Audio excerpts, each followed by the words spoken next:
revolution. What? Waiting on an evolution. Yo. Coming, coming. Yeah. If you wanna come and get some. Yo. Nothing we can't overcome. Running. Sure as we rise with the sun. Yo. We will arise and become Stunning. Watch for the revolution. You can't stop what's begun. It's coming. Wait. It's coming. Wait. It's coming. Just you wait. Yo. It's getting wild out here. One by one we watch them all falling. It's getting wild out here. And I'ma be the last one standing. You can't stop what's begun. You can't stop a revolution. Coming. It's getting wild out here. It's getting wild.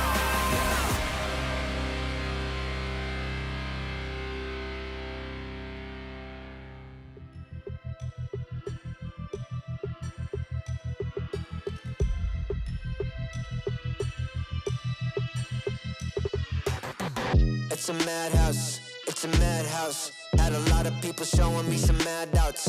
It's a madhouse, it's a madhouse. I got love for the game, I don't cash out. It's a madhouse, it's a madhouse. Everybody with their hands up in the air like whoa. It's a madhouse, it's a madhouse. Shaking all the city, this is how I like my show. I got love for the sweat that I put in. Door with a foot in, proofs in the pudding. Things I did, all them said that I couldn't. Superhero bouncing like a villain. All y'all rooting, you the fan now.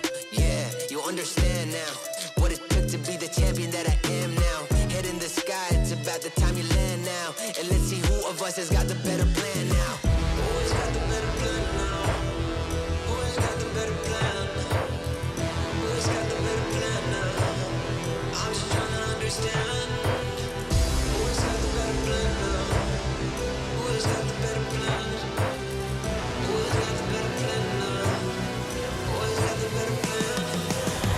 It's a madhouse, it's a madhouse. Had a lot of people showing me some mad doubts.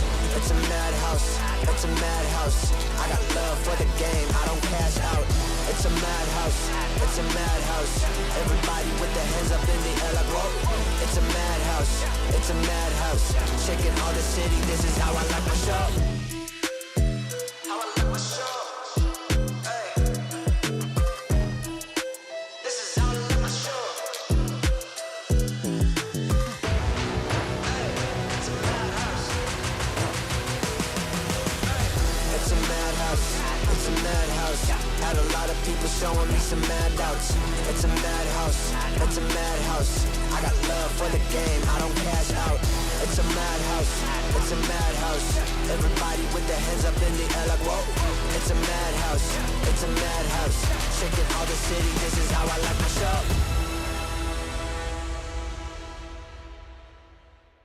Ain't nobody in my lane. Me and you, we ain't even playing the same game. Take my own credit, no need to drop names. Drop the weight, clean slate, I'm insane. It's giving insanity on a melody. More flow than a manatee. Levels that I reach, man, I defy gravity. Heart so strong like it runs in the family. I've got the haters out of breath. Ain't talking about then and when I got them distressed. Giving palpitation when I say it with my chest. Do the calculation, it's time to invest. Acquiesce that I am the empress. Go is go stick, someone call the vet. I just can't be tamed, that I'm the Loch Ness. So blessed, they can't comprehend. I turn a skeptic to believer. I am a leader, resurrected like it's Easter. If you step to me, you'll get the misdemeanor. They can't defeat her, they can't connect the reader. Can't decline, don't worry, I'll be fine. Cause all I see is ups in the line. Did I plan this? Is this by design? Come reflect, my light can't be denied. Come correct, cause this moment is mine. It's mine. Tell me you're feeling up. Tell me you're feeling up.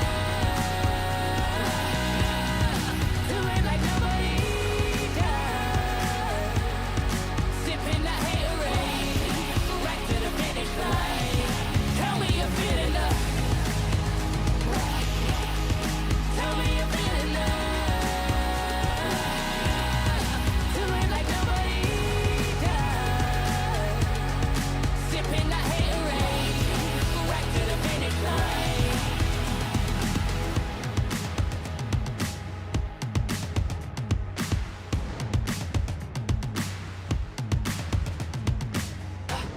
got the haters out of breath. Ain't talking about then and when I got them distressed. Giving palpitation when I say it with my chest. Do the calculation, it's time to invest. Acquiesce that I am the empress. Going so sick, someone call with a vet. I just can't be tamed, that I'm the Loch Ness. So blessed, they can't come. Tell me you're feeling love. Tell me you're feeling love. Do it like nobody does. Sipping that haterade, right to the finish line. Tell me you're feeling love.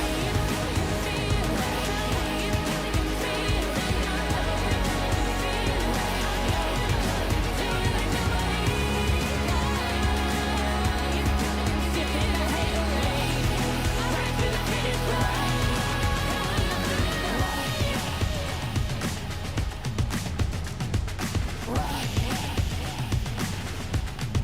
Tell me you're feeling love.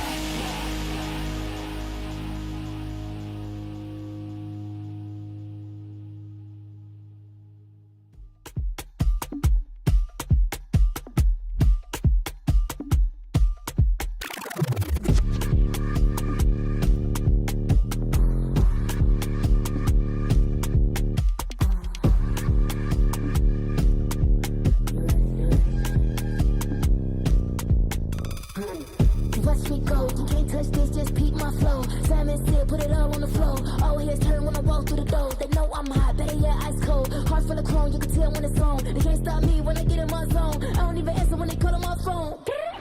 Baby, myself, I ain't make no wrongs. Play with me, I don't condone. I'm way too up, but I'm so far gone. Play with me, I don't condone. The man down doing up, beating up the beat till it's blowing up, chewing up. Look at me, look at how the moving shit tickle me, wiggle me, looking good, got the remedy. Look at me, big boss energy, complimentary, they can never be jealousy. When they stare at me, they like legacy, legacy. Gotta leave a mark when I feel like I'm lost. Watch me, you wanna taste, love what you see, come get close. Watch me, send me low, I got you on, what you gon' do? Watch me, I'm in it hot, blow the spot, ready or not. Watch me, watch me, watch me, watch me, watch me, watch me, watch me, watch me, watch me, put it, watch me do it, watch me slow. Watch me, make me feel it, take control, make me go. Watch me, tell me, watch me, with my legs, if you roll.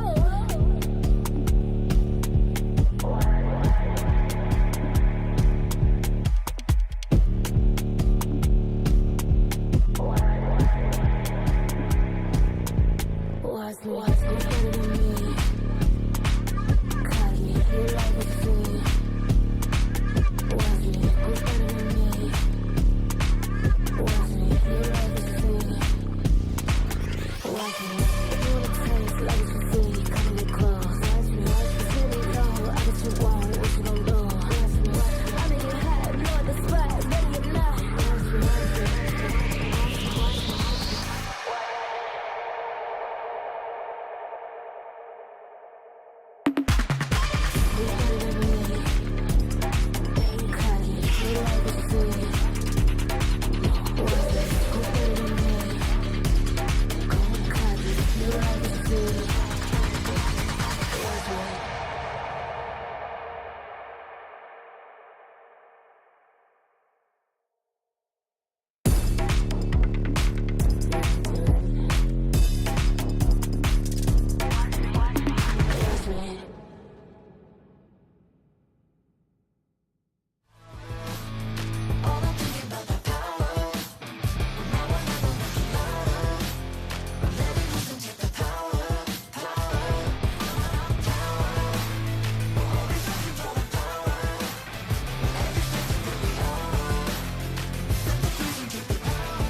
I'm moving automatic.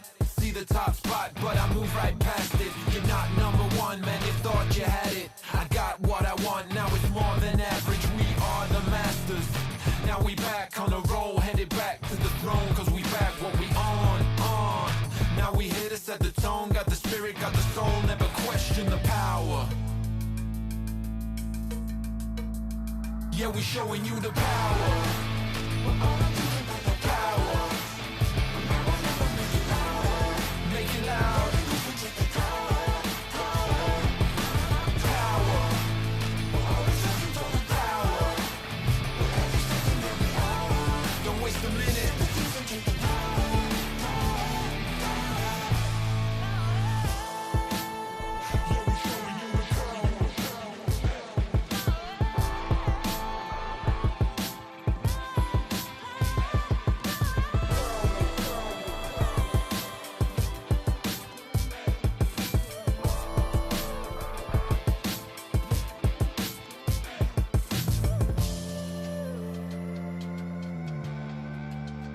Yeah, we showing you the power.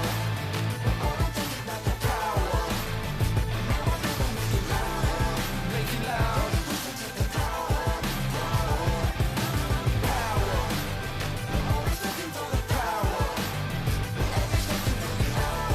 Don't waste a minute. Yeah, I'm moving automatic. See the top spot, but I move right past it. You're not number one, man, you thought you had it. I got what I want, now it's more than average. We are the masters. Now we back on the road, headed back to the throne. Cause we back what we on. Now we here to set the tone. Got the spirit, got the soul, never question the power.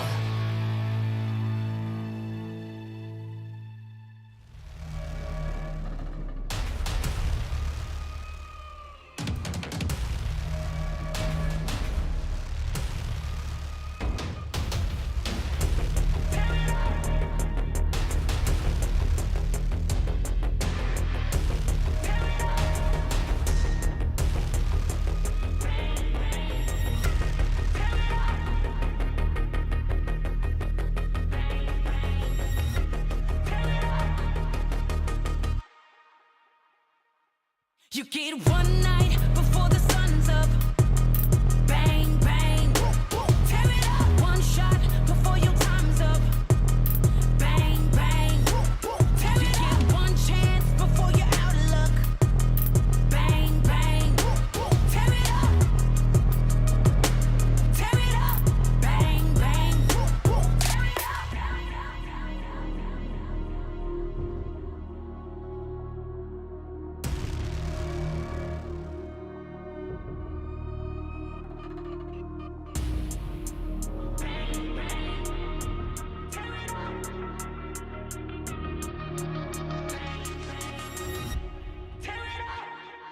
You get one night before the sun's up.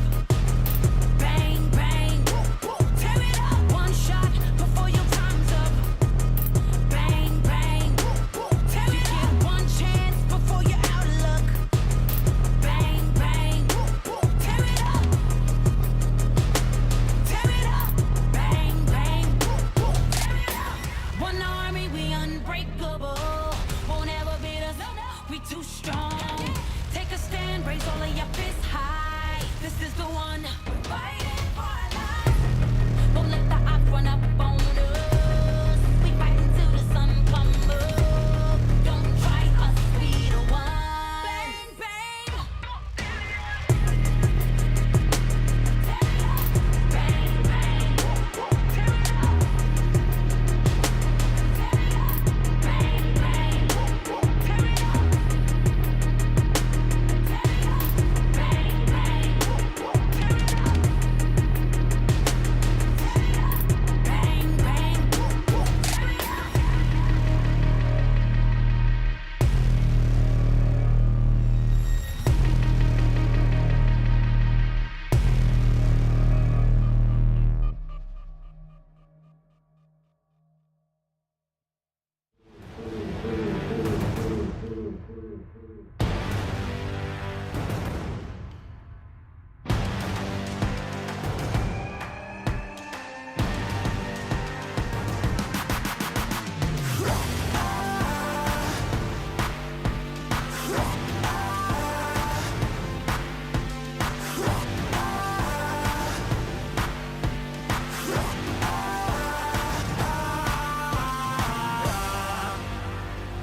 We go farther, they working hard, we're working smarter.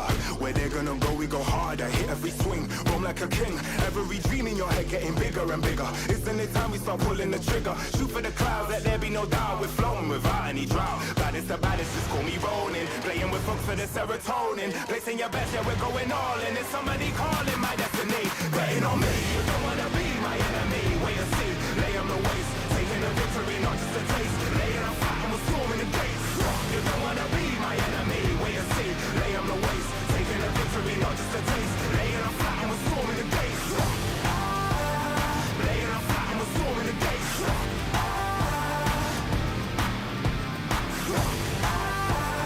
Laying on fire and we're storming the gates.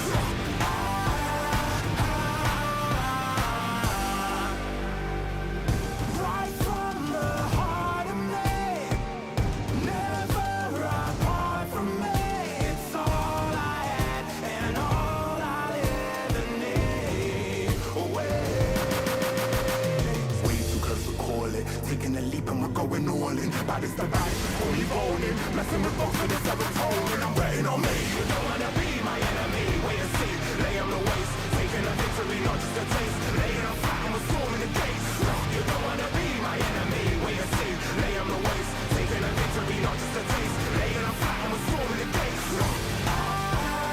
Laying on flat and we're storming the gates. Laying on flat and we're storming the gates. You don't wanna be my enemy, wait and see. Lay on the waist, taking a victory, not just a taste. Laying on flat and we're storming the gates.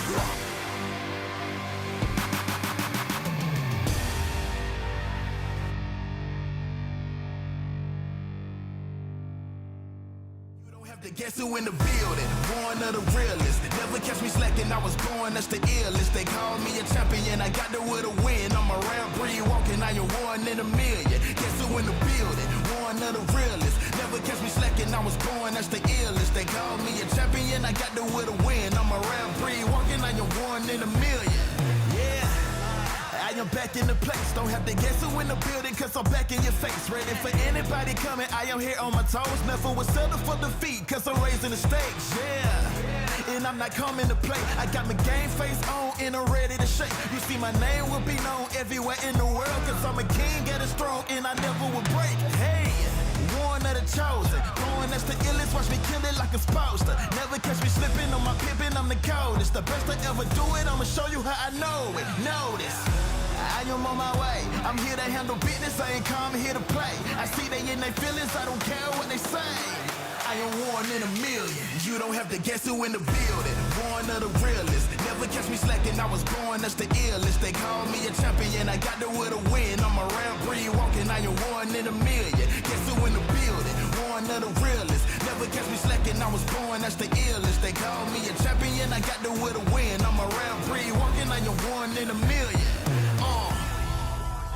I'm a rare breed walking, I am one in a million. I'm a rare breed walking, I am one in a million. And I'm at it again. I'm a bad man walking around and tell all your friends. And whoever wanna test me, I am standing my ground. As they come closer, I am focused as I sprint with a grid. Yeah. Cause they know I'm a fool, and they know I'm that dude. I don't follow their rules, never bow to their principles, never choke when I move, never fold under pressure, never vouching to lose, yeah. I am on my way, I'm here to handle business, I ain't come here to play. I see they in their feelings, I don't care what they say. Cause I'm one in a million. You don't have to guess who in the building. Born of the realest, never catch me slacking, I was born, that's the illest. They call me a champion, I got there with a win. I'm a rare breed walking, I am one in a million. Guess who in the building? Born of the realest, never catch me slacking, I was born, that's the illest. They call me a champion, I got there with a win. I'm a rare breed walking, I am one in a million.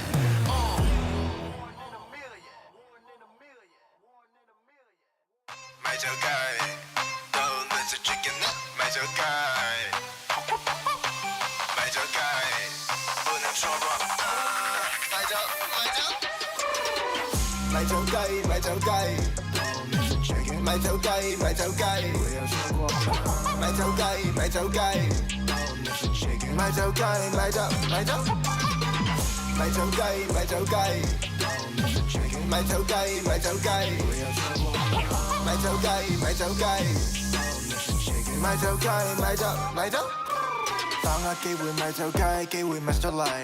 惡下睇漏眼仲喊都冇能為力，睇下邊個得戚，睇下邊個心息，偷雞唔成蝕8米被發現痕跡，成日發夢要點樣出色，其實努力有幾多得益，看風勢盡你係唔知醜嘅圖蹟，我戥你努力唔抵，你衰咗冇得唔計。咁知但係有人好運有人無計，機會嚟啦咪走雞，機會嚟啦咪走雞，錯過咗喊到無謂，錯過咗喊到無謂，機會嚟啦咪走雞，機會嚟啦咪走雞，錯過咗今日一世，錯過咗今日一世，咪走雞，都能食 chicken 咪走雞，咪走雞，不能錯過，咪走雞，咪走雞。咪走雞，咪走雞，咪走雞，咪走雞，咪走雞，咪走，咪走，咪走雞，咪走雞，咪走雞，咪走雞，咪走雞，咪走雞，咪買就街，買就買走。喂，你聽住，我就講我錯過嘅機遇，成嚿叉燒包到埋口，嚼咗兩口，打一打就咬唔住。同你講句 sorry 咯，我對唔住，我想瞓第三，就份複習，個身份證好過要出咗你對不對你輸。人生最寶貴一堂，公司唔係你學堂，簽咗份約將你捆綁，遊唔出呢個節堂。乜嘢係好嘅時機？再諗一陣先，機會就不翼而飛。咪就雞，機會嚟啦咪就雞，錯過咗喊到無謂，錯過咗喊到無謂，機會嚟啦咪就雞。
Still my style, you will reimburse me. Plus 30, big hands and they're sturdy. I'm Drew the first, I'm back like anniversary. I came back worthy, like I swam in lava till it no longer burns me. I walked the desert for my ego's perjury. Working for that zone where you can't outwork me. I'm a big man, but I ain't 32. I came to the front line with like 32. I'm a race, that's a shout out to 32. I'm a danger and I play 32. I'm just so 2032. Ahead of my time, so I'm hard like Bruce. Flows the bomb like I shook the room. I stay lit like Christmas and hot like June. Stop till I'm winning again. Winning again. I won't stop till I win. It's cold outside and I thought I couldn't do it again. Winning again. I won't stop till I'm winning again. Winning again. I won't stop till I'm winning again. Winning again. I won't stop till I'm winning again. It's cold outside and I thought I couldn't do it again. Winning again. I won't stop till I'm winning again.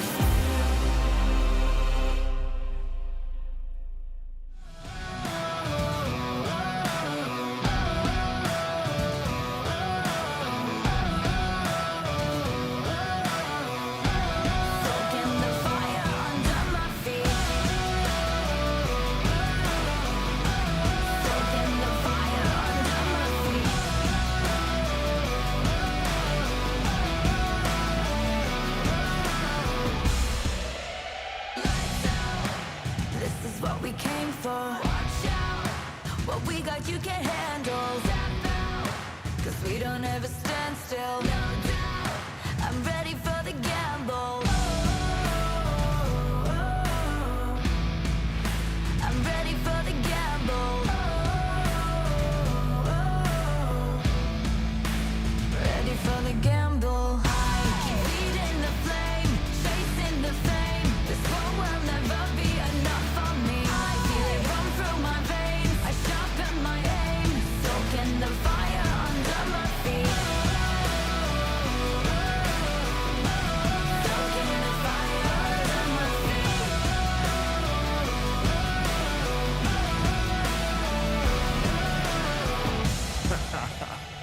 Yo, I switch, I swerve, wonder how I have the nerve. Even the heat on the track, too hot and I'm lighting the match. Now blasting off our rocket, grab the mic just to drop it. My Fahrenheit is shocking, amazed, dazed by the sense of grade. Come now, don't be phased, follow the trail I blaze. First place, no second to waste. The Snapdragon Pro Series is brought to you by Snapdragon Elite Gaming and DHL.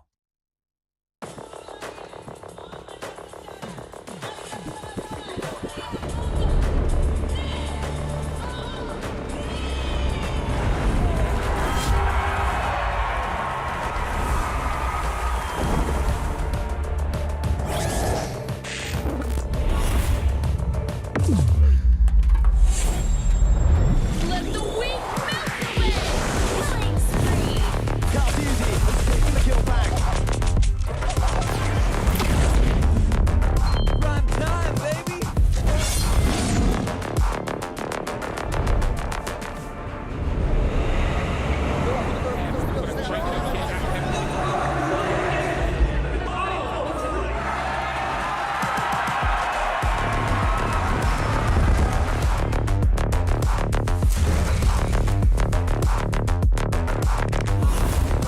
Looks like the players are ready. Here we go!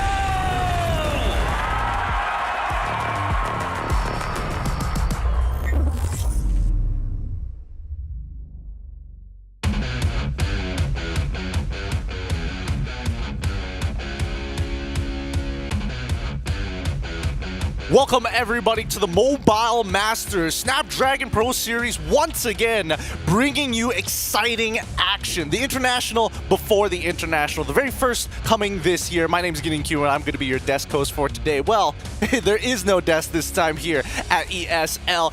We are live in Jakarta to watch some exciting teams from across the world to show who is the true master of Mobile Legends at this point of time. Today with me, we've got two experts to talk about the games and to also cast your games. Coming in from the Philippines, it's Leo, and from Indonesia, it's going to be Miracle. Boys, how you feeling? And welcome back to the SBS. Proud to be making history. This is the very first Mobile Masters in the run of this prestigious international league. And to be a part of this non-desk is going to be a treat. We got so many games happening in the span of a week. It's going to be a jam-packed run for Mobile Masters for sure. It's just crazy how we get to see so many international events now, right? Where we get to see the level, the power level of each individual regions here. We got China, we got new regions coming in here to actually display their talent, and new teams on top of that to represent the region. We're going to address that in just a little bit, but for the meantime, for those of you who are a little confused, what is this Mobile Masters all about? We've had series after series from across the world, multiple different locations to finally bring you the champions and their runner-ups from the challenge finals. These teams have worked so very hard to get to this point, and once again, this is technically the first international with professional teams before we make it to the real internationals of the M series. Here,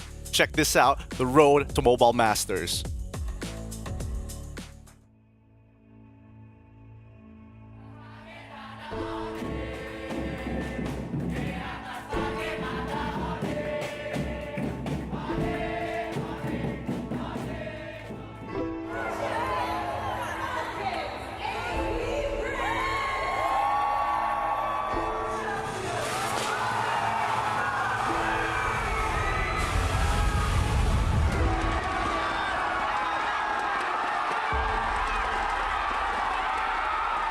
These teams here are performing at the peak of MLBB right now.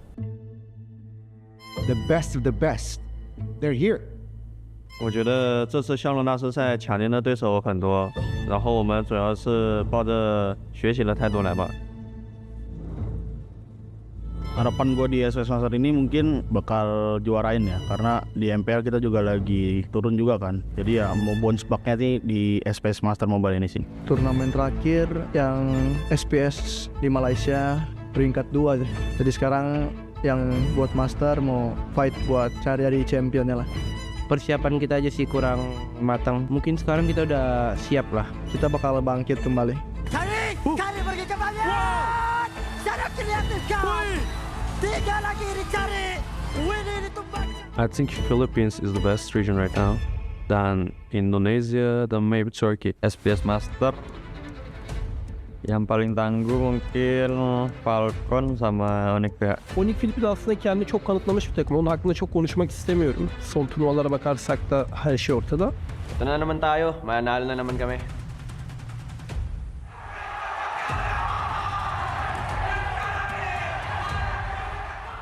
We are in Group B, and I think the toughest opponent will be Team Falcons. It's like the old friend roster and 5 winners, you know, great team, great synergy.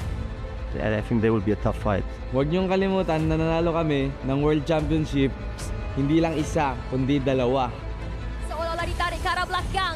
Namun begitu penalti zone baru saja dilepas kali Sanford tidak berjaya untuk melakukan tangkapan. Kaltizi terus mengunci luar kali ini Taufan Kasapi berhasil Marco menjalankan Sanford. Masih kecil untuk masuk ke hadapan JP dan ada free kendala di mana JP.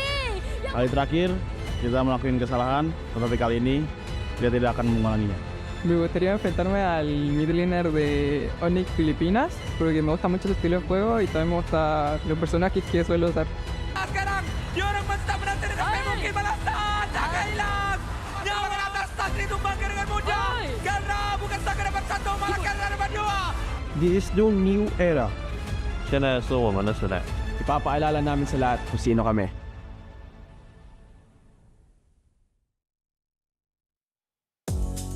The world is watching right now to see who is going to be the best. And I think, you know, as SBS it keeps on providing us just a little bit of a taste of what an international is going to look like. And this time around, they're bringing in a lot of new faces here. Now, Southeast Asia has been a powerhouse for a very long time. We're looking to see who's going to be able to challenge that right now. But for those of you just tuning in, don't worry. Let's talk about the format for just a little bit. For those of you who are very new to the Snapdragon Pro Series, this is going to be the group stage where 12 teams will be split up into 2 groups of 6, each one having to battle each other out, and the top 3 with the best score will move on into the playoffs, going down to 6 teams, single elimination bracket, and the top 2 seed from the group gets a round 1 bye. Keep in mind that the playoffs is a best of 5. Boys, this is very different from the M series altogether. It's a shortened series, but what are some of the things that you personally enjoy about it? Very different, but just the same, especially since this is a mid-year international event.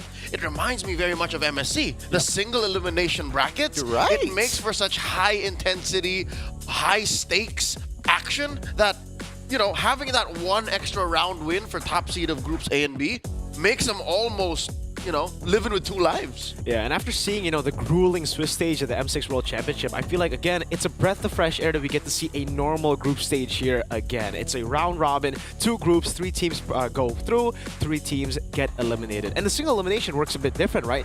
When you top your group, you actually get rewarded by quite a bit. You get over the first match, the first bracket, to move on to instantly the semifinals. Oh yeah, look, the top 6 race has already begun. Let's pull up the qualified teams already who's been split up into both of these groups, Group A as well as Group B. For Group A, we got Onyx PH, the current world champions, up against BTR Indonesia. Don't forget about TLID, with also Influence Rage, a new face coming in from Latam Papada.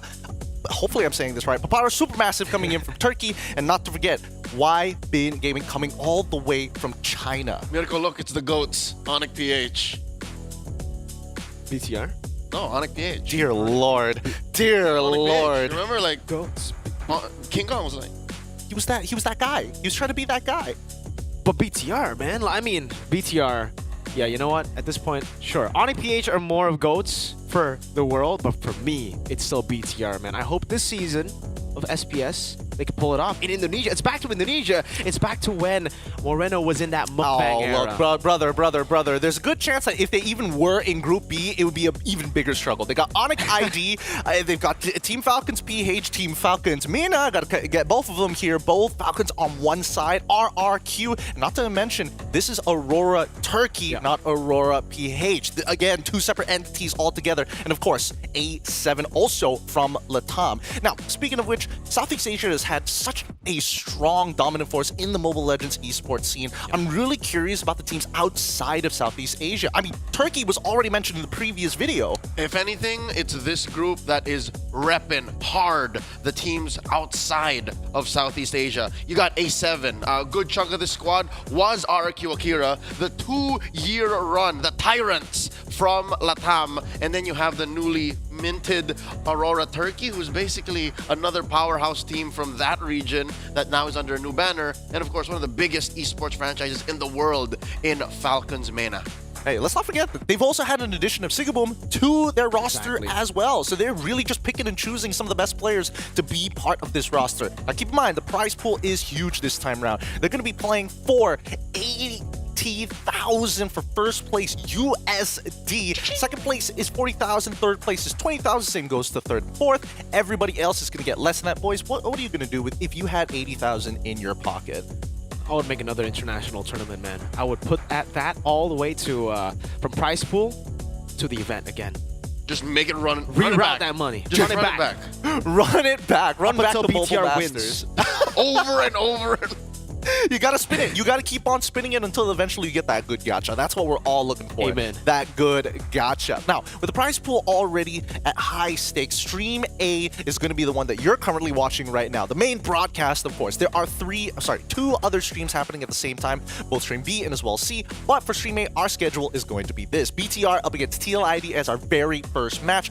Onyx then going up against Team Falcons, and then Onyx PH up against TLID, then RRQ up against Falcons Mina. So a very Onyx Falcons day today, and then kind of everybody else very Southeast Asian oriented. Let's not forget about Stream B, because we're also facing off against Onyx PH with YBing Gaming as their very first one. I'm curious to see how China plays out in that series. Not to forget RRQ up against A7, Onyx PH up against TLID, Onyx once again up against A7. You get the idea. 3 streams happening all at the same time. Boys, are you excited for any of these series, especially for Stream C? Because I think they felt like they had the short end of the stick initially, but no, they've got some banger games. I'm gonna be honest with you, it's all about Stream A, Gideon. But Stream C does have some interesting matchups, all right? You're seeing a lot of the teams aforementioned from outside of Southeast Asia. You got a lot of Latam here. You got a lot of EMEA. China. You have,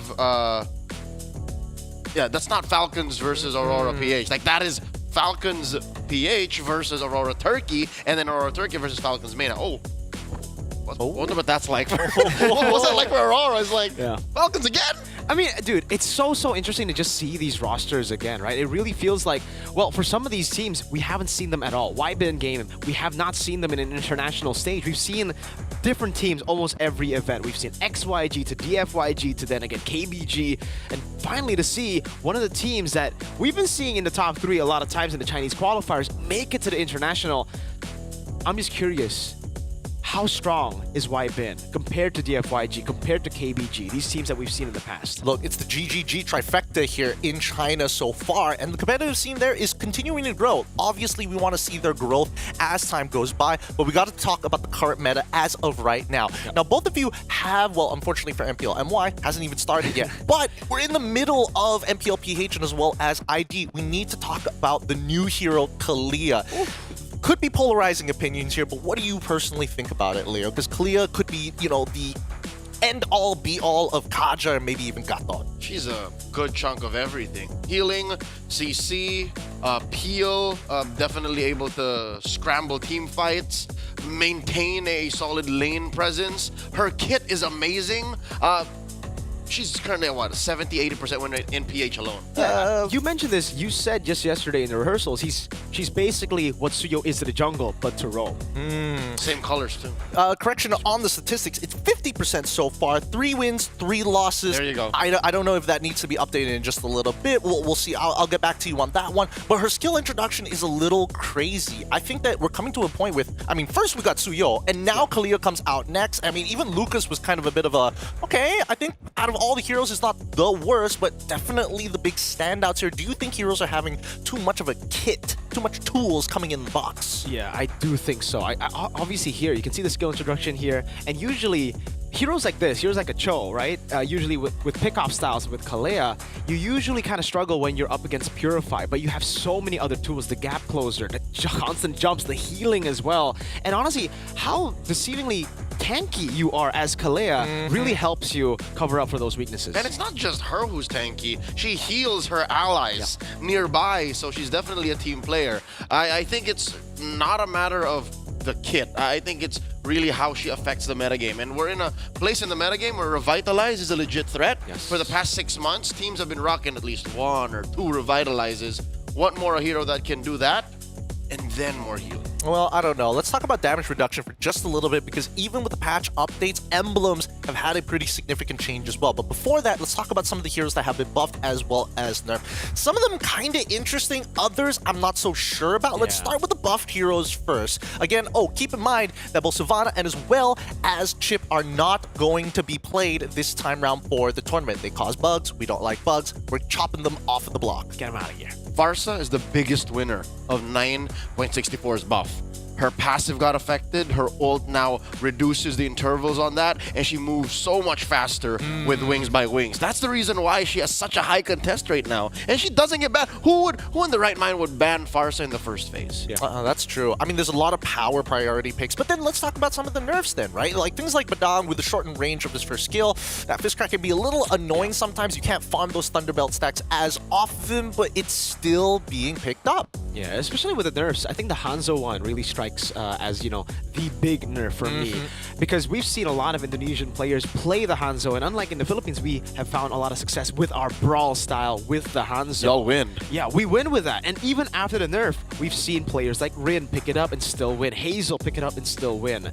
We won't get to see Rin in this tournament, but Hazel is still in for RRQ, and I think he will still be able to utilize this Hanzo together with just how messy but calculated RRQ plays. 5 games played on Hanzo, 60% win rate currently in MPL ID. I mean, even with some of the adjustments here, do you think the Jushin is going to be enough? Because now we're seeing teams kind of stray away from it. I mean, the what do they call it? The mana kappa of it being shortened down does hurt a little, but I still think there is a place for her in the meta, you know, draft-wise. In the past couple of weeks, Super Friends of Onyx PH has actually been picking up Jushin, and they're currently on a winning streak. If I'm not mistaken, that's 5 or 6 series that they won, wherein for more than a couple of times he played Jushin. So I'm thinking it really is just an adjustment. It's not necessarily a nerf. She's not much weaker.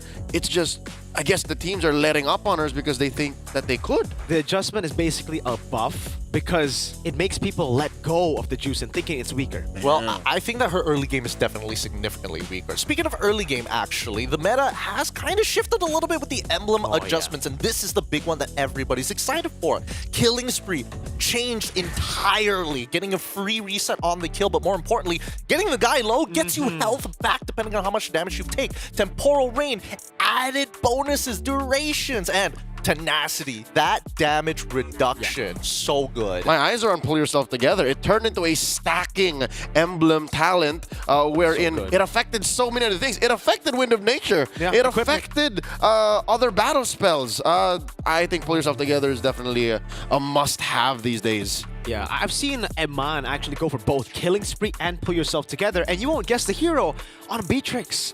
Went for those two. Pull Yourself Together for the equipment, for the flicker as well. This really helps heroes who in the past, well, not in the past, even currently, can't go for Purify. They can only go for flicker. You have to Pull Yourself Together. That means you'll have flicker more time. So maybe the Brodies come in hand, the Beatrix that was just adjusted, but the Killing Spree is so good. We've seen King Kong go on Suyo with Killing Spree. I think Grangers have found a lot of success with with killing spree too, because you get the additional movement speed while you're kiting away. Oh yeah, so much good stuff. Now, obviously, there are some equipment adjustments, not the greatest in the world, especially for those who don't really understand how pull yourself together work. Winds of Nature, obviously, going to have a bit of a change, but Rose Gold Meteor as well, getting a little more expensive. However, Dire Hit is the real question here. Dire Hit now requires a level of CC. You have to crowd control your targets for that extra damage to proc, so it's a more specific kind of roaming boots choice. It's no longer just I touch you, everyone else hurts more. Yeah, the Rose Gold nerf is very, very good, right? I mean,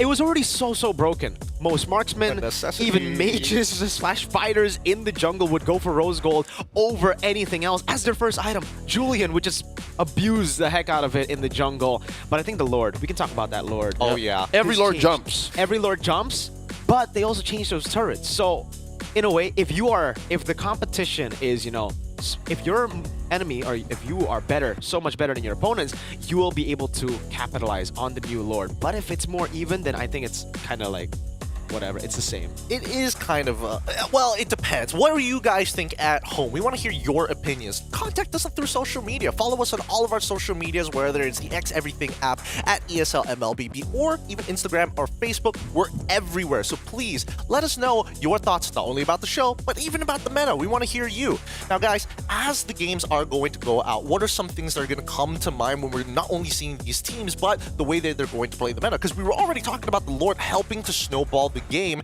not to mention, I mean, things like Jushin, but now with the addition of Kalia, is it going to be more snowball-esque around the 8-minute mark, or is it just going to be like, oh, let's play it slow? I'd reckon it comes down to the draft.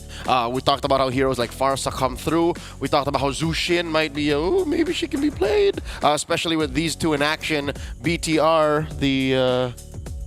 what do you call them? Best in the world. Best in the world. Against, of course, the Young Stallions.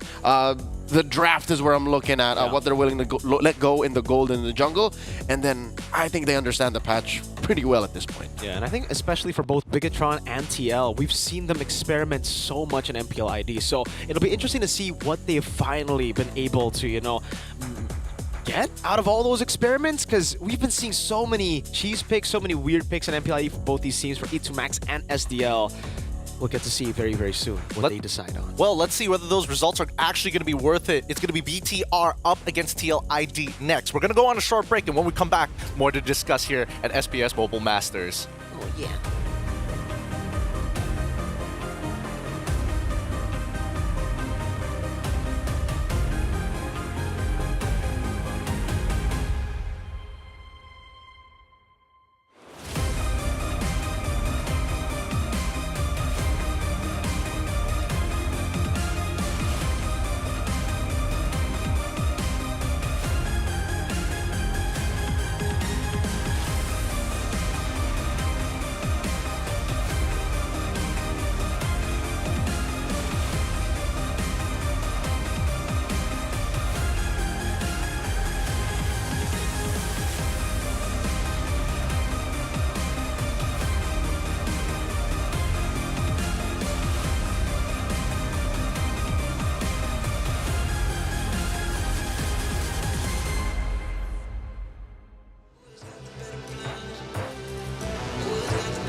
showing me some mad doubts. It's a madhouse, it's a madhouse. I got love for the game, I don't cash out. It's a madhouse, it's a madhouse. Everybody with their hands up in the air like whoa. It's a madhouse, it's a madhouse. Shaking all the city, this is how I like my show. How I like my show.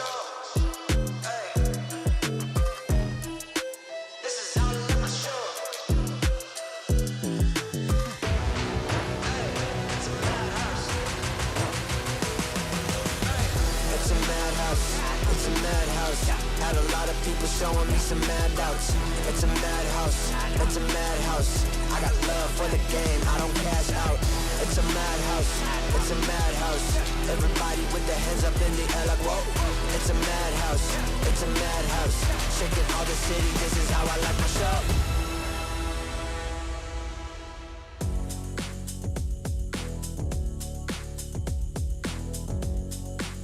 The road to top 6 begins live in Jakarta, Indonesia, where teams from across the world are going to be battling out to see who is a true master. With our very first matchup, our first best of 3 of today, it's BTR versus TLID. Now, before we get into predictions here, this is obviously going to be quite an exciting game. Mirko, tell us a little bit about the matchup between BTR and as well as TLID. You've had plenty of experience in multiple weeks of professional play. It's weird because we haven't actually seen their matchup this season. BTR and Liquid have not met just yet. We've only gone through 3 weeks. So we've had like a 3-week break. So maybe we'll see in week 4. But before that, we get to see it here. BTR versus TL. TL, very, very shaky.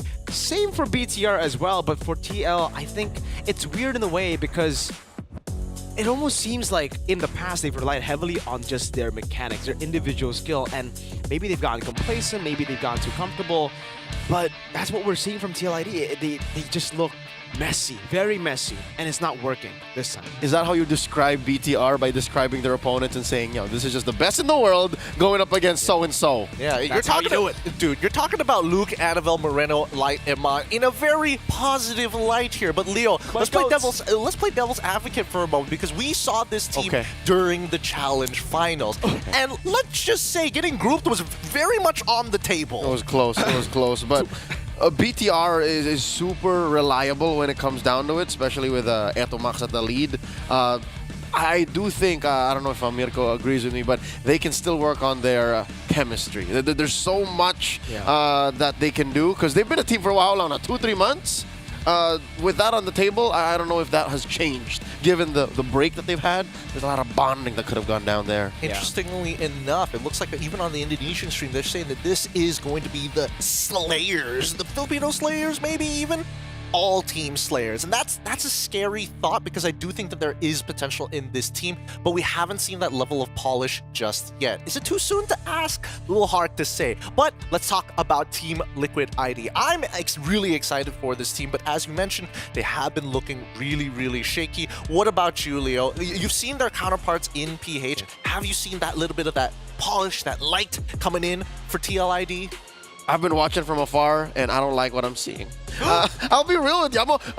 When I first met them at M6 in late 2024, I fell in love. I was like, wow, look at this team that can freestyle. Look at these young guns who are basically living the dream. Their first real season in the pro leagues, and they're going this far. Like, I don't know what it is that's put them down to, what are they now, number 6? In the league? And they're defending champions! Dude, the thought of Iran, Fabian, Yeheskel, Witty, and Aaron Chiki already at 6, I want to build more confidence, but it's only week 3, like you mentioned, Mirko. I think it comes down to, again, the individual flair and the confidence that they had in their first season. When they joined MPL, they had no pressure whatsoever. Aaron, Shiki, Fabian, they were both looking for beef everywhere. They were, constantly trash-talking their opponents, and that's the confidence that we saw in the Grand Finals, ultimately, to get the MPL trophy in Season 14. Where is that confidence, is my question here. Aaron is kind of like, he's a shadow of his former self. Fabian as well. They're going in for very, very weird plays a lot of times. To be fair, much like their rivals in M6, Onic PH, they also had their dip. I'm talking Onic, right? So maybe this is ID's dip too. Maybe they also need to know what it's like to be at rock bottom and then build up. Again, it's only been 3 weeks. I mean, we talk about rock bottom, but if we're looking like match history, TLID has basically taken out BTR 3 out of the 4 matches against them. Stats. Hey, I like the stats. I like the numbers. They tell me stories, and I like telling stories with the numbers. But Mirko, do you think that this is the time where it's really going to start flipping the script? Well, I mean, for me, I hope so, right? For Bigatron, they have this new roster. They got Light. It could be Light and Annabelle, both of them joining this season. For them, it could be the last 2 pieces of the puzzle. But I feel like it could be another puzzle to solve. And that's what we've been seeing so far for Bigatron. They've actually been struggling more with Light and Annabelle, mainly because of the chemistry issue, the bonding issue.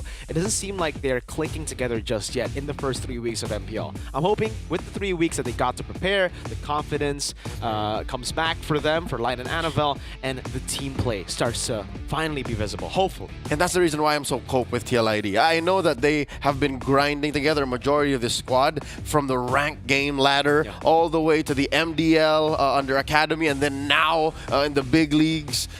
I know that they are brothers. So even if the meta kind of messes them up and their mechanics are not, its peak and their confidence might be shaky, I think that's enough still for them to make it 4 and 5 now. It's 3 and 4, right? 3 and 4. 3 and 4. So maybe after this it becomes 4 and 5. I'm thinking that. I'm sorry, Pam. I'm light. I'm sorry, light. I'm sorry, Eman. Sorry, Etomax. Like these are my Pinoy bros, but it's just facts. It's just the numbers that are looking not that great. You could, but he's not. He's not gonna take your side this time round. Okay, we gotta keep it clean here. Keep it clean here because you guys are gonna be taking us into the game very shortly, and I'm curious to see whether this is going to set the bar for the rest of Mobile Masters. If we see that high level of polish on both of these teams, I'm excited to see the rest of the series that are going to be happening here today. And obviously, there are going to be some changes in the meta, and whether or not they're going to be experimenting is going to be an entirely different story. But if they were to experiment, what would you take? I don't think they do. I don't think they experiment. Come on! Because for TLID and BTR, I think they've experimented enough. It was all about looking for the right, right ingredients to finally show. And here, this isn't a random group. This is a very, very competitive group. 3 bottom teams get eliminated. I think there's no way that they risk experimenting here. Hey, glass half full. 3 teams move forward. And if it's gonna come down to can we play Kalia or not, then I think you better damn well be able to play Kalia. Yeah. So the question is, can Light pick Kalia? Can Widdy pick Kalia? And here's maybe where I step a little to the red. I think Light could play a better Kalia than Widdy. I'm sorry, Christian, but...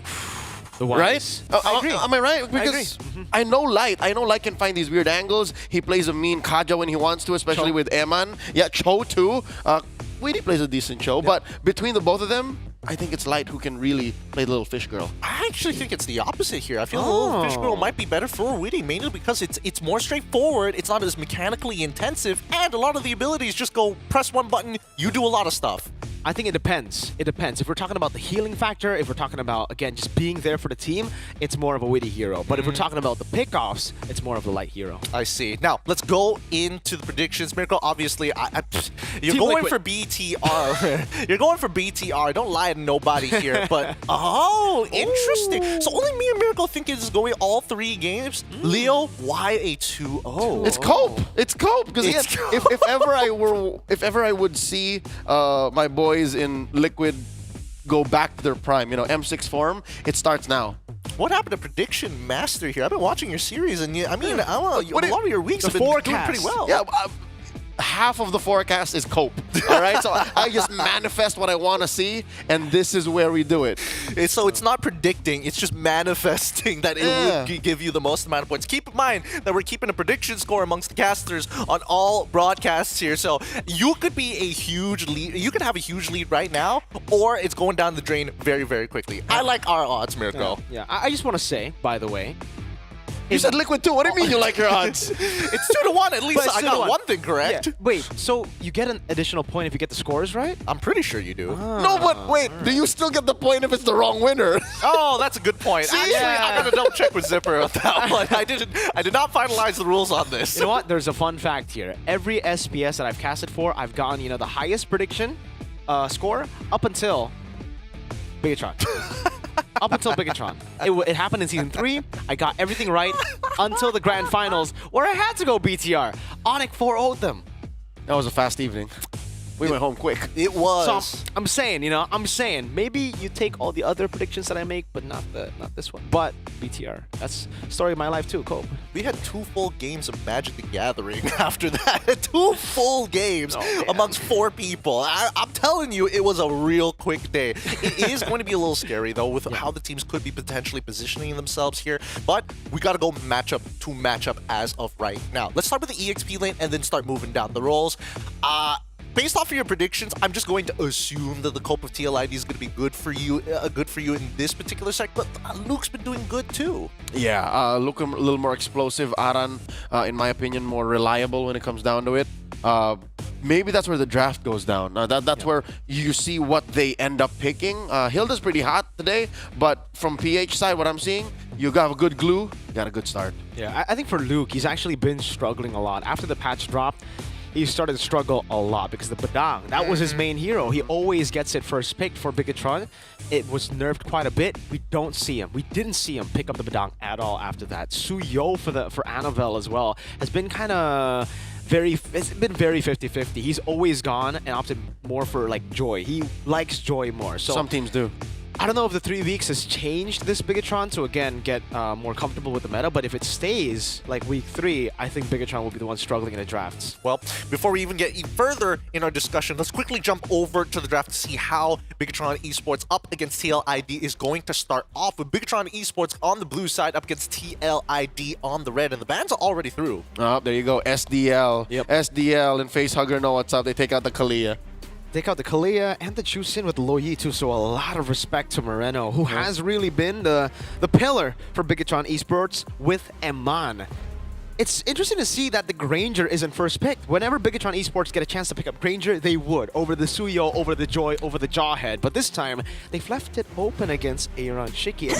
I can't help but think, is this a way to say that, you know, Aaron, we've been seeing your performances and it hasn't been too hot recently, so we're going to risk giving you that Granger. Well, that or whether or not Bigatron Esports is like, Annabelle's ready now. Yep. It's his time. With the next 2 lock-ins of both the Xenon Force and the Way of the Dragon, they've got some really good single target lockdown, and honestly, these compositions are starting to look a little similar. They've got like strong pick-off potential, and I think it's going to boil down. I'm going to make an early call here. It's going to boil down to the roamers. It's amazing how they end up with these picks. Again, these are jackpot bonus round drafts that you got in the first phase. How do you give Light a Cho? How do you give Eman a Harith? And for Liquid, again, snowballing is just literally step 2. You got a Jawhead, you got a Joy, you got a Granger. And Mirko, to answer your question, I think there's a inkling in Etomax's mind, like, hey, he's getting a little more touchable. So let's give him his comfort, just beat him up. Yeah, could be the case. Team Liquid ID, they take out the glue as expected again. The glue for Luke. The Glook. The Glook. It was his signature pick back when he was playing for GeekFam, and we saw a glimpse of that again. He came back to the glue, started playmaking, the Hilda for Aran. Hildaran. Classic Hildaran. Yeah. Luke, Hildaran, I see.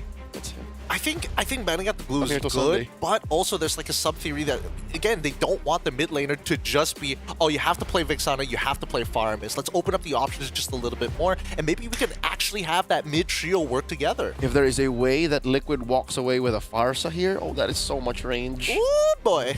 Yeah, the Farsa is a very, very good way to try to beat out the Harith as well. We've seen a lot of teams go for Farsa up against the Harith with the amount of dive that they have as well with the Joy and the Jawhead. It would basically just create a proper front to back for the Farsa to work here. So yeah, for Bigatron, I'm not sure here. Do Liquid want to take the Badang for themselves, or I mean, is Bigatron even comfortable on it? Again, week 3, we have not seen a single Badang from Luke, from Bigatron. Well, I think at the very minimum, it does look like TLID are setting up for this Farsa. They're getting rid of the Gutlord as well. So I think that at this point, Bigatron will have to expose their entire hand. If they want to play Badang, I think that's totally okay. But it can only handle so many heroes at once. You're never going to catch both Joy, Jawhead, as well as the Farsa in one single ult. Liquid only has 1 pick when the swing back happens, so I don't know. Does Luke have a Hylos? That might be one way to cut through the front to back. Yeah, just lay it down, let Eman get in there. Instead they ban it, because I think Liquid were willing to go like trade 1 for 1. Yeah, because they would be good with the Hylos too. Yeah, so now I'm thinking, right, for Liquid ID, again, do they just go for the Farsa pick here? Is it still too risky considering Bigatron Esports could go for more dive? They go for the Farsa. There you go. So for Bigatron, yeah, it really just feels like they gotta go for dive, and I think the proper dive right now is Badang, right? You get those sets for your team, then Harith and Suyo take control, and for the mid lane, they might have to stick to what, like basic Vexana, or are they gonna go Vex for like is amazing. Yeah. Badang Vex is Badang Vex Cho. Right, so there are multiple layers to make that work. So exactly. Can really punish that Jawhead because, again, no escape mechanism whatsoever. You just kind of hobble around, shoot some missiles, and then die. He's all in. Yeah, he's very all in. Punish him. There it is. Good call. The Badang is in, but they're going to go with the Selena instead. Interesting solution here. I guess they want to be able to fight on a dime if they do find that initial pick rather than waiting for the longer cooldowns. Do we like this?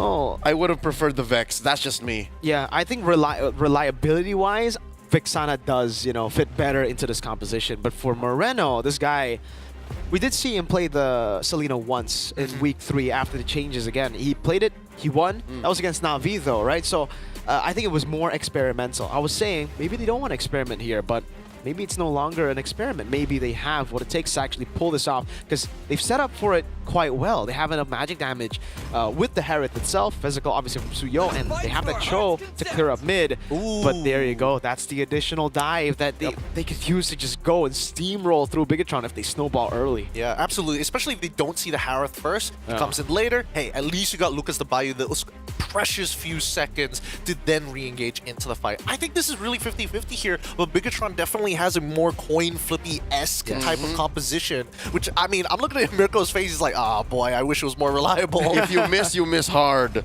While Liquid has a lot of allowance, they just have to actually watch where Witty goes. If Witty makes the right calls, the rest of the young stallions can just stampede through. So I love the Lucas pickup. Catches arrows like a champ. Absolutely. Now the question is how the early game is going to be played. Because again, I feel like if Witty dies early on against Bigatron Esports, just gets hit by an arrow, gets blasted down by the mid trio.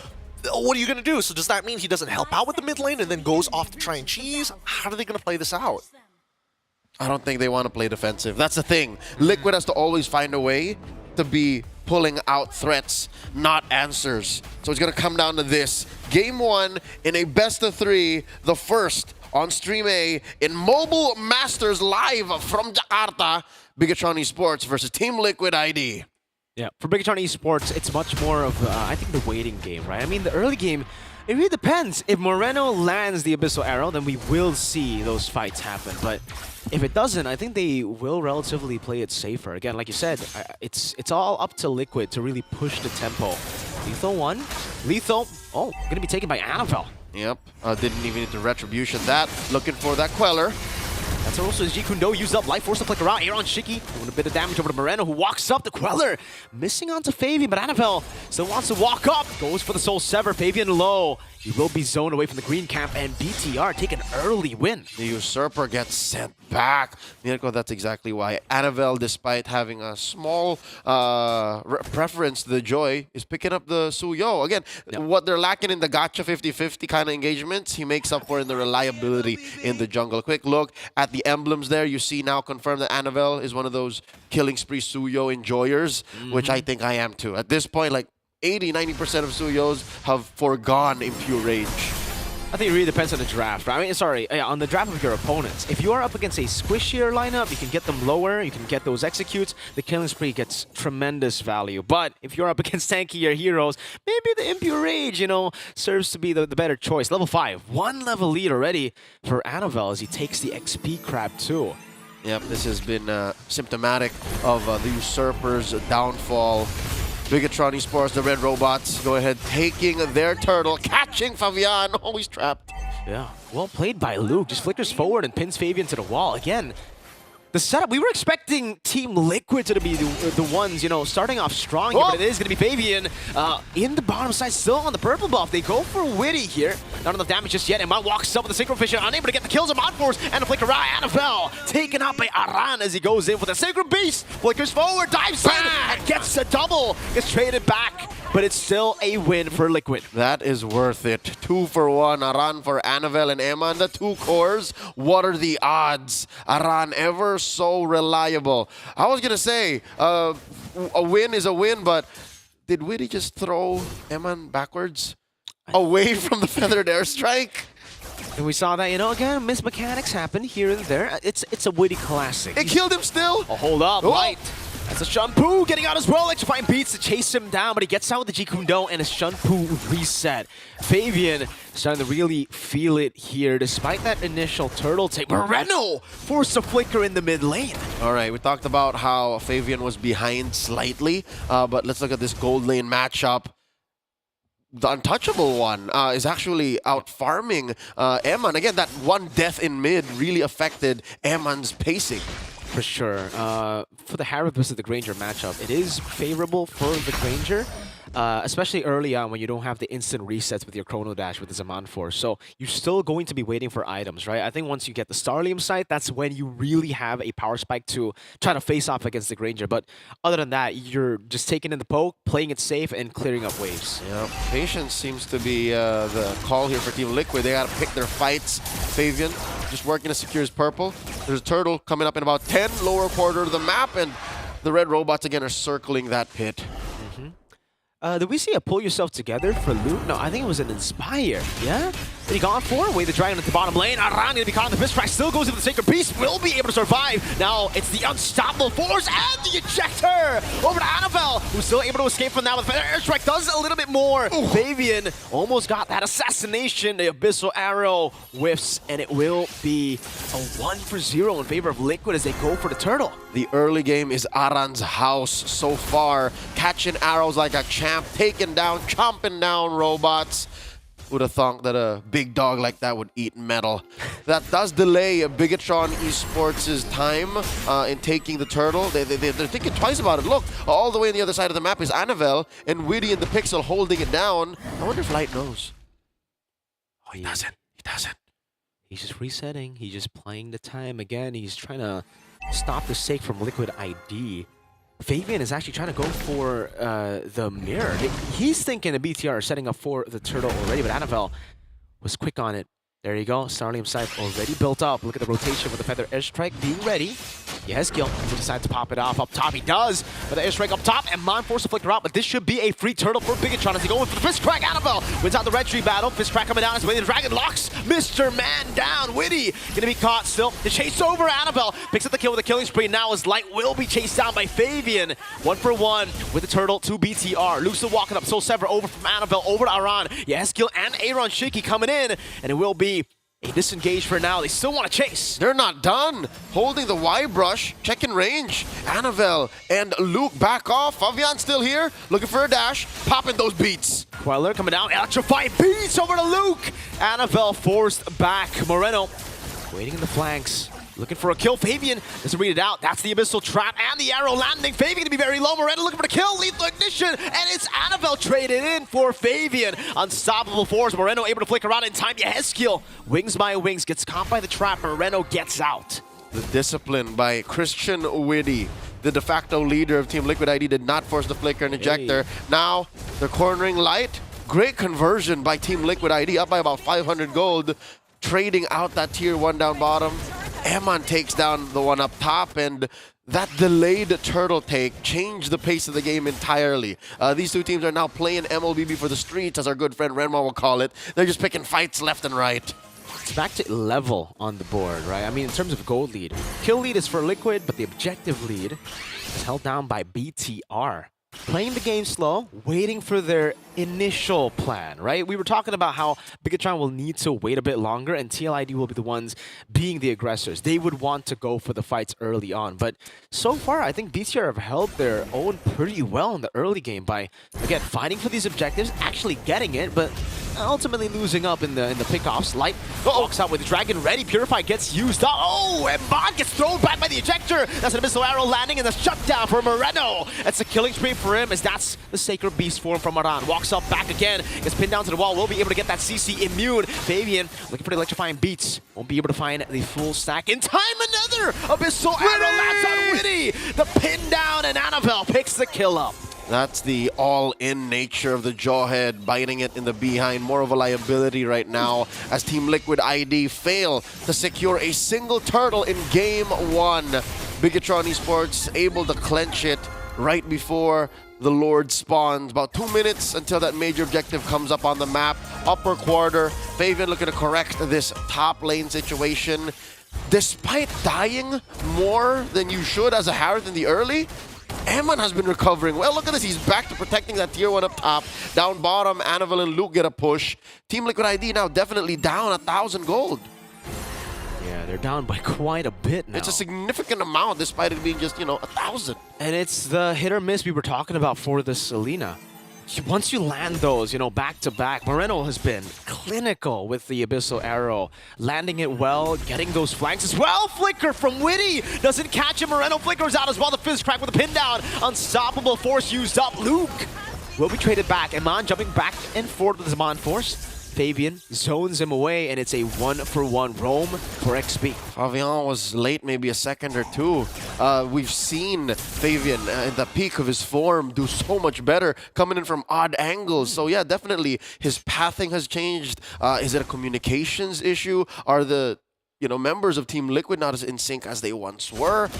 They are up on kills, but the lack of conversion, the lack of cohesive movements on the map is not paying dividends right now for the young Stallions. Fabian here, look, he's staying there. He's like, dude, I didn't catch the last one. Maybe I should just stay nearby. And that's the Oracle, actually, for Luke. This has to go for the Oracle. Glowing Wand picked up by Moreno. Playing at this very, very slow again. Luke opening up, finding Yehezkiel.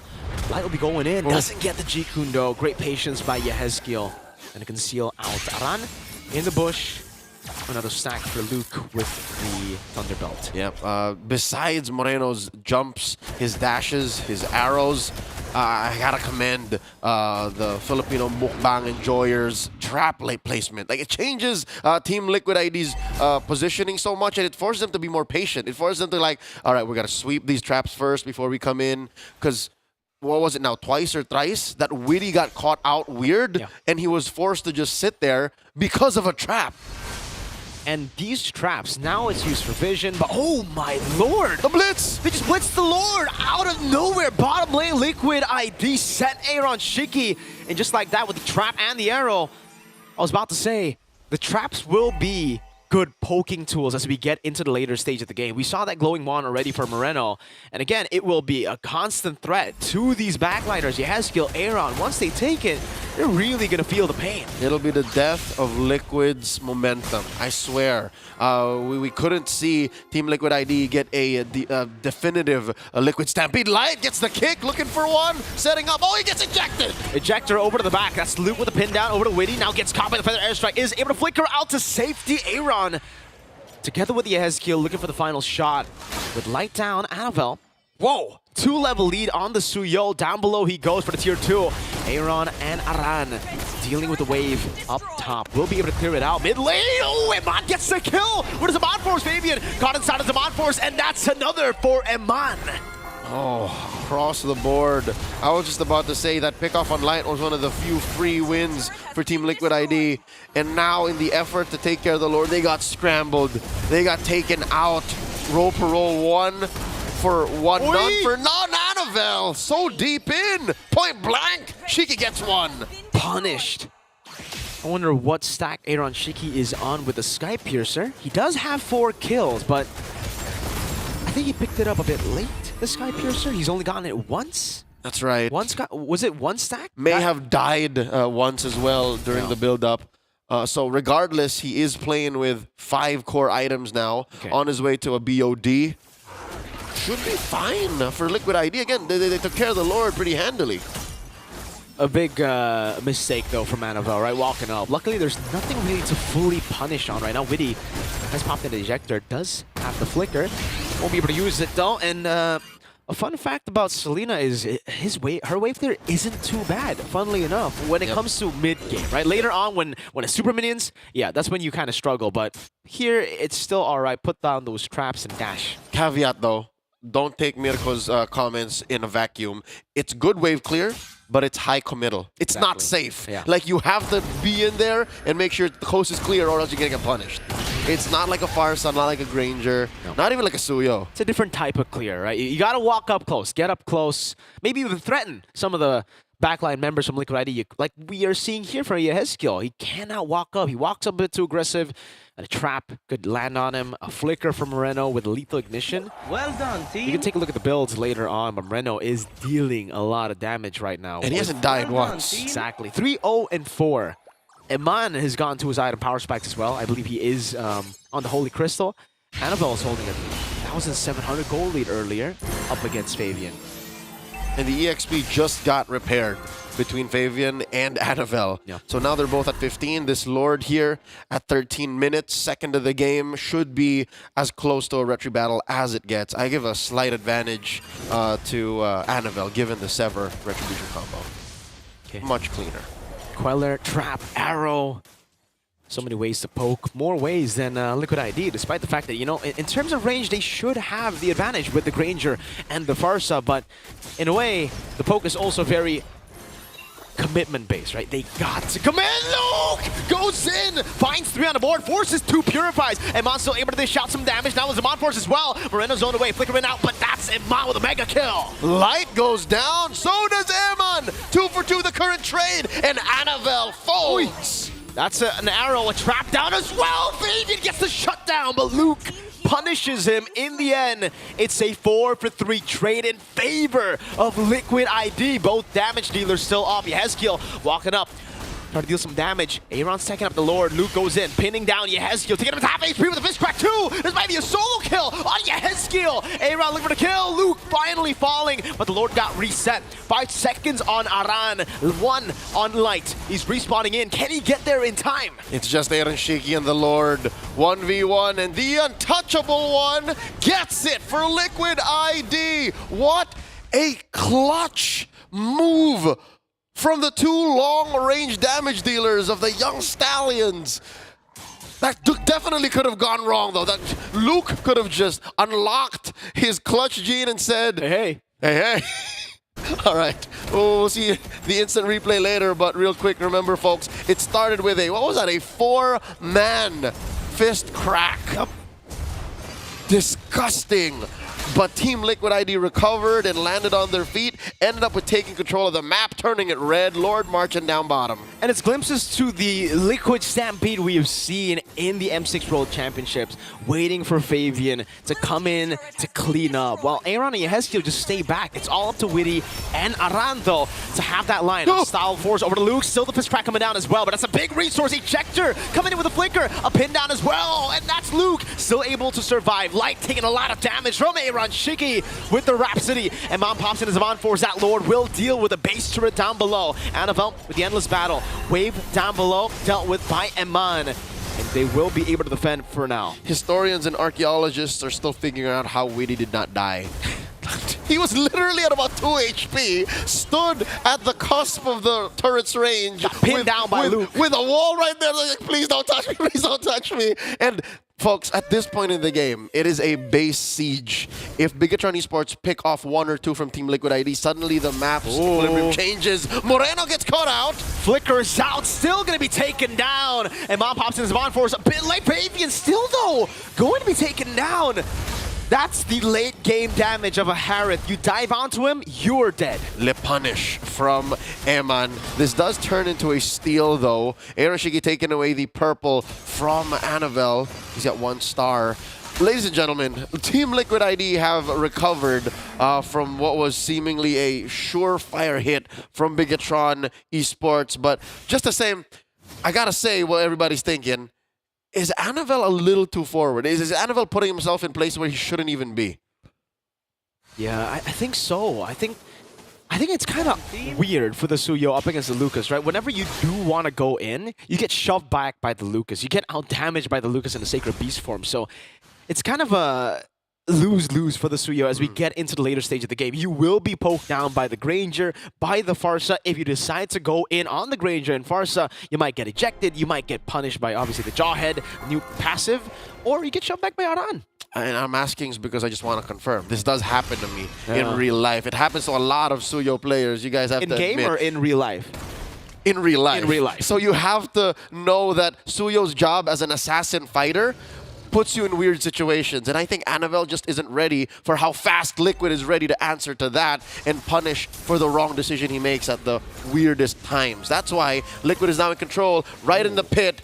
Anavel right in front of Aran. It's 2v1 in that Y-brush. Sacred Beast form coming down with the fist crack as well. For their airstrike as well. That's going to be Anavel walking up with the red tree, but it's still going to be Aaron Shiki who gets the kill. Iman. Late Zaman Force coming in to try to clean up. That's a shutdown from Moreno. And another for Iman. That's an immortality already, but Witty will fall to Moreno, who gets a double. 2 for 1, but the Lord goes to Liquid ID. The young Stallions on damage control. Aran with the flicker coming off of cooldown at the right time, flickering away, getting away with murder. 2 for 1. Again, the situation with Anavel. And folks, to the defense of the young jungler, it's mainly because he wanted to steal. Yep. And again, that was his responsibility.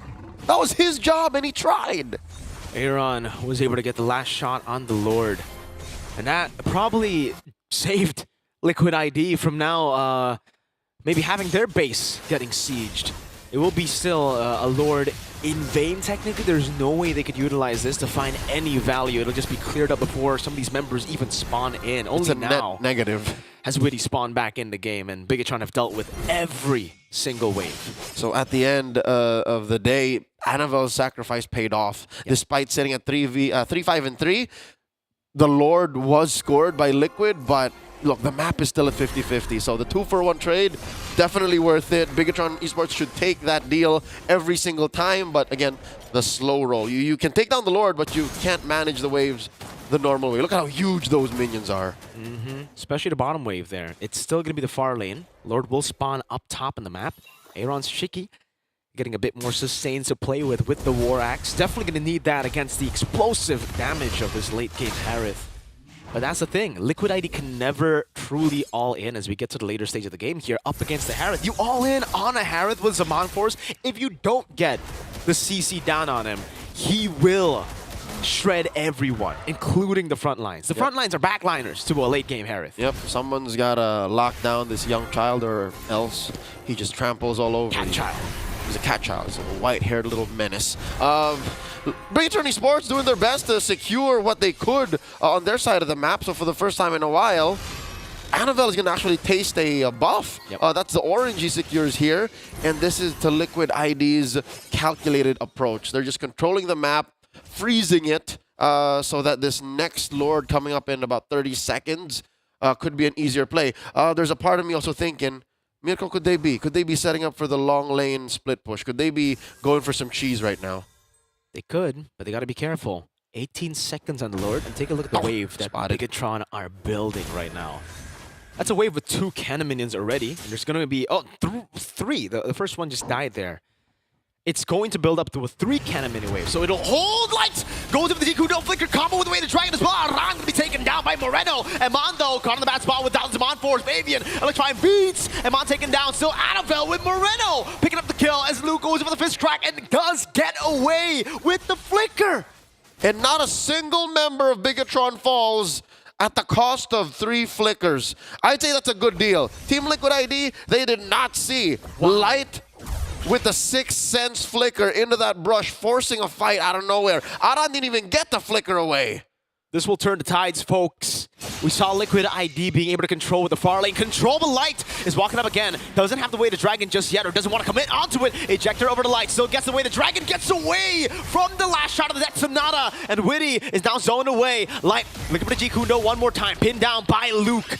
Witty zoned away from the Lord. So is Aaron and Yehezkiel just by Moreno putting the traps down in these choke points. Yehezkiel and Aaron looking for the big steal. Can they do it? Anavel needs the red tree, and he will be able to get it. Witty pinned down one more time. Moreno does not commit. They back away, and this time they got an involved Lord.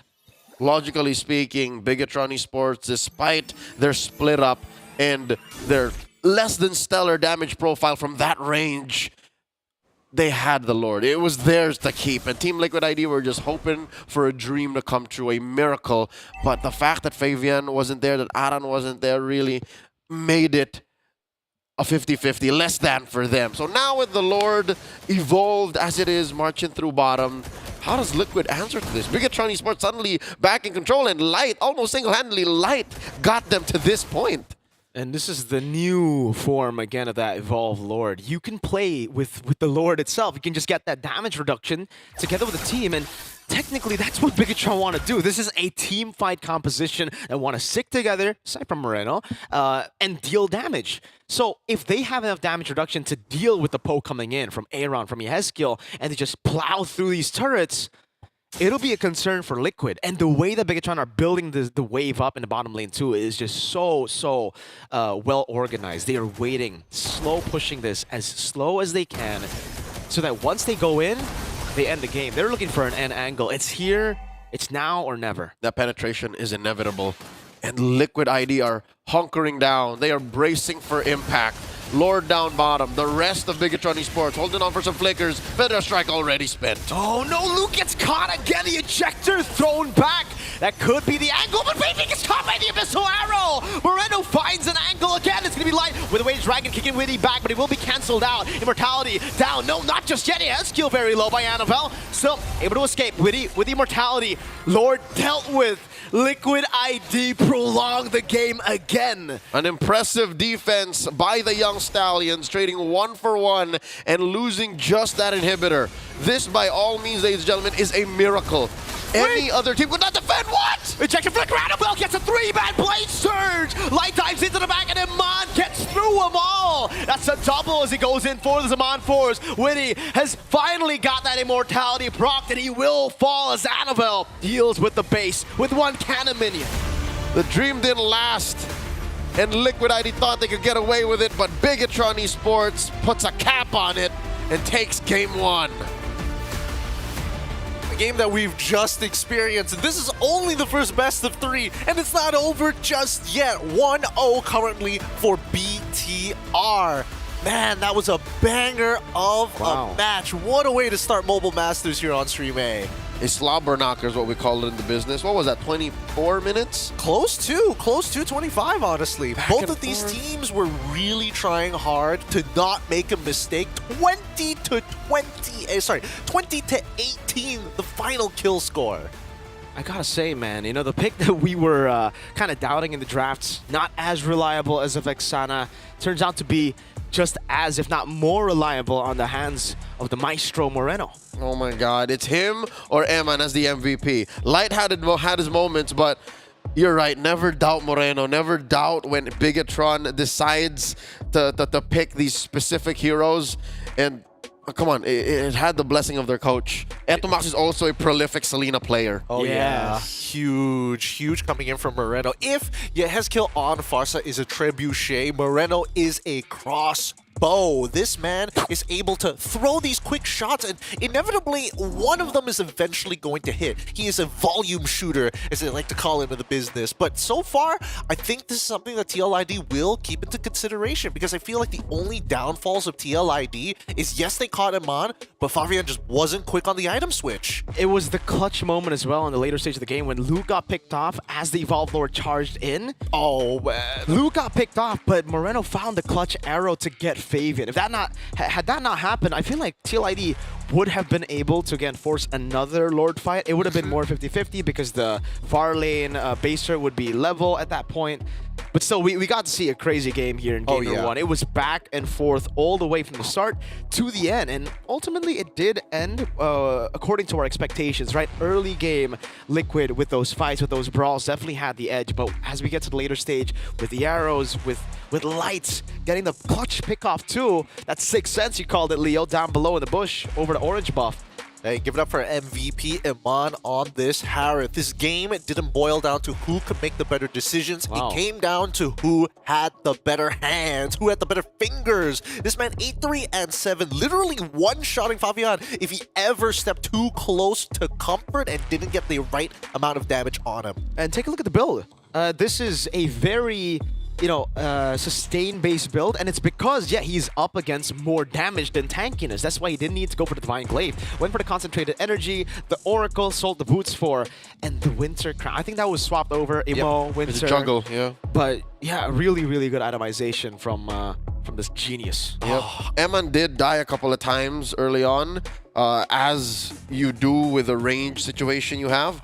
But, again, the whole team converged to try and get Eman to this situation. Not just Moreno, not just Light. We talked about Annabelle. Annabelle made the right the right mistakes, could you say? The best sacrifices. Like, he put himself in harm's way. Again, there really is no true peel for Bigatron Esports. So he acted as that. He went into immortal form, extra damage reduction, you know, a little bit of life steal, spell vamp from the Severs. And that was enough time and enough of a threat to make Eman the actual threat. And I don't think Liquid was ready for that. Despite the not so good KDA from Annabelle, we got to remember that final moment when he got ejected, he got a 3-man Blade Surge. Yep. That was what turned the game around to, again, BTR ultimately winning it. I really hope we get that final moment once again coming in from Lucas. His engagements have been looking great, and I think the biggest takeaway from this match actually really boils down to the way that they trade against their opponents, right? Every single moment had to be crucial, and here we go, right? We see Luke's initial engagement, and they needed to do something to inevitably get ults out. Arrow comes through. We're gonna see probably another arrow come in again to close this out. Gets it, 3-man bang. The follow-ups are so crisp from both of these teams. It's hard to say that that one team was lacking in one department and another team is excelling. I think both these teams are looking a lot more equal than we thought. And of course, my favorite part about all of this is the fact that Luke goes in, he dies, gets up. Yeah, all me, brother. High fives all around. Yeah, I don't blame Fabian. In that moment, I saw how just seconds earlier, he saw an arrow fly this way. He's like, all right, I'm going to go in. I got full stacks on that Electrifying Beats. Folks, even at full stacks, Electrifying Beats only stops, slows. You are free from slowing effects when Joy starts dancing around there. So he did not expect the and then dies. Just the stutter frames. And it's a late game Selena. That arrow comes in so fast, man. You're right. It's a lot of things to take into considerations, especially considering that this match we thought would be a lot shorter than it eventually was. I think that this is a lot more even than expected. That 2-0 that you're manifesting right now, Leo, not coming into fruition. It is now either me or Mirko who's going to be able to get these full correct points. Hopefully we do get it. Either way, BTR in the lead. What are the adaptations coming in from Team Liquid? You know what? You never lose unless you learn. That's true. So that's what I'm going through, and that's what I hope Liquid are going through. They got to learn that maybe you invest a little bit more in reliability than all-in early game snowballing. Well, with that being said, we're going to go on a short break, and when we come back, it's going to be another game between BTR up against TLID. This is Mobile Masters. We'll see you in just a short while.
I'm moving automatic. See the top spot, but I move right past it. You're not number one, man, you thought you had it. I got what I want, now it's more than average. We are the masters. Now we back on the roll, headed back to the throne, cause we back what we on. Now we here to set the tone, got the spirit, got the soul, never question the power. Yeah, we showing you the power.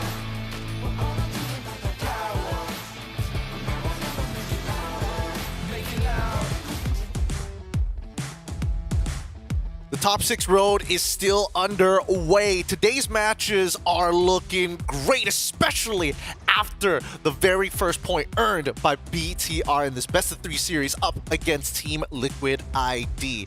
Both teams are still looking to eventually win the series, but boys, I need to ask you, what are some of these adaptations? Do we need to get rid of this Selena? Because the way that I see it, Team Liquid ID, they've got a pretty decent draft. You answered your own question. Get rid of the Selena. Maybe ban it out. Because if I'm not mistaken, there was an episode in Season 15 where... Is that right? Yehezkiel tried to play a little bit of Selena? He played 4 games, he won 1. But even in the game that he won, he didn't do much. See? He kind of existed there. He existed. A quick cameo in the episode. He was definitely one of the Selenas of all time. Just get rid of it. Just get rid of it. I do think it needs to go, but we need to talk about Suyo because it remains to be a top pick here. And obviously, I think it's a little interesting with Bigatron's previous draft because, as you mentioned, he's the assassin fighter. It's a little awkward to kind of position him, but it's not like you're going to let Moreno do that job. Might as well him. Yep. I remember, when did you start picking up Suyo? Yeah, I have. I have been picking up Suyo. Oh, when? Yeah. When it got released, dude. When I figured out this man was a certain someone in the collab we're going to be getting. Oh, yeah. Mr. Sasuke. I have not stopped playing I have not stopped playing Suyo since M6. Wow. I'm at like 200 games now. I'm close. I'm 178. It's ridiculous, dude. You guys remember your stats on your things. Holy. Look, TLID has made the adaptation saying, you know what? Blue side may be the winning side now. Bigatron Esports still may be a game up, but at least they're second pick. Maybe they can look for some power picks this time around because they've already gone through the bans, and I'm not seeing Kalia ban. Kalia has been left open by Bigatron Esports.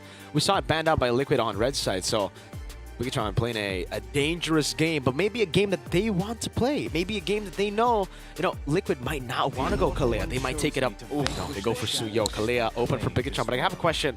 Blue side or red side in the Philippines? 50-50 right now. It's 50-50. It's as close to 50-50. I will double check. There she is! Oh, it's already in. Wow. First Kalia, a Mobile Masters paired up with a Harith coming in from Bigatron Esports on the red side. What I say, I know my boy Dylan Katipon, Light, a.k.a. Pamela. He knows how to play Kalia.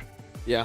That's his style, dog. I agree. I think this Kalia pick was really not made for him, but it definitely catered to him, right? I mean, he has always been this kind of pick-off heavy player in the past, and with Kalia, it's the best of all of, his picks' world. It's a pick-off with healing. Oh! And a Hanzo as well for Annabelle. I think they're spicing things up here. They're one game up, and then now they're like, we got some buffer to play Let's with. do it. This is the biggest run I know, man. When they win game 1, they go crazy in game 2. Sometimes it doesn't work out for them, but I feel like this is a pretty good level of crazy to go for, because these are meta picks. These are some really good picks, and it's comfort as well. We were talking about how Annabelle didn't really look too comfortable. He didn't really look too comfortable on the Suyo, but on the Hanzo, this is very, very Annabelle. Think of Annabelle when he was in EVOS, hyper carrying the team. It was on these kind of assassins. Yeah, and also Hanzo is just one of those assassins that are pretty hard to punish now that they've kind of reworked the way that his body in shadow actually works now. It's you can't really pick and choose which to go for. And now there's extra layers of protection. Again, the high, the low cooldown, the high amount of lifesteal he gets when the ult ends. Plus, if some way somehow Light is in the vicinity, it's extra healing. So all the more, compared to game 1, Annabelle should be more comfortable. Should be, but the question is, what is Aaron Sheik going to play? 2 marksman bans already, with Granger already out from TLID and a Harith already locked in from Bigatron Esports. Where does he go? He's going to have to go for, potentially even a Beatrix, considering they've already got a Jawhead, but that's the only synergy that I'm seeing. Beatrix, Irithel. Is that all it's left? A carry? Technically, they could go carry. It's not the best. Carry doesn't look good right now. Yeah. Dear God, help. Yeah. I mean, with the jawhead, technically, right? You see the combo. You see a combo. Kind of like a carry jawhead, carry Kaja kind of thing. Carry Kaja, carry Cho kind of thing. But yeah, it's not the best up against the Hanzo as well. That's a Sicilian as well. So actually, they're building up to a strange, like a mid-game composition. All of their picks, except for, everyone. Maybe the Kalea. Kalea does okay early, but Harith, Hanzo, Sicilian, especially Hanzo, Sicilian, they need the mid-game. They need those items. And they got away with it in game 1. They got away with a mid-game power spike lineup game 1. Yeah, I can agree with that. I think they can still go for the Badang if they feel like it, just to kind of be like, hey, I may get like beat up in lane, but at least I can kind of keep up. And if we need more peel, that's your guy. There's the Vixana together with the Jawhead here. I wouldn't mind if Bigatron actually go for something like a Gato Kacha too, right? Like the Badang is good for engage, but maybe this time they just need a bit more. They just need a beefy boy up front. Hylos open. Hylos, Gatot, those dudes definitely. Oh no. To mind. In the XP, yeah. Because Light's definitely playing the Kalea. Unless. That's so good though. Either way, you pick a Hylos here, you can switch it. I don't care. Yeah. And not to mention that Hylos has some pretty good synergy all across the board, right? I think the only exception being Harith when he drops the Zaman Force, but you can just pick when and where to do it. Either way, Team Liquid ID, I do feel like they're on the back foot here. They've got a strong mid trio, I'll give you that, assuming you find First Blood somewhere in the mid lane. Yeah. And of course, we have to acknowledge that there's the Hylos. That Aaron Shiki is compromised. Like, this is not the best pick in the metagame, despite there being a lot of valid and viable marksmen. Yeah. Like the Irithel in the face of a Harith, in the face of a Hanzo. If you can even find the Sicilian, it's going to be a struggle. I think the worst part is what battle spell do you go with? Do you just double down on the damage and go for sprint? Because even then, sure, you can get rid of the Hanzo, but you're going to get picked up by Kalea. And then if you take the Purify, you can't run away from the Hanzo, or even with the Glorious Pathway, the Zaman Force. It's too much of a struggle. That's the force error we were talking about. I mean, when you go for the Kalea pick, you're not too good up against the Purify, but you can force the enemy gold laner, mid laner to not go for Purify with your other picks, and this is a great example of what Bigatron has done. Boy, this draft is not looking good for TLID. I'm not gonna lie. If they're able to pull this one out of the bag, it's gonna be a strong snowball. But I think that Bigatron Esports, the way that I see it, have a really good draft. I'm going to give it over to our casters here, Mirko as well as Leo. Boys, take it away for game number 2. The Red Robots are at match point. Given they have experimented a bit with their draft, it looks like they're going for the throat here as the Cavalry struggle to get things going. Game number 2 in the very first best of 3 in the group stage of Mobile Masters. Here we go. Mirko, I bet you're feeling so much better because I'll tell you now, I feel good about the draft for Bigatron. Yeah, same here. But, you know, a lot of times when you think they got a good draft, the execution isn't, up to par. So we'll just have to see here, because Liquid ID, despite, losing game 1, despite not having the better draft, they're still really good. I gotta give it to Liquid ID. They have, in the past, been able to go with very unorthodox drafts and have done well, better than their opponents on, comfort picks. Yep. Let's take a look at the player emblems here. Pull yourself together. I'm seeing a lot of PYTs. Oh. A solid 2 on Kalea for the Flicker and for Mr. Moreno up top, Witty. Yep. So he definitely wants to stay on top and confirms it is Light on the Kalea with Luke on the Hylos. And this is such a great combo of battle spells and kit. You have the Revitalize on Luke, and then you double down on the healing with Light. Check this out. Kinjutsu already thrown out by Annabelle, and top lane, Emma's in trouble. As the Purify will be able to pop it right now. That's going to be the slam from Light. Not able to dish out enough damage or to CC anyone just yet. Gets a bit of healing, but it's not enough to keep Eman alive. 1-0 first blood for the trio of Liquid ID. Great start. This is exactly what we were looking for in Liquid game 1. Sure, they eventually got to a point where they could be aggressive, but this is how Liquid does work. It's the Liquid Stampede. It's not the Liquid wait and walk peacefully. They gotta try to get, force the issue, get that early game snowball with this kind of composition. They cannot. What would you think is the line that they need to cross? How much of a goalie do they need before Bigatron get their item power spikes to actually make it like even. This figure is coming out of my behind, I'd say 2,000-3,000. But more importantly, I think Fabian needs to be up like a level or two. Now the turtle goes, Annabelle scores! Wins out the rectory battle, Eternal Guard comes in, Light gonna be locked down to death, but Annabelle finds a trade over to Witty, now goes over to Aran, gets caught by the Sanguine Claws, but Reno still able to dish out some damage. Your Luke taken down as well. Turtle for 2 kills, +1 for BTR. That's a score for Liquid. Yeah. I'd say Liquid got the better deal out of that one. Look at that, the rest of the map is gonna correct itself. And that is Luke sent home, so that's a few chunks that Aran can take out. Oh no, but if only Annabelle could not play the man-to-man. Amazing instincts from the former EVOS jungler. Look at this. Goes in, Soul Snatch, not enough damage to take Aran down. Not just yet, that's a tanky Hilda. Aran gets away, Hylos gets the wave. So they ended up still soaking in the wave here. But yeah, Team Liquid ID definitely still with that lead, that advantage in the early game, building up to almost, well, right now, 1,000. I stand by that. Fabian has to be up on levels, and that's why I'm worried. Because Annabelle is up on him. He just turned level 7. Witty here catches a few, Light very low. Oh, the dive from Annabelle could be ready. The flicker forward, and now it will be Witty falling to Eman as Moreno flicker forward to get that last bad impact. Team Liquid ID overextending there. I don't know what exactly they were going for. It seems like the was the orange stolen? Where did the orange go? I think that's what they were going for. Liquid was going for the buff. I think Fabian got it, but might have to. Annabelle does have double buffs. Yeah, but at what cost? Look, Annabelle is at level 8. This is costing Fabian. Oh no. Not enough damage just yet. No, there's no way he gets to kill Aran there. But yeah, the orange buff is still taken by Fabian up top. Light try to go in, and Aaron, to answer the questions that we had in the draft, has gone for Purify. Okay, so again, reliability, consistency. He doesn't want to coin flip his way to a sprint and damage. Team Liquid ID first to the scene here.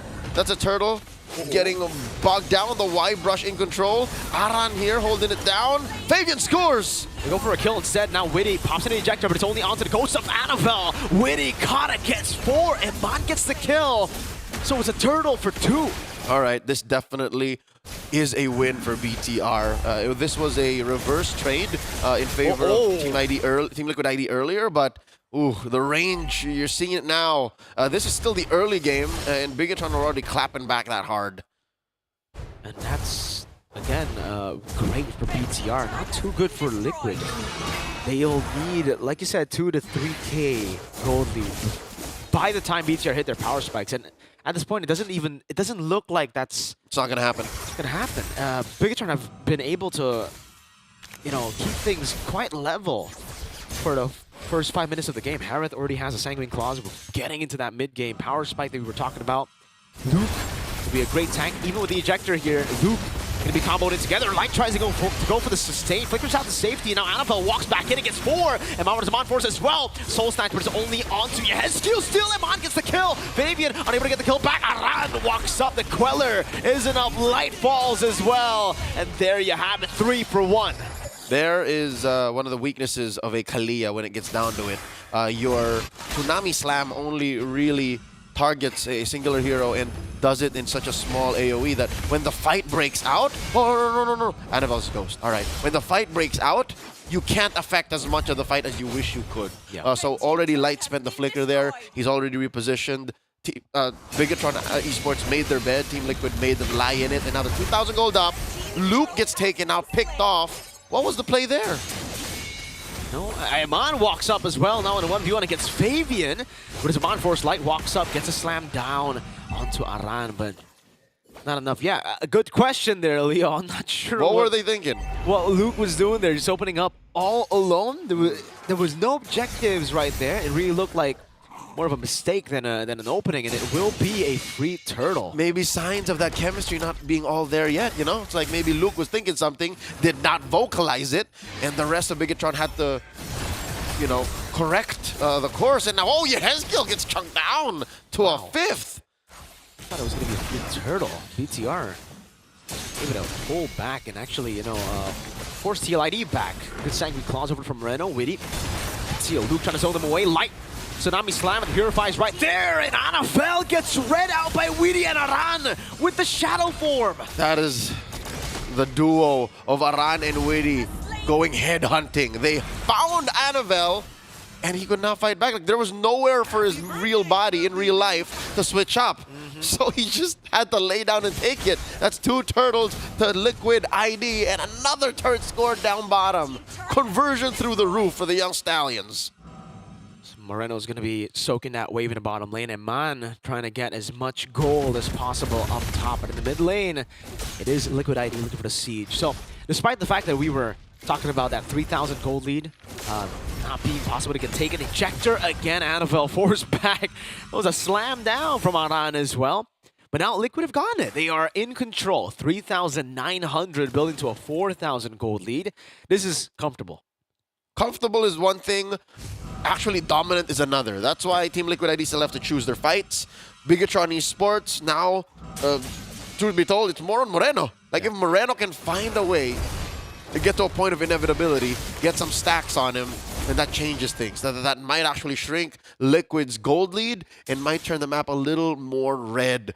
Slowly but surely, Annabelle's utility will go down, relatively speaking, in this game, because Liquid's getting better at hunting his body down. Look at this. Aran, oh, she's so chunky now compared to earlier. Yeah, even with the Soul Snatch, only able to get half of his HP, and that's a Hilda.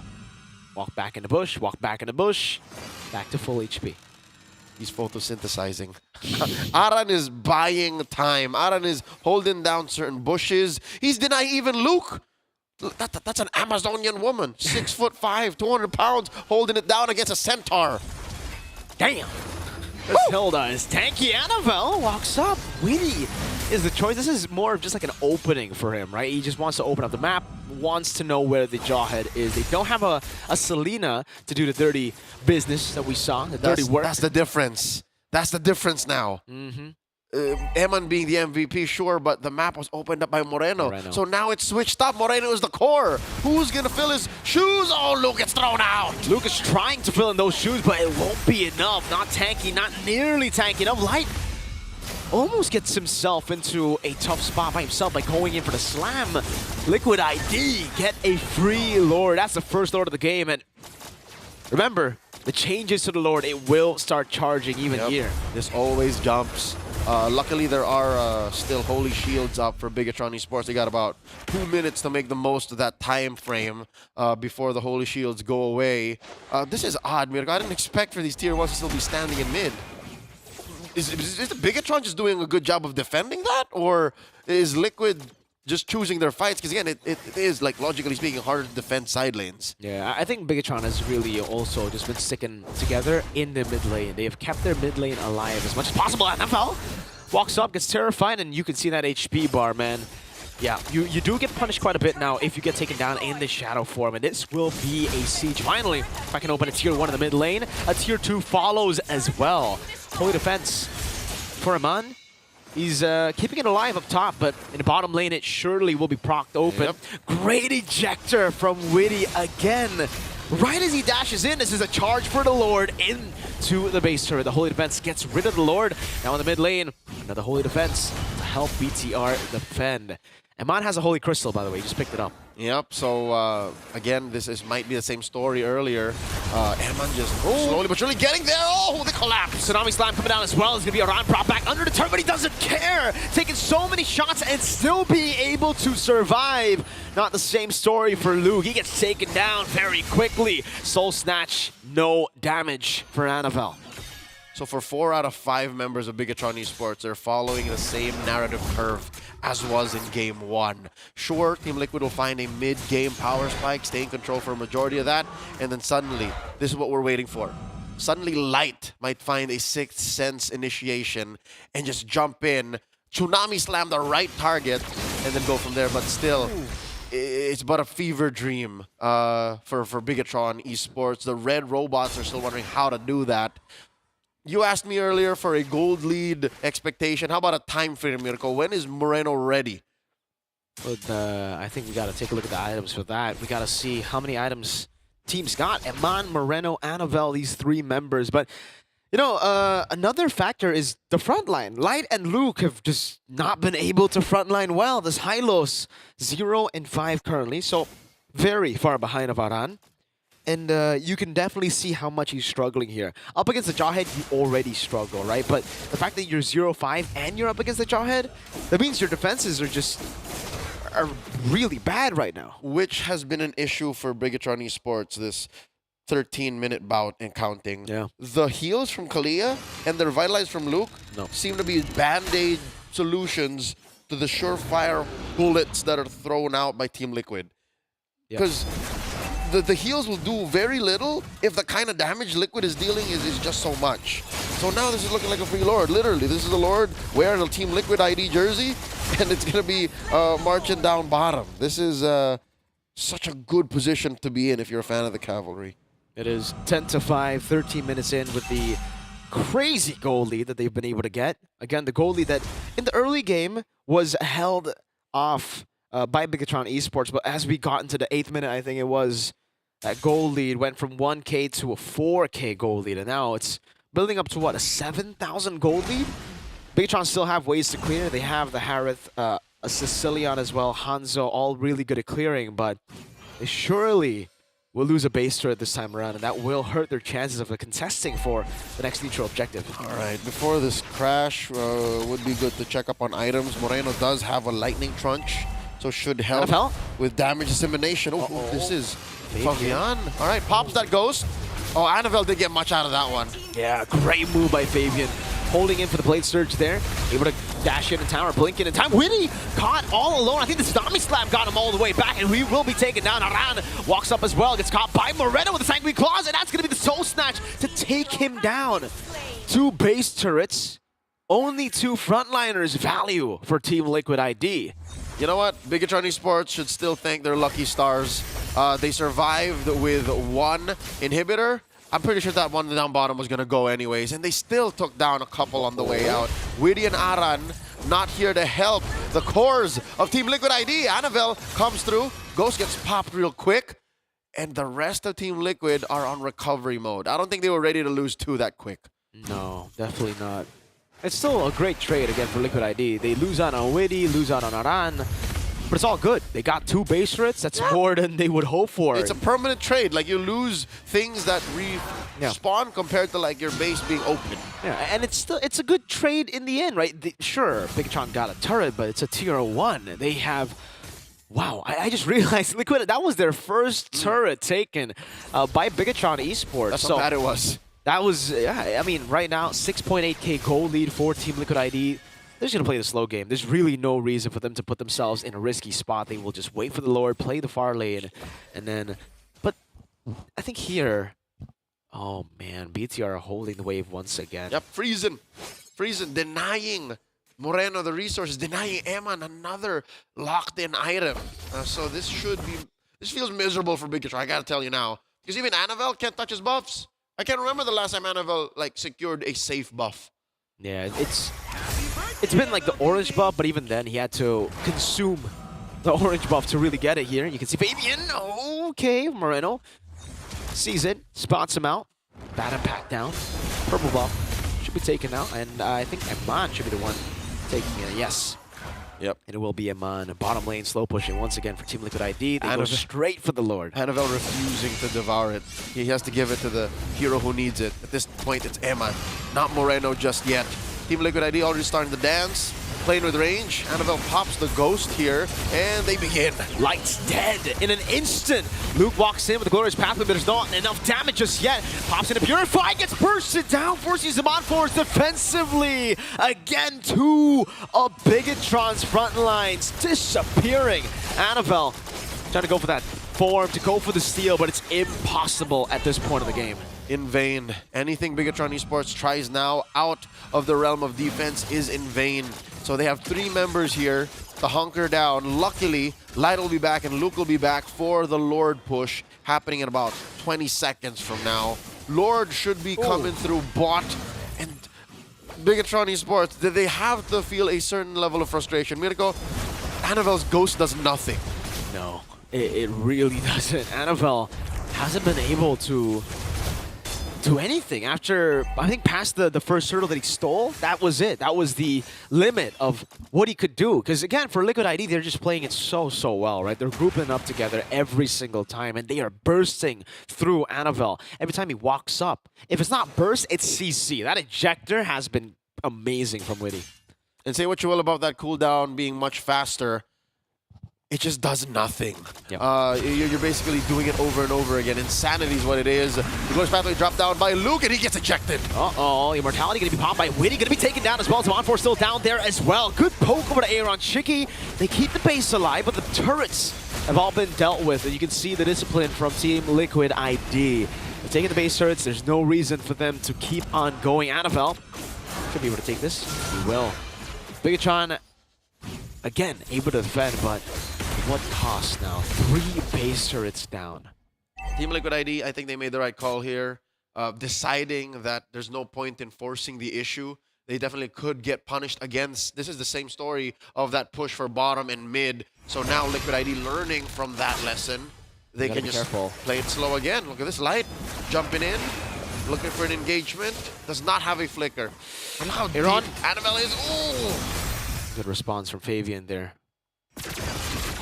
Aaron had to jump over. Does he have a win in nature, by the way, Aaron? Or is he just going glass cannon here, thinking that, again, his front line will be enough to hold off the Hanzo? Folks, there is very little incentive for Aaron Shiki to build Wind of Nature. He's only afraid of Annabelle in that case. Everyone else does magic damage. So that should be a question we'll be getting the answer to in just a bit when we get the item check. Should be a rose gold, right? Witty, no immortality, was popped just earlier in the team fight. Light has just bought that immortality. So far, Light hasn't really been able to get those big tsunami slams, right? It's really just been Witty, Aran, these frontliners. I don't even think we've seen Fabian get tsunami slammed yet. Nope. It's very difficult. Again, it's the frontliners that you'll get those easy slams on. He'll have to commit the flicker to get the good targets like Yehezkel and Aaron Shiki. And that's even counting those battle spells. He has to watch out for the flicker, has to watch out for the purify, or else he put himself in his position that a Jawhead usually finds himself in. You know, just constantly deep behind enemy lines. Now that the Lord has spawned up top, Liquid making a beeline for it, and the concealed play coming in. Bigatron esports looking for one. Light does have a flicker and a Tsunami Slam online. They find one up top. Tsunami Slam over to Witty. Doesn't have the immortality. Goes to Projector. Does Purify from Eman to escape. Witty going to be taken down right now. Zaran's going to be dealt with by Annabelle, who's dealing so much damage, but Luke will fall as well. Moreno trying to go for the kill with the bad impact and the flicker, but won't be able to find it. Light caught again. That is the Curse Blast together with Aaron Shaky to take the kill over. That's a 2-for-1 in favor of TLID. Only the damage dealers left alive for BTR. Another 20-minute banger coming your way. Annabelle starting a lot of damage. Jumps in over, Aran in the back as well. That's a big bomb over. Immortality bought by Annabelle. Moreno and Eman not going to be there to help him out. Moreno walking up finally, now pops into back fees, but Aran deals with him. Eman walks up now, up against Fabian. The Blade Surge going to be chained up already, but Segway Claws lands on him. Immortality for both, and it's a great synchro vision there. Wins the crowd, it's another big bang. Impact. Eman the only one left. He's against 3, and he can't steal the Lord. Aaron Shaky secures. Oi, Eman jumps back in, gets bonked by Aran. It's a double kill and a Lord with Witty spawning in. It should be over. Only the 2 frontliners left to defend for BTR. This is not ideal. The red robots are facing down the inevitable. Game 3 is just around the corner. Luke drops the glorious pathway. Light and him are trying their best. 8 seconds on Annabelle. Light's trying his best again. Tsunami Slam in vain. Luke is zoning the man away, actually able to dish out enough damage, but again, the frontliners, they're all on the base with the minions. An equalizer from the Indonesian champs. We're going all the way. Game 2 goes to Team Liquid ID. Prediction points still on the line here. It's looking real good for both me as well as Miracle, but dear Lord, 1-1 with TLID playing a near perfect early to mid and a little bit of a coin toss at the very end. Got to keep it spicy here between both of these teams. Boys, how do you feel about that one? I mean, I already have a person in mind for MVP. I sure hope he gets it. But TLID, we were saying that they had the weaker draft. What happened? I think it came down to comfort and execution, and the fact that we did not acknowledge that BTR did a lot of experimentation. This is why I was saying, right, for TLID, a lot of times they go for these comfort picks, they go for the drafts that, again, may look weaker on paper, but they executed so much better. This is another good example of it, right? Leaving the Kalea open for Light to take, leaving the Hanzo, but then playing for what their comfort is, and it's the early game. Once they took over the early game, they took control of the game, really. That's what we didn't see in Game 1. Yep, big shoutouts to Iran here. He played a strong laning phase, not to mention getting the first turret on his side of the map, always rotating a lot faster in comparison to Luke, and not to mention big shoutouts to Yehezkiel. 2-man, 3-man, completely stopping the aggression coming in from BTR, even with a glorious pathway. The linearity, the how straightforward BTR want to engage TLID became their biggest downfall. Yep, plus their one way to cut through the back line was made null and void. TLID just said, nah, Annabelle, no. No, this is a no ghost zone. Yeah, even with the item power spike, right? He got the item power spike in the end. Full items, by the way, from the Hanzo. You'd expect way more impact from the Hanzo in the later stage of the game, but we just didn't see it here. And with much faster velocity. Yeah. It feels like Annabelle at some point said like, oh yeah, I'm not enough. And then he just let that performance anxiety affect him, and he just gave up. He just started willy-nilly throwing that ult out. It's like, see guys, I told you nothing's happening. Yeah, I mean, after looking at how the mid game went, if your frontliners can't really open up the map for you, at least with Annabelle, throwing out the ghost form out there is probably your best bet to get that information, right? I mean, it's a non-committal ult as well with minimal punishment, but just look at that graph. We see by the 15-minute mark, the substantial lead from TLID is what kept them alive until the item power spikes came online for Bigatron Esports. It was just too much for Bigatron to handle. We were talking about the gold lead having to be like 2,000 to 3,000. They beat that by the time. We were talking about like 8 minutes, 9 minutes, they have to have a 2,000 to 3,000 gold lead, but they got a 4,000 gold lead. Out of nowhere, it was one big fight. 3 kills to 1. They took control, and the capitalization, man, of that lead of that team fight. That's where TLID get to shine. When their individual brilliance translates over to objectives, that's when they get the snowball, and we saw that from Fabian. Yep, Objectives is his middle name. And in this game, Objectives. What? Usurper? Fave, Objectives, Usurper. Okay. Yeah. So the way the team takes advantage of that flow, that momentum, leads to Liquid just not allowing the opponents to do anything. If you'll remember, what was that? Just one single turret that BTR got to touch. Tier 1 mid. 20 minutes into the game. And that's because Fabian, our MVP, sure got 5 kills, 9 assists, but he also was playing man-to-man defense on every single thing on the map that he believes is his. I think that the punishment coming out for TLID was what's so good about them this game. Especially, like, we're just seeing, off of that first blood on that top side translates to a whole bunch more kills, inevitably getting the tier 1 down bot side, and not to mention, coming up to that very first Lord, they got max value. They got it to push all the way up to an inhibitor tower to get that extra bit of damage. Coming in towards like the mid to late game, I wish we saw a little bit more from Light on this Kalea. I was really thinking that it was able to kind of, mitigate the early game damage we were expecting from TLID. Yeah, the sustain was just not present. I think it was due to, again, the jawhead, right? Every time you go for the ejector, that new passive, the more damage the whole team does, and they have a lot of burst, man. Together with Aaron Chiki, who also has physical def shred, by the way, right, in the second skill. So it ultimately became a battle of burst, and Team Liquid ID definitely had the advantage there. Whenever anyone walked up forward, they would just get shredded so quick. Even the Hylos. We were thinking about a beefy boy for BTR.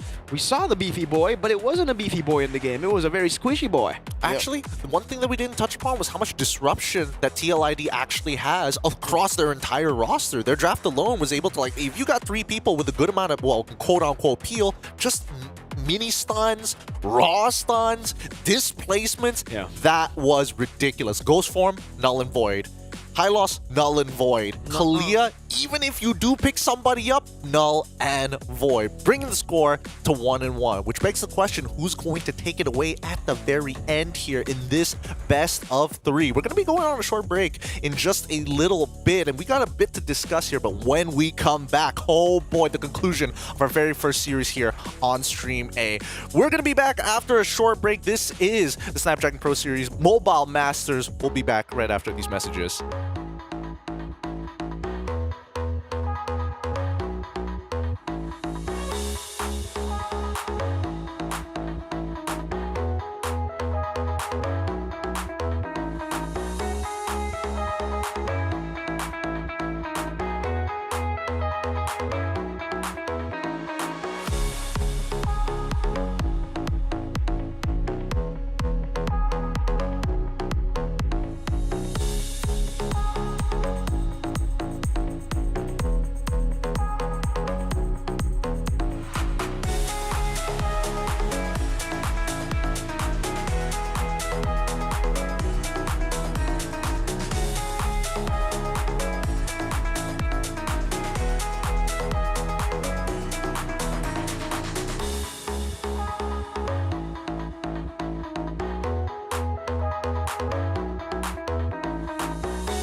It's a madhouse.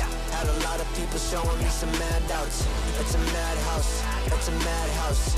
I got love for the game. I don't cash out. It's a madhouse. It's a madhouse. Everybody with their hands up in the air like whoa. It's a madhouse. It's a madhouse. Shaking all the city. This is how I like my show.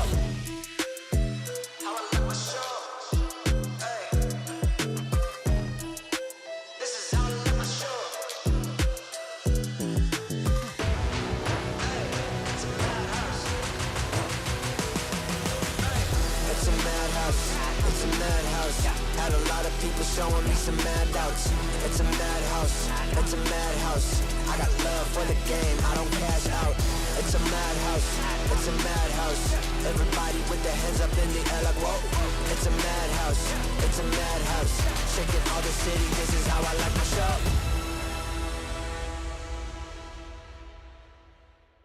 Ain't nobody in my lane. Me and you, we ain't even playing the same game. Take my own credit, no need to drop names. Drop the weight, clean slate, I'm insane. It's giving insanity on a melody. More flow than a manatee. Levels that I reach, man, I defy gravity. Heart so strong like it runs in the family. I've got the haters out of breath. Ain't talking about dinner when I got them distressed. Giving palpitation when I say it with my chest. Do the calculation, this time fit in best. Acquiesce that I am the empress. Going so sick, someone call a vet. I just can't be tamed, that I'm the Loch Ness. So blessed, they can't comprehend. I turn a skeptic to believer. I am a leader, resurrected like it's Easter. If you step to me, you'll get the misdemeanor. They can't defeat her, they can't connect the reader. Part 3. Welcome back, everybody. This is going to be our very first series, the very final game of this series to conclude who is going to get some extra points here at the Snapdragon Pro Series Mobile Masters. My name is Getting in Q, and once again, we've got our casters, our professionals at the desk to keep you guys entertained throughout the game. It's going to be Mirko as well as Leo here. Boys, we talked about adaptations initially, but we need a deeper look, a deeper intake of what BTR needs to do to win out this game, because I think compared to game number 1, game number 2, there are some clear flaws. Just don't experiment. Don't experiment. Stop it. That's one. Just experiment. But not so much. I feel like it was a bit too much. The Hanzo plus Kalea. Remember in game 1, it was just the Selena. But even that was an experiment, technically, because Moreno's good. Moreno's really good on the Selena, but we've only seen it once, right? So it's still kind of a gimmick. Whoa! We got a B stream update. Yep, that's Onic PH taking the 2-0 against Vibin game. And it was devastating. It was what was 16 or 17K gold lead by the end of it. But last time I was watching it earlier. What's the time? What's the duration of the match? Oh, that I don't know. I didn't stick around for the post games. It was it was a brutal beatdown, to say the least. A BB, some may say. Beloyski. Look, the way that I see it right now, I think that both these Indonesian teams are going to be bringing their A game because, again, to be fair, they had BTR had a buffer game. Now there's no buffer game, but they are going to be short on some points if they don't win. If we're talking about adaptation, we didn't see the Selena ban, and the Clea did get to go through. Do you think the Hanzo is going to show up once more? No, I don't think we're going to see the Hanzo anymore. I think we're going to see the Joy plus the Suyo more times for Annabelle. I think it really depends though, right? Because I feel like the Kalea, the composition works, but the front line didn't. Ooh, the front line didn't. We got a Stream C update here. It looks like Papar Supermassive has taken a full series 2-0 up against Influence Rage. Interesting to see how this is playing out for some of the other streams here. They're finishing way too quick. I'm feeling kind of jealous. No. This just shows Stream A is bang for your buck. Like your time here is well spent. We respect you. Best stream. And these teams want to put on a great show for you. That's why we go all the way here. We're so Asian. Have to be keeping an A, keeping it a stack here. The best possible grade as we go into game number 3. Let's look at the draft. BTR going to be on blue side, Team Liquid ID on the red. Oh, look at that statement from Liquid ID now. We saw your Kalea. We're not impressed. We don't care. Go Do ahead. it one more time. We don't like the Harith though. So does this mean Shiki's gonna pick up the Irithel again? Probably the Moskov actually. He's opting to go for Moskov more than Irithel. Moskov Open, yeah, but they get the Jawhead Suyo. There it is. JHS. This is what I expected Game 1 to look like. Bigatron with the first pick Granger, and then Suyo Jawhead for Team Liquid ID. But for Bigatron, this should be a Joy pick. There you go. And then Joy Selena. Are they crazy like that? Probably gonna go for a safe pick like Badang or Cho again. Oh, wait. It would make sense if they do decide to do that. But tell me a little bit more about TL IDs, especially Witty the Wise picking up this Jawhead. We saw it since last year, coming into this year. That's all Witty wants to play today. Yeah, it's all what Witty wants to play today. And it feels like he isn't the most, how do I put it? He isn't the most snowbally on it. He definitely feels a lot more responsive, more like defensive Jawhead. Yeah. I am the protector. He's definitely more calculated. We do get the Cho, by the way. Yeah, he's definitely more calculated on the Jawhead. It's not a key boy kind of crazy, unstoppable force, flicker to the other side, ejector type of playmaker. He's more, safe. We play for objectives. We play for my calls. And that's what you get. I think it's the same way he plays the Cho. It's a utilitarian Jawhead. Utilitarian Jawhead. Pragmatic. It's not explosive. It's not high impact. It's pragmatic. Like he'll make the most of that kit. He'll do it for charity. That's right. What he's looking for. It's for the future. It's for the kids. That's right. That's why he's wise. That's why the wisest amongst the young stallions. Coming into the second phase here, this is where it's going to get real scary. We've seen strong openers from both of these teams. And once again, Aran going to get his hands on the Hilda. I wouldn't be too surprised if Bigatron decide to go for high loss once more. They've got composition that kind of makes it work, I suppose. But are there other options we're missing out? Huh. Yep. Badang, I guess, right? Yes, but also a mid laner. Like, what is BTR gonna play? I think because I could have sworn they were gonna go for the Selena again. Yeah, it hurt Liquid so bad. There, never mind. Yeah, it gets banned out. That's a good read by Liquid ID. They know how scary it is to go up against Moreno when they have a Cho to help the Selena to open up the map. It's just too perfect. You don't lose, man. You learn. Exactly.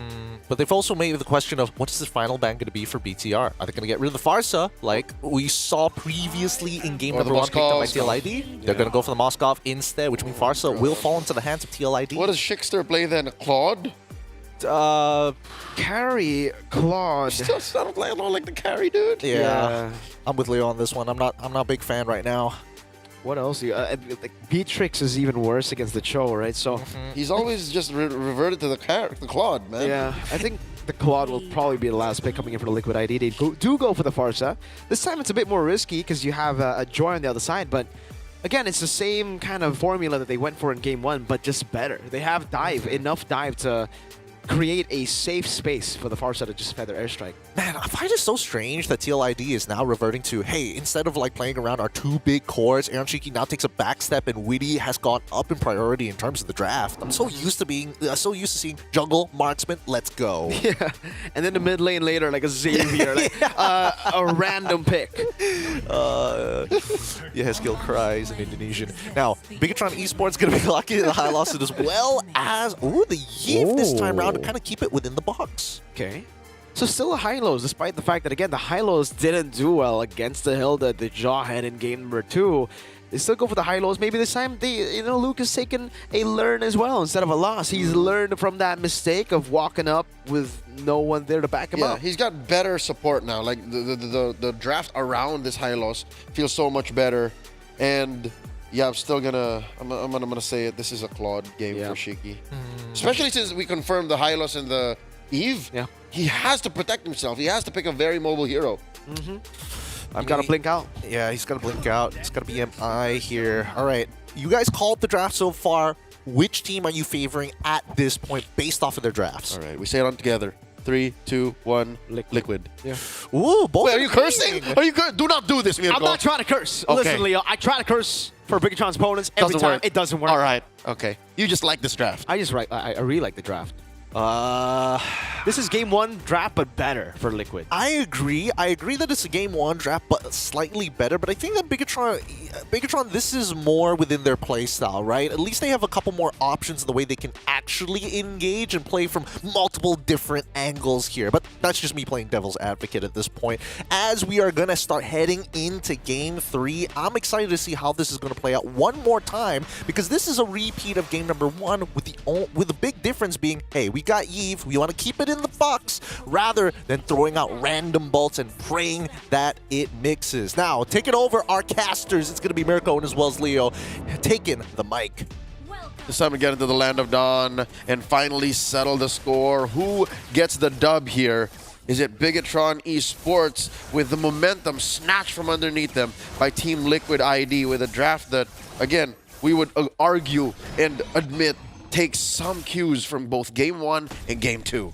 We gotta remember though, Leo, in Game 2, we did also say that we like Bigatron's draft a bit more, right? Oh no. It's a thing for Bigatron, really. When they don't have the stronger draft, usually they execute the game plan a bit better. And when they do have the stronger draft, they don't. You know, it's just a Bigatron thing, man. You know, I've been a fan of this team for so long. I know their patterns, and that's been the pattern for the longest time. And whoa! Excuse me? In the bottom lane, Eman just... Well, put him in that corner. You see that corner? I see him. It's almost like he got scolded by the teacher, told to just stand in the corner. That's right. Oh my god. Time out. Time out, Eman. What? That is a free first blood down bottom. Up top, though. Oh, yes. Kill going to be caught. Annabelle puts in the beats a bit. It's rough. Fabian's still able to claim it. Annabelle gets level 4. Now it jumps back over to Fabian. Soul Sever coming in. Annabelle electrifying beats to escape. So far, Team Liquid ID, they're playing to this tempo, their tempo, the Liquid Stampede trademark. Team Liquid up by about 500 gold, and the first turtle will be spawning in the upper quarter in about 20 seconds. So we saw that the gold lane definitely is a win for Aaron Shaky. Great start for him. How about that mid lane? What's that mid lane like? I think it should be favorable for the Eve. It really comes down to the roamers to turn it around. Ejector Luke pops in Revitalize, and that is the Jawhead we're talking about. High-lows shredded down. Witty waking up. His investment in this Jawhead paying off, saying, Coach, I'm playing Jawhead today. You can't stop me. Team Liquid ID scores a massive early game objective in that turtle. Not even Bigatron can stop him from picking that Jawhead, man. The Jawhead and the high-lows pick up. Eman in the bottom lane for the airstrike, locking him down. Another kill onto Eman with Aaron Shiki picking up the kill.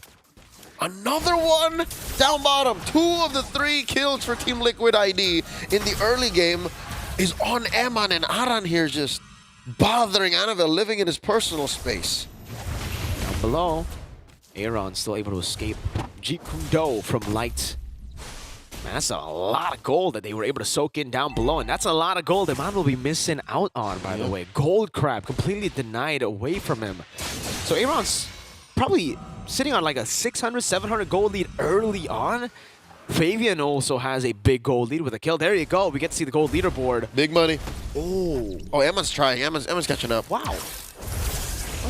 He took a cap. You see that? He took a small cap. Oh, Glorious Pathway. Wait, the Dragon locked him down. That's an Annabelle walking and dying over the Feather Airstrike. A kill over Aaron Chicky with the Blazing. Two over to Luke coming down as well. Iman, so kind of way Aran falls under the real world manipulation, and it will be a kill. Annabelle, Luke traded for Witty. All right, there's one way to counter the real world manipulation. Number one, force it out of your opponent. And number two, walk up to it in a way that your opponent regrets putting it in that spot. Aran here gets flushed out by Eman. Dude, 3.5 minutes in, Liquid is unrelenting. They are making Eman's life a living hell. They want to shut down Eman on the Granger. It's a great move. They're oppressing him. This has been a way for Bigatron to, you know, get wins in the past. Even when the team loses, they can always just rely on Eman, on the Granger, to carry in the mid game. But this time, it'll be a bit later, I think, for Eman to get those items. And even then, Aaron in the bottom lane. Oh, Witty coming down as well. Unstoppable force. Flicker out from Eman. Goes in for a bit more damage over to Witty, who's going to be very low. Aaron should do the Blazing Duet coming down as well. 2 members down below. That means Bigatron have a man advantage up top. That is huge. It's a 3v4 there, but Light still goes down first. Yehezkiel pops him. Retribution. One out by Annabelle. Moreno taking low, still able to cut away. Aran walking up again. Annabelle looking for an RW. Went for the shielding. Aran bypasses it. Luke will revitalize a Queller from Fabian to take Annabelle down. And Aran gets away with murder. Who'd have thunk by diving 2 turrets deep, jumping onto Moreno, getting the kill, getting out would be possible. And this whole time, Witty and Aaron Shiki do not get punished. That was a 3v4, man. Called 3v4. Whoa. A win 3v4, 3 kills to nothing. They only got a turtle out of that. Liquid is so back. They are angry. After that game 1 loss, BTR now in a tough spot. Feather Airstrike coming down as well. And Mom might just be taken down by the Feather Airstrike. Light able to provide backup in time, but man, they are really shutting down Eman. Oh, I said 3.5 minutes, it's on Eman. 5.5 minutes still on Eman. And yeah, you're right. Light is doing a good job playing an enforcer, a bodyguard, an escort for Eman, but it's not working out. Like, this means the rest of the map for Bigatron is passive, is defensive. You can see it again. Even taking this orange buff is a problem. Aran is just taking those shots like a champ. The cannon minion with a trade up top. Orange buff still being held on, but Fabian wants it. He's a level ahead of Annabelle. Revitalize from Luke. Get a bit more HP. Eman's over there as well. The retribution will come through from Fabian to steal this orange buff away from Bigatron. Perfect timing. No turtle coming up for about 20 seconds. Annabelle's been busy. Annabelle worked out that trade up top, a tier 1 takedown. But there is their own tier 1 who's like, what, a breath away from going down as well. Turtle spawning in just a bit. And look at this, very sneaky. Team Liquid ID know that they're so ahead that they can still win the 3v4s, 3v5s. They keep Witty and Shiki down here. Conceal. Over from Witty. Eman's going to clear out the wave in the mid lane. Unstoppable force. Eman with a flicker out. Oh, that's a flicker. Also responding. Over Blazing Duet from Shiki. Yeah, Yehezkiel gets taken down. It's a man advantage for Bigatron. Make that too. Shiki falls. Oh, Annabelle looking for the kill. Fabian able to dash away again. Eman with that Sonata. 2 for 0 in favor of BTR. The biggest of all clutches, suddenly, what seemed like an engagement initiated by Team Liquid ID turns into a 2-man pickoff for Bigatron Esports. Amazing response from the Red Robots. Great read from Annabelle on that Joy. Coming in late to the team fight now, tickling Aran with that damage. It's really not taking any. Back to the bush, back to full HP. Annabelle, retry up in a bit, but he will not be able to contest. They will be happy just by leveling the lead just a bit more. Yep, taking it down a notch from about 4,000 approaching to just 2,500 gold, 7.5 minutes in. Final turtle going over to Team Liquid ID. Still in control of the game, and they're taking control of mid. I do not know what's next for Team Liquid ID, honestly. They could snap any moment. Bear down on this buff down here. Light shoved out of that bush. Luke walks back in. Luke trying to get control over this. Annabelle, level 11 to Fabian's 12. All right. TLID won't force the issue. They'll go straight to the mid lane, poking Light out. Orange buff taken by Annabelle without using Retribution this time around. And both teams are just playing for the waves at this point, waiting for the next neutral objective to spawn. All right, looking at the item check here, that's a gold lead across the board, the most massive one between the junglers, Favian and Annabelle, just a Starlium Scythe on Annabelle, while a BOD on the way here for Favian. Does Shiki know? Did he see Annabelle here? No. Oh, sneaky. Oh, cancels it. He might go for the kill. Does he want to go for the 1v1? They don't know where everyone is. They only see where the Suyo is. Oh, look at that cut. Annabelle walks up. The PMI gets placed down. Annabelle will be able to clear it out. Unstoppable force all the way to the back. And that's the big pong. Annabelle taken down by Aran. Lu walking up as well. Moreno looking for the damage again. Really able to flicker out as Iman goes for the Detonata. Fabian. Blade Surge just to threaten them away from that tier 2. The commitment and the patience by Team Liquid ID. Impressive. The fact that it took a while for them to actually see where everyone else was, and they're still committed to getting at least one takedown. And how fortunate it is for the Cavalry that it's a jungler, that it's Annabelle. It's a key pickoff. And here they hold their ground. 10 seconds until the Lord spawns. Lower quarter of the map. Team Liquid ID relentless. Like they're not letting Bigatron Esports breathe. They're both freezing the lanes and making sure that if Bigatron commits to something, somewhere else on the map cracks. Well, there you go. Back to where they started. Not really where they started, but it's closer, right? It was 5,000 gold lead when Bigatron got 2 for 0. Team Liquid back to almost a 4,000 gold lead. Witty in the bush. This time, Immortality. Oh, Amon gets chunked down for the airstrike, forcing him to flicker out. Light goes in for the kick, but Yeskiel is able to flicker out. Now Luke gets brought back in, the blazing duet there. Way the Dragon canceled out by the Purify. It is all clean from Liquid ID. A lot of ults and battle spells spent there by Bigatron Esports, only resulting in a takedown. So they're a man down. Luke is out. There's ill intentions from Favian and Witty. They see Annabelle. Oh, that ejector over to Fabian. Annabelle will have the dashes. Can he escape? Yes, he can. Turret taken by the minions in the bottom lane as Annabelle pushed it earlier. Yeskiel in the bush. Looking for the stun. Moreno with the flicker out. Almost catching him. Yeskiel wings by wings out of there. No Purify for Aaron, but he does well. Stayed patient with the BMI. Did not rush to it. Forced Light out of the cooldown of the Jikundo. Impressive spatial awareness by the Ghost of Jakarta, Yehezkiel. Died only once this game. How he claimed that moniker. Every time, in this single fight alone, he has dodged so many frontline, backline hunters from Bigatron Esports, and now he's back in the fight. Again, this is what you get with that buff on Farsa. The wings by wings gets you there so much sooner. And this is what you get when you put Yehezkiel on a signature high ground hero. Witty, unstoppable force at the ejector. Luke able to sustain out of it though. Light not going to. Feathered airstrike. Used up. Annabelle walking forward now. Goes for electrifying beast. Retreat battle. It's Fabian who claims the Lord. Aran stops Annabelle in his tracks. Flava Fave with a big ticket win. A lesser jungler would have panicked when they see a fully charged up, stacked out electrifying beats Joy. Fabian, not that kind of jungler. 404 errors not found for Team Liquid so far. They've been playing clean, man. Sure, there was a 2-man pickoff in the mid game, but now at 11.5 minutes, a Lord on their side marching through top. They're clean. They can take this slow. Again, the same cadence they had in game 2. They can make that work again. Oh, Melfic gun for Aaron Shiki. Leo, this is what we call a stompy stomp. This is a Liquid stampede to the finest. TM. Race to the power of 5. Cubed. See Halberd for Eman. A bit more firepower for BTR to play with, but not nearly enough to deal with just the front line alone. Aran, this game is still the untouchable. Oh wait, no, that's Aaron. Close enough. Wait. All right, they're pushing in. Every wave synced well through, and Bigatron Esports have to deal with this right now. Luke drops the glorious pathway. They're trying the feathered airstrike. Oh, Aran's just playing with BTR. Look at the way he's zoning. No damage taken for Aran. BTR don't even want to use their resources on Hilda. Some no bush gaming Hilda. Like, he was literally inside the base. He was running laps. Wailing on dudes. Like, I'm not even healing. How are you not hurting me?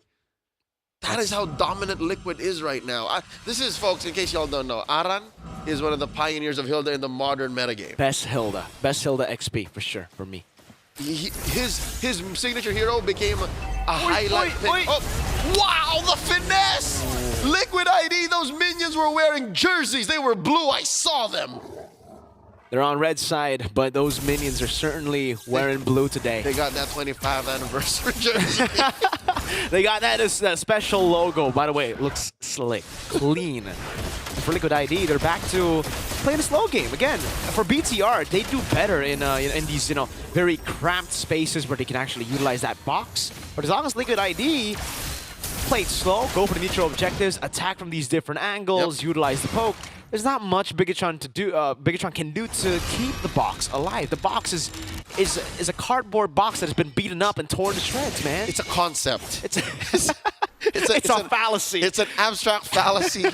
It's a myth right now because, say what you will, at 14 minutes, Team Liquid ID, time is still on their side. Sure, Eman is stacking up, but look, they can freeze the map. They can make sure that the waves don't cross the river as much. So Bigatron esports have to crawl out of their base for resources. Look, Luke is a walk-in sentry, man. Like that's a mythical beast used as a sentry. Like that's a huge waste of abilities for. Oh, he's trying. See, he tried again. Oh man, that's a free lord to TLID as Aran just stood in the bush, giving the information to the team, and then walking up saying, "What you gonna do about it?" It's man-to-man defense. Like, no, sir, you're not allowed here. No, sir. And to make things even worse for BTR, that's Aran. He's already untouchable. Has the immortality too now. So even if you get to touch him, it's not gonna do good for you. It's gonna be pretty bad for you. There'll be a lot of wasted ults. There'll be a lot of wasted battle spells, which we've already seen. Oh man, you have to go for Wind of Nature. That's when you know it's tough, right? You have to go Wind of Nature. Good damage from Iman, but it's on Yehezkiel. You see the damage on Aran and you're like, what damage? And that sucks. An XP laner threatened you that way. Aran chunked down a half health here. Oh. Ejector on the Luke. A big bonk. Oh my lord, the shred from Aaron Shiki. Say goodnight to Luke. 2 games on the Hylos. First game it was I think 1-7. Now it's 0-4. Back in the defense again. Eman doing damage this time. Gets the Sky Pierce to proc over to Aran. Now is that gonna be Fabian? Locked down in place. Fabian giving away the shutdown in the bottom lane. A mistake, but not the costliest of mistakes yet. They can still recover from this. They did lose an immortality on Aran, and BTR is starting to deal damage. That's one step back in what seems to be a sprint. Light dashing on through, trying to find that kick on to Aaron Shiki. Luckily, Shiki got that BMI perfectly on time. Has yet to press the Purify in a while. There's no one to force the Purify outside of Light, right? So it's very different to game number 1. We had the Badang. The Badang could be the one to start off the engages, bait out the Purifies for Light to then get a pick off 30, 20 seconds later. Now it's just Light. He has to do everything himself, baiting out Purifies, opening up the map. I'm saying that because Luke cannot open up the map. On this Hylos against the Jawhead, you open up the map, you dead. The best thing you can do is just stand in a bush and say, they can't cross this line. But that's it. It's a small time gig. He's not going to buy a house and a car out of that. Is that another concept? It's another concept. It's a theory. It's a game theory. It is just something that he can think about, but not do anything about right now. That's what's happening for. It's part of the late night talks of the boys, you know. Something you just think about. Yep. It's not giving. It's just not giving. 1,000. It's an L he has to take right now. He does have an L in his name, so maybe it's from there, right? He just takes the L from. Yeah. Well, we've seen them come back from worse. Remember, game 1. They had 2 lanes pushed in, like 2 inhibitors lost, and they still came back from that. Who's to say, right? But they had the opening. They had the... Oh, Eman on the bottom lane. Kites away. Oh! Witty, unstoppable. Oh, reads it out. Witty the Wise. Well played. Eman got read out. He gets taken down by the Usurper. And there goes the opening that Bigatron thought of. All the way in. As many concepts and theories as Bigatron Esports can play with, them being programmed to win is not in the books for Team Liquid ID's Stampede. They ran through Eman, bro. They threw so much at him and eventually found him. Down goes Annabelle. Shiki touched everybody. Winter Crown immortality to Luke fallen as well. The robots are crumbling. You cannot out-concept, out-theorize Witty the Wise. And this was all this while we had an absentee jungler. Fabian was taking the Lord alone, and now it's an end angle inside the base. The Cavalry looking for the charge in. Fabian gets locked back in, but gets ejected to Aaron Shiki. Like it to be fallen to Aaron Shiki. Fabian takes the damage, goes for the immortality, and gets out. And Mon baited away, taken down with the Fender airstrike. Inside the base, and the Winter Crown popped on the Hezkill. His immortality down. It's all over. Liquid ID complete the reverse sweep against Bigatron Esports. It went all the way. But at the end of the day, the defending MPLID champions take the win. 2-1. GG, well played for TLID. 2-1, the final scoreline here in our very first series of the Mobile Masters Stream A here at the Snapdragon Pro Series. My goodness, what a game. I have never seen a team absolutely shatter the confidence of the Red Robots like that, and the amount of resources they put into making sure Iman and Annabelle did not get to play this game. Let's look at the post-game stats. 5-19 in one of the, well, out of this series, one of the shorter matches that we've seen so far. And they say robots have no feelings. I'd reckon BTR felt pretty bad. Like, they didn't get to play. Like, this is the one game in this 3-game series that they really didn't get to play. Zipper, could we save the clip of Moretto freaking out when they lost their top inhibitor? Yeah. Guys, what are we doing? What's going on here? The disruption of communication, the shattering of confidence. I gotta give it a TLID here. I feel like there are a couple of elements that's really making this team kind of figure out how BTR actually click, and I think that Iman is pretty vocal about, I need help. Please send help. Dear God, help me. Since minute one. They're still here, guys. Guys, they're still here. I gotta say, man, Luke, this is why I just don't want to see the high-lows on Luke. He needs playmaking heroes. He needs heroes. He needs those, you know, it's the attention span, man. He's got the Gen Z attention span. Let's be honest here. He needs a hero that goes in. APM needs to be through the roof. Give him a if fidget it's a spinner. horse that walks up and just pops in Revitalize, he can't do it. He tried to do it, and he got ejected. He got wittied. He got wittied so hard. Man, it sucks to see him in this type of position because I totally agree with you. I think he needs to be on those big playmakers. However, it's not like the Hylos as a draft pick as a whole for this team is a wrong option. That Glorious Pathway is such a powerful tool, but they couldn't take the initiative from TLID. And I was telling some of the talents in the back while we were watching this game, hey, Bigatron just need one really good fight in all of their inhibitors, and then top inhibitor exploded, and I'm like, man, this game's pretty done. Yep, the closest to that was the 2-man pickoff, the free 2-man pickoff that happened in the mid-game. Oh. But that aside, there was nothing that BTR put on the table. They were just playing with heroes and concepts that they weren't comfortable with, especially against MVP, Favian, and the rest of Team Liquid ID, who were feeling themselves. Like, they felt so comfortable. Oh, yeah. The fact that we saw Yehezkiel go Flicker instead of Purify up against Light, I mean, that exuberates, hey, we know what makes this team tick. And I think they've conditioned them so hard. Oh, I hope that they have the play. The witty prediction Flicker play, that was hella nasty. But once again, here's the destruction of Iman down on the bot side of the map for the next, I don't know, 5 minutes or so, just absolutely hammering on him. Liquid wanted to liberate Iman of the responsibility of his hero. And you can put your phone down, it's fine, dude. It was a tough watch, I'm not gonna lie. As a goal, especially for people who play the gold lane, that's where you know where the opposing team has a vendetta against you. Yeah. That's what people would say nowadays.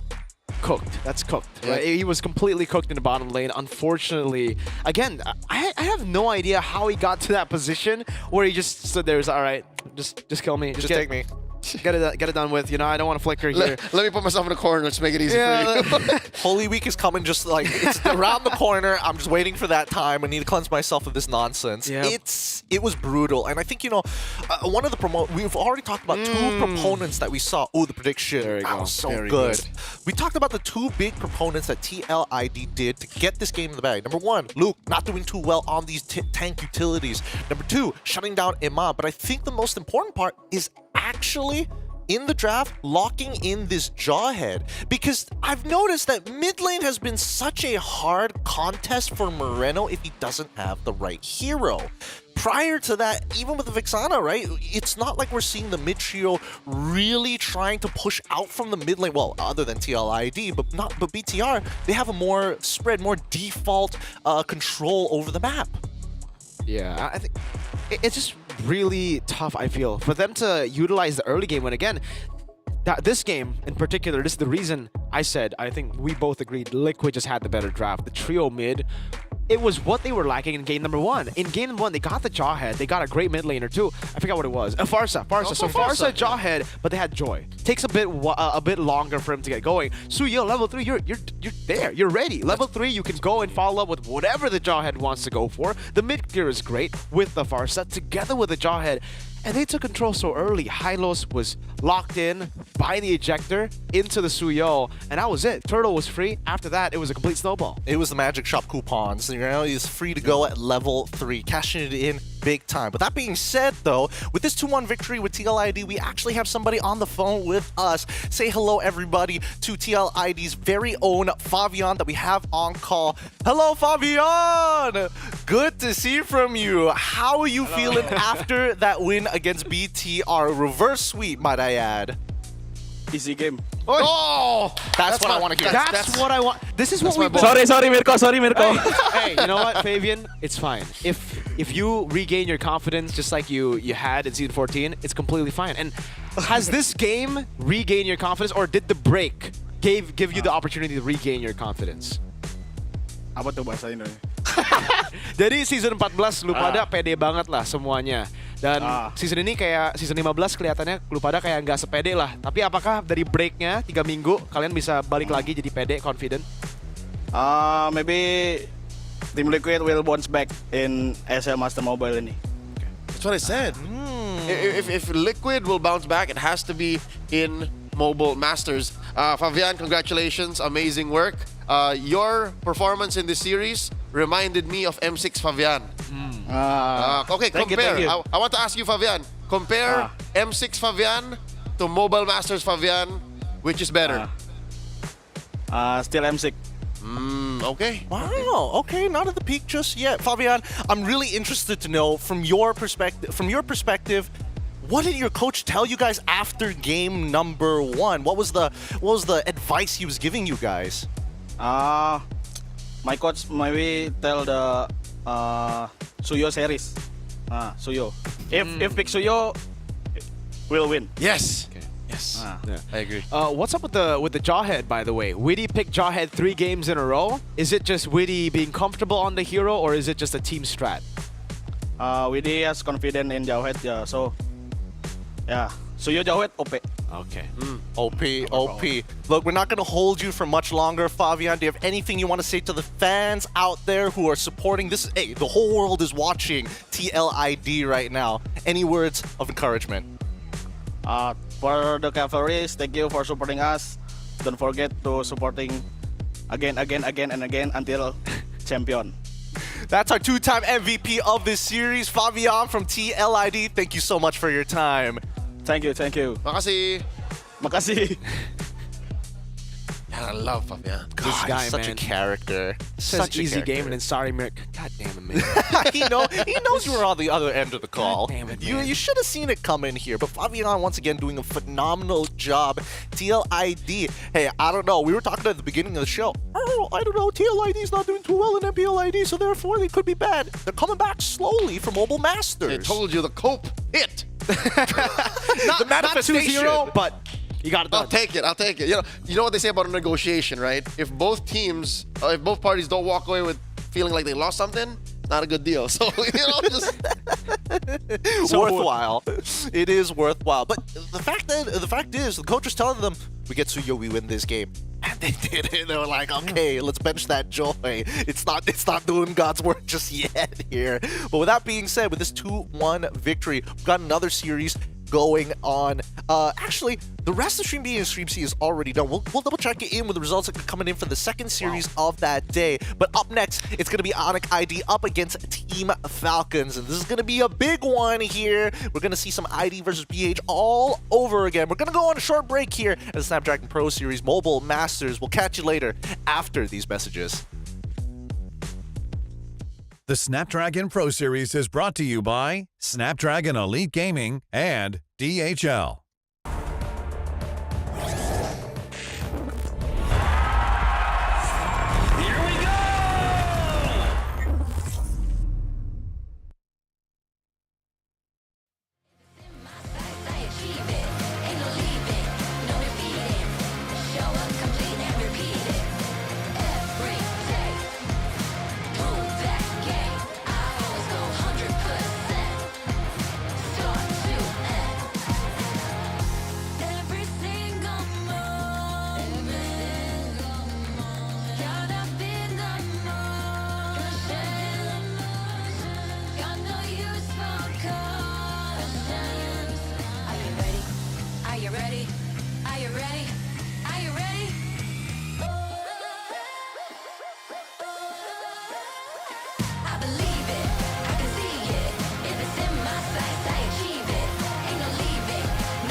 Yo.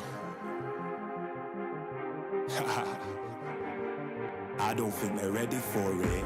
On the loose, on the loose, on the loose, on the loose. We're the beast, on the loose, say the truth, on the loose. Off the chain, it's all the gauge.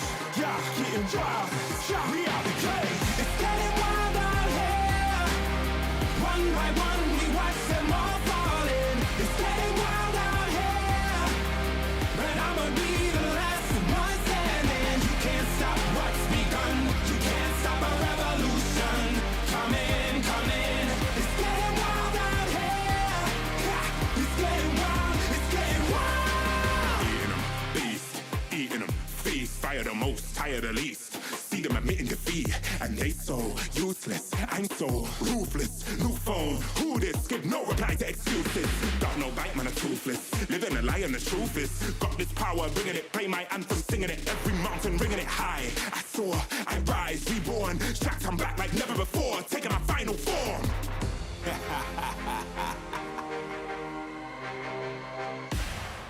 Yo, it's getting wild out here.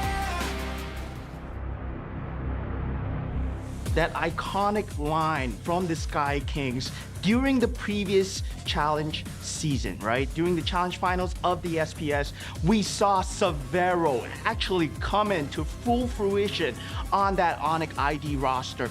But of course, he's backed up by the household names. We have Kyrie in the back, and now Severo has come on that gold lane. And will he fulfill his destiny of reaching that gold standard?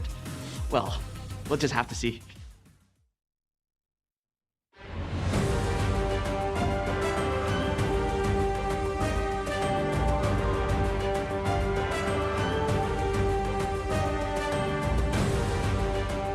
The competition heats up here at the SPS Mobile Masters. We're on to our second series of the day after a very short break, and we have Onyx ID up against their very own team, Falcons. An ID versus PH here on Stream A. Finally, an exciting time. But with that being said, let us introduce to you our professionals and casters and analysts who will be taking care of this game. We've got Leo as well as Eterna here at the set. I gotta stop saying desk here. It's a change of my How you feeling? And welcome to the set. I'm feeling good. After that win in that first match, I'm like, yeah, those are my boys. Yeah, the gas is there. Maybe only the second most prolific Team Liquid ID fan.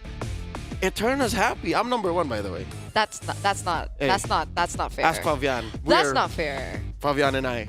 Besties? Yeah. We were besties too. Were besties? Okay, I don't know about that one. But welcome once again to the set here. Thank you. Leo's all warmed up this time around, especially sitting on that chair real comfortable. But for this upcoming game, it's going to be some exciting stuff. We had the longest series by far, so far, amongst all 3 streams because they finished fast. What do you think about this one when it comes down to Onyx versus Team Falcons? Honestly, I think we have the best stream.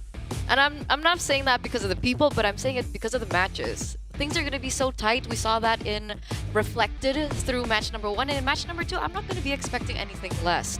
Sure, Onyx ID are on a little bit of a slump, especially seeing their performance in this seasons of MPL ID. But like TLID, it feels like they've found their rhythm. Maybe we're going to be seeing new faces in the lineup for Onyx ID, and I think they do have a chance against Falcons. You know what? You're right, but only partly right. It's because of the matches, it's because of the teams, but also because of the people that makes Stream A the best. I didn't want to be biased, in bro. all of Mobile Masters. Don't be too humble. But also, you're right in that Onyx ID is struggling and that Team Falcons are slowly catching up. You mentioned how Onyx ID are right now in a better spot than they were when we started Season 15. But for Falcons, it's actually so good. They're currently number 3 or 4 in the standings and have secured their playoffs in MPL Philippines Season 15. So we're bound to see a great match. Again, we're calling this the never-ending rivalry. The never-ending rivalry. They faced each other so many times, but let's first talk about Onyx here. Because again, as the tournament mentioned, they are currently on the slump with Ryota, Sans, Keyboy, Savero, Mr. Breaker of Change, Mr. Steal Your Girl, Mr. Hide Your Sisters. It's Kyrie Targaryen here. And I think that so far, what is the slump? Because again, we had that talk about Savero. Can he fill in the shoes? And we're seeing another EXP laner swap places coming into the new season? Yeah, it's been tricky for Onyx because I think among all the teams, we have 9 teams in MPL ID. They were one of the only teams that were sitting at a 3-match lose streak, and that was alongside Navi. So that's not the best of comparisons, understanding the accomplishments as well as their experience that they've had so far. So as we got into the second week, we finally saw some changes to the roster. No longer Rez, we see Ryota coming back into the fray, and then we see Savero, who has been a good replacement to CW. Hey, good is an understatement. Savero, in his debut international tournament right here in this very tournament series, Snapdragon Pro Series Season 6, he went all the way to the grand finals. What were we saying about then?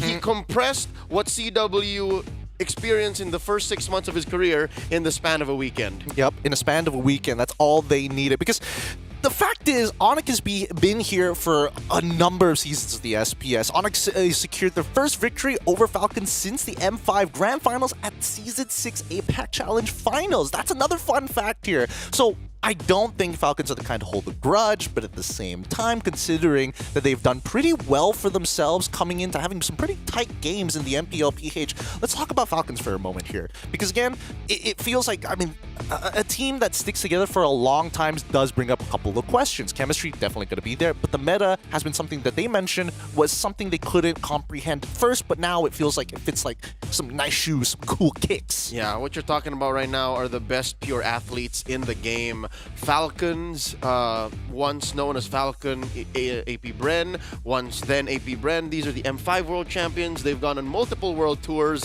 and yeah, compared to every other single team around the world, they're the most consistent. Like they've been together with this 5-man lineup for the better part of 2 years now.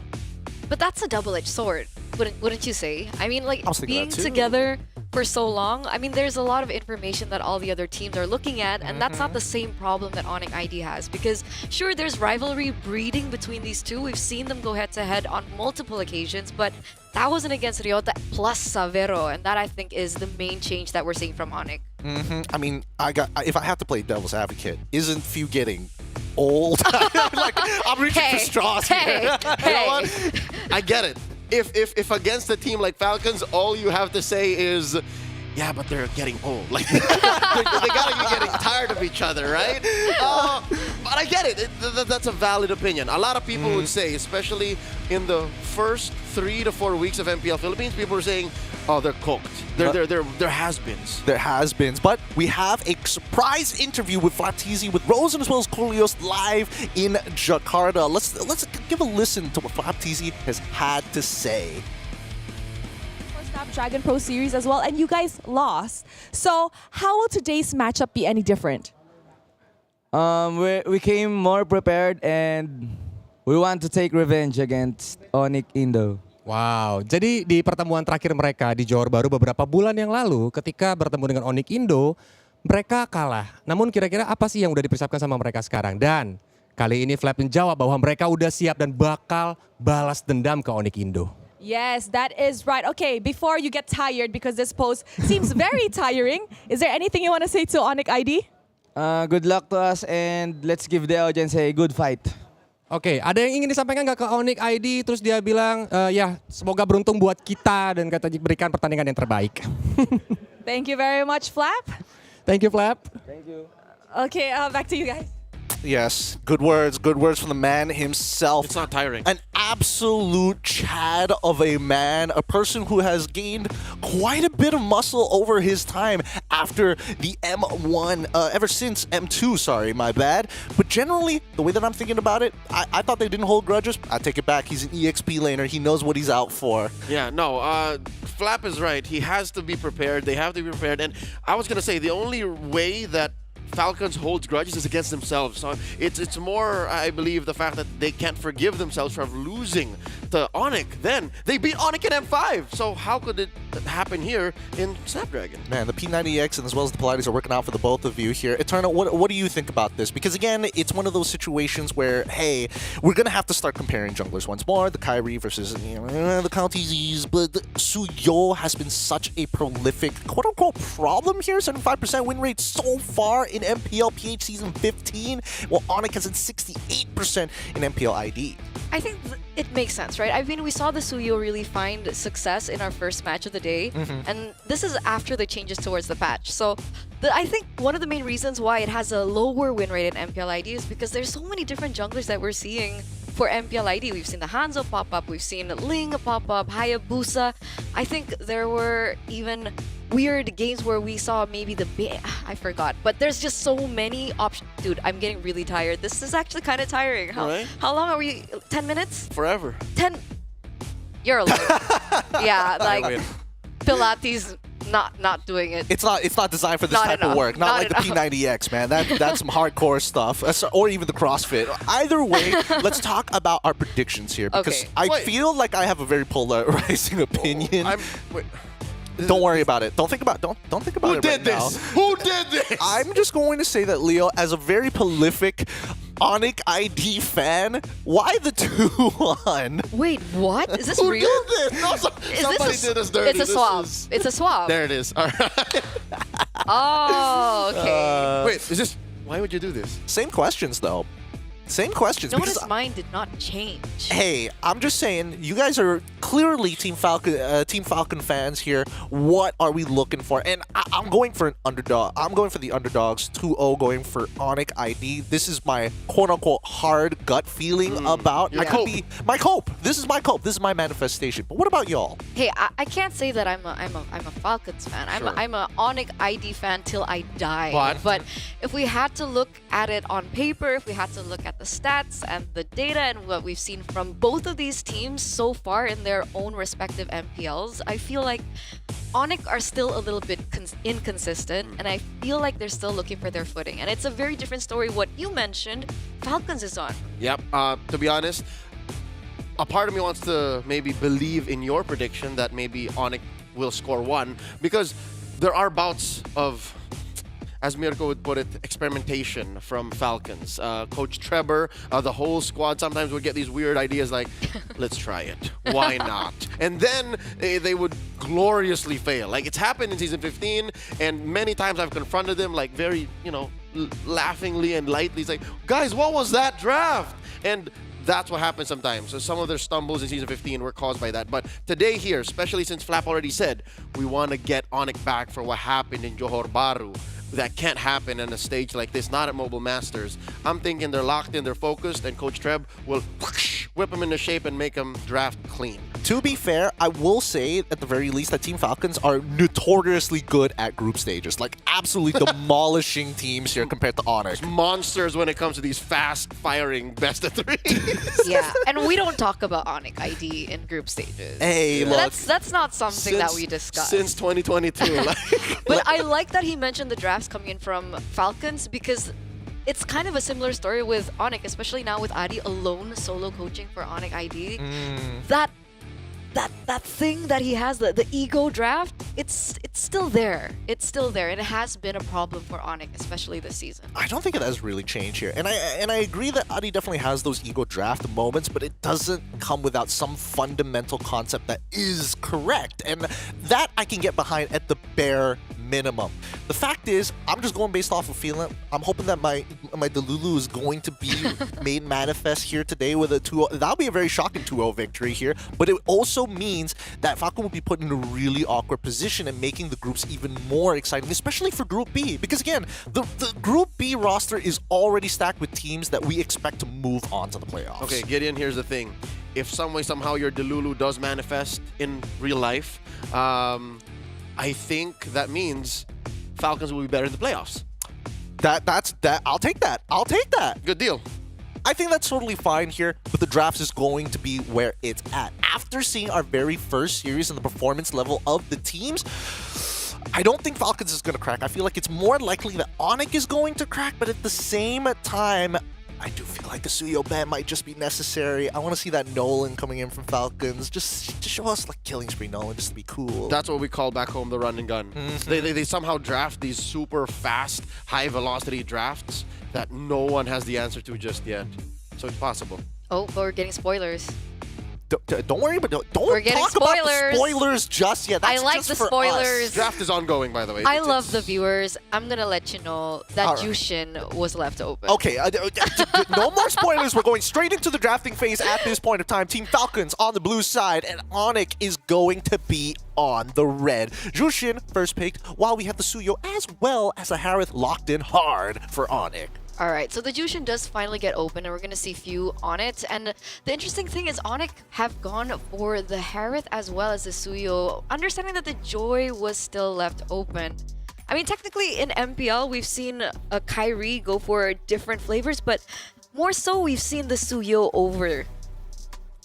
I think Suyo is just so reliable. And honestly, before, well, when was this argument happening? I think all the way up till M6, we were still wondering whether or not the Joy or Suyo was better over the other in the matchup. But I think recently we've seen it really boils down to just mechanical skill. You can chase down the Joy. You can dodge the damage as well. And if you got a team centered around diving, maybe Joy could be a little bit better in certain scenarios. Yeah, Joy just has higher highs. Suyo is just better in most scenarios. Like 4 out of 5 times you would rather the Suyo, especially if you're on the losing end of things. But now going into the draft, it seems like Onyx cared for the Suyo even more, which I think is the right call.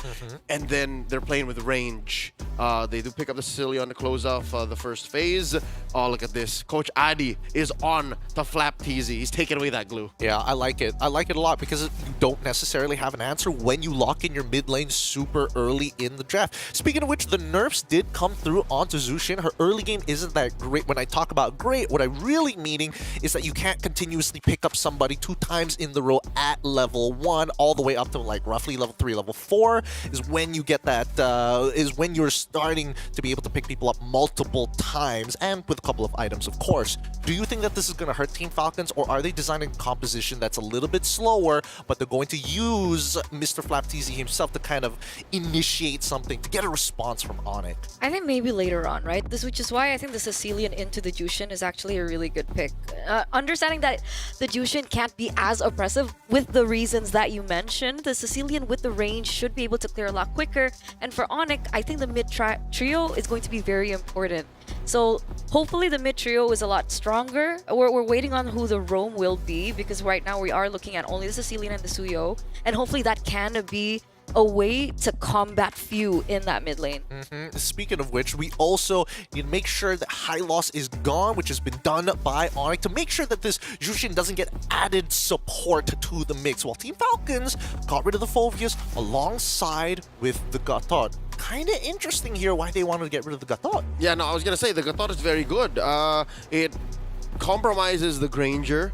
It changes possibly how the Zushin positions herself, because you only have one way in most of the time. It's just a Crimson Beacon. So they read into that, and Onyx then picks up a Hilda, most likely going to go to the hands of the new general, Ryota. And Team Falcons, they still need an XP laner. Again, the question is, what is the Filipino going to do? Or the Filipino Cannon going to do? And it's a Badang. It's got to be the Badang. I would rather it be Badang XP than Rogue. It's fist cannons here. That's what we're hoping to see. He wants to go for that quick 1-2. He was doing the pose with those iron hands, and it looks like it's going to be Khalid lock-in just a little bit. I mean, what else can they go for at this point, right? Because they need something that's a little mobile. They need something that can actually initiate, because Hilda isn't that sort of initiator. She kind of likes to poke at the beehive, the Falcon's Nest at this point. Sorry, the Falcon's Nest. Sorry, I'm still thinking of their previous iterations in past lives. It still is the Falcon's Nest. It's still the Falcon's Nest, yes. Poking at the Falcon's Nest, looking to get the babies. Hopefully they get a response from it. Do you have Sixth Sense? Do I have Sixth Sense? How did you know the Khalid was gonna pop up? You're the one who was doing spoilers earlier. Yeah, don't try and gaslight me into this. I wanted to make you look good on broadcast. No, okay, please, thank you. I appreciate the good works here. But with that being said, with 6 seconds left on the clock, what draft do you guys prefer? Okay, looking at Team Falcons, and again, that pitfall of theirs to pick weird and experiment. Not here. This is a powerful Falcons draft, so I'm feeling it. What about you, Eterna? I have to agree. I think one of the main reasons is also being I've never seen the Khalid on Ryota in MPL ID, so it is. Oh wait, there you go. That's why. It's a switch. Okay, so Khalid for Keyboy. Oh man. I'm a huge fan of Khalid Keyboy. Oh boy. Well, with that being said, our casters is going to be Eterna, and as well as Leo. Give it up for them as they take you guys into the Land of Dawn. Here it is, ladies and gentlemen, match number 2 of the Snapdragon Mobile Masters. I'm going to kick things off with game number 1 between, two amazing teams that we've seen so far in the Snapdragon history. Team Falcons already has a championship under their belt, but so does Onyx. This has been dubbed the never-ending rivalry. For the better part of almost 3 years, these two teams have been going at it. And non-stop, they've been delivering banger after banger. Keyboy here, catching few. Oh, Idle Among Kids in trouble, forced to flicker away. Ryota looking to finish the job. He does get it done, but he's traded out for Kyle scores 1. Yeah, we did mention about how aggressive things could be. You see Ogwin getting caught quite low at the moment. Meanwhile, Kaltisi and Keyboy are still going at it. Should be able to get out just fine. But this is what we were talking about, right? When Keyboy gets his hero, Keyboy is getting his hands on a hero like the Khalid, very aggressive, it can be oppressive, especially in the early game. Kyrie, though, that's a forced flicker already in the first few minutes of the game. That's a technical knockout, I'll call it. For at least a couple of minutes, Ogwin will not be getting that flicker kick combo. Left easy up top, Bear down by 2. Keyboy gets stopped in his tracks. So far, it looks like mid has Team Falcons on lock, while, hold up, Kyle Easy looking for pushback there. What was Sans thinking? Was Sans trying to get that level 4 up top? Probably, right? As he gets that level 4, it doesn't make that much of a difference, but I mean, when they start going and corralling around the neutral objectives, it should help him sustain through. So that is most likely what was going on, and here we're seeing it actually all unfold. Keyboy not yet level 4, so that is something that we do need to take into consideration, as it looks like, though, Onyx have the better footing. Oh, that's 3 in the pit, playing in the paint, in retribution range. Kyrie scores. Flapped easy, pushed back. Ryota doing amazing work. The Ryota army goes wild.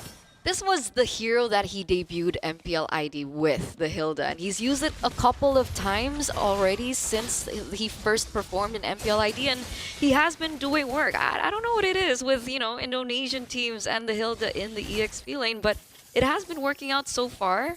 Meanwhile, Team Falcon still looking for that clapback setup going on, but again, Onyx just really stepping up on the gas. Oh, Kyle Teasy compromised, jumped on. Keyboy scores 1. It might be another on the way. Owen gets popped by Sans. And MPL ID, this is what we call the brawl server, right? So Onic RD are like, welcome Team Falcons. This is how aggressive our gameplay can actually get. And so we're looking at 3-1 already in the first 3 minutes of the game.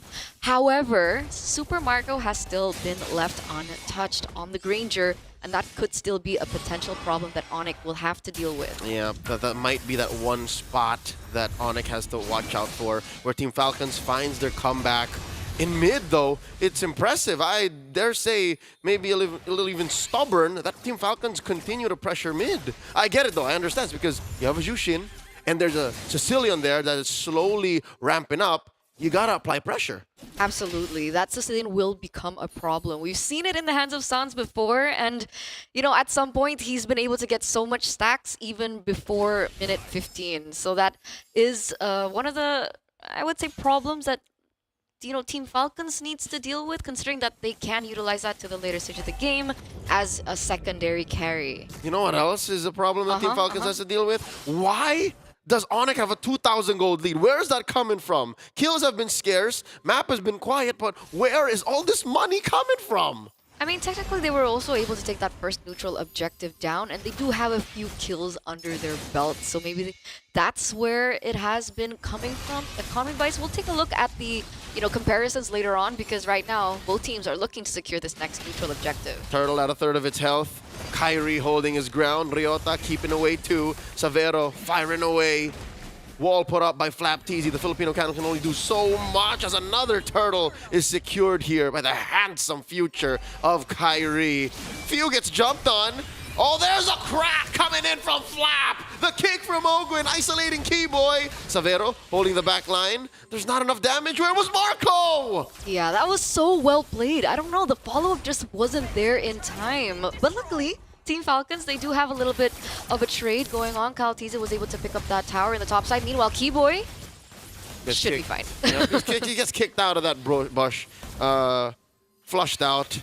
And I don't know, is this right? Am I reading the map right? Team Falcons is investing in the long lane. They're farming out for Kyle TZ anywhere else that Onic isn't.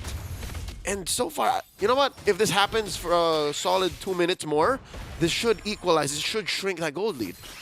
It should, but if we're looking at the comparisons right now, it looks like Onic are holding on most of the economy. I think the closest one is in the gold lane.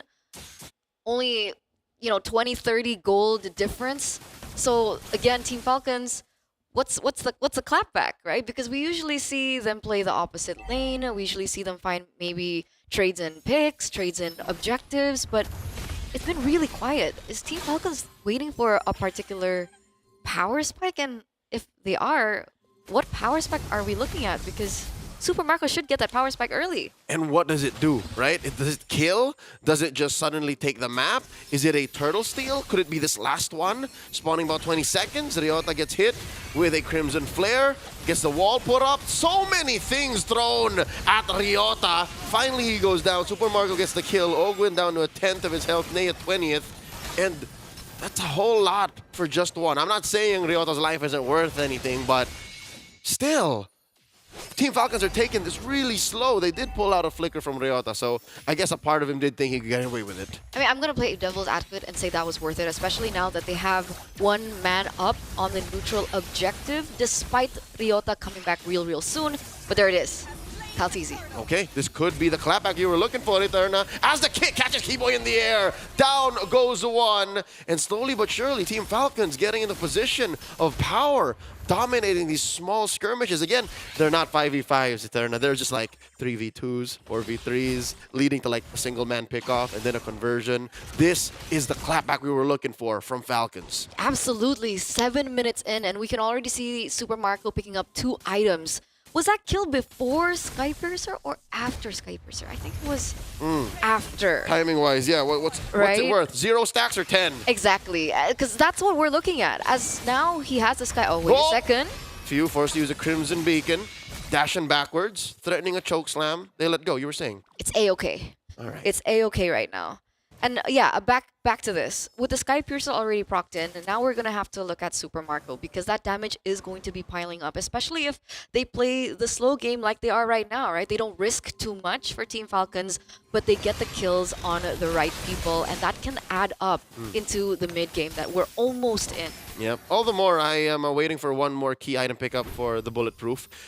That Sea Halberd. He's on the way. There it is, built up. Should make these pickoffs on Ryota, on Keyboy. Yeah, hell, if you find a way to take Savero down, that would be great for Falcons. Now, Few gets caught out. The Sanguine Claws plus the Feast of Blood, putting him down to a tenth of his health, forced him home. This is a fight Team Falcons is not ready for, and I think Onyx can smell blood. Here comes Kyle Teasy walking through the pixel. River controlled by Onyx, and no one pulls the trigger. Yeah, I think Onyx have to be careful, right? Because with with Super Marco on already 3 items, Savero is not there just yet, right? He only has 2 items right now, only with the Starlim Scythe as well as the Feather of Heaven. Meanwhile, we're still waiting on that Holy Crystal, and so this is where the power kind of shifts over to Team Falcons, I would say. And the slow transition. Exactly. Especially now we're hitting the 9th minute of the game. We see the Lord already spawning, and Kyrie's actually very quick to it. He's holding his ground. He doesn't want to let go. I think Onyx believe this Lord should be wearing a yellow jersey. Team Falcons might have a different thought right now. Kyle Teasy taking that north brush. I wonder if Kyrie knows. Ogwin, right about half health. Doesn't matter. All he needs is that kick. And Keyboy also looking for an amazing jump. Wow! On that sandwalk, Keyboy flushes out that space to the left. The Lord Dance continues. This is so patient. This is so patient by Kaltizi. MPLI, we don't see stuff like this, but look at the Lord Health going in. Oh, wait a second. That's a jump. That's Few taken out. They take out Idle to Mock Kids, and Kyle compromises Savero, forcing out that Zaman Force. And Flapteezy moving out of the way. Still has that flicker. Still that has an ult. Kyrie secures the Lord. And it all falls down for Team Falcons. Not a single body, nor objective scored. All they could hope for is Super Marco to take down Ryota. That's happening off camera. And Onyx are happy with their win. That's a number for Sky Piercer. Man, that's 3 members taken down, plus a Lord now for Onyx ID, the Yellow Porcupines, the Sky Kings, in an era where everyone was questioning them. This is against Team Falcons. This is no pushover team either. And now they have the Lord control, they have the map control, and you saw the tower as well just dropping up in the top lane, and they're pushing on the tempo. What's Team Falcons to do? All right, I guess it's back to square one. Like re-engage that transition phase. Find a way to close the gap in gold and then get more stacks on Marco. I hate to say it, but you play the same movie twice in a row. You find those little details and then you go, I get it now. That's how that happened. Memento, directed by Christopher Nolan. Zaman Force, dropped in by Savero, down bot, and he looks like he really wants to take it down, but there's not enough of a wave there. Flapteezy, I'll tell you now, I think took too long earlier on to pull the trigger. Super Marco down to 10 of his health. The crack, the kick, and the takedown. Kyrie falls. Beautiful, beautiful, beautiful defense coming from Team Falcons. Not a single inhibitor touched. And meanwhile, Team Falcons are still holding on to their 2nd tier turrets. So, man, again, you can't count them out just yet. Ogwin as well with the pick was amazing onto Kyrie. This is what we're living for. Yep. Again, I did say the way Team Falcons could win is if they once again go for those singular pickoffs, work on the map, and then get Super Marco back on track is how they're going to win. And they're doing it now, slowly. The remix, we're seeing it now. Slow push down bottom. Tier 2 going to get cracked here by Team Falcons. And suddenly the gold swings once more. Oh, man. Now I get why they call it the never-ending rivalry. These 2 teams know each other way too well.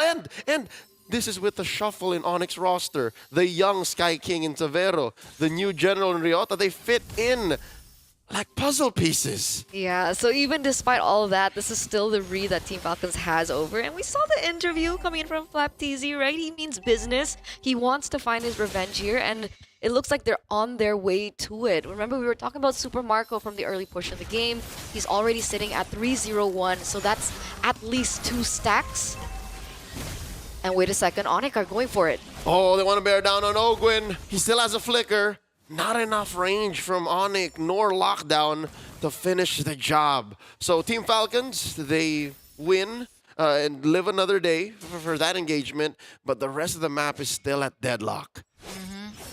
Kyle TZ, meanwhile, already at level 15. We do see Kyrie at 15 as well, so that's kind of an idea of what we're going to be looking at in the next neutral objective take. However, as the game progresses, again, Sans is going to be stacking up, and that damage should be able to be felt. We can already see that Onyx are already on the Lord. Oh, Ryota on a pickup. Might be a late entry here coming from Falcon. Severo secures the Lord. The quick three-man knockup from Ogun and the collapse. The three-man punch, the crack from Flap TZ. Down goes Ryota. Flap traded out for Keyboy, does flicker out of the way. A less than ideal trade for Team Falcons. 1 for 1, but Onyx gets the Lord. That's an L, bro. Oh, but they could be getting this turret. So, right, I understand. The trade was not as great, but look at the pressure that they're still holding on to. Kaltiz actually goes in 1v3, deals some damage, and in the grand scheme of things, the fact that they were able to get a permanent structure, if they can hold off this Lord, I think it's still okay for Team Falcons. You're right. There is a point of counting your blessings and being optimistic about it for the Green Falcons. But look at bottom lane, Eterna. That is a chubby wave that Onyx have led up. And Falcons are for sure going to lose that tier 2. And if Onyx won it, I think they can even threaten this purple. All right, but Kaltiz is lucky enough to secure it, and they have to deal with the rest of the map. They do take down the Lord, but the map has irreversible damage onto it. Look at that, like tier 2 up top. Onyx just blows on it and it breaks. And now the clock ticks for Team Falcons, right? We're already in the 14th minute of the game. Like we keep mentioning over and over, Savero's actually already on his power spike. I think the next item would be maybe Divine Glaive, because he already has the Holy Crystal and in his concentrated kit. energy. Plus, he has the concentrated energy. There you go. Those are the item builds, ladies and gentlemen, for those of you wondering back at home, seeing the progression. And things get a little bit worse, seeing how far ahead Sans is in that mid lane. He already has 3 items under his belt, a little bit more, you know, magic power to work with, but also a little bit more sustain in his kit. He has a lantern to boot, so he can actually deal with the frontliners coming through from Team Falcons. And maybe that's one of the main reasons why Flap TZ hasn't been able to be as aggressive with the fist cracks. Yeah, that right there is a clear sign that Team Falcons should put a huge green target on Sans. Not a single shutdown, not a single kill on this young man. Gilak Sans getting away with so much. Yeah, we're ready for that.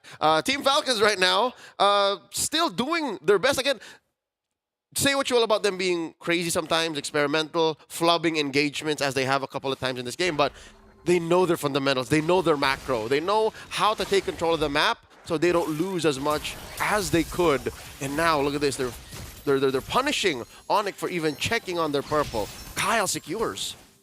Huh. Flap TZ doesn't have a single magic item defense build up at all. He doesn't. Yeah, He doesn't. It's Brute Force Breastplate, Oracle, Thunderbelt, Oracle. Yeah, he does have toughness stuff. Okay, so that's a little saving grace. But I mean, as compared to Sans right now, Yep. Who should have like somebody. Oh, the king from Ogwin collapse onto with the rampaging sandstorm. Down goes Kyrie. Ryota flickers away to safety. 1 for 1. That's a winning trade for the Falcons. absolutely. And now they're going to be able to get their hands on the Lord. So just a second ago, we were talking about the advantage coming from Onyx. Wait a second. Now Kivo is caught in a precarious position. Still has the Immortal. Luckily, he's still able to get out. But this is it. This is the turnaround that we're looking for from Team Falcons. A successful hunt for the best pure athletes in the game. Team Falcons get one over the Sky Kings in that exchange. Now there's a Lord marching down bottom for the Filipino champions from M5, Season 5 of SBS. The collapse from Keyboy takes down the Filipino cannon. Severo gets hit with a Crimson Flare with the Zaman Force on cooldown. Do they pick the fight here? Do they force it? Here comes Kyle TZ, looking to dash through. It's a fully stacked up electrifying beats. He dances through, but he understands that it's too much to dive into tier 3. I think they stood there a little too long. They were being too overzealous with it. They didn't have to lose Flap TZ there. They already had the Lord. And now they're going to have to push with only 4 members for the side of Team Falcons, as Onyx They have all the range as well as the clear that they need. Look at that damage. Oh, they have the inevitability in Sans too. Again, still untouched. He is never died this game. 18 minutes and counting. Kyrie picking up the Queen's Wings here. This is a utilitarian Suyo. Like he knows that he has a switch between assassin and fighter, fighter and assassin at any given point. So that, folks, that's why you gotta understand his 0, 2, and 5 line. Oh man, what do they do now? Yep. Maltese looks like he's looking for an opportunity right now. This tower does fall in favor of Team Falcons. It's slow and steady. It really is. It really is. But again, Onyx still have Sans. Look at his KDA right now. We're looking at him on screen. He's super locked in, you know, in the bottom right corner. Yep. He's standing at 405. He's got enough KDA to share with some teammates to make it positive. He has 100% kill participation. That he does. Again, a singular Sanguine's Claw just changes the face of a team fight entirely. That's the fact of the matter. So you gotta also appreciate how he's just running on a flicker, Eterna. He's not rocking Purify. So he's been so good at reading these engagements that even when he's at the cusp of death, he's able to out-mechanics himself. But on the other hand, that is an opportunity for Team Falcons, right? They do still have Ogun. They do still have Flapteasy. It's like a little piñata. To look for these engages, and that might be the weakness point that Team Falcons need, especially now we're entering the 19th minute of the game. Can you imagine how many stacks a Sicilian has in 19 minutes? Yes. Right? A lot. Like 200-ish maybe at this point, maybe more, 250? I don't like counting stacks because this is Sans we're talking about. It could be a Gilak amount of stacks. That's true, that's All true. right. Oh, wait a second. The kick catches Keyboy, does Raging Sandstorm away, so that is one resource that Team Falcons could count out short term. Lord spawning in 10. But remember, Ogun burnt 2 for that, right? He burnt out the Flicker, and he also burnt out his own Way of Dragon. So a 2-2-1 in terms of, you know, a resource trade. Math doesn't check out. Math does not check out, folks. And Keyboy kept his Flicker, mind you. So now, this gives Onyx all the more the incentive to start up the Lord. Kyrie, again, deep in the paint, holding it down, slashing away, severing at the Lord with Keyboy by his side. However, Team Falcons have built up a slow push in the bottom lane. So now it's pressure onto Onyx, and Team Falcons can actually buy their time because that wave is going to be crashing really soon. That's what we call in the business long lane control. Key, essential, fundamental in any good Lord dance. That is Keyboy with the concealed play. Flapteasy smelling something is afoot. Few controlling the pixel brush. Forcing Ryota into weird range. Does get a few beads off from Super Marco. Pushing away Keyboy. I'm wondering what's going on in Savero's mind. Like, where does he drop the Zaman Force here? What angle? I don't know, but it looks like the first order of priority for them earlier on was housekeeping, right? They had to clear in that mid lane. Now the bottom lane... They're sending Sans. Exactly, exactly. And this is information for Team Falcons to press the gas, understanding that the main damage dealer, Sans, is not there. All right, well, not there for just maybe 3 or 5 seconds more. And here now comes the Gilak from the east, coming through. Savero, right by his side. Few looking for a good Crimson Beacon. Finds it on Keyboy. This is a non-starter. I thought we've been watching the same sequence for the past minute. It's okay, it's okay. We have to be patient with these things. And no! Both these teams are patient with it too. Remember, this is high stakes, right? This is a revenge story that we're looking at. It's the build-up! Flapteasy wanting to get the revenge on Onyx ID, but that's a Lord. Already really low. Oh no, this is the point of no return. Look at the crash back and the collapse. Oh, Ryota's very low. Kyrie secures. Down goes Kaltisi. Savero with the Zaman Force zoning out Team Falcons. This is a no-fly zone. Say the Sky Kings. And Falcons get nothing. This is a disaster for the Filipino reps here in this match. Ladies and gentlemen, they punched the gas, they looked for the opportunity, but unfortunately, Onyx did not let it slide, and Kyrie on the Suyo is still able to take control over that Lord. And that's why even in the beginning, in the drafting phase, we were talking about Joy versus Suyo. And again, Suyo has a little bit more of an edge as compared to Kyle Teasy right now with that additional damage. And that neutral objective take is a lot easier and a lot smoother for Onyx. Oh, Few here compromised, forced the flicker back and used the Crimson Beacon. Now Winter Crown, Lord still standing, down goes Few, and the base will follow through. Onyx ID take game 1. Wow. Wow. I don't know. How are you feeling about this? I mean, objectively, I have to say, Onyx has an amazing lore dance.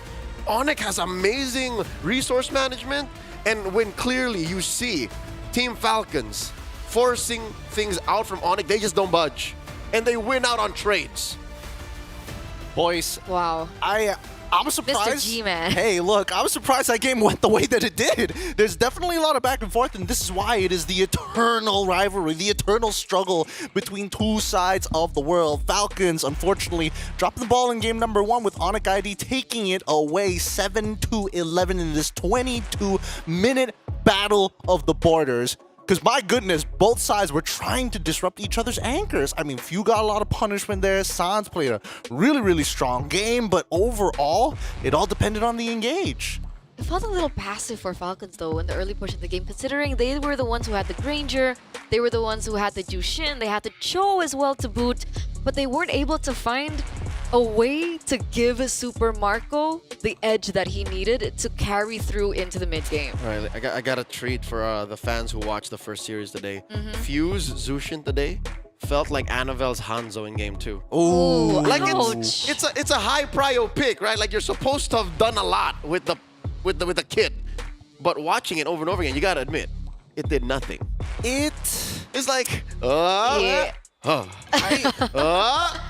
It was underwhelming. It was a little underwhelming, but I gotta give it to Onyx because, again, they saw this pick come right at the very beginning. They let it through. They let it through, and then they designed a composition around him. Every hero that you're expecting to quote-unquote get caught has means of escape. The only exception being Keyboy, and that's assuming that he whiffs his Raging Sandstorm. And I think we saw 1 or 2 punishes, and I think Keyboy was like, okay, that's fine. Next time I'll have Flicker, and then I'll get out.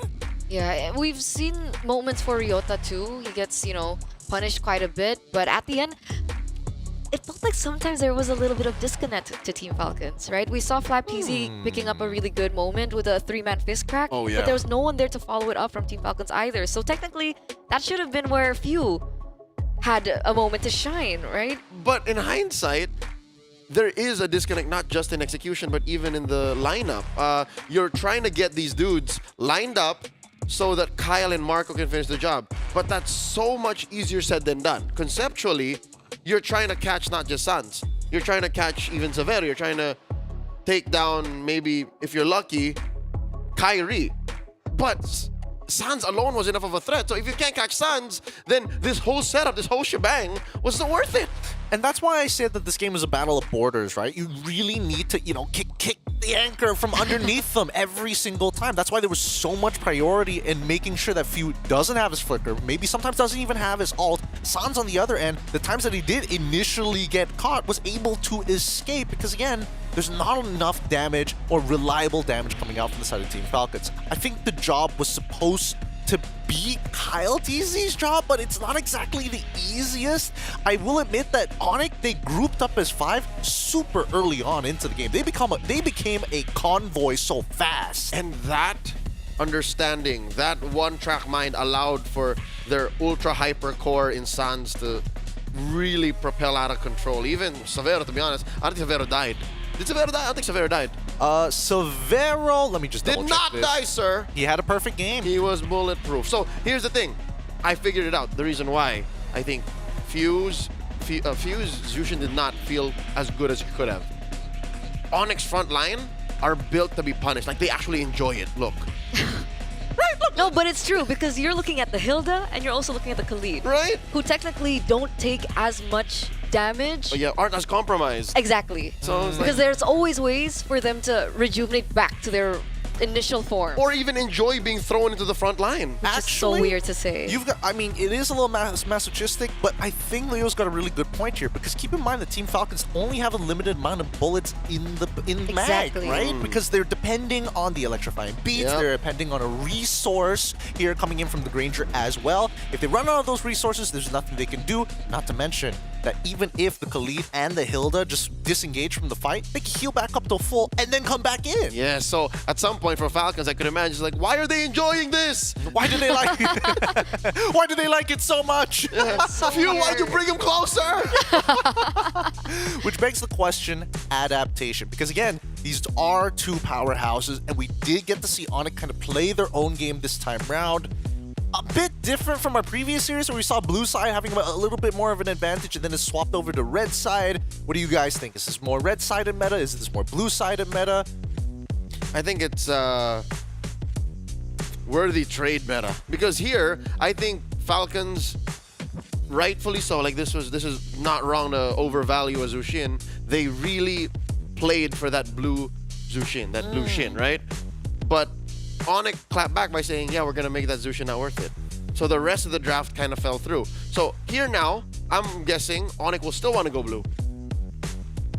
Onyx still goes blue. Yeah, game 2. If it's their choice, Onyx will go blue.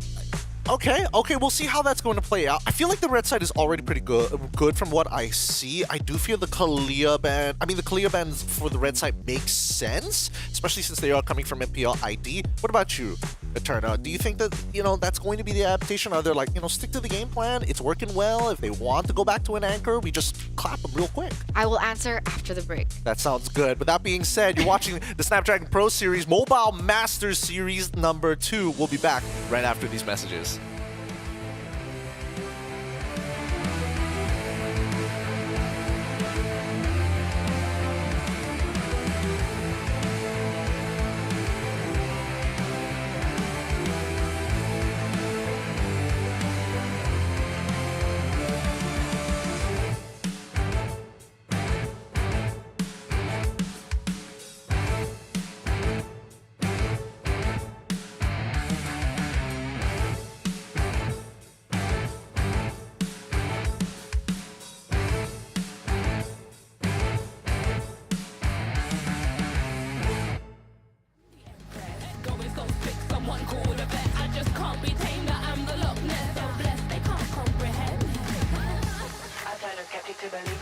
I am a leader, resurrected like it's Easter. If you step to me, you'll get the misdemeanor. They can't defeat her, they can't connect the reader. Card decline, don't worry, I'll be fine. Cause all I see is up in the line. Did I plan this? Is this by design? Come reflect my light, can't be denied. Come correct, cause this moment is mine.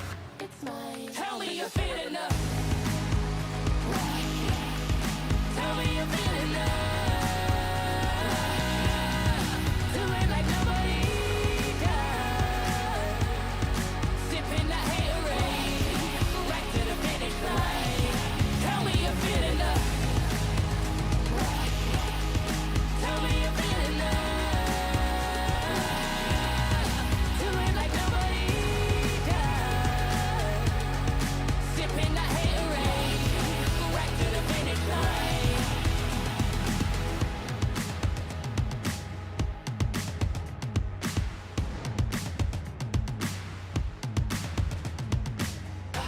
I got the haters out of breath. Ain't talking about then and when I got them distressed. Giving palpitation when I say it with my chest. Do the calculation, it's time to invest. Acquiesce that I am the empress. Going so thick, someone call with a vet. I just can't be tamed, that I'm the Loch Ness. So blessed, they can't come. Tell me you're feeling love. Tell me you're feeling love. Do it like nobody does. Sipping that haterade, right to the finish line. Tell me you're feeling love.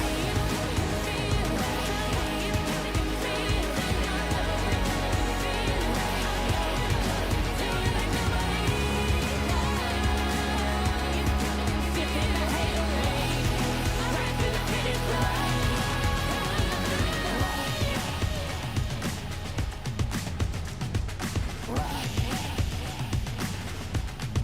Tell me you're feeling love.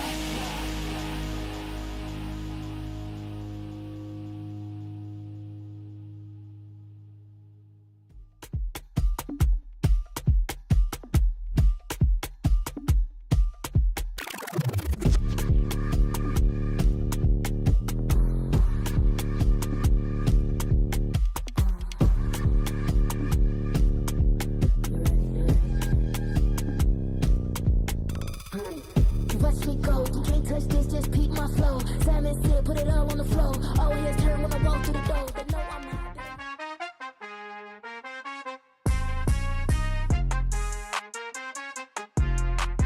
And the series continues here at the Mobile Masters between Onyx Esports up against Team Falcons. It is going to be a tough day if my predictions are going to be correct and really going to shake up Group B if this does come into fruition. But before that, we have game number 2 between these top-tier teams. The eternal struggle continues as we T-pose on this next upcoming one. Boys and girls, of course.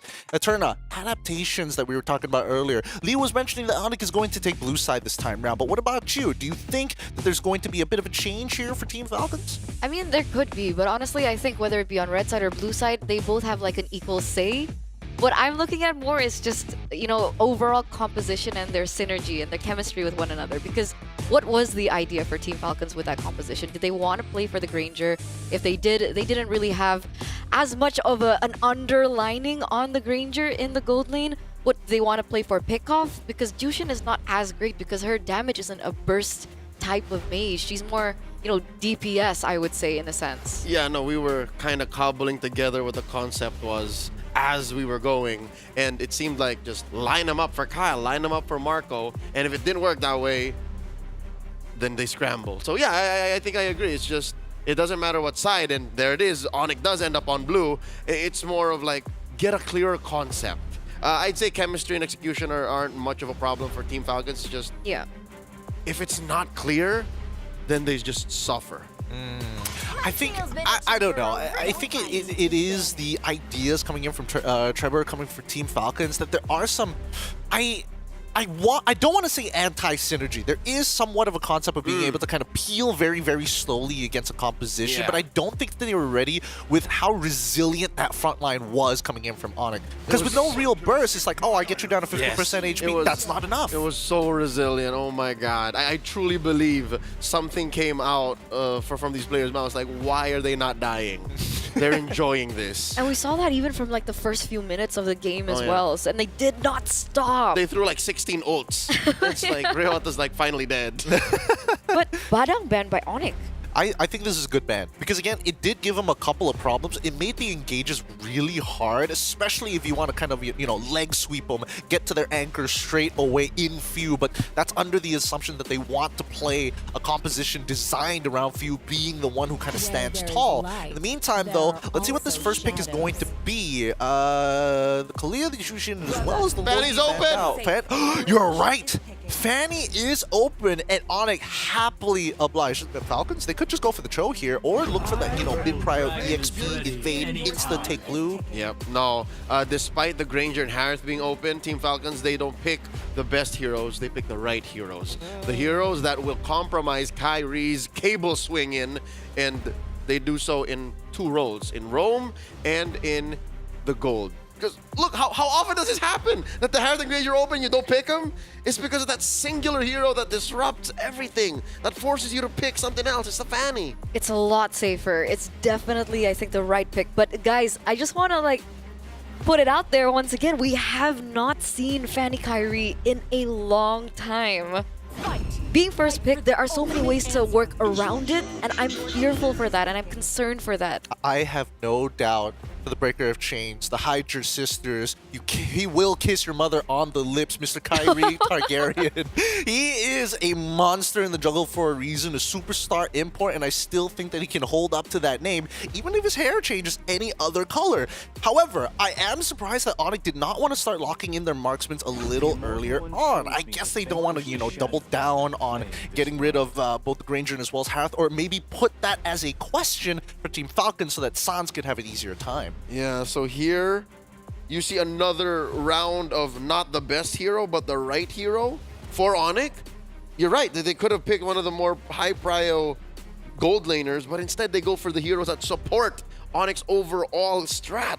This is what we want to see. This is what they did in game 1 that trumped Team Falcons, and now Team Falcons close off with the first phase by picking a hero that's just good overall. There's a Suyo. Now banning out these pain points, Team Falcons take out the Sicilian. I'd reckon Onyx are gonna crack down on mid as well. Yeah. And it does make sense, right? The Sicilian being banned out, because technically Team Falcons, if they want to pick it up for themselves, it's not as safe, especially with the Fanny now in the picture for Onyx. So still something that Onyx could have picked up. And they want to also underline that they have already that early game pressure, right? The Jawhead and the Hilda is going to be very aggressive in the early stage of the game. Mid Prio is also going to be a problem. So I'm expecting another mid lane ban coming in from Team Falcons. So they would rather let Onyx kind of decide on what their marksman is going to be. I mean, Team Falcons only has so many bans to go with. They could go 1-1 here. I think at least for the early Moskov pick, it does make the Harith kind of like, ooh, gotta be a little careful in the lane in comparison to things like Granger, for an example. And there's still cross-map plays, which is accessible for Team Falcons, which they're so good at. Yeah. That's one thing that they learned the hard way from game one. They're investing in the map. They're investing in macro. That's why they picked up the Moscow first aid. They're saying, hey, Granger, Harith be damned, whatever. And they're now investing in range. And still macro, like you're still flying across the map with the wings by wings. So few ending up with the Farseer, definitely a good amendment to what happened in game one. Again, 0 burst. So now it's all the burst. Yeah. I get the range. I get what the Farsa is capable of, especially with the changes to her kit. But that's a vulnerable mid laner. She's soft. Soft, and she just stands there when she ults. You know, that's just prime target, I think, for Onyx at this moment. Especially when they have so much dive. They have the Hilda, they have the Jawhead, and we're not even mentioning Kyrie right now on the Fanny. Some tender love and care is going to be needed to be invested into Few if he wants to stay alive and get those early rotations. However, let's see what Onyx is going to do to finish off their composition here. To kind of wrap things up, it's going to be oh, wow! They go for the Veil as well. Interesting options here. Whoa. It's not really zone control, but they've got Burst out of the wazoo now. And even better yet, when it comes down to the Lords, the Turtles, these objective fights, it's going to be interesting to see how Onyx is going to play around it, with the final pick being in the high loss. Boys and girls, what are your opinions? We'll start with you, Eterna. What do you think about the compositions, and who are you favoring more? I mean, technically, there is a lot of CC coming in from Team Falcons, with the Hylos now being picked up. It's good peel for the Farsa, and also they do still have it with Ogwin on the show. That should be a problem for both the Fanny and the Harith. So I do see a version of this composition where it can work, but I guess. Yeah, but you know. I feel like the priorities have shifted. Now it's like, yes, we still are going for Few, but we also have to keep in mind Flapteasy, because in the previous game, it could have gone really bad for us. With that being said, I'm going to pass it over to your casters here. Once again, it's Leo and Eterna heading into the game. Thank you so much, Gideon. Ladies and gentlemen, we're going to bring you into game number 2 in this best of 3 for our second match on Stream A for the Mobile Masters here, Snapdragon Pro Series. As you can see, both teams are getting ready. Remember, we're at match point, and we saw earlier what Flapteasy was able to say in the interview, how this is such a high-stakes game.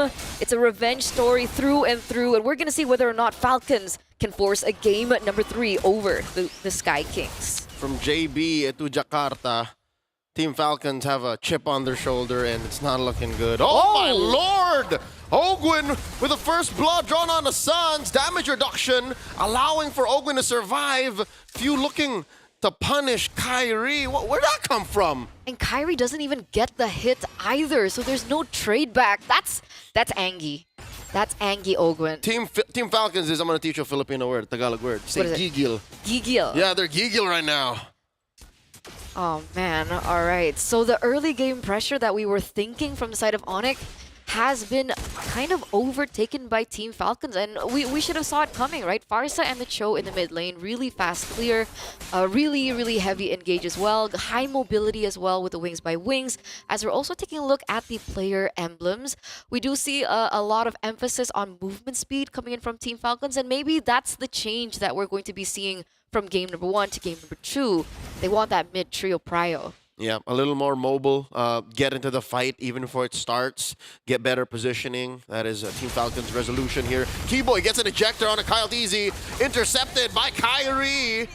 He gets one down, revenge kill for earlier. Now we're sitting at 1-1. 1-1, but that previous death was on Sans. So technically Team Falcons has a little bit more, leeway to work with. Technically, it should help Team Falcons be able to get to a better EXP lead. Meanwhile, Owen already trying to punish Kyrie in the purple buff. Does he get it? Is a problem, but it's enough time for Team Falcons to set up for this neutral objective. Yep. Falcons, first to the scene. Sans and Ryota answering back. This is turning into a 4v2. Not unless Kyrie has something to say. Feather Airstrike already popped by Few. Soft reset on the turtle. Secured by Kyle Teasy. He gets out of dodge, dashing through that Y brush. Survives. Down goes Kyrie. Ogwin gets a kick and a kill. And the rest of Onyx back out. Oh, it's Sans gets taken down by Marco nonetheless. This is an amazing start for Team Falcons right now. 3 kills on the board. That was an SOD entry. Exactly. Neutral objective take as well. And that's the beauty of the Moskov. Not only is it a great way to kind of hold your ground against assassins like the Fanny that's on the hands of Kyrie, but also the fact that you have a lot more global pressure to work with. And finally, we get to see Super Marco actually have an impact in the game, unlike what we saw from Game #1 when he was stuck on the Granger. Early too. I think that's what's key for Falcons is they want to move fast. They want to impact the map and get their game plan going much sooner than when the opponent can react. And now Ogwin forcing a kick and a full combo, taking down Keyboy. I don't think Keyboy was expecting Team Falcons to let out that much of a response. Absolutely not. That was punitive. It's disgusting, right? The damage again on the Farsa is immense, and if they work around the fact that the Farsa is so vulnerable, but they play it in a skirmish like that and not in a pure 5v5, Team Falcons will be able to get a lot more value with the Farsa being picked up. And now we already see some rotations happening from Team Falcons into the top side. Savero needs to be careful.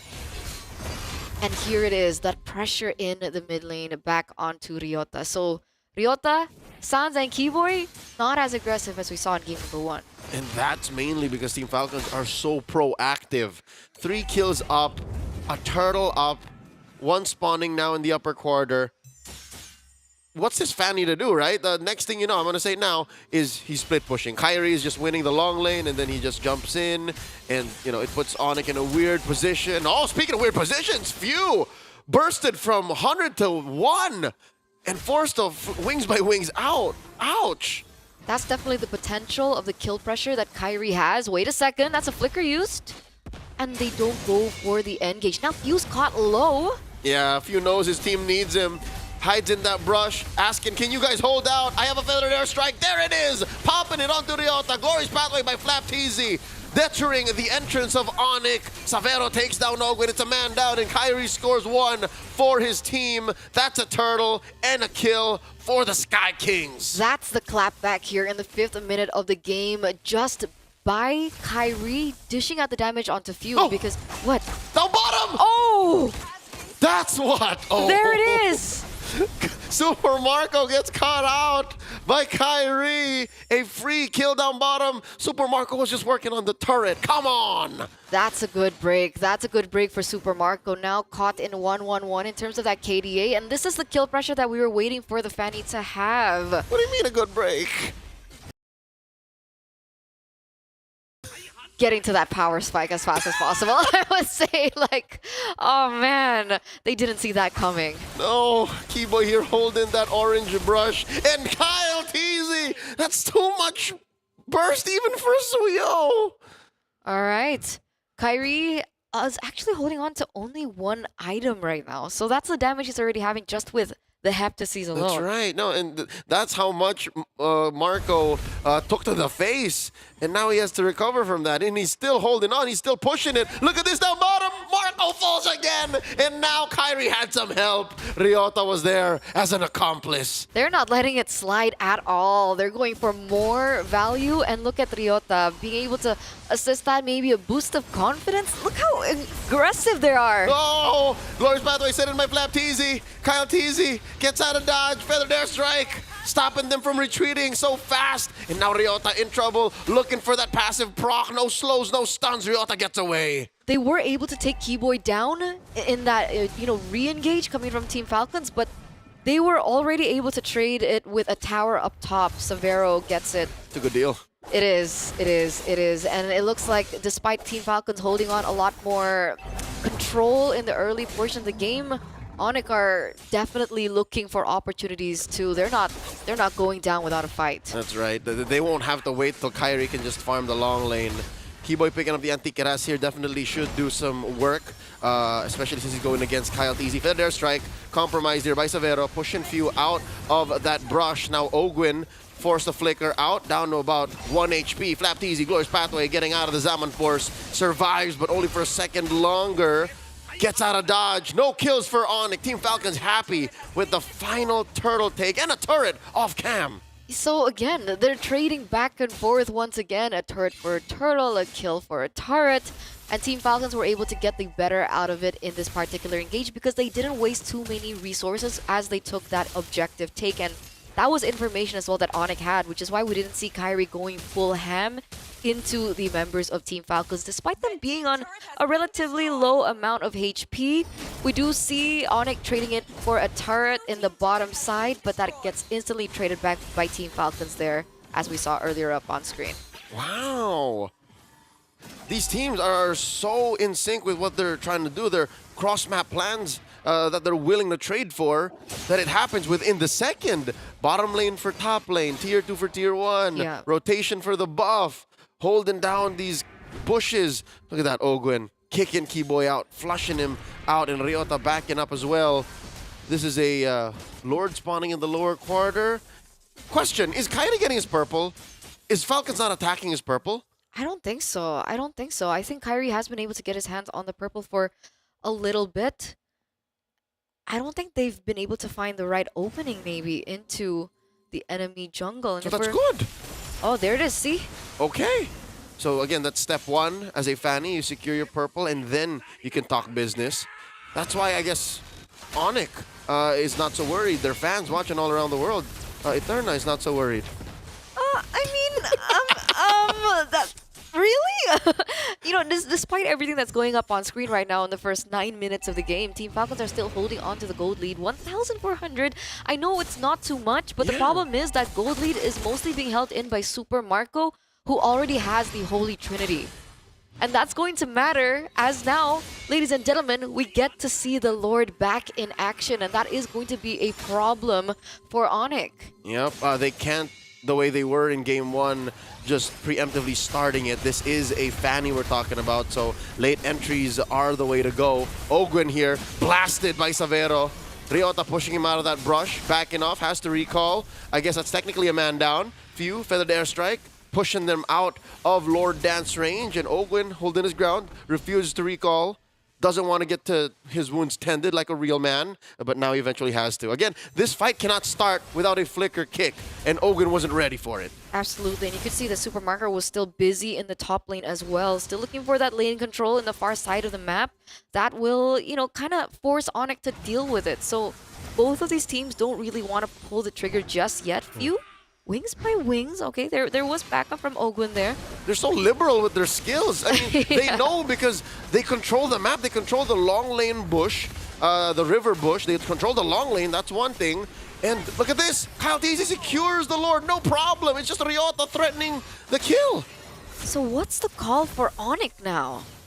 Okay, maybe eventually they go down to this. You see, Kyrie just pushing the long lane, farming out, waiting until Savero's ready. But when is Savero ready? That's the question. I would say that he is not. He's only on 2 items right now, only with the Starlium Scythe and the Feather of Heaven. He should be on the way to the Holy Crystal, but as soon as that Holy Crystal lands, it should be okay. They don't need the Divine Glyph just yet. I don't see too many anti-magic resist. I do see 2 Silence Robes on Ogwin as well as Flap Teasy, but other than that, no Athena Shield built in just yet. How about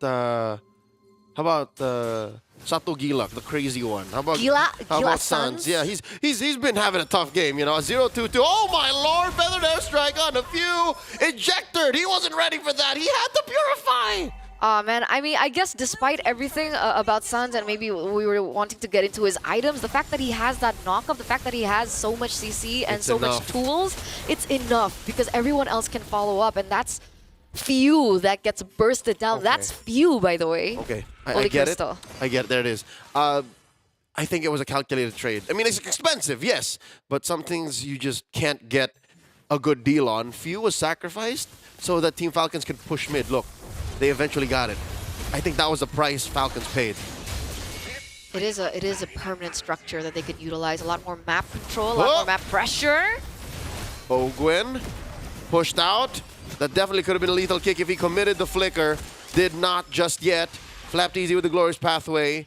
Team Falcons with dominant movement on the map because, again, they have all the incentive to be as proactive as they could. They're still holding on their ground. They're asphyxiating Onyx for the moment. They haven't been able to look for an opportunity. Choking, right. Severo goes in for, oh, wait a second, Ogwin. Oh, Lord Keyboy! Down to a fifth! All from Super Marco's basics! That's it. That's the Holy Trinity at work, right? Corrosion Scythe, you have the Golden Staff, and you also have the DHS. Plus, he has a lot more, you know, tools to play with. He has the Wind of Nature now. Rose Gold on the way. That's the big kicker here. Because with so much magic damage, so much burst coming from Onyx, that Rose Gold is a problem. He's gonna be better in the paint, as the kids say. He's gonna be better at these trading moments, team fights that last a little longer. Does that mean Severo has to invest in a, yeah, it is. He's on his way to a concentrated energy. Yeah. So he wants to match Marco. But it's going to take him a little bit more time. And that's why there's a lot more emphasis on Kyrie, right? Wind of Nature built in first rather than the Rose Gold Meteor because he's definitely appreciating and respecting the kill pressure that Kyrie has. It's more eminent. Exactly. It literally could come from any direction. 360. No scope. No scope. Pro gamer moves. Literally, this is the best of the best in the business right now in action. Kyle Teasy and Super Marco in the pit. Uh-oh, Ryota. Catching Ryota. Can they finish the job? Ryota gets away with it.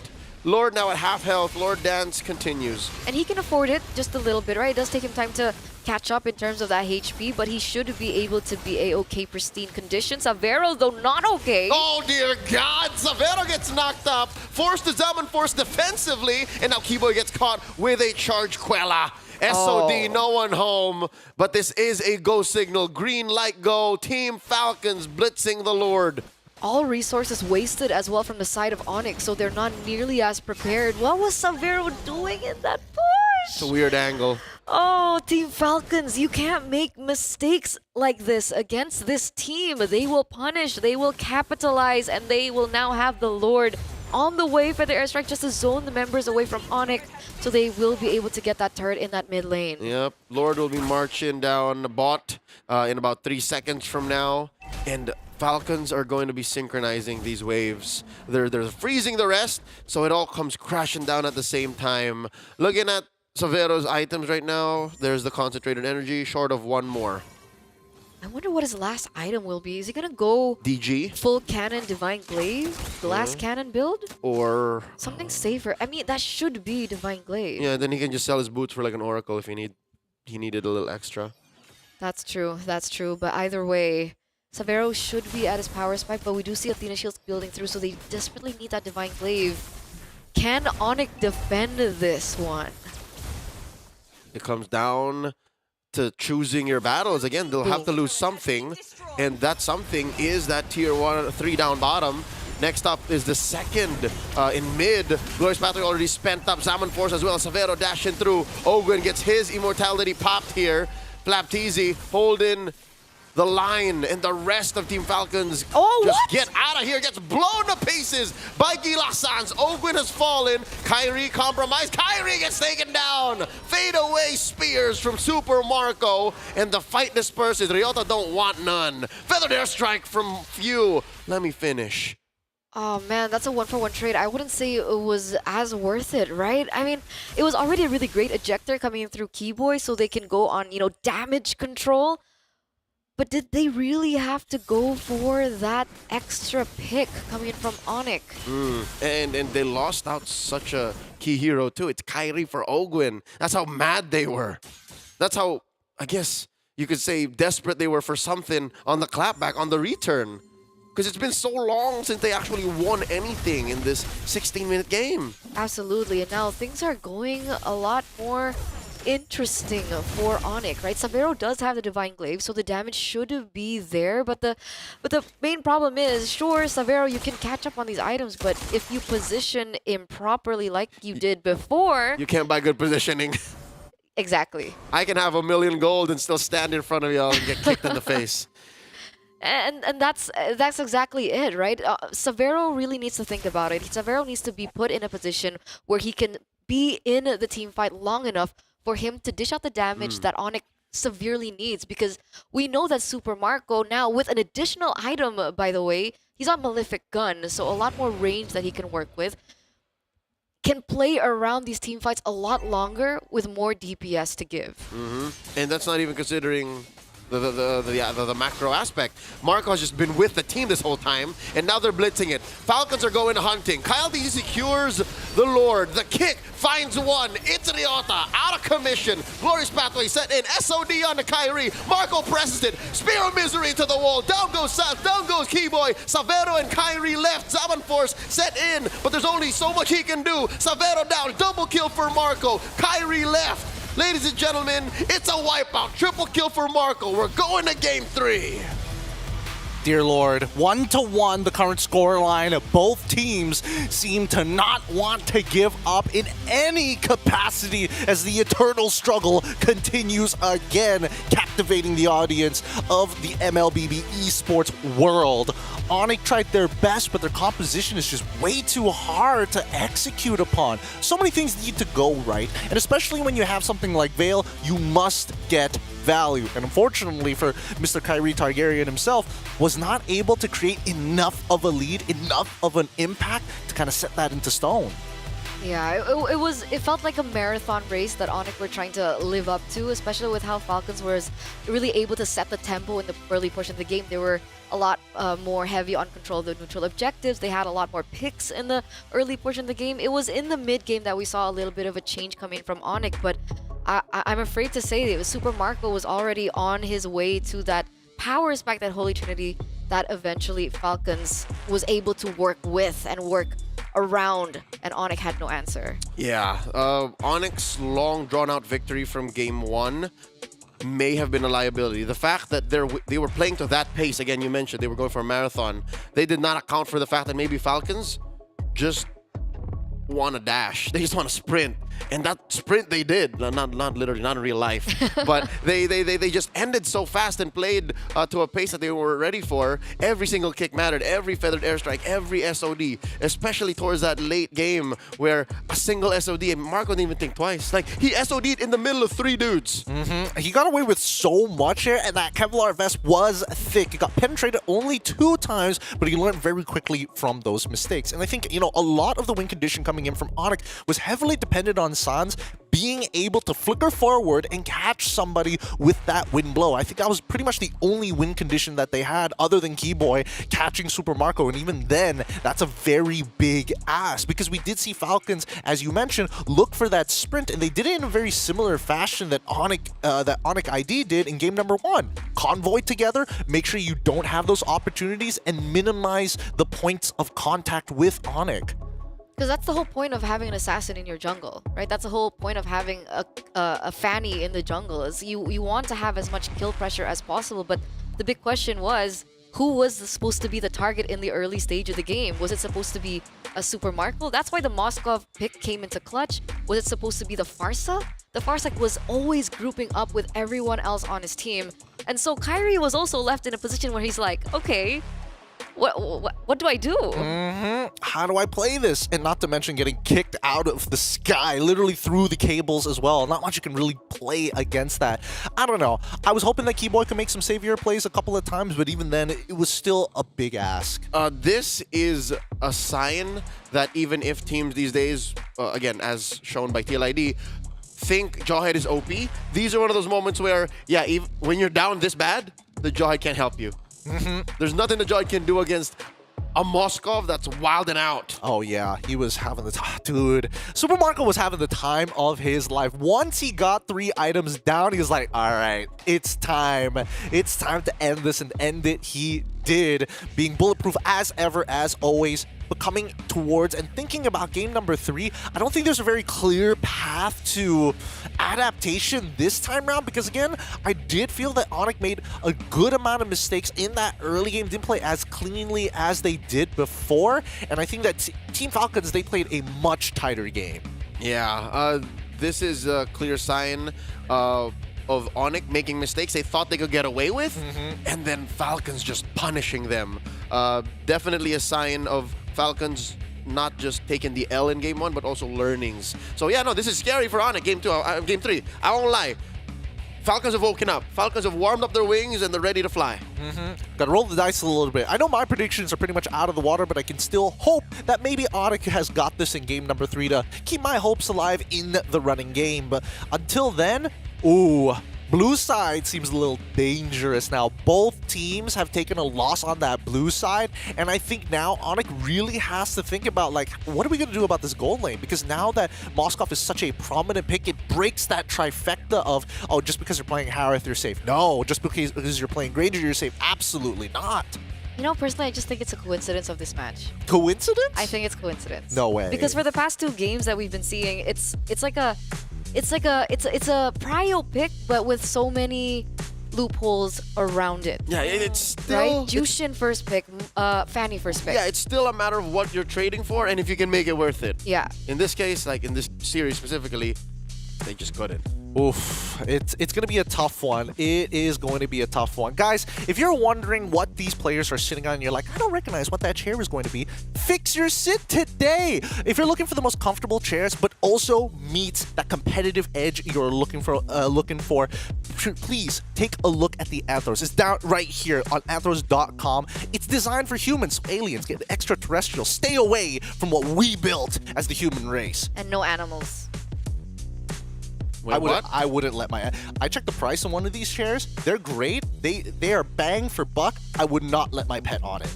That's and I like animals to a degree. Imagine the destruction a cat would do. My sons... How sad you would be. My sons can take the bed. I'm gonna take the Anthros. Boys.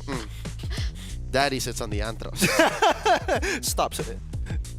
Stay away, sons. I wouldn't. I really wouldn't. I'm not kidding about that. Check out the Anthros. It is designed for the very best, and comfort meets competitive edge. We're going to go on a short break, and when we come back, we're going to conclude this series between Onyx ID, or Onyx Esports as they're more well known as, against Team Falcons BH. We'll see you right after the short break.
The Snapdragon Pro Series is brought to you by Snapdragon Elite Gaming and DHL.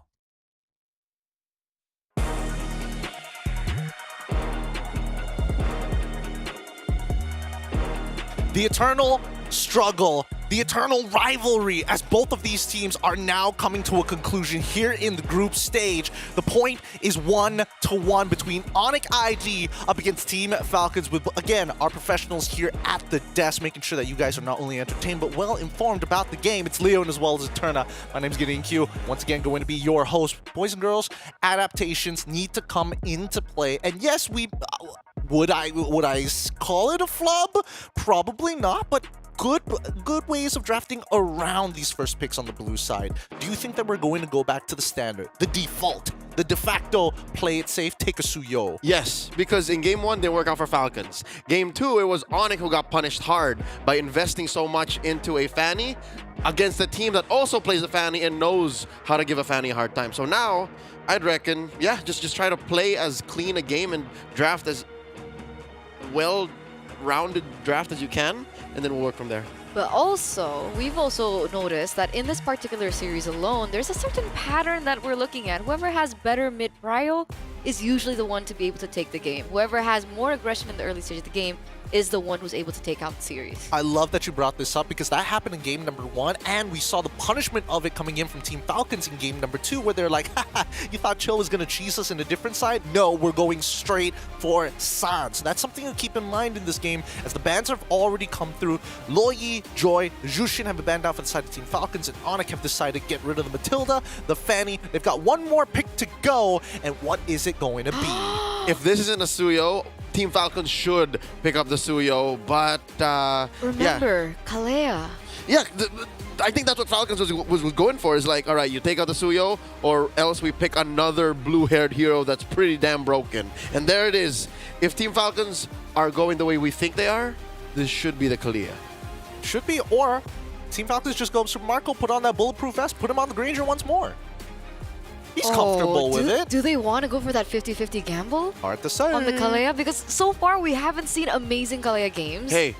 Oh, they are still going. No, it's still Kalea. No, you're not talking about the Filipino Kalea. This is a Filipino Kalea. Okay. What was the record? 60% win rate, right? After the games last night, this weekend. Yes. Oh, I'll double check. 50. Yeah. I think it was 50%. I could be entirely wrong about that. I'll double confirm. So stats-wise, in MPL Philippines, Kalea is a great hero. Now you're going up against the Indonesian Hanzo. Are you talking about the pilot not being right? I didn't say anything like that. I just said, like, Kalea does good in our meta. Okay. 50%. I've double-checked that. There you go. 3-3, the current win rate. See? So it's not great. Hey. It's 50-50. If it does well, it's amazing. Okay. If it's 50% and above in MPLPH, it does better than most places. It does 100%. It works all the time. 50% of the time. Okay. You know, disregarding the Kalea, we're going to see exactly how Team Falcons are going to be able to utilize it.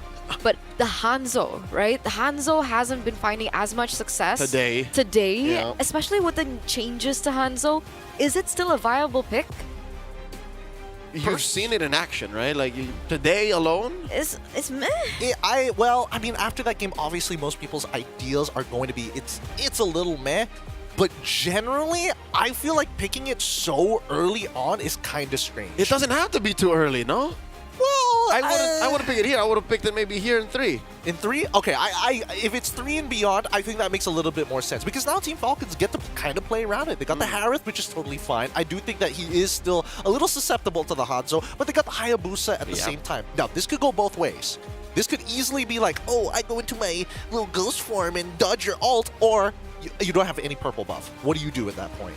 That is tough. I didn't think about it that way. I was just going to say clear, straight up, Hayabusa is the better Shinobi. Because I'm taking, again, from MPLPH standpoint, Hayabusa has always been sitting in A+, A-. Oh, yeah. Even in the presence of Joy and Suyo. That's a good point. That's a good point. Coming into this next phase. But it's a good read, though.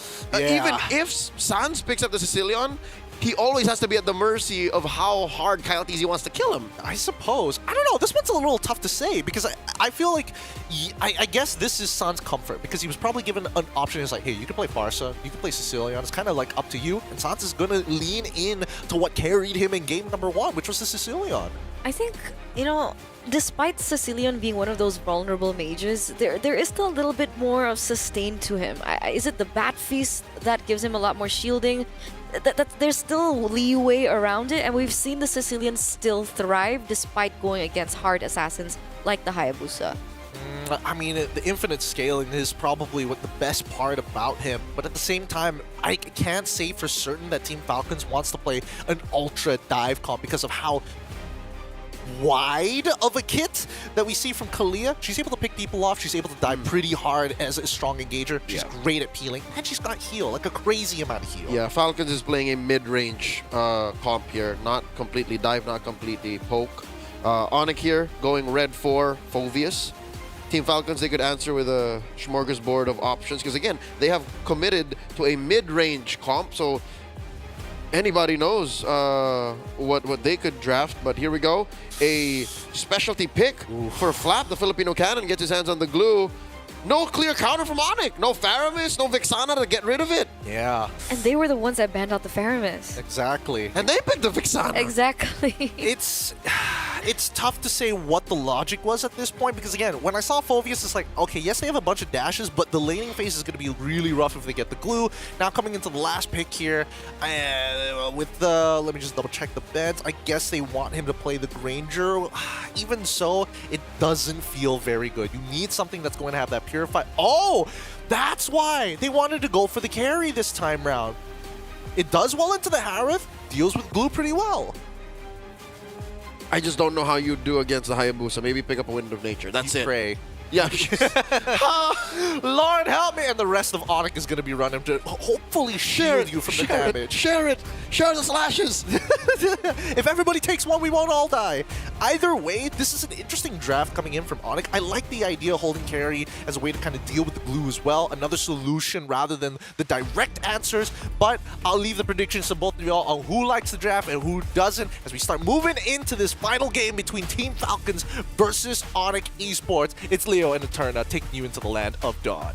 Will they be able to do it, ladies and gentlemen? Will Team Falcons be able to find their revenge as we are entering the final game in this best of 3 between these two teams?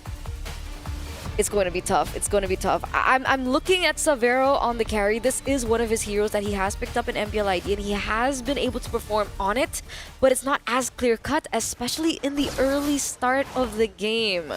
Yeah, building around a carry while you want to, play to the early game power spike of a Jawhead and a Hanzo while investing in a Sicilian. It's a little too much you want to do in a single lineup. So that's where that's coming from. While Team Falcons, it's very down the wire. You know what I mean? It's like when they go wrong, they can really bounce back.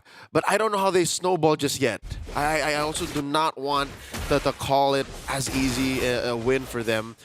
But one thing is true. This is the never-ending rivalry, and it ends now. Savero gets hit with a shadow kill, and Kyle TZ gets one. And that's why the Moscow pick was really, really, really good, right? I mean, what can a carry do when an early game Hayabusa with that much base damage and that much kill pressure in the early portion of the game is jumping at you? Gideon already said it. You just pray. And I don't think he prayed enough because... Yeah, they have no allies. Like, that's step 2. Step 2 is you hope you have allies next to you so you can share the shadow kill. Now, Annabelle jumping in, point blank, Kinjutsu, Kyle TZ with the, again, arguably better mobility spell in the quad shadow, stopping the engagement. This is literally the performance that we were expecting from Kyrie on the Fanny in game number 2. And he's been able to do it really, really well. You can even see from his emblems, there's a lot more emphasis on, neutral, objective take, jungling. There's also a little bit more, just additional damage as well as attack speed as well coming in from this man. And how do they work around it? Oh, few though. Uh-oh. That's the superior range coming into play. I don't think Few was ready for it either. But now, up top, Turtle already started. Looking for an engagement. Sanguine Claws compromising Team Falcon's engagement. The split early on. And now the ride, the flicker. Ryota displaced, jumping into the skies. Slam dunking on dudes. Down goes Ogwin, but so does Ryota. And now Flapteasy gonna get popped here. Not enough healing just yet.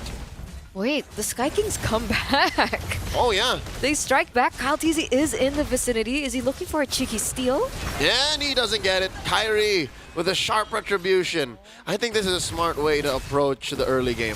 Onyx should just isolate Savero, make as much trouble elsewhere, and then go from there. I guess that's the plan, right? Maybe in terms of kill pressure, maybe in terms of pickoffs, Team Falcons has a say in it, especially with how aggressive Kyle Teasy has been playing. He's at 2-0-0 at the moment, but when it comes down to these these neutral objective takes, these 5v5s, it looks like Onyx have a lot more tools to play around with, especially now that we're in the 3rd minute of the game. Flapteasy and Ryota, what do you think about this Glue versus Phoveus lane? I think it's a lane where they just both want to get out of there. Whoever gets out first is happy, and then they're just waiting for the next fight. Like, that's the story of that lane, and that's why you'll rarely see them there. You'll rarely see them fight against each other actively because they want to keep their kit for the actual engagement. So yeah, it really starts in mid. It really starts with Ogwin, with Keyboy, and of course, what kind of ults and resources the junglers are willing to give up on and spend to get that advantage. That's why it's not so clear-cut who's in the lead. The turtle was scored by Onyx, yes, but the fights are still easier picked by Team Falcons. Absolutely, and even in terms of gold or economy, Onyx doesn't hold a lot more over Team Falcons either. You can even say it's non-existent at this point. Plus 90 only in gold for the first 4 minutes of the game. We're seeing Falcons trying to look for something else on the map. Doesn't quite find the right opening and starts to rotate elsewhere. But the same can be said for Onyx right now. Ogwin knows Keyboy is in that bush.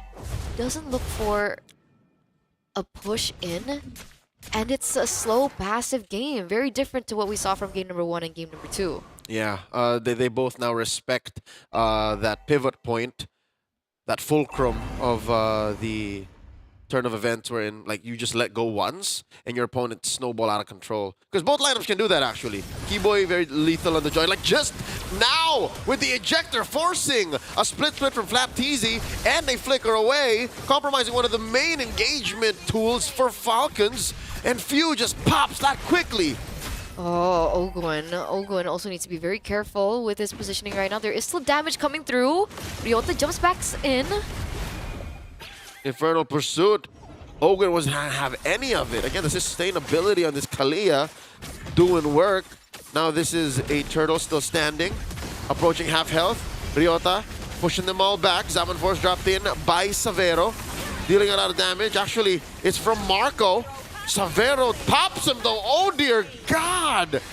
They're all just going down. Still no one taken out from Onyx. Down goes Kyle Teasy, and so does the turtle, bowing down to the Sky Kings. That's 4 members taken down from the side of Team Falcons of Philippines for the price of absolutely none. It's free 99. It's insane. Onyx pick up that neutral objective. They pick up this turret as well in the mid lane, and the Hayabusa will not be able to function with his purple buff. Everything taken out. This is a 3,000, almost 4,000 gold lead for the Sky Kings in the first 6 minutes of the game, and they really are rolling out of control. This is that clutch point, that transition moment in the game where a single trade, a single win in a fight plus conversions will put you and skyrocket you in a position like this. I guess Falcons, they were just waiting for a perfect engagement. Onyx did not give it to them. They took down the elements or the singular parts of their fight faster and dismantled them even before they can get into position. So now, Onyx want to do that again. They're using Keyboy, they're using Ryota to force something out of Team Falcons. Absolutely, absolutely. And oh, wait a second, Flapteasy. And now the jump in. Oh, look at the damage brought out by Onyx. Tsunami Slam already spent in by Ogwin. The flicker only really used to reposition. The grab on Keyboy. Might have been the wrong target. He doesn't mind. The Feast of Bats on Sans keeping him topped up. Down goes Flap. Nothing from Falcons. Nada, zero. I need another word in a different language.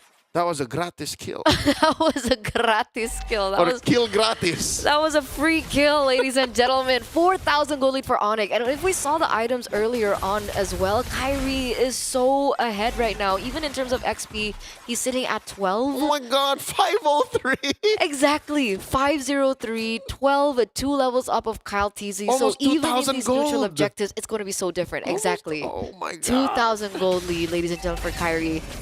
I think this is the first time I've seen Kyrie on the Hanzo.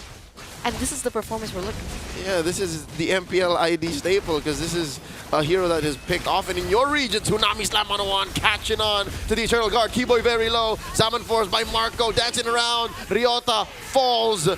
And that's 3 members of Onyx pushed out of the turtle pit, still standing. They've been holding this turtle overtime. He wanted to turn to a lord 10 seconds ago. Yeah, I don't think that was the best of engages coming from Onyx, and that's going to be a free turtle given over to Team Falcons. Well, technically not free. They traded 2 members from the side of Onyx for it. But this is the clapback we're seeing again from Team Falcons. Onyx have to be careful with these engages because, again, having the Kalea on the side of Oakwood does give them a lot more leeway to work around in these team fights. Meanwhile, Kyrie goes back in. All right. Dashing away, slashing away, forcing Super Marco to back off. That's what a farmed out Hanzo is capable of. Again, he's currently sitting at what? 3 items. That's his trinity, which is basically a marksman trinity. Yeah. It's Corrosion Scythe, Golden Staff, and the DHS for Kyrie. And speaking of the Holy Trinity, it looks like Savero is on his as well, already with the 3 items up. And it seems like they are ready now for more damage. I think in the earlier team fight, Savero did not have the DHS just yet. Yeah, no. It's basically a copy-paste build. Like, Kyrie, what are you building? Oh, yours. Same.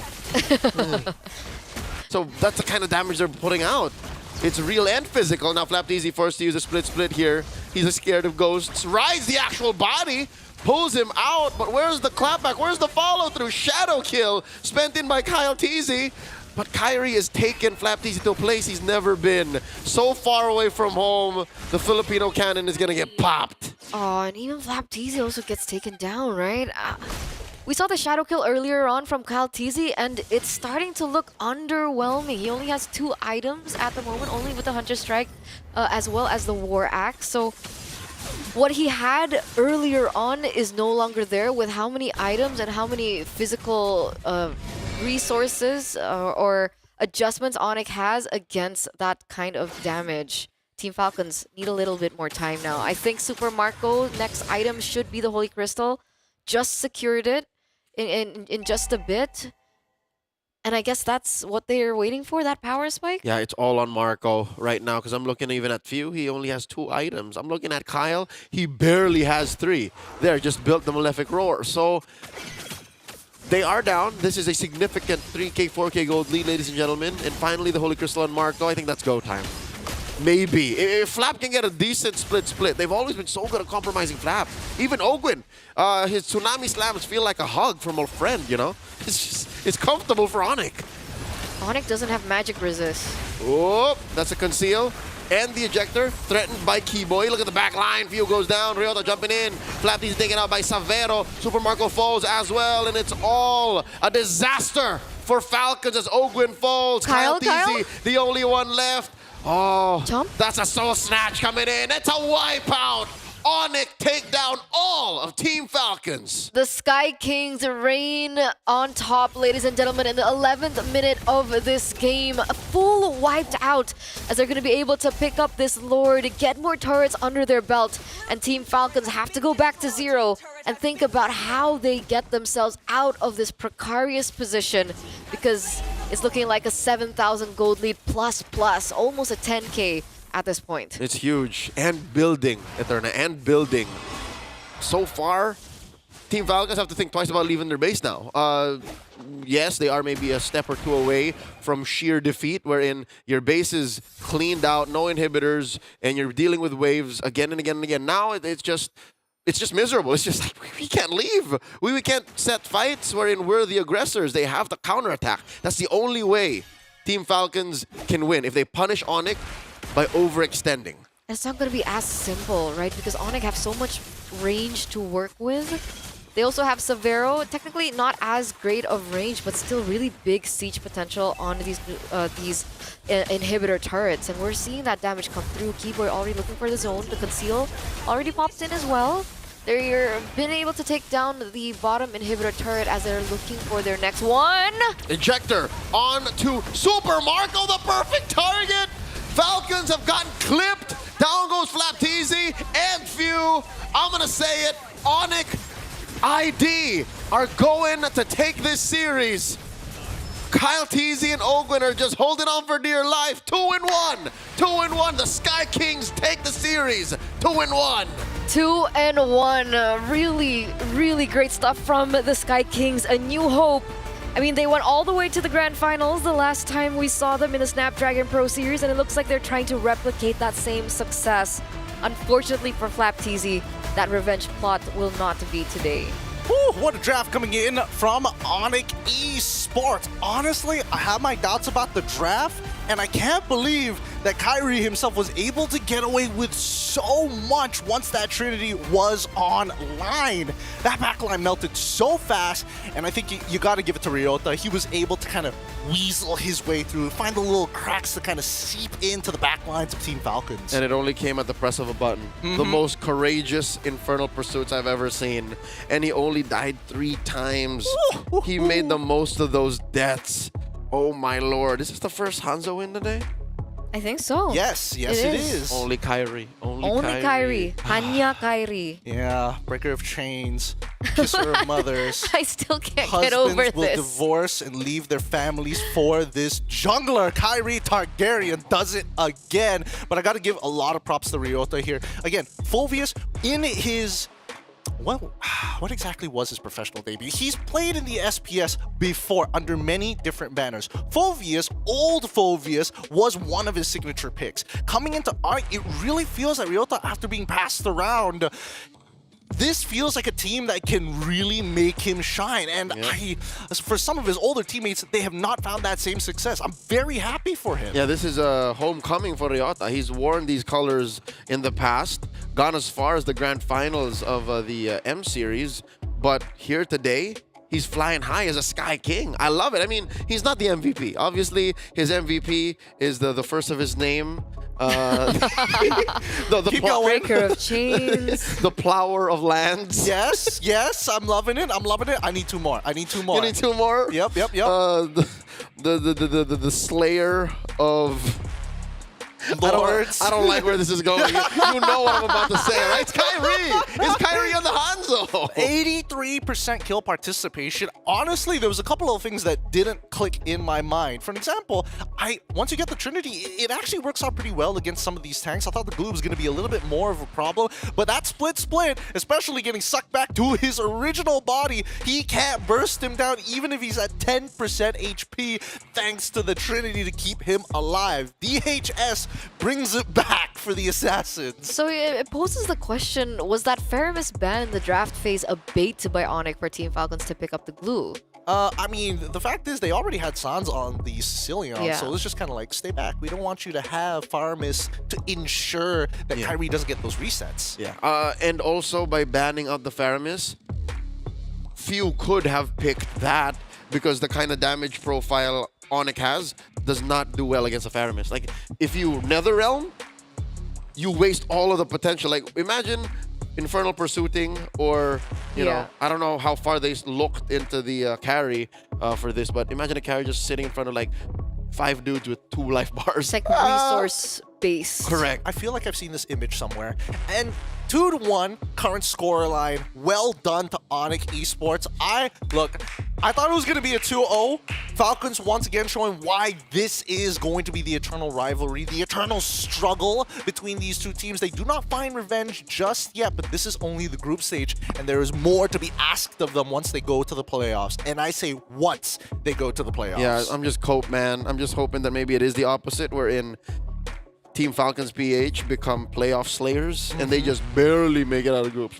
but that's neither here nor there. Again, Onic, well-deserved win. They played to their fundamentals. They punished Falcons where it mattered. They played their game, and this forces Falcons to evolve. Because if you look at this draft, right, it looks like it's a great Falcons draft. It looks like a lineup that you would have to dream and hope for and trade your soul to get in MPLPH. Like, you don't end up with these kinds of heroes. You don't end up with Harith. You don't end up with a Kalia. You don't end up with a Glue the way you do here in SPS. But Onyx beat him. Yeah, and honestly, I'm pretty surprised. And this is one of the few points that I want to mention. The fact that we are now seeing one of the few weaknesses that Kalia actually has. After her engagement, if you're not fighting on top of the Kalia, you're kind of dead in the water because you're healing just yourself. You're not getting that double value that you're hoping for as the Kalia. But with that being said, now with the victory coming in for Onyx Esports, we have the pleasure to say hello to their newest member, Ryota, that we have here on the line. Ryota, are you there? Coming in from all the way from Jakarta. Can you hear us? Hi, Ryota. Hi. I'm so glad to have you on the line here, Ryota. You played a phenomenal game at the very end there. First question first, how are you feeling winning out that match against Team Falcons of all team 2-1? This win is important for us because we need momentum. Momentum. Okay. Congrats again, Noe, for that victory. And you have the momentum now. I have a question. It's a little personal. Team Falcons, you became their teammates once when you played in the SEA Games. What did it feel like facing them again? How did you feel like reuniting with Team Falcons there in Jakarta? I think it's just same in MPL pitch. We miss you. We miss you in MPLPH. Difference. Yeah. Well, what's the difference between MPLPH and MPL ID? I think the fans. The fans are different. So wild. Yeah.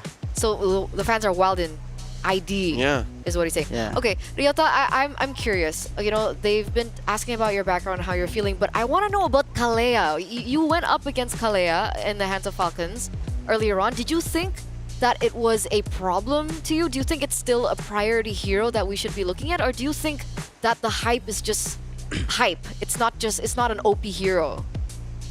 I think Ale is just OP hero. Just need a better composition. Oh. Sorry, can I pick that again? What composition is needed for a Kalea to work? Secret. Yeah. Secret, okay. He was building up to it. You should have seen that one coming. Ryota, I want to know how your transition into Onyx ID has been like. Has it been difficult? I mean, it's a whole language that you have to pick up to be able to be part of this team. How has it been for you? In first, it's so hard because I need to learn Bahasa first, then next, and I keep try hard speak Bahasa. That's it. That's all you got to do. Become an Try import, hard. try hard Who to speak taught the you? language, and you win. Who taught you how to speak Indo? Kyrie.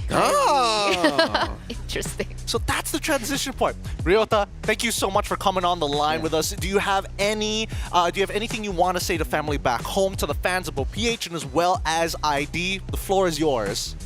Thank you for all Onyx fans. Keep supporting us in this SPS Mobile Masters. Do it in Bahasa.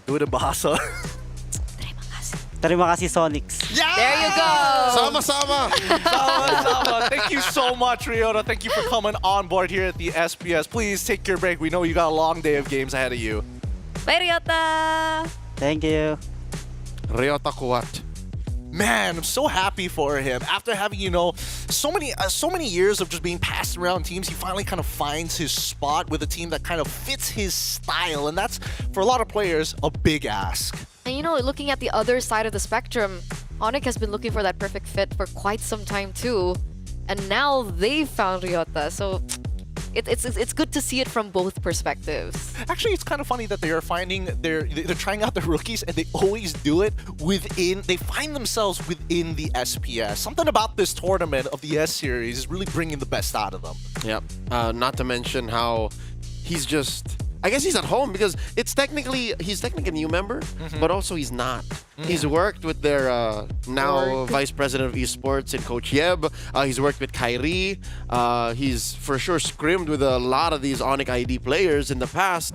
I'm super happy for Ryota here. It's great to see that once again, these teams, these players are finding their home here, and we get to watch it live at the SPS. With that being said, though, we're going to be going on a very short break because our next series is going to be another banger for you guys, because the Snapdragon Pro Series never fails to entertain here at the Mobile Masters. We'll catch you right after this. Halo guys, gue Fabian dari tim Liquid Indonesia, role gue jungler. Hari ini gue bakal ngajarin kalian bermain Suyo. Kalau buat emblemnya, gue kalau main Suyo biasanya pakai Trill, kalau nggak Swift ya. Kalau yang 2 sama 3-nya nih sebenarnya bisa killing spree juga, kalau nggak Impurage. Cuma biasanya kalau buat farming mungkin Impurage biar lebih cepet aja sih. Terus kalau yang talent satunya nih bebas sih sebenarnya, bisa Swift, bisa Drill juga. Jadi ya lebih enak Swift sih sebenarnya. Tapi ya udahlah, kita coba Swift aja lah. Ya paling kalau buat level 1 yang gini kita ambil skill 2 ya, karena biar cepet farmingnya. Terus biasanya kalau gua sendiri start mana buffnya sebenarnya tergantung turtle. Kalau misalnya turtle-nya di bawah, ya udah gue start bawah. Kalau turtle start atas, gue di atas. Terus kalau farming, kalau dari gue sendiri sih langsung retry aja sih biar cepet aja. Terus juga main Suyo gini, skill 2-nya bisa di hold, bisa di tap juga. Jadi bebas. Habis merah gini ya ke biru aja sih. Kayak farming biasa aja sih. Ya terus kalau misalnya udah 2 buff gini ya kalian habisin jungle-jungle kecil aja. Terus kalau misalnya ada kutu ini Lito, ambil aja. Terus ada orang ya udah kita kill. Terus kalau masih menit 1 gini mungkin ya farming doang sih. Kalau misalnya ada orang yang buat di geng kayak di XP lane, kalau nggak di gold lane gitu, mungkin ya bisa digas.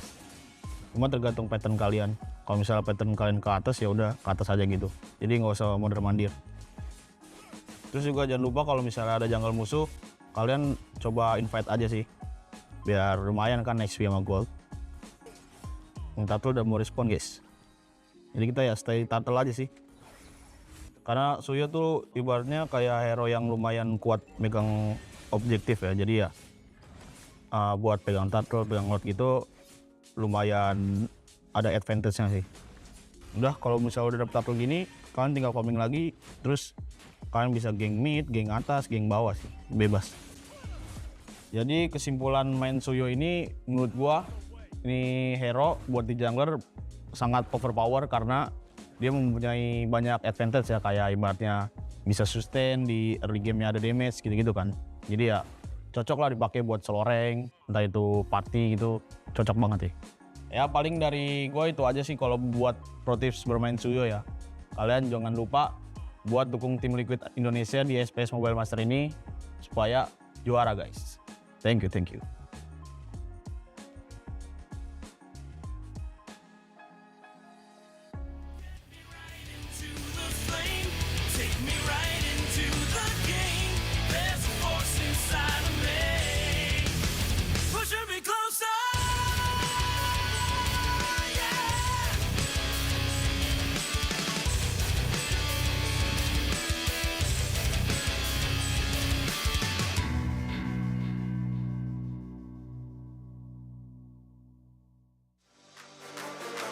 We on the way. We came to play. We on the way. Showtime. Let the games begin. You can't stop us. I came to win. You can't stop us. It's only us in the end. You can't stop us. We the best in the world, and that's a promise. Let the games begin. You can't stop us. I came to win. You can't stop us. It's only us in the end. You can't stop us. We the best in the world, and that's a promise. When we think about Onyx PH, we think about the super family, the dominant performance that they had for the year of 2024. They were crazy during M6, and right now, can they deliver that same performance that they had for the previous SPS? During the challenge finals, they were the champions, and they're here to defend the title here at Mobile Masters, and we're gonna find out in the group stages whether they can do it or not.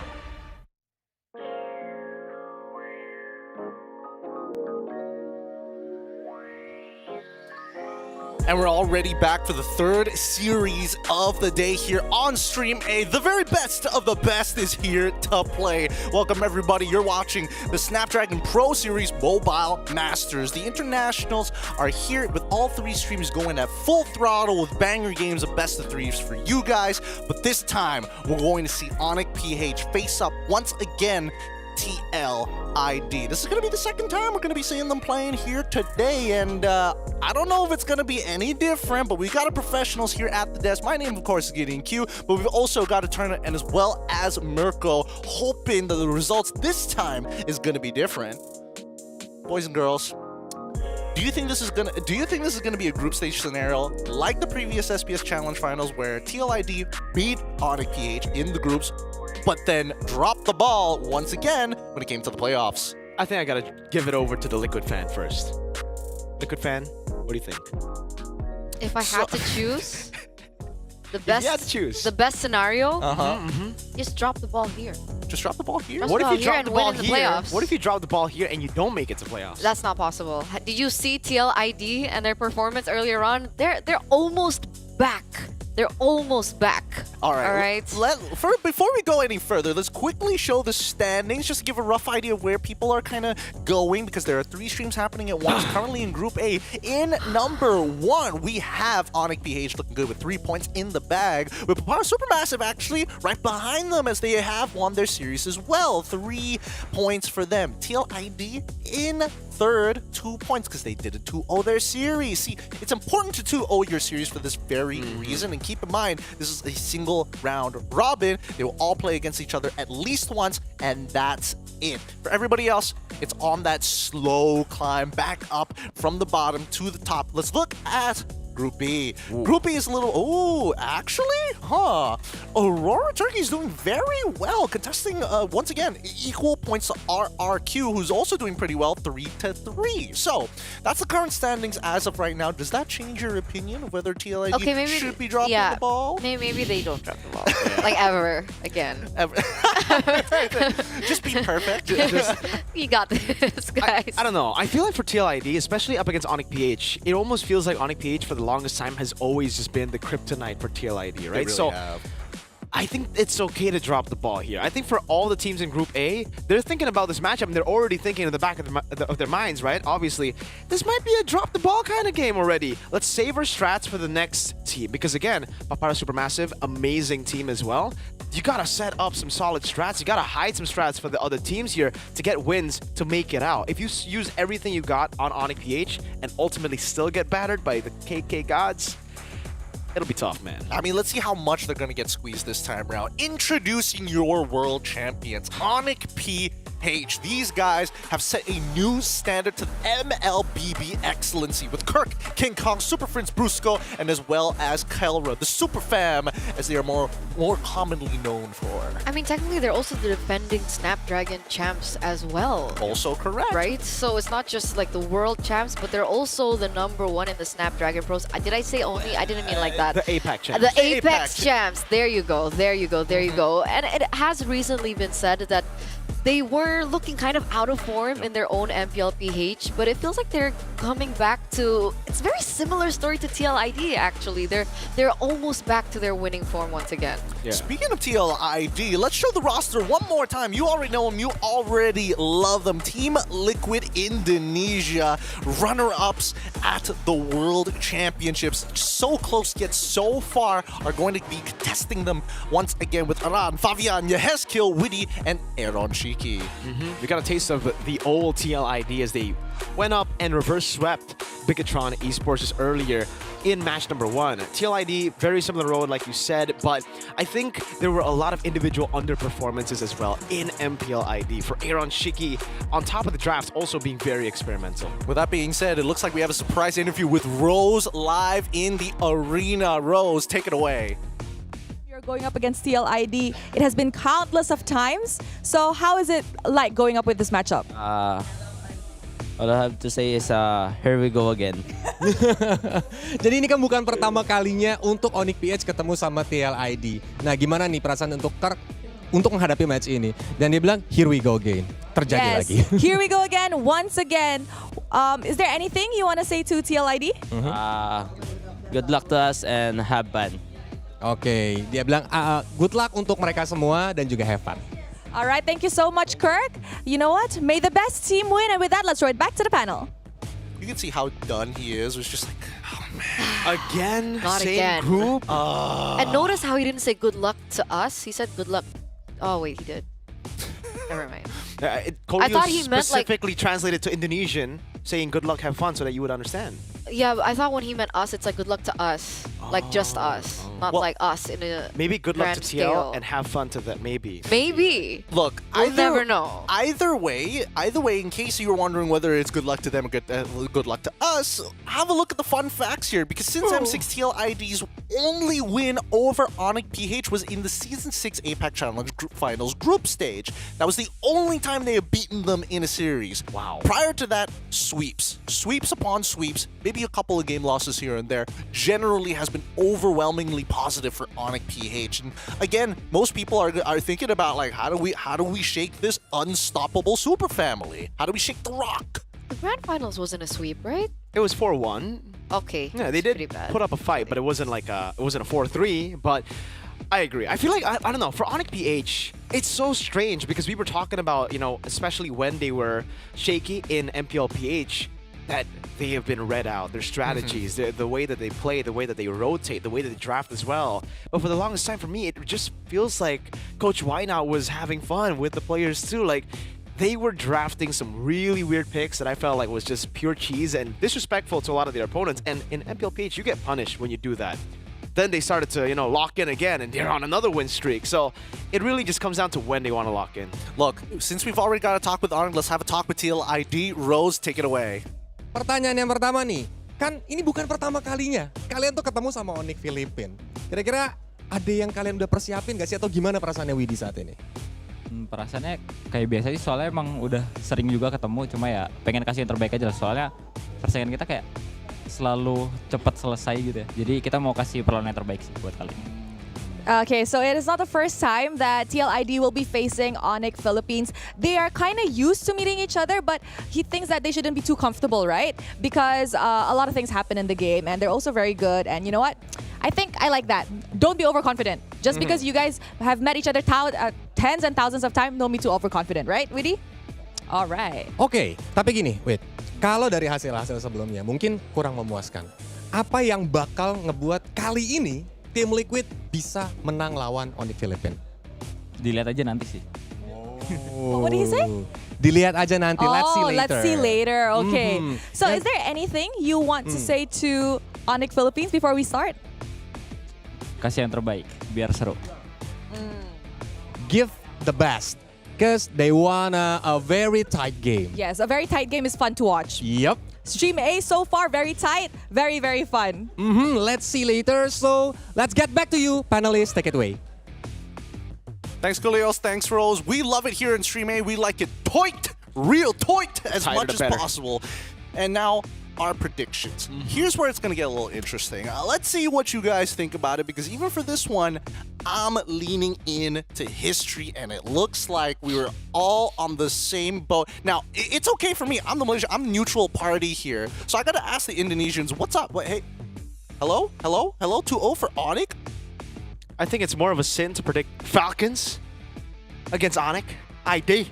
But this one, I don't know, man. History, we've seen through history, we've seen just the quality of Onyx PH, and I feel like Onyx PH, again, when they lock in, they look so menacing. It almost seems like the early shakeups didn't matter at all. I think I don't know. There's a bad taste in my tongue from the previous shakeups that we've seen in their own MPL. But then that one quote rings in my head. That final quote saying, "Hey," after winning the World Championships, being like, "Hey, MPL PH might have been a little harder," and that still sticks with me till this day. But what about you, Eterna? I mean, I made this prediction before I saw that first game, that first match that TLID were able to reverse sweep against Bigatron, right? This is the prediction that I had regarding the performance I saw from TLID during MPL ID, which is not great at the moment. Still very inconsistent, still very shaky, and that's why I went 2-0 even for TLID. Well, you could have just said that, I mean, you know, Onyx. Onyx just had better history. I could have gone with that one, but no, gotta go with history. Performance matters, bros. Performance matters. And guys, don't forget, support your favorite teams in Mobile Masters. Scan that QR code and throw those votes down. And don't forget, check out ESL.gg in case you want to get some cool merch from ESL themselves. That being said, though, I do think, based on the games that we have seen, we've seen some pretty interesting drafts and certain strategies that have been kind of popping up in the meta. Do you think this is really shaking up what we think of the draft so far based on what you've seen in MPL ID, or is this just the tip of the iceberg? I think so far it's the tip of the iceberg, right? We've been seeing a lot of, for the drafts for the Indonesian teams, a lot of brawl-heavy playstyles. Again, we saw the Hanzo earlier, something that, again, has not found success at all in the Philippines, but has found success now in the international stage. I was talking to Ingan backstage, and he was even saying, maybe, because he thought that teams in the Philippines couldn't utilize the Hanzo because they were macro-based. Meanwhile, right now, I mean, Onyx were able to pull it off against a macro-based team in Falcons. Well, so maybe it was just a matter of other regions can play the Hanzo better than the Philippines. It's just the Philippines have to stick to their style. I suppose. I think if there's any team out there that could really utilize the Hanzo, it's probably Onyx PH. Because again, it's about team fight IQ at the same time, right? You can make some crazy macro plays all across the board, but if you don't have that team fight IQ of prioritizing your targets and the way the shape of the fight works, it can get a little hard for Hanzo. Speaking of which, TLID gonna be on the blue side, Onyx PH on the red here. Bans have already come through. Kalia is through as well. It's Blue Yo for TLID. Kalia instantly locked in with the Hanzo. And that's why I really wanted to, pick Ryota's brain about this Kalea, because technically we've seen the Kalea a few times. Well, one time today, two times today, and it hasn't. Zero. It's been very underwhelming. It hasn't worked out. But there was a certain thing that Ryota said in the interview. It needs a very particular composition. Now, what composition was he referring to? It's, I think, similar to the Cho, right? When you want to pick up a Cho, you need someone to be able to also help and force out Purify so that the Kalia can finally get a Tsunami Slam somewhere in the team fight in the next one after baiting out the Purifies. And I think a lot of times, you just don't have the initial engage to make that pickoff work. Everybody just goes Purify, you go for the Tsunami Slam, and you're flying alone in the sky. I do think that Onyx PH might be testing that a little bit, trying to push the limits. I think there are a dive composition, and I think it'll be interesting because now Hanzo, when he goes into that ghost form, is able to kind of follow along with the Kalia, and if Kalia is able to kind of get into that backline and stick there, that heal is going to be double the profit. And this is literally the same route that Bigatron Esports took up against Liquid ID in game number 3. They went for the Kalea, Hanzo, and the Sicilian. We then saw the Hylos, I believe, but I think for Onyx PH, the Hylos would work really well now. They've already banned out the Jawhead. That was the big problem for Bigatron Esports when they did go for the Hylos after picking up these 3 heroes. The Hylos just could not open up the map, always getting flung out by the ejector and then punished by the rest of the team. Here's the thing though, TLID have brought an interesting answer. They're like, Kalia, if you whiff, we will punish you so hard. There is no means of escape once the Jushin is right on top of you with the Lantern Flare, not with the Crimson Lantern. There's not much you can really do about that. And not to mention that they also have the Granger to kind of slow down their targets to make it even harder for you to get out of those scenarios. Now, coming into the second phase, I'm seeing the Khalid ban coming up from the side of Onyx PH. They want to make sure that Khalid can't just body check you, just man-to-man defense throughout the map. What I was really looking at was the gold laners, right? I mean, with the Granger already being picked up by Team Liquid, I would have thought that, okay, they didn't go for a gold laner in the first place for Onyx, and so the Harith was a really good potential pick for Onyx, but TLID sniffed that out. So what are we looking at Kalra playing against this Granger in the gold lane? What's left for grabs? We're looking at the Moscows? Literally anything. Yeah, I think there are just so many options right now for Onyx PH. They could even go Beatrix, honestly.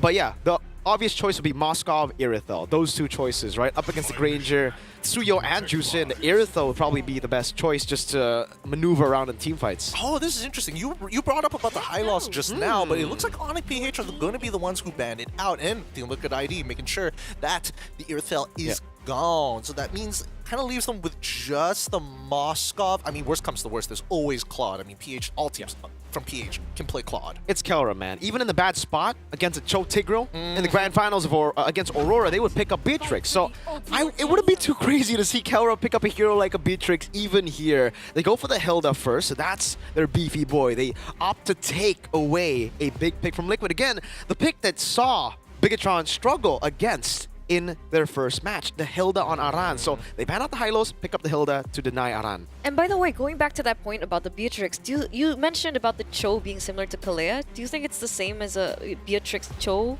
combination? Kalea, Beatrix?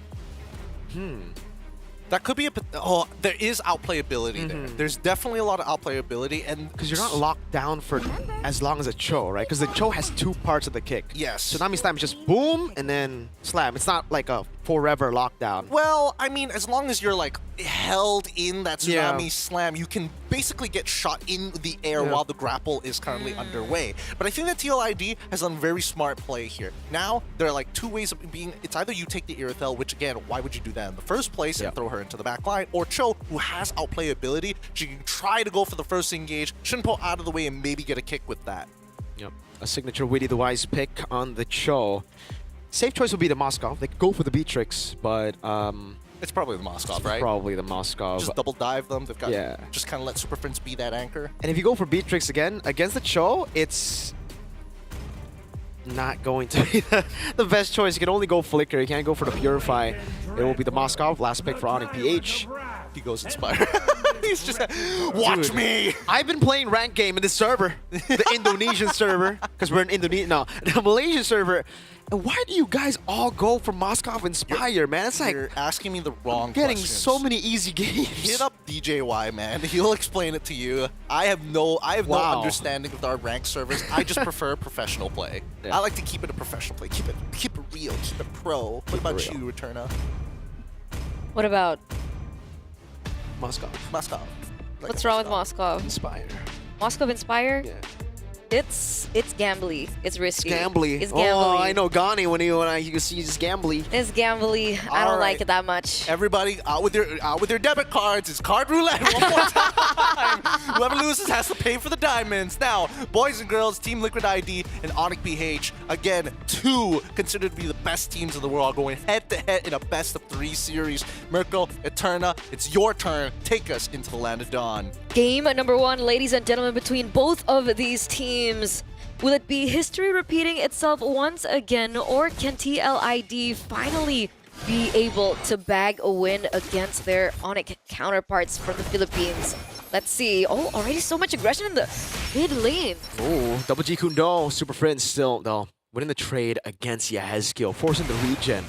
We're already seeing some differences with the Hanzo this time around for King Kong compared to Annabelle up against Liquid ID. Annabelle went for the War Cry. King Kong has opted to go for the Killing Spree instead. Everything else pretty normal though. Fabian still sticking to the good old Impure Rage instead of the Killing Spree, something that we have seen Suyo go for. But I personally agree with Fabian. I like Impure Rage more. Oh. I mean, you mentioned it in your cast earlier on, right? Impure Rage versus Killing Spree. Do you think Onyx PH have a lot more sustainability in their comp for the Impure Rage to have more value in? I think so. I mean, they have Brusco on the Kalea together with the Hilda there. They do have a lot of sustainability, to be fair. Even Kelra and Prince, they're both very elusive, very tough to deal damage to. So, for Liquid ID, I don't know, right now, it how big of a factor will the first neutral objective be? Because for Onyx PH, I think they're completely fine letting go of the first neutral objective, waiting for the Sicilian, Moskov, and the Hanzo power spike in the mid game. Yeah, that's a little similar to the composition as also the gameplay that we saw from Onyx ID earlier on. And King Kong's also on the same emblem as Kyrie, I believe. Killing Spree on the Hanzo. I believe so. Turtle number 1 spawns in the game. Brusco. First onto it. Putting these water splashes down on the ground. Fabian invaded Kirk, getting the information, but really both teams are not going to commit to anything. It's just setup versus setup for both these teams. But I think it's TLID that want to pick up the gas first, right? They have the Suyo, they already committed to the Suyo, and the neutral objective should be in the bag for them. As there it is. Free Turtle here in the first few minutes of the game, going over to TLID. Great move from King Kong. Again, utilizing the consume of Hanzo. Just consumes the purple buff and maneuvers away from Witty. Looking for the pickoff. Has away the dragon. Won't be able to find the Jikudo, and King Kong gets away. Loses a green cam in the process, but Prince is right there to punish them. Putting them in their place right after stealing that green camp. So they don't find the opportunity just yet, but TLID do have a neutral objective in the bag. And the big question is now for Onyx, what is the collab map? Are they going to be just saving themselves up until they find that point where they get the power spikes, or are they looking for a different trade across the map? Because technically, Aaron Shiki on the Granger has also still been left untouched. Very passive gameplay from both of these teams here in the first 3 minutes of the game. Yeah, for Liquid ID, again, they know that they have the control over the neutral objectives. There's no real reason to push the pace, to make those risky moves early on against Onyx PH. And for Onyx PH, it's the same. They know that they're going to reach their mid-game power spike if they just minimize the gold lead that Liquid can get. So trading on the map becomes better.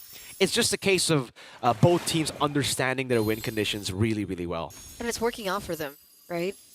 TLID, despite everything that they've been able to do, only a 600 gold lead, and that's going to be another turtle taken over by TLID. Nope, not just yet. It was the first turtle. It was a delayed graphic, but it's okay, Eterna. Sometimes, in It's life, fine. It's fine. It's all right. The stream is delayed as well for the people watching back at home, right? So maybe we get a taste of our own medicine, getting that delay. Oh, that's not a delayed take on King Kong's corrosion, by the way. That's pretty quick. And down Kelra. quite low. Wow. That's pretty quick, man. And now they're just waiting for the turtle. Man, Onyx PH are just playing it so slow. And it works for them. They want to take it slow. Prince is farming up a storm right now, and there's nothing Liquid can really do to force them in the fight. They're neutralizing the fights. Aran's walking up. Again, Witty walking up, Jikundo coming in as well. Now King Kong wants to go for the fight. Earth Shatter coming out. That's away. The Dragon that gets caught in the Soul Snatch. First blood coming in for King Kong. Avian going to be able to pick up the kill onto Kirk. That's a double onto Brusco. Brawling it out. King Kong forced to return. Gets quelled just a bit. Yeah, that's a 1-for-3 trade now, ladies and gentlemen, plus that neutral objective. And it's actually propelled TLID to a 1,600 gold lead and counting, considering they should be able to pick up this mid-turret, plus the one up top by Aaron Shiki. And this is the interesting thing, right? Because even last season, I think it was Gideon that mentioned that if there was a team in Indonesia and MPL ID that was a lot more PH, it would be TLID, right? They love to play the macro game, so the slow-paced game that we're seeing now from TLID is not uncalled for. It's not uncanny as King Kong, though. Oh, Soul Snatch. Not enough damage to take him down just yet. Still waiting on those power spikes. Is the power spike the holy trinity for King Kong and Yes. Hanzo?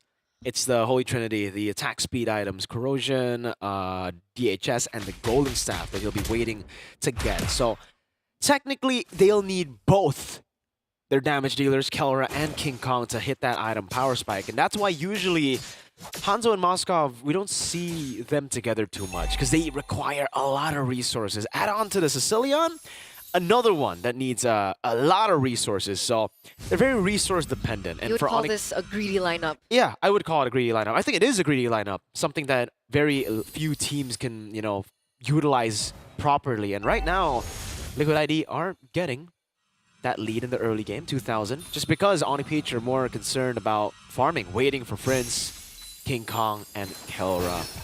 Kirk gets put back, Earth Shatter not heading there, but the onward does land. No follow, Witty! Wait, the Dragon, wrong side though. Flicker hurt. King Kong goes in, Cyclone Claws catches on it too! Soul Snatch away with a bad impact, but there's not enough damage to take anyone down! Even SOD connecting Kelra, taking a turret tier 1 up top for free. All right, no casualties just yet, and this is going to be the next bout that we're about to hit. The neutral objective just get handed over to TLID without any more kills on the board. And despite the power spikes that we're talking about Onyx PH being able to get in the later portion of the game, they've been able to trade back really well, right? Sure, in terms of resources and in terms of gold, TLID hold the cake with a 2,000 gold lead, but these structures are falling down like flies. Kelra is busy looking for a lot more pressure on these side lanes, and he's actually a lot closer than you think to his Holy Trinity. Already has 2 items, the Corrosion Scythe as well as the Golden Staff. Just needs a little bit more for that DHS, but again, these side lanes, they're dropping for TLID.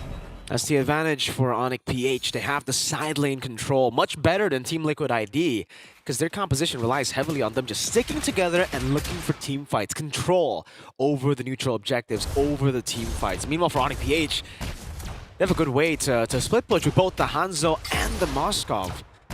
So they can constantly just push the pace over to the top side, but Team Liquid ID are doing a good job at responding to it. Again, Aaron Shiki, Aran, Witty down below. They're controlling the bottom side of the map, leaving the top lane over to Onyx PH. And in the end, I'd say getting a pretty okay trade here. They are in the lead, so an equal trade isn't really the best for them, but they got to try to get what they can, right? Again, against this very, very side control heavy side control win condition of Onyx PH. He just gotta get back control on the other side of the map. Yehezkiel engaged upon. Crimson Beacon used up by Yehezkiel. Still all gonna be caught. It's Hanzo. King Kong walks up, Soul Snatch. Yehezkiel taken down. Witty gonna be taken out by Kelra too. They're getting collapsed on. Aran with the Primal Wrath, able to zone them away, but it's a 2-for-0 in favor of Onyx PH. Yeah, and that's not great at all, right? This tempo, this timing, the way that TLID was taken over by Onyx PH there. Remember, TLID, they're the ones that kind of on a ticking time bomb right now. They're on a clock. The Sicilian on the other side, Kelra getting to the power spike, King Kong getting to the power spike. There's a lot more on the line. There's a lot more at stake for TLID. So trades like that don't necessarily favor TLID at this point. Although now they do have a little bit more ground over the neutral objective. The first one there, a lot more information being able to be given. You can see Yehezkiel also giving information, opening up the map. But again, Kelra, always on the far lane, always pushing, giving TLID a huge headache. Oh man, it's just so ridiculous. When he walks up, trying to go for the Kudo, ooh, gets pulled back by the Sanguine Claws. Brusco will fall as well, but SOD does land. Kelra, will he take it? Kirk looking for an angle, coming in. Kelra will be able to take it now as he's going to be dealt quite a bit of damage. Around Shiki gets the damage done with the Sky Piercer. King Kong Soul Snatch away and gets put back into his real body. Team Liquid ID with a Lord win. And he gets out. Aaron Shiki was on a sliver of health, was still able to dodge out of all that was being put onto him. 2 members taken down, a Lord on the way, and this is despite Onyx getting to the, the Holy Trinity that King Kong is already on right now, and plus Kelra. So all in all, it's still a good idea, a good way, a good pattern now for TLID, as they're now going into the enemy bush. King Kong's looking to get it back. That purple buff gets taken though by Aran. Very close for Yehezkiel, almost taken down. You can see the items here for the team right now. Sky Piercer done, opting to go for the Malefic Roar for Aaron Shiki over to BOD just to get through those frontliners. Onyx PH's Hilda and the Kalea that, by the way, so far has been, quite underwhelming. Just like we've seen from the other games, the Kalea has been pretty bad. Red team turret has been Very minimal impact. Very minimal impact. Now, would it be different if they were leading? Maybe the Kalea is not the best hero on the back foot? Well, for sure, but I think most roamers and most heroes do better while they're ahead, right? I think, right? There's just no outplay potential from the Kalea, it seems. It just feels like you got a snowball in the game, you heal a lot, but once you fall behind, you can't really go for the Tsunami Slam on any of the frontliners. On the backliners. You can go on Aran and Witty, but there's a Shunpu to cancel the Tsunami Slam. There's Aran who can just take it as well, and then Primal Wrath over to the rest of the team, so it's not really the best target you want to go for. And for Fabian, he can always just skill 1 out of there. So there's a lot of leeway that I think TLID are holding on to right now. And the argument was, despite, having the Purifies on Yehezkiel, having the Purifies on Aaron Shiki, the timers on Brusco's skills should be a lot quicker than the cooldown of the Purify. Wait a second. King Kong finally gets his purple buff. So back to that point. But it doesn't seem like that's the case. It still seems like being able to get out of these skills is a big thing against Kalea. Yeah, it's very tough for the Kalea to really look for picks here, and everybody has to technically follow up on the engage, right? So if you go for the Tsunami Slam again on the front line, I'm not too sure Onyx PH are going to be too keen at just hitting the front. They have a Hanzo. They want to go and look for the backliners. They want to go for Yehezkiel, and that's what he's doing. King Kong doing a lot of damage. Forcing the Crimson Beacon out as Kelra pushes the wave. Good way to read out Liquid ID's rotation. Oh, Kelra, gets caught though, gets shot down. There's no one there to follow it up though. It's a killing spree. They get the kill over. That is an amazing way right now to be able to look for that opportunity, right? we're gonna have to wait to see Earthshatter. I believe they are going for the Lord. And it seems like they are trying to go some of these kills. I think Lord? Speed started? Get the Lord, and there's not much of a contest. They got forced out. They got forced out quite a bit there. So pretty far forced out of the pit, sir. Absolutely, absolutely. And right now, we are waiting on the upcoming push coming in from the team. As it seems like, once again, this matchup is just so interesting. TLID versus Onyx. Wow, man. I mean, again, this Kalea has not been the best pick, really. For most teams, Bigachon lost with it. Earlier, we saw Team Falcons, I believe, trying as well up against Onyx ID, and I don't know. Not too sure. Underwhelming pick. Maybe that's why a lot of these teams have actually opted to leave it open. Maybe. Does seem like they are going to go to try to end this game. Oh, a big fight happening here. Base turret taken down.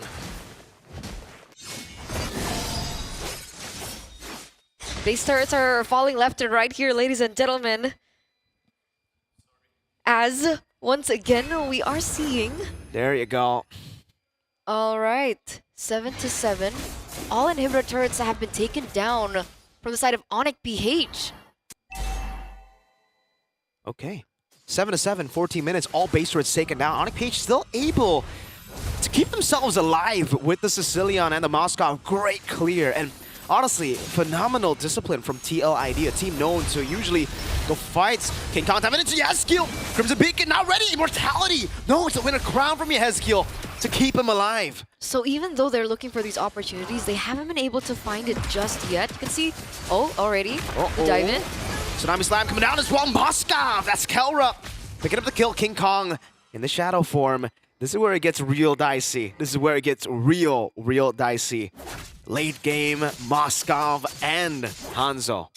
Yeah, so despite things going in favor of TLID right now, once again, they do still have to respect the damage output coming in from Onyx BH. You can see the damage already given over by the Moscow, but we do see on the other side that the BOD has been secured by TLID too. So they just need to limit any mistakes as possible from TLID. And they should have a lot more favor around these neutral objectives, considering that all three inhibitor turrets have been taken out. So these lanes should be pushing in favor of TLID. Okay. Ooh, an attempt from Brusco. Tsunami Slam! Finding the pick, and that's Fabian taken down. A big shutdown coming in as Aaron Shiki is able to find a trade. And now it's back to an SOD in the back. Aaron Shiki. It won't be a commitment from Kelra. King Kong gets the orange. Oh no. Oh no, they don't have retribution. No Fabian. Fabian's gone. They're 4 members up as compared to TLID right now, and they have the better favor. Look at him go in. Uh-oh, Aaron Shiki hiding away. King Kong has dealt enough damage. It's Kelra going to go for the solo against Yezkiel. Assassinated. A double as he goes and picks Aran out as well to get a free Lord. Oh man, this is going completely wrong for TLID right now. And this is the late game potential that Onyx BH has, and they're utilizing it very, very well. Small mistakes can be utilized by Onyx BH, and all 3 lanes are going to be pushing for Onyx BH now. There's going to be a dive happening. They don't get it just yet. Wrong side of the map. Wow. Onyx BH. A little bit of siege. This is the comeback moment we were waiting for. 17 minutes. It took them a while to get here with no base turrets, but it's the ultimate comeback if they're able to pull this off. That late game composition, King Kong diving in, won't be able to utilize it too well. Buys immortality in time, now a dive, Witty! Able to find the Jiku no flicker combo, no Aaron Shiki going in, but it's wide blocked. Witty finds his shutdown, going in again, Kelra right there to help out with Super Prince. Hilda walking up as well, now it's gonna be the Tsunami Slam, not there, Aaron Shiki gets a shutdown! A double on Brusco. Oh, they instantly turned it around back, right? Hilda was completely doing work. They're trying to do the zoning, but unfortunately, the rest of the members were not there when they wanted, and it looks like TLID are going to be the ones pushing this time around. 3 members taken down for Onyx PH.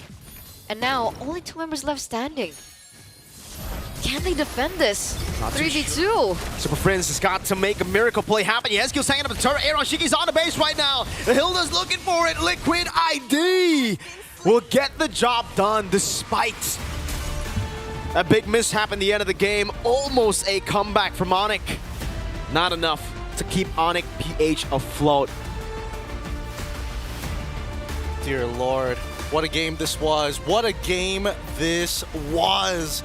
I thought maybe the comeback was there. Like, the margins were so close to each other. It was within that 3K. Wow. And then it just fell out of their hands. Really good drafting coming in from TLID. The Jushin, a big game changer here. Absolutely, absolutely. And at some point, there was a window of opportunity, but I think it just came in too late. And I think, you know, at that point, Onyx PH just blacked out. They did. They got knocked out completely, right? It was tough when you have 3 base turrets taken down. It's like your lights get shut down completely. There's no setup for the neutral objectives. You just have to fight and brawl. It's like the switch just didn't flip on, right? It actually turned off, in a matter of fact. It's just difficult to say once you're that deep in the void. I think the TLID were able to at least hold on to their lead. Like in their previous series against Onyx PH, the many times they fought, usually they get that lead and then they drop the ball really hard in the middle of the game, if not the late game. And that's why it was on Weedy at that point, right? To look for that opportunity, because that moment when he was able to take down King Kong, I think that was the big turning point that they have there when they're like, okay, this is enough. I have to look for something. And then they were able to find their way from there. Hopefully, it should be enough, but at least there is a level of confidence for TLID fans that maybe they're able to take this series away. But I don't think Onyx PH is going to take that sitting down, if anything. Nope. They're going to stand back up and they're going to figure this out. But do you think it's going to be happening on the red side again, or are they going to move over to the blue? I think they have to go over to the blue, right? I think we have seen in Snapdragon as well here, Mobile Masters, the blue side has been able to find more successes. It's similar in MPLID. MPLID is just, we have been seeing more teams find wins on blue side here. It's mainly because of the Suyo. Mr. Flavor Flav told us in the interview, pick Suyo. That's what Satan DeLucas told us game 2 onward. Just pick Suyo, OP hero. And I agree with him, man. The Suyo is a menace. Fabian, even though in the late game, he kind of loses a lot of the value that he had in the early game, but it's really all about the early game. If you have such a big lead at the end of the game, with a base turret taken down, you've done your job as a Suyo. After that, you can just peel for your backliners, you can just trade on the map. You're everything a jungler wants to be. You have everything a jungler needs to be, in a matter of fact. So you are the jungle. You are the jungle. Sasuke. That's his character. That's his collab. That song plays every time you see a Suyo on enemy team. You're like, It's true. It's true. It's really difficult to play around him, man. Honestly, I really thought that King Kong was getting to that point. It's like, oh my goodness, he's hitting those item power spikes. Yeah. He's forcing Jushin to utilize that ult super early on into that game. And obviously, yes, the Lord Steal was definitely one of the few things that kept them going in the game, but those team fights were extremely hard to win.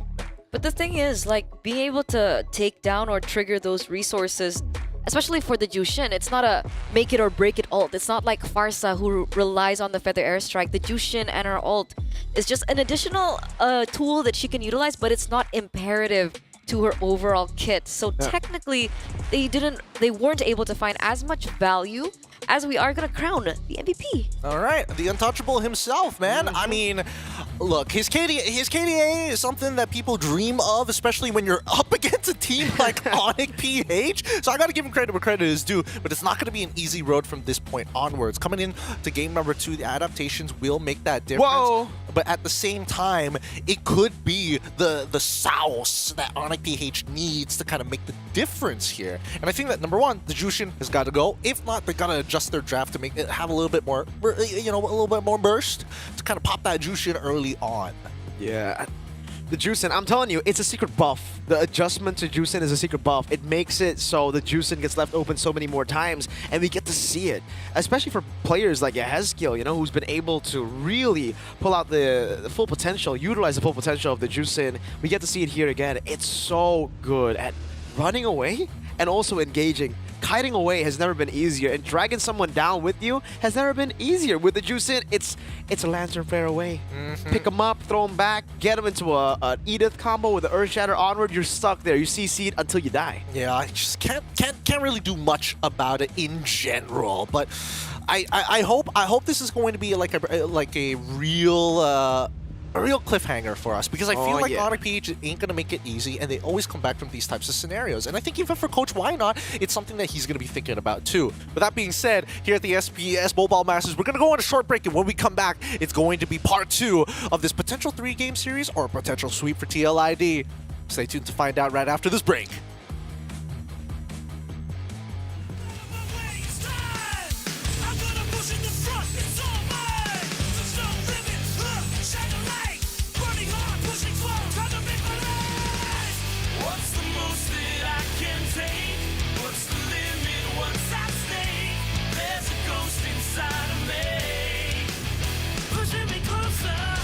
Get me right into the flame. Take me right into the game.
Snapdragon Pro Series is back. The Mobile Masters currently under its way with the best in the world versus the second best in the world with a 1-0 victory for TLID. We're going straight into the draft because these teams will not wait to get at each other's throats. Onyx PH on the blue side, Team Liquid ID on the red side. We got the Turner and Miracle with us once again. Let's take us through the second half of this draft. Yeah, we're going in way past everything already.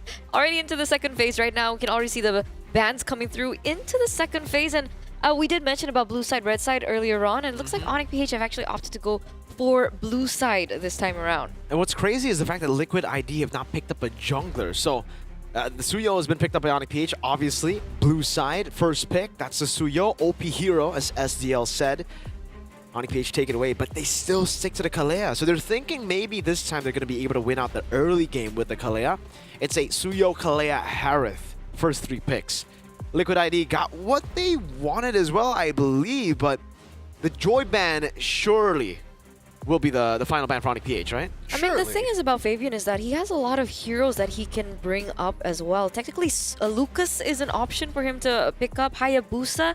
He's also picked up the Alpha in certain occasions, as well as the Ling.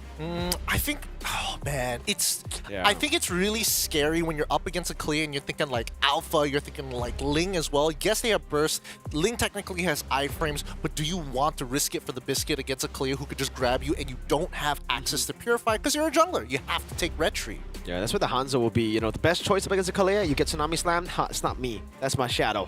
Or the Joy that could actually try to electrifying beats out of there. You have a few dashes, so there are more ways to counterplay. Maybe Lancelot would have a way to like, you don't see me, but even then it's tough.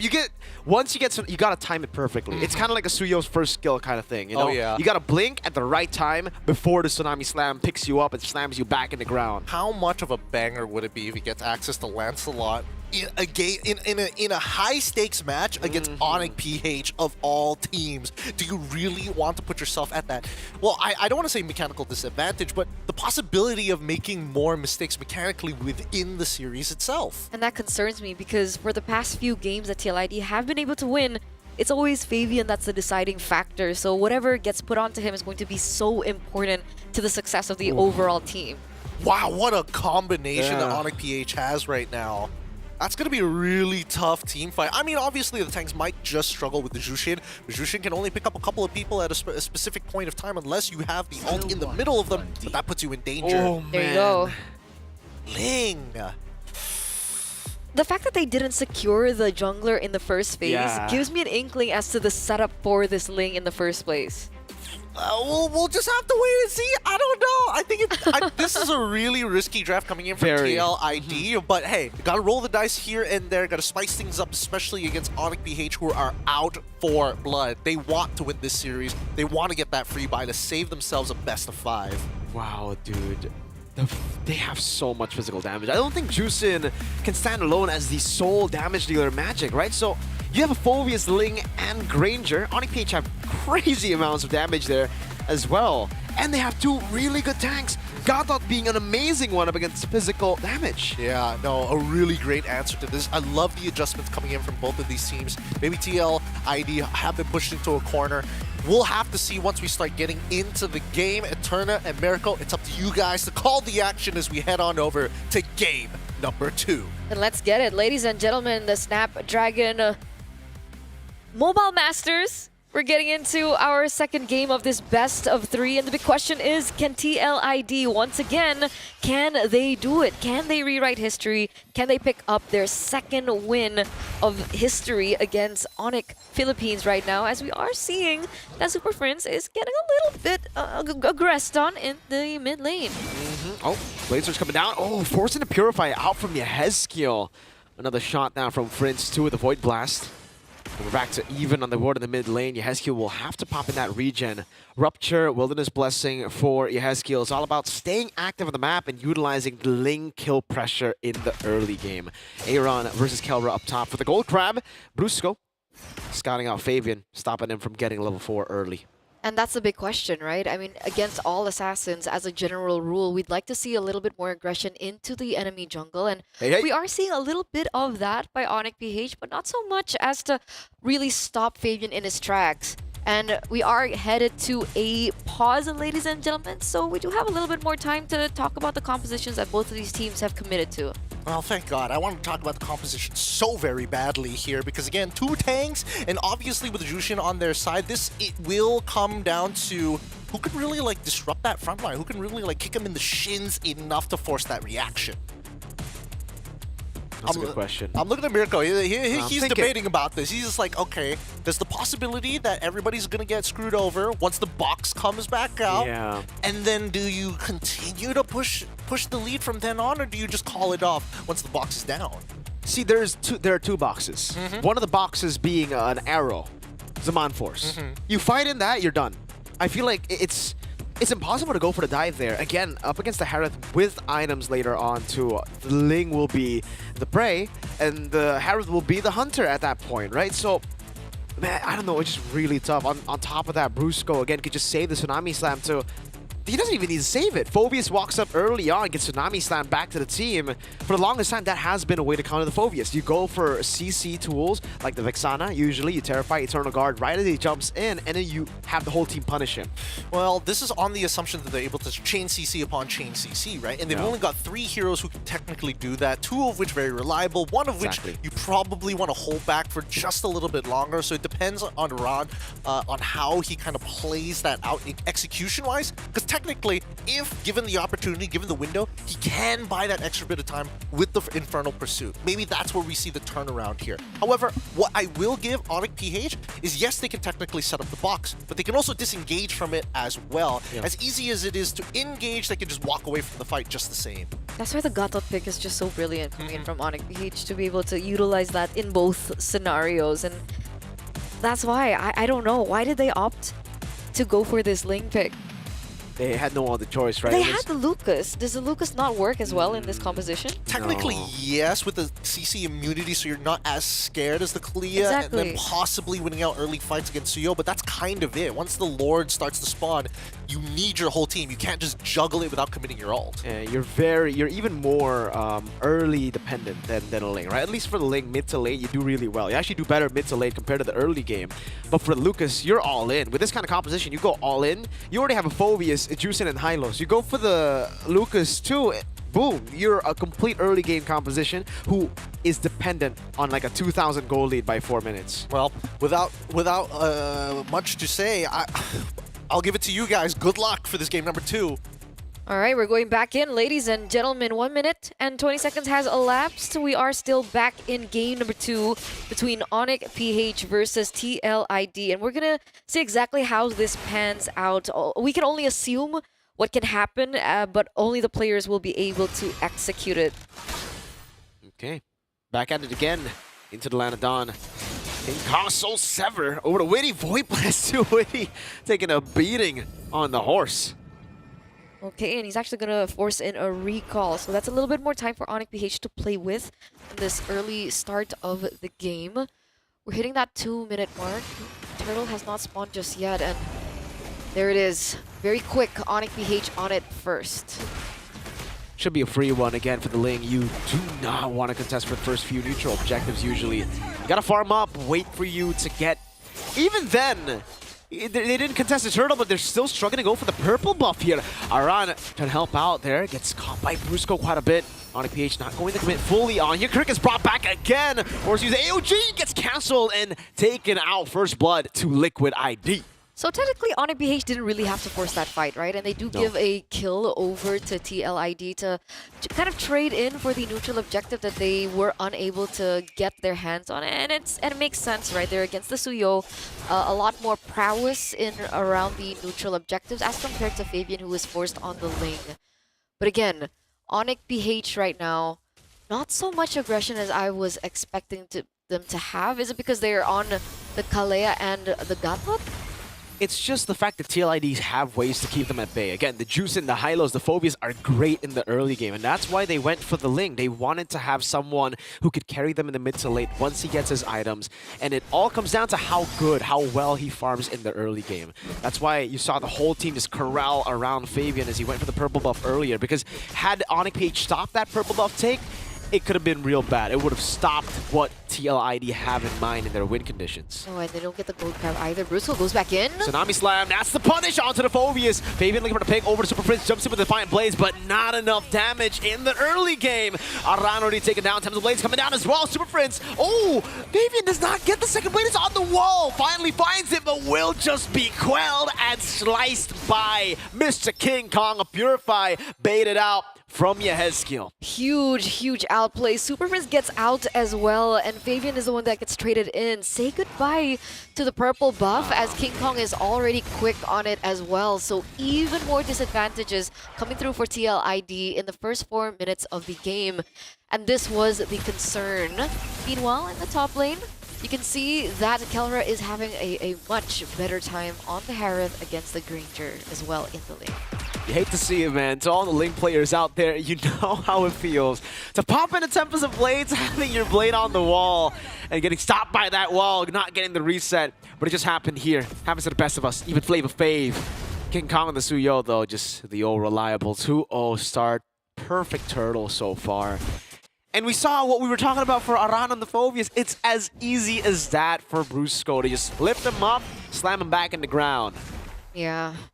Very difficult for him to find his proper entry, and that's a big problem because that's how Aran usually functions. So now TLID have to figure out a way very quickly in order to combat around this. Kirk though gets punished. Stunned up again, the AOG gonna be cancelled, but actually works in favor of OnicPH. Going back in with a Revitalized Witty, looking for the play. That's a Tsunami Slam over to Fabian. Times the Blades used up one more time. This time, it's King Kong again who deals with him with the help of Super Prince. Witty falling as well. Kirk very low, but Aran unable to chase. King Kong looking for the Blade Surge up top. It's gonna be a turret taken by Kelra. No, not just yet. A flicker out. Aaron Chiki looking for the kill in the bottom lane. Aran does survive that skirmish. Aaron doing a good job at keeping that turret alive. Yeah, but it's only like a hit away of coming down, right? The inevitability of the Granger and the Harith matchup as well in the gold lane is something that is to be expected. But going back to Flavor Fave, he must be so frustrated at this point, right? He's usually been able to weave in and out of these team fights, but here he isn't. And meanwhile, another engage.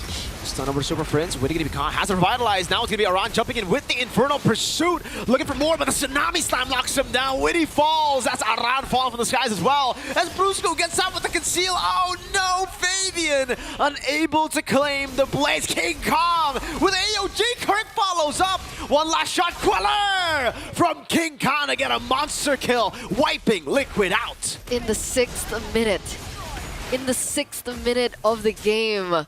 I mean, sometimes we see wipes out maybe later on in the game, but it's been 6 minutes. This just really reflects how unfortunate TLID are playing right now, and OnicPH are claiming control all over the map.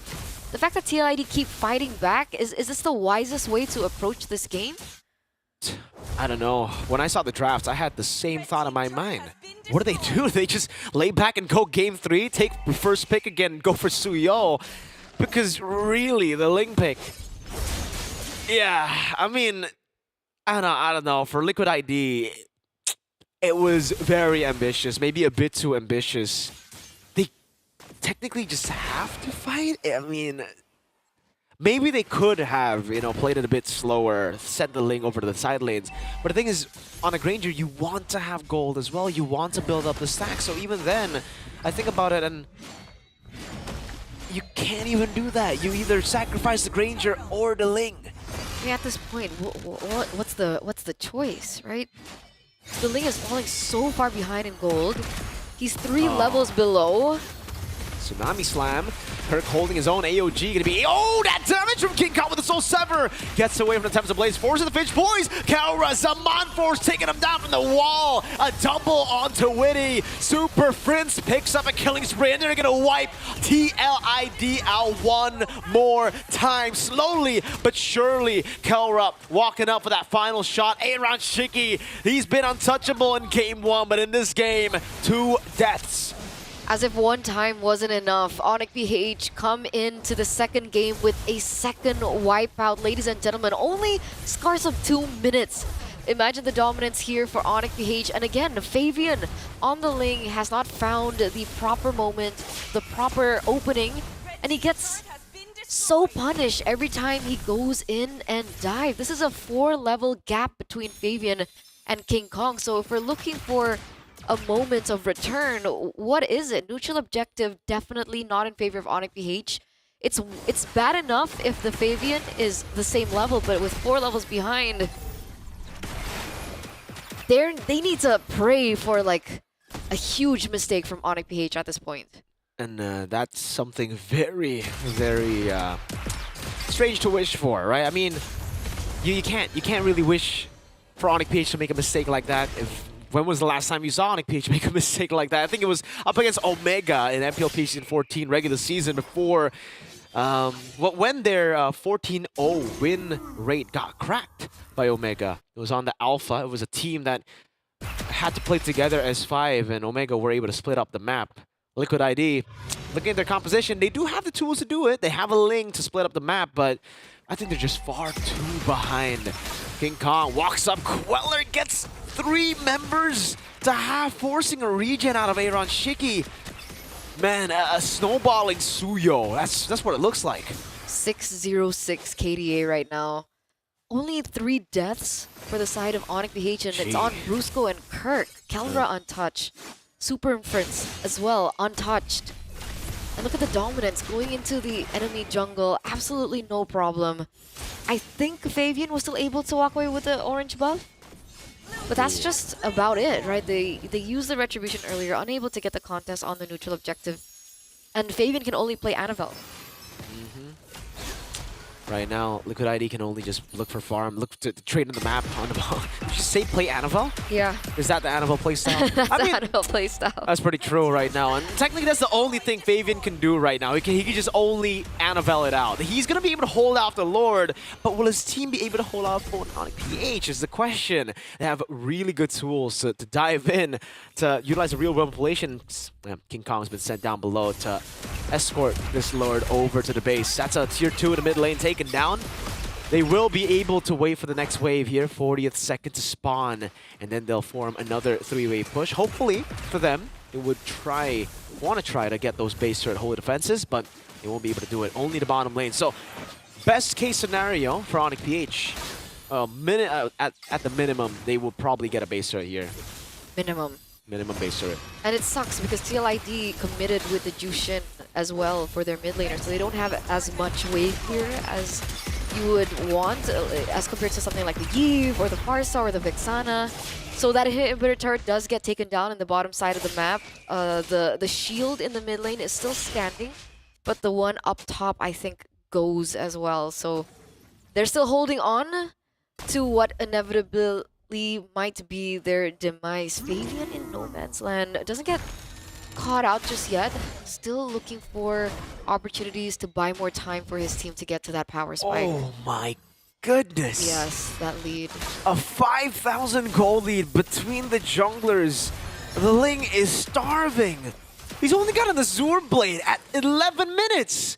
Not even an endless battle completed. And oh man, he's going for the purple buff. He's going to have to wait for it.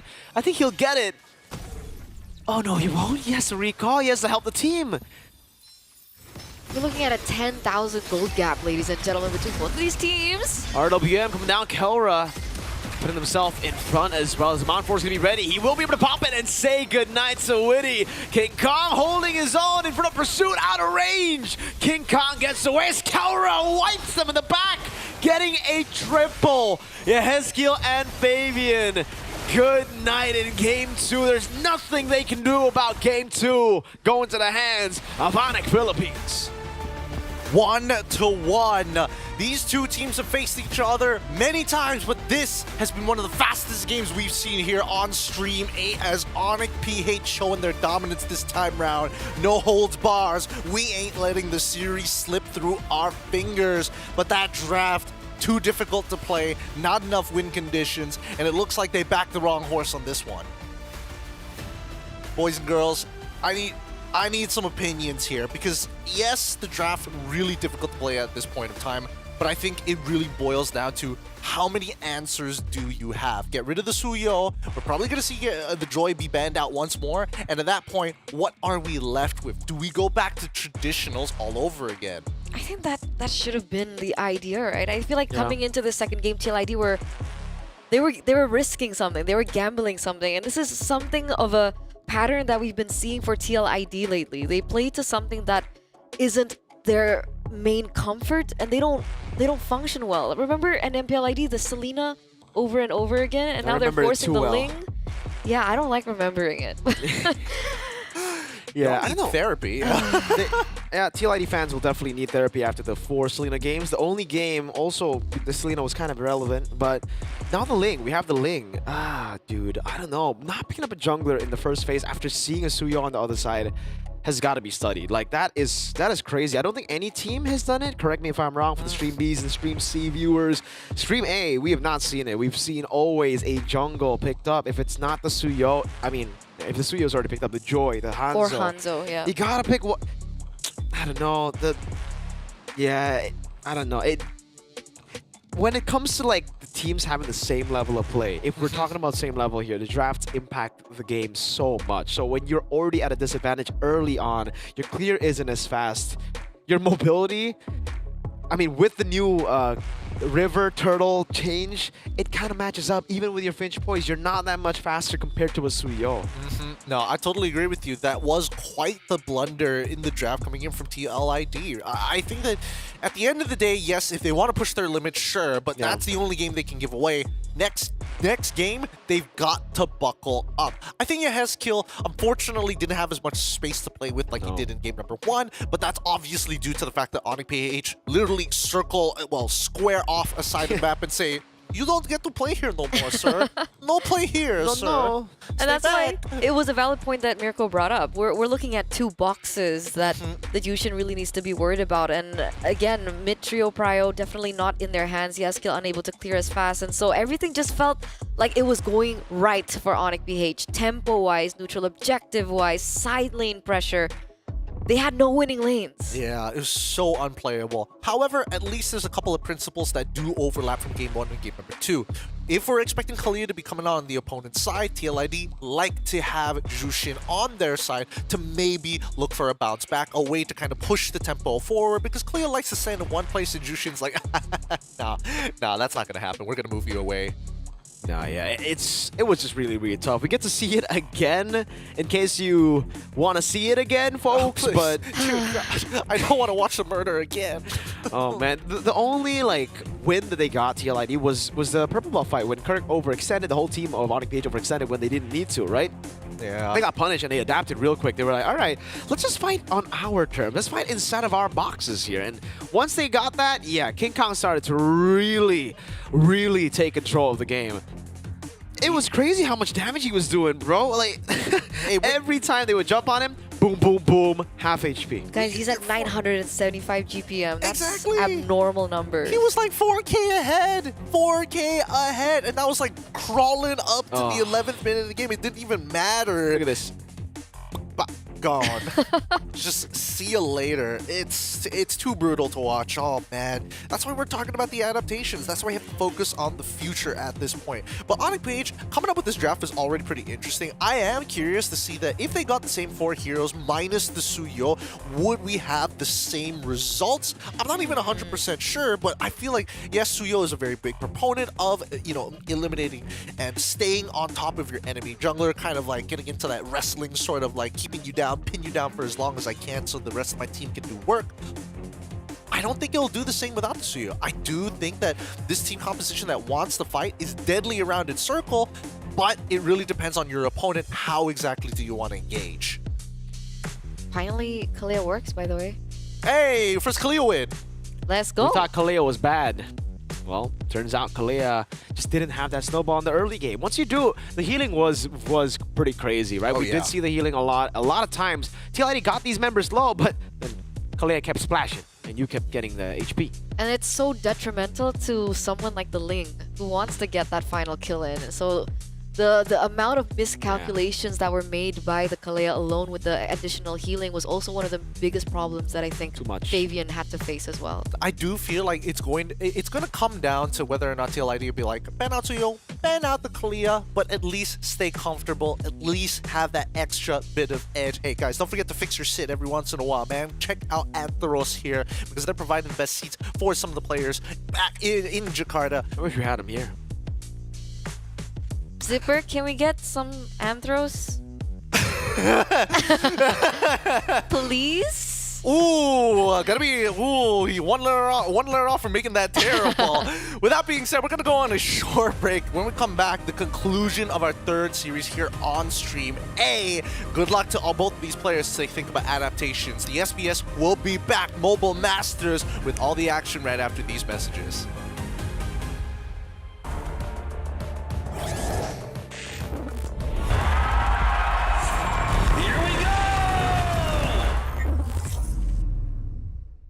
The Snapdragon Pro Series is brought to you by Snapdragon Elite Gaming and DHL. One thing's for sure, you're gonna recognize me when I walk in the door. And the type to get the haters to give an applause. I can get an encore without giving them more. But wait, I'm giving them more. Every 7 days I'm giving them 24. You can't make the cut if you ain't gonna bore. These ones don't know about war. I grew up cold, hungry and poor. I wasn't grateful, I wanted more. I wanted women, I wanted tours. So I grinded and grinded some more. Woke up depressed, I had to fight more. So I burnt out, I couldn't do more. I had to put Ascension on pause. Now I'm back like I want no war.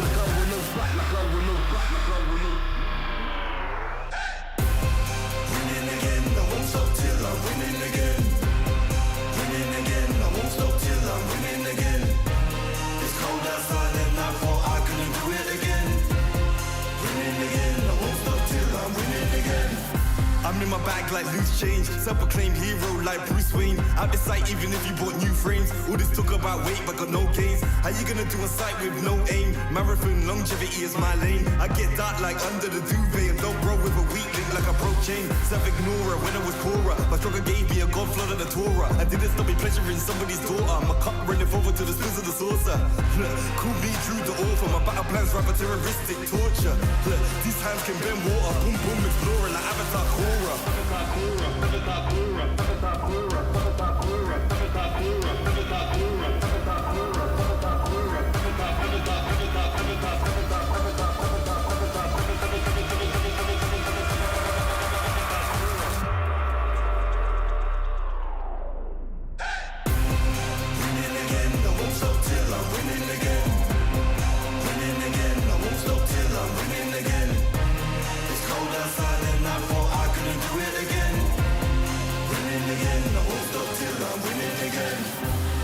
Rhyme like nursery, still my style, you will reimburse me. Plus 30, big hands and they're sturdy. I'm Drew the first, I'm back like anniversary.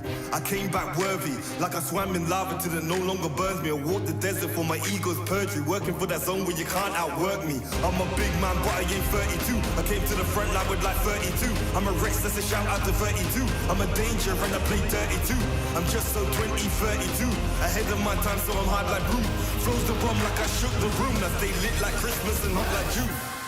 Winning again, I won't stop till I'm winning again. Winning again, I won't stop till I win. It's cold outside and I thought I couldn't do it again. Winning again, I won't stop till I'm winning again. Winning again, I won't stop till I'm winning again. Winning again, I won't stop till I'm winning again. It's cold outside and I thought I couldn't do it again. Winning again, I won't stop till I'm winning again.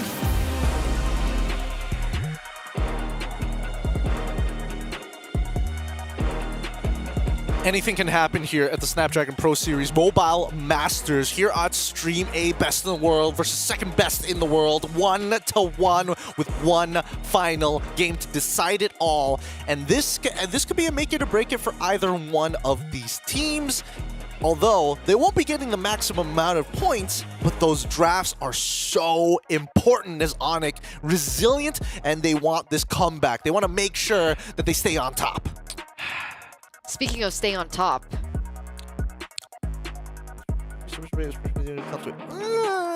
6 consecutive matches. That's what I'm telling you guys. I think you know the picture, you know the meme where the guy who plays video games like this and then he starts losing. He's like, all right. He sits back up. Yeah. I feel like that's Onyx PH. I feel like Onyx PH has definitely been taking it easy for a couple of games at the very least. But now that it's crunch time, they got to really step up their game and make sure that they are playing at their polished level. So everybody wants to see them at that polished level. It's hard to maintain. I don't blame them for taking that break and taking their time with it. But even so, TLID could make them run for their own, make them run a little bit for that money here, especially if we see that Suyo come out once more. And we'll see whether the Kalia gets let through. Let's roll the dice a little bit. Because I think very similarly to TLID, I think one of their saving graces for Onyx PH is King Kong, right? I think I was talking to Leo a couple days ago about Onyx PH's performance so far, and he has been saying that King Kong finally looking back to his winning form. It seems like he was the one on the team that was underperforming, so there were a lot of critiques onto King Kong, but seeing his performance earlier on, that GPM, that 4-level lead, 4K gold difference against Fabian, that jungle is going to be a huge priority and a huge highlight in this next draft. As we roll into this draft, Team Liquid ID on blue side once again, Onyx PH on the red side. Let's see how this is going to play out, because the Loyi and as well as the Phoveus have been banned out, followed up by the Joy. Onyx PH, let's see how they're going to play this out. Suyo going to be the priority. Such a good ban from Onyx PH there. There you go. That's the adaptation made by the red side team. Dude, I think this is the right choice. Suyo, I don't know why Suyo. In every MPL, Suyo has been the most picked hero. And I think he has had 100%, no, not 100%, but a positive win rate in every single region. Just goes to show you how good of a hero Suyo is. It's banned out, finally, thank goodness. Yehezkiel picks up that juice in. Ooh, Hanzo and Kalea. Hanzo and Kalea. This is kind of interesting here, because at least with Hanzo, yes, we did see in game number 1 that it just forces Jushin to use that all whenever necessary. It really pushes her out of position. Huh. Ling Hilda. Okay. Now it makes sense, though. There's no Suyo, there's no Joy. You're going to have to battle the assassins out, right? So now it makes sense. In the previous game, why don't you go for Joy? Now, sure. What else you want to go for? Hayabusa, right? Hayabusa Ling. Yeah. Okay, sure. Okay, I'll take it with a pinch of salt for now, because there's a couple of things that I'm worried about. Number one, do they have enough peel in the first place to deal with the Hanzo? We do see that the Hilda does get picked through. We'll see what position. It's most likely going to go for Aran, but we'll see in just a little bit as the Moskov gets banned out. Something of this thinking about as well for Aaron Shiki. Team Liquid ID could look to ban out mid laners at this point. Do they want to get rid of the Yve once more, or are they thinking something a little bit more bursty? Because they have to keep in mind that Ling has free access to backline. Which is why the Moscow ban, I think, is really valuable coming in from Onyx PH. But I don't know. I'm worried. Technically, Hylos is still available for TLID to pick up if it doesn't get banned out. The Glue does get banned out by TLID here, as well as the Khalid takeaway, because I was also wondering what Weedy would be playing. Is he forced on something like the Jawhead? Would it work in this composition right now? I think it's not the best choice now. You already have a Juicin, right? Going for the Jawhead Juicin and then the Ling. The Ling isn't really isn't an early game oppressor, but yeah, I don't think they go for the Jawhead here. I think more of like a Gatot Kacha could come in together with the Hilda, then you follow up. But even then, the Harith is already a good choice against the Gatot Kacha. It'll just probably be a way to peel off the Hanzo, right? If they do go for the Gato. The Hylos does get banned out by Liquid ID and Onyx PH. You can see here, I think a Mage? What do they go for here? I don't think they want to go for Farsa. Maybe they just show the EXP, right? They should. They're going to take a. I'm going to take a wild guess that the Hilda's going to go on Aran, I suppose. Yeah, should be Aran. So I mean, it's pretty straightforward from that point onwards, unless they've already got a pick in mind for Kirk as well. Wait, no, tanks are going to struggle against the Jushin anyways. Tough call here, but it looks like they lock in the Sicilian early on. So technically, it's one of the safer picks. Obviously, there's still the Aurora and like the Valentina against something like the Ling, but the Sicilian does have ways to kind of outmaneuver those kinds of dives, especially with the Bat Feast. But now for TLID, still need a hero that can be placed onto Weedy to help bridge in everything else that's already been put onto the table, as well as a goal laner for Aaron Shiki against the Harith. Granger is their option, and the Cho. Okay. So technically with TLID, yes, if they want to burst down their target, sure, they're still going to have to play around their anchor anyways. But Onyx PH, the way that they're going to have to maneuver in these fights will be interesting. How are they going to decide where to pick and choose? Are they still looking for choke points, or is it just solely based on, hey, big ultimates are down, we have to look for this counter engage? Yeah. And again, for Liquid ID, I was thinking the Gata Kacha because it's a good deny away from Onyx PH too. It's the same issue again for Liquid ID. They have too much dependence on physical damage. Granger and Ling. Gata comes through here with Revitalize. That's additional sustain together with the Kalea, and they already have Harith, Hanzo. It's basically game one, but Onyx PH need to wait a bit longer for their snowball, right? It's not as instant as, you know, the Suyo. It's not as instant as the Yves Suyo, but still, it looks like the same draft, just with more steps for Onyx PH. It does, I'm not gonna lie, but I think even the scaling for Onyx PH is looking really good as well. It's gonna be tough. Ouch, Miracle. Viva Ouch. RQ. Kes is such a good coach. I think, you know, RQ, I've always been a fan. Always been a fan. Always been a fan. We'll leave it at that. We'll leave it at that as we come to the conclusion of TLID versus Onyx PH. I'll leave it up to you casters to take it away for game number 3. It's Turna and as well as Mirko, game number 3. Thank you so much, Gideon, as we are going to take a look at the finale of this highly anticipated matchup. Drafts already coming in hot, already committed into. We're going to get an assassin showdown to close things out as we enter our final game in this best-of-3 series for the Snapdragon Pro Series Mobile Masters.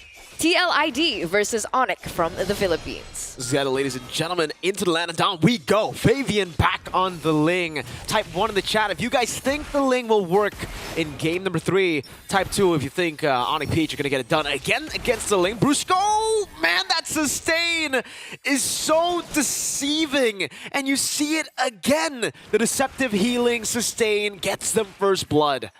Miscalculations. That's what healing offers, right? And looks like they do have a little bit more of an advantage. Okay, a little pickup here coming through, but Super Friends is still able to get out. Meanwhile, we are going to be taking a look at the emblems. All right, nothing too crazy. Everything really just the same thing as well. The Warcry from Fabian, the Killing Spree for Hanzo. It's different, no longer Suyo Killing Spree, but it's a Hanzo Killing Spree. It's something we did see in game number 1. Didn't really work out too well for King Kong, but it was up against a Suyo. Now it's up against a Ling. Why do you think different? The Fabian, why do you think the Ling doesn't do well on Killing Spree? It's always been just Warcry for Fabian.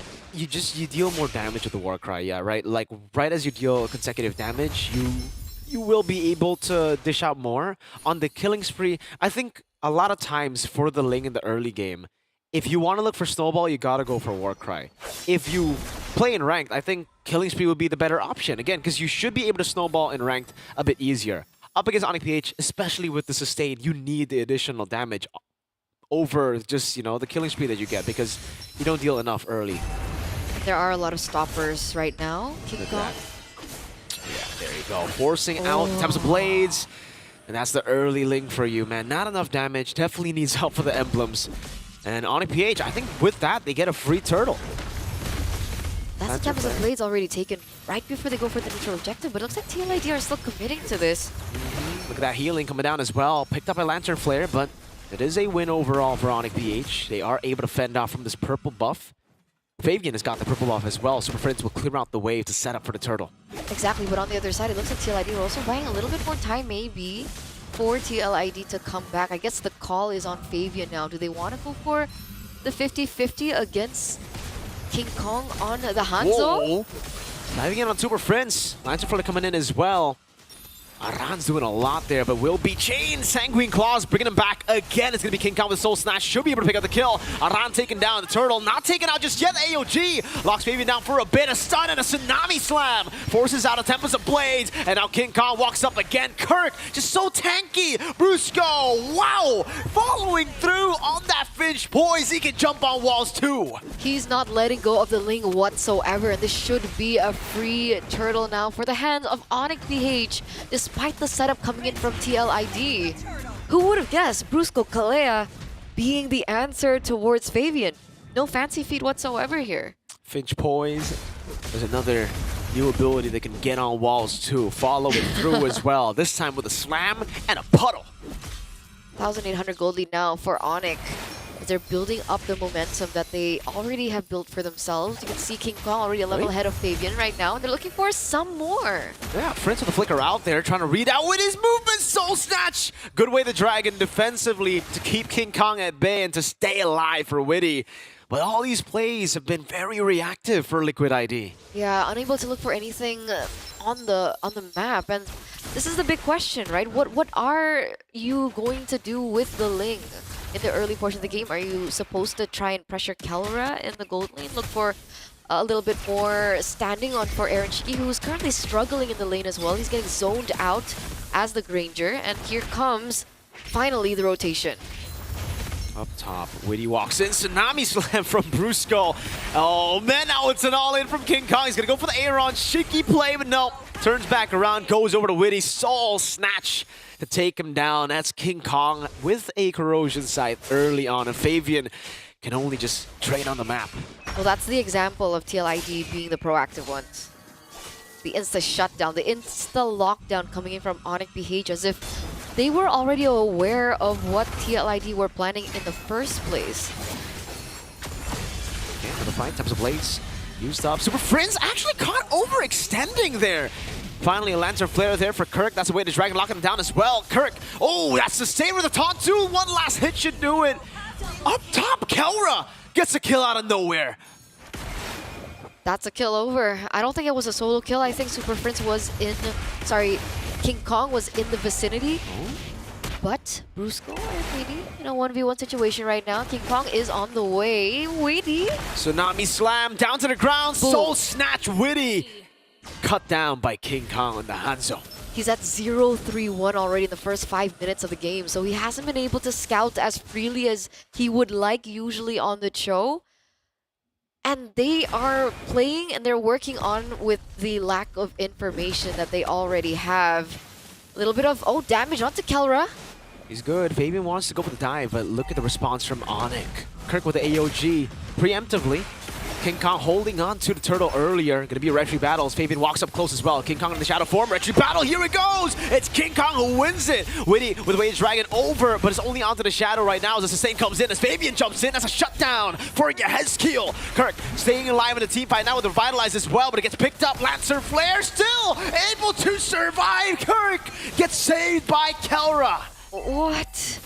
What is that sustain? What is that healing as well coming through from Onyx BH? Again, miscalculations are happening all over the board for TLID, and it's not as clear-cut and simple in these team fights because of it. Sure, the trade does come in. Aran gets taken down, but King Kong as well. But for the most part, Onyx BH are still holding onto the gold lead, but we do see a little save and grace coming in for TLID with the fact that they were able to trade in for a permanent structure in the top lane. Onyx PH down to a 900 gold lead. It was looking really good from them in the start, but Liquid ID getting some solid shutdowns here. Great targeting from Witty to set up, facilitating that kill on King Kong. And a good eye too from Yehezkiel to just jump in with a Crimson Beacon. We're seeing Yehezkiel finally get online, something we didn't get to see in Game 2, unfortunately, due to the Suyo. But now that the Suyo is out of play, yeah, he's online, man. 3-0. 3-0-0 KDA already with one item, an Elegant Gem to boot, so a little bit more for him to utilize in this early portion of the game, but it's not a crazy gold lead that we're seeing between these two teams. If we take a look at it earlier on, it's still very equal on the board. But the problem is, for Onyx PH, they have the Sicilian, so TLID are working against the clock here. The longer this game goes, the more Onyx PH has in terms of damage. And we've seen the tools are there for them to help Super Friends on the Sicilian as well. Look at this, Kirk. He's gonna be poked down by Aaron Shiki. Takes a good beating. Regens back up. Gold lead basically non-existent at this point. Both of the assassins fighting.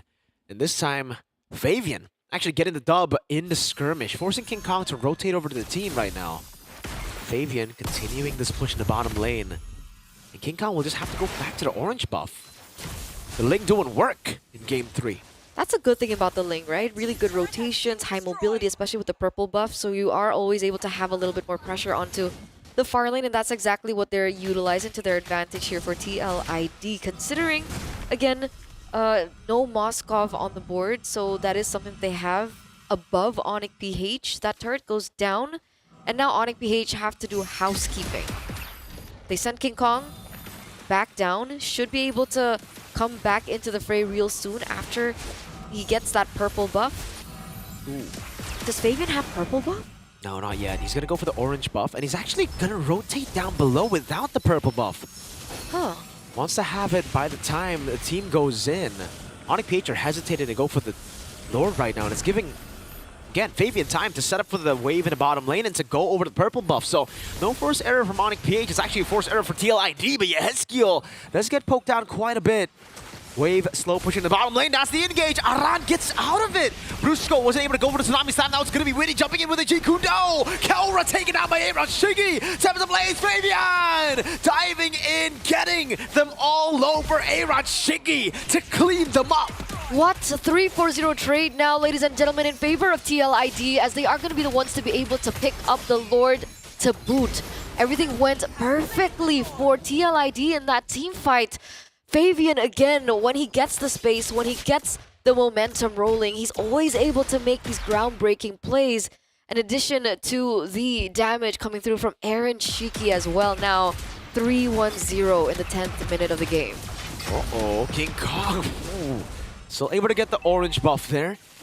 Gets the golden staff, third item. But Liquid ID have taken control of the game, and it's through the Aaron Shiki 3 stacks on Sky Piercer. Happy birthday, MLBB! Tsunami Slam. And the taunt coming down. Aran should be down. There you go. Finally, a successful Tsunami Slam into a pickoff. Which is great for Onyx BH, right? Because now TLID have to function this siege with one less member that they can utilize to their advantage. Sure, that inhibitor, that second tier turret in the top side does get taken down, but it's damage control for Onyx BH and not the best of scenarios for TLID. No, fortunately not.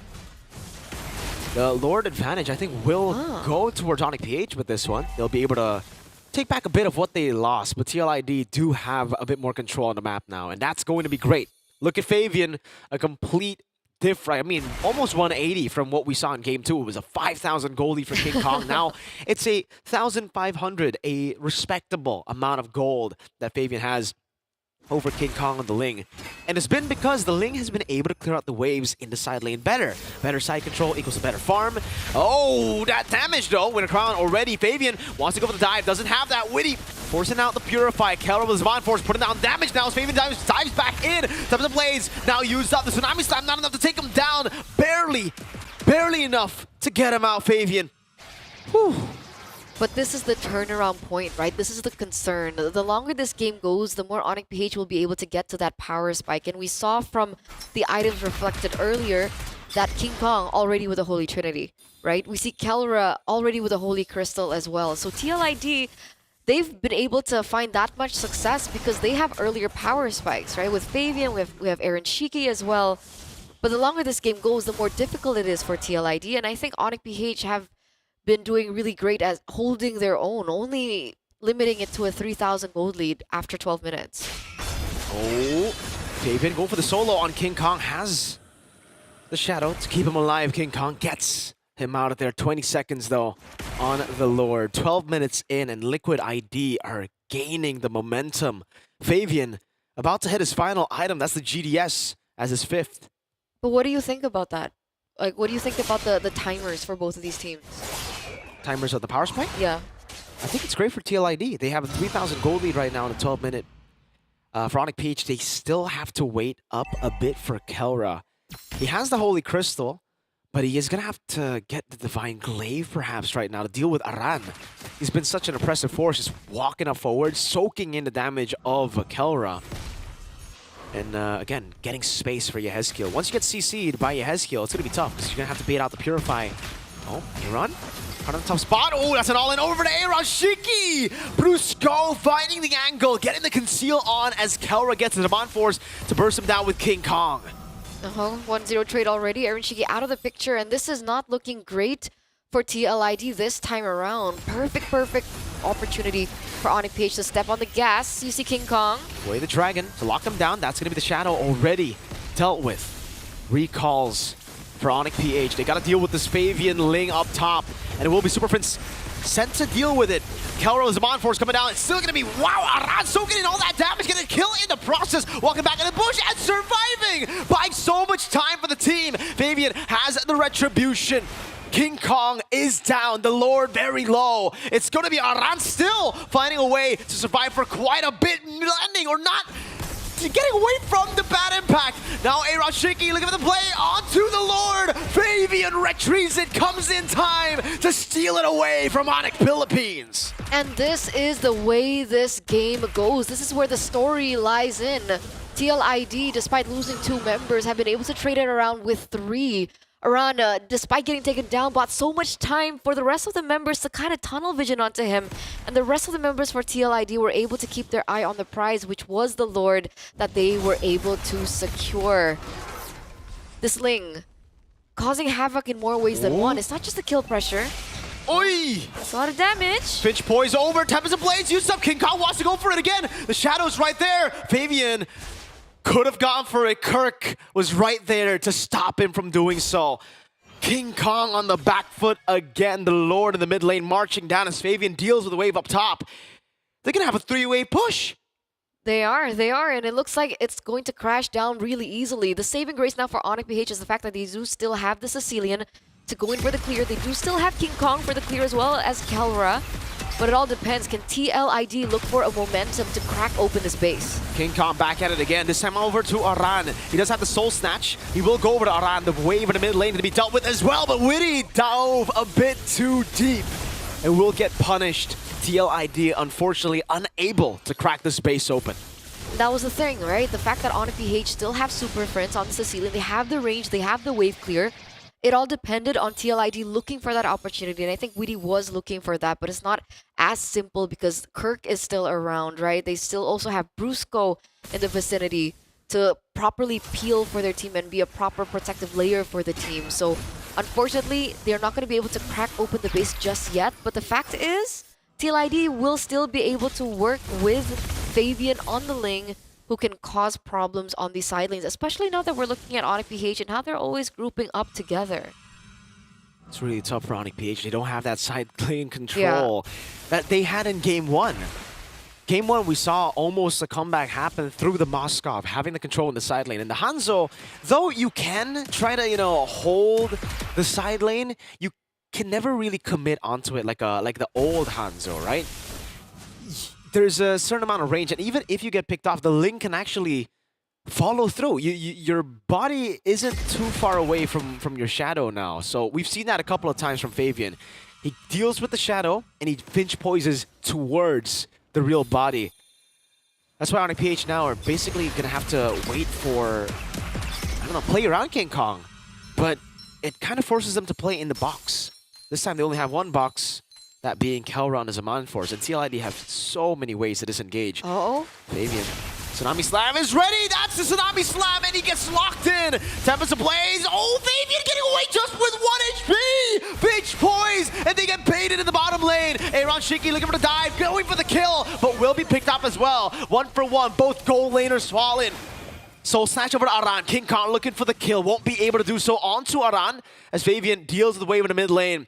Onyx PH unable to get the trade that they were looking for. That nearly was so well played by Onyx PH, right? They knew the pattern coming in from Fabian and they utilized it to their benefit, and it should have worked had Fabian not outplayed that entire situation. Aaron Shiki, unfortunately, was at the wrong place at the wrong time, so the collapse didn't land as perfectly as they would have expected. But again, TLID still holding on to the control, considering that they didn't lose Fabian in the process, and now the Lord has just spawned into the Land of Dawn.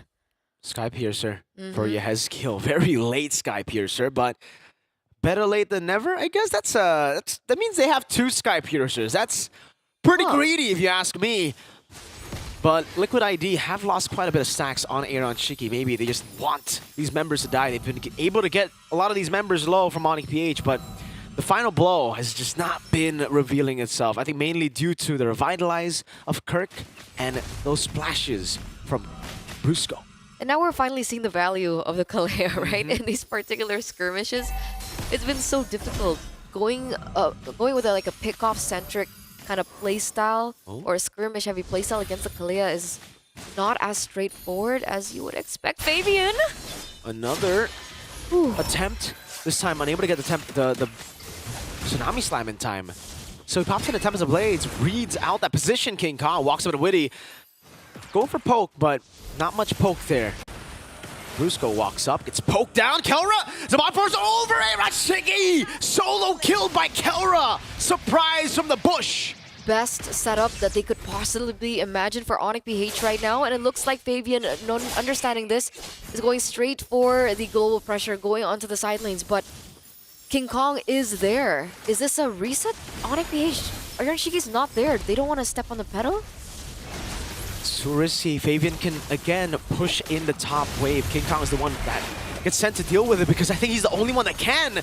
Aran walks up, trying to buy some time now, jumping over to Super Prince. Yes, Keel caught in the bad spot, has the Crimson Beacon, still holds onto it. Fabian recalling in the bush.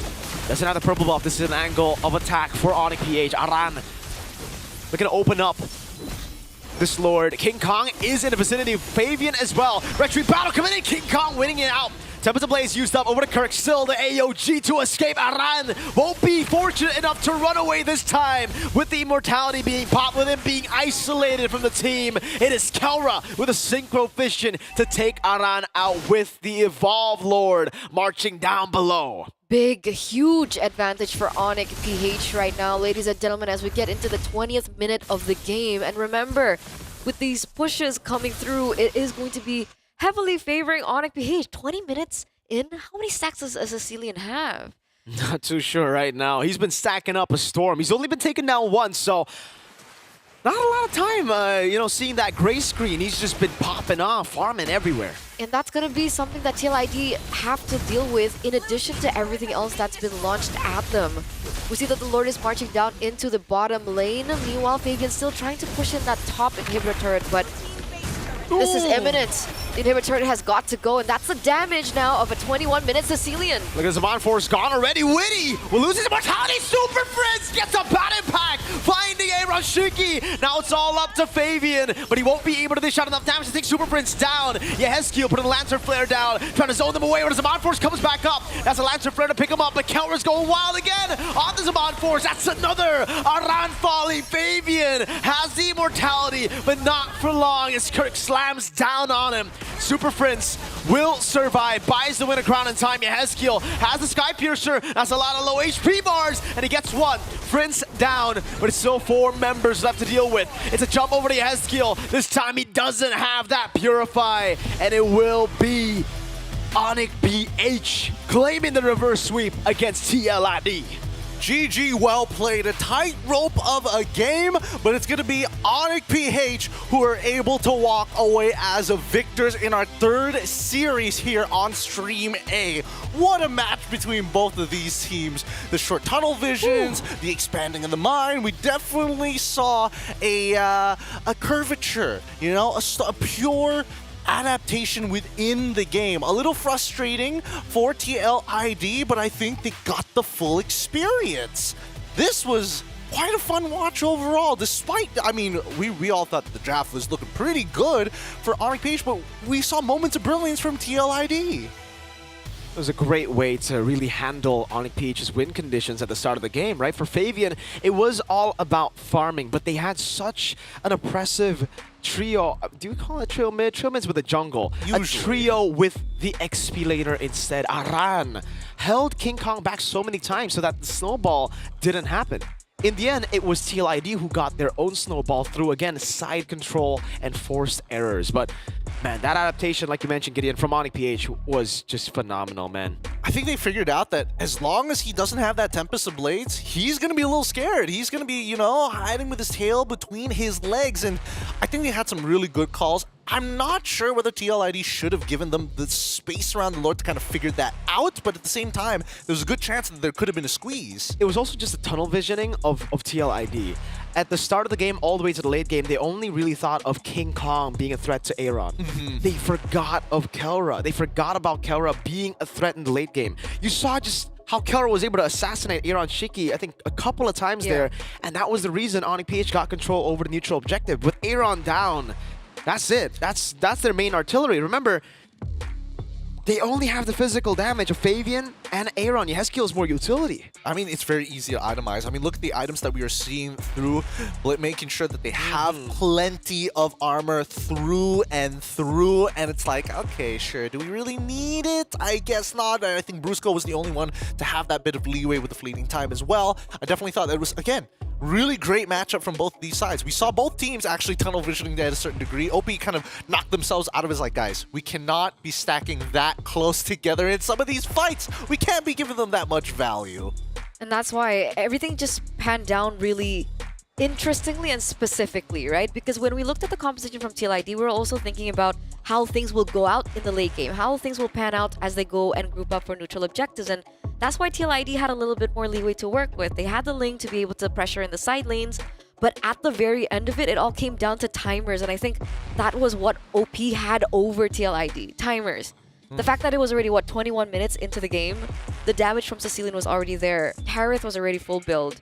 And we're not even mentioning King Kong at that point. Yeah, I mean, just look at this graph, right? 10 minutes of the game, it's like, yes, we've got everything we've ever wanted. Oh, no! It turned around pretty quick when it comes down to both gold as well as the EXP. Honestly, this has been a great match to watch in particular. Maybe not so much game number 2. The second no, sorry, I was about to say series. Just second game here in this best of 3 series, but this third one really showed the full length and breadth of both of these teams, how creative some of these teams can get, but also how quickly can you knock out of that, tunneling mentality. The crash was crazy, dude. That big crash at the end was Aaron Shiki getting picked off. They still held the advantage. Actually, a lot of the times that, Onyx PH took control of the game back again, it was still TLID who held it. It was TLID who held it all the way through to the later stage of the game again, because there just wasn't any side control for Onyx PH. Yet they were able to find a way through the loophole of Liquid ID, completely forgetting Harith is an assassin once we get to a certain portion of the game. And rightly so, he's also our MVP. He got the right targets at the right time. It's a different take on the gold lane. Usually you just sit there, deal damage to the front. This guy was the real assassin this game. The gold lane god, Kelra himself from Onyx PH, scoring the MVP in this match. I think it was a total of, 3 separate occasions where he first solo killed him in lane, 2 times was able to assassinate him as he was on the retreat after a quote-unquote, oh no, we're just zoning alt, gotta stand backwards. Oh no. But it's just a matter of resources, and I think, Onyx just a little bit more aware in these types of situations. Well done to them. Hopefully we do get to see this matchup once again. Hopefully towards the playoffs, we'll see how this group stage actually goes. And so they've broken something, right? This time around in the group stages, TLID unable to beat Onyx. So still have not found another win against Onyx PH, maybe the true kryptonites of TLID. So Eterna, is this according to what you said? Is this dropping the ball in the group stage so that they can do better in the playoffs? Only time will tell. Because I think that's what Bigatron are doing. Look, right, okay. Hey, boy, guys, if not now, then when? If not them, then who? Wow, I completely forgot about that. Thanks for the reminder, guys. Hey, no worries, no worries. We'll always remind you if you forget. Don't worry. We haven't even brought out the big guns just yet, okay? That's just the tip of the iceberg, right? 2-1 score line so far, and I think, this SPS Mobile Masters is going to be very interesting. I've been looking at some of the other streams as well. A couple of upsets here, some pretty surprising plays coming on through. We'll talk about it once we have the graphics all ready, but in the meantime, OP still looking best in the world right now. I don't think they're going to be shaken as easily, especially when it comes down to full series. Taking the game off of them, definitely more possible in this current metagame, because I don't think we've cracked it just yet.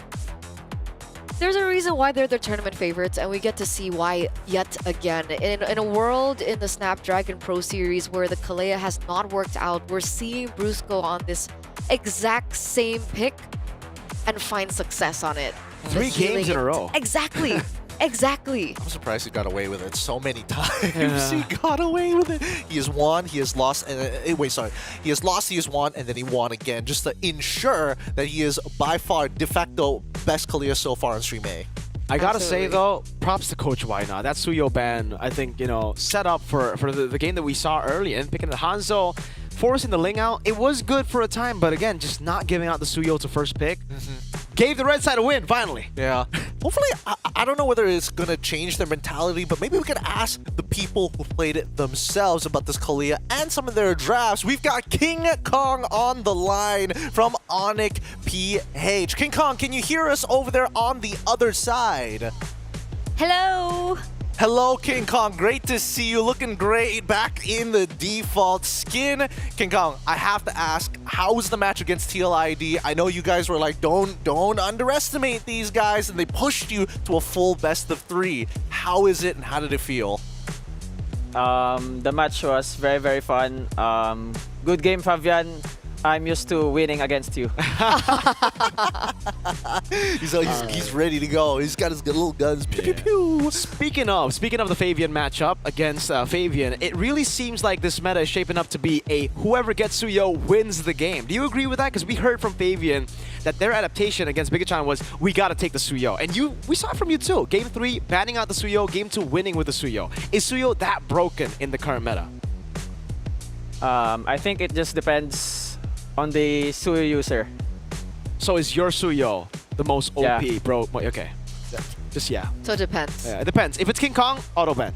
Okay. I have a question here, King Kong. In an era where everyone is currently doubting maybe your prowess, especially after your performance in your respective MPLPH, do you think you guys are back to your prime?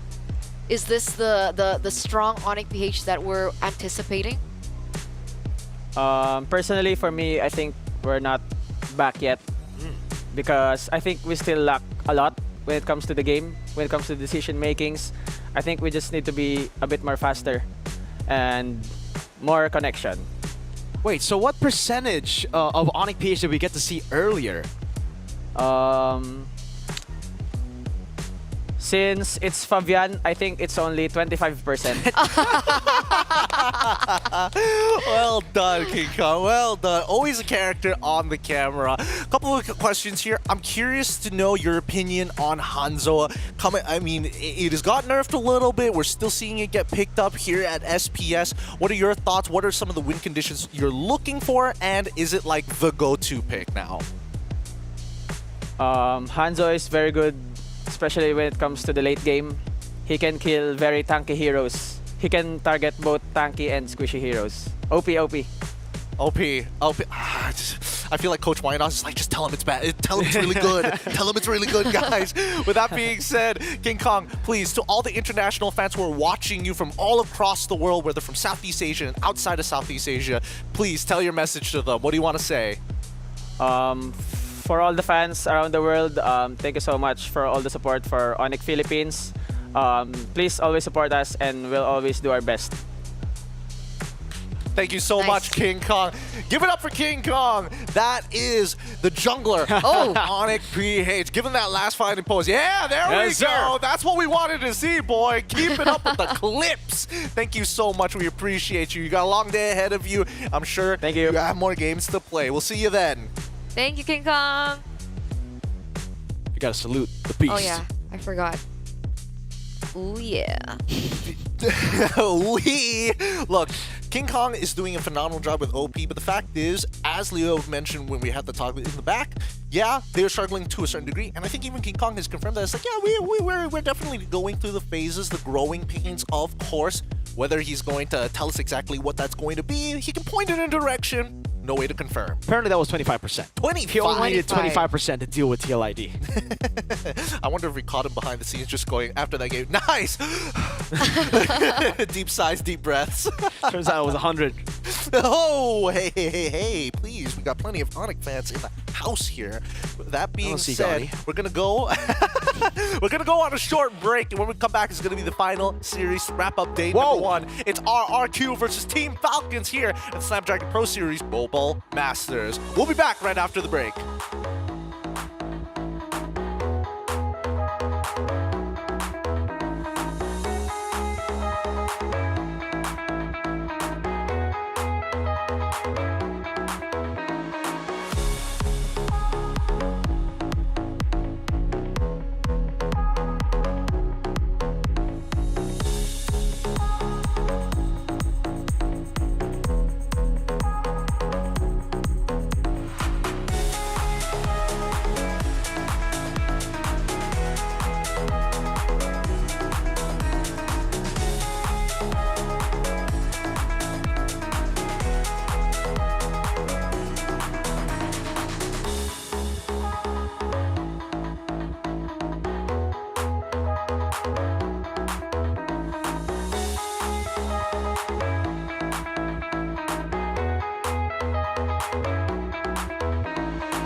Rhyme like nursery, still my style, you will reimburse me. Plus 30, big hands and they're sturdy. I'm Drew the first, I'm back like anniversary.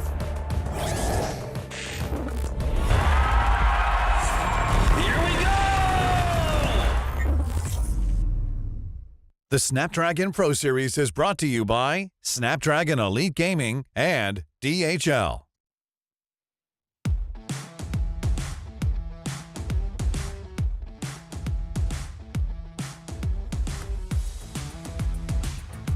We're finally at the final series of today. 2-1s all across the board for Stream A, but the Mobile Masters will provide you with one last series to end it for day number 1. Welcome everybody, Mobile Masters here with the Snapdragon Pro Series. Of course, we've got RRQ against Team Falcons Mina. Of course, we've got our professionals back onto the desk here. It's going to be Mirko as well as Leo to accompany you guys once we head on into game. But now we get our first taste of one of the international teams coming all the way from Mina. It's Team Falcons Mina 1. This would be their... You know what? I'm going to save that for later. They played a couple of games already. They're still looking for wins. And against RRQ, last time we checked the tables, they were sitting right on top. Yep, this is us welcoming Falcons Mina into Stream A. A-side. We've seen a lot of... A-side, what's up? A-tap. We've been seeing a lot of Southeast Asian teams.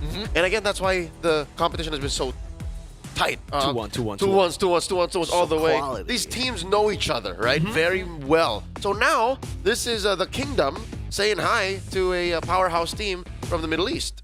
I am curious to see how Team Falcons is going to play this out because again, after acquiring quite the roster in PH, they still had the funds to get one more in Mina. It's just a never-ending supply, as they like to call it. But still, their opponents today, RRQ, the Kingdom, has had a legacy of winning international tournaments and then holding the crown for as long as possible with Dyron, Sutsujin, Rins, Idok, and as well as Toy. Miracle, introduce your team. How have they been doing so far in their own local leagues? Ooh, man, before week 3, they didn't drop a single game. They only then dropped 2 games, but they still are undefeated in matches. It's just ridiculous how crazy RRQ have looked now with Toy in the lineup. You know, again, I think we saw this in the previous SPS APAC with Toy in. It looked like they were still trying to synergize, and I thought it would take a bit longer. But no, it took real quick, man. It took no time.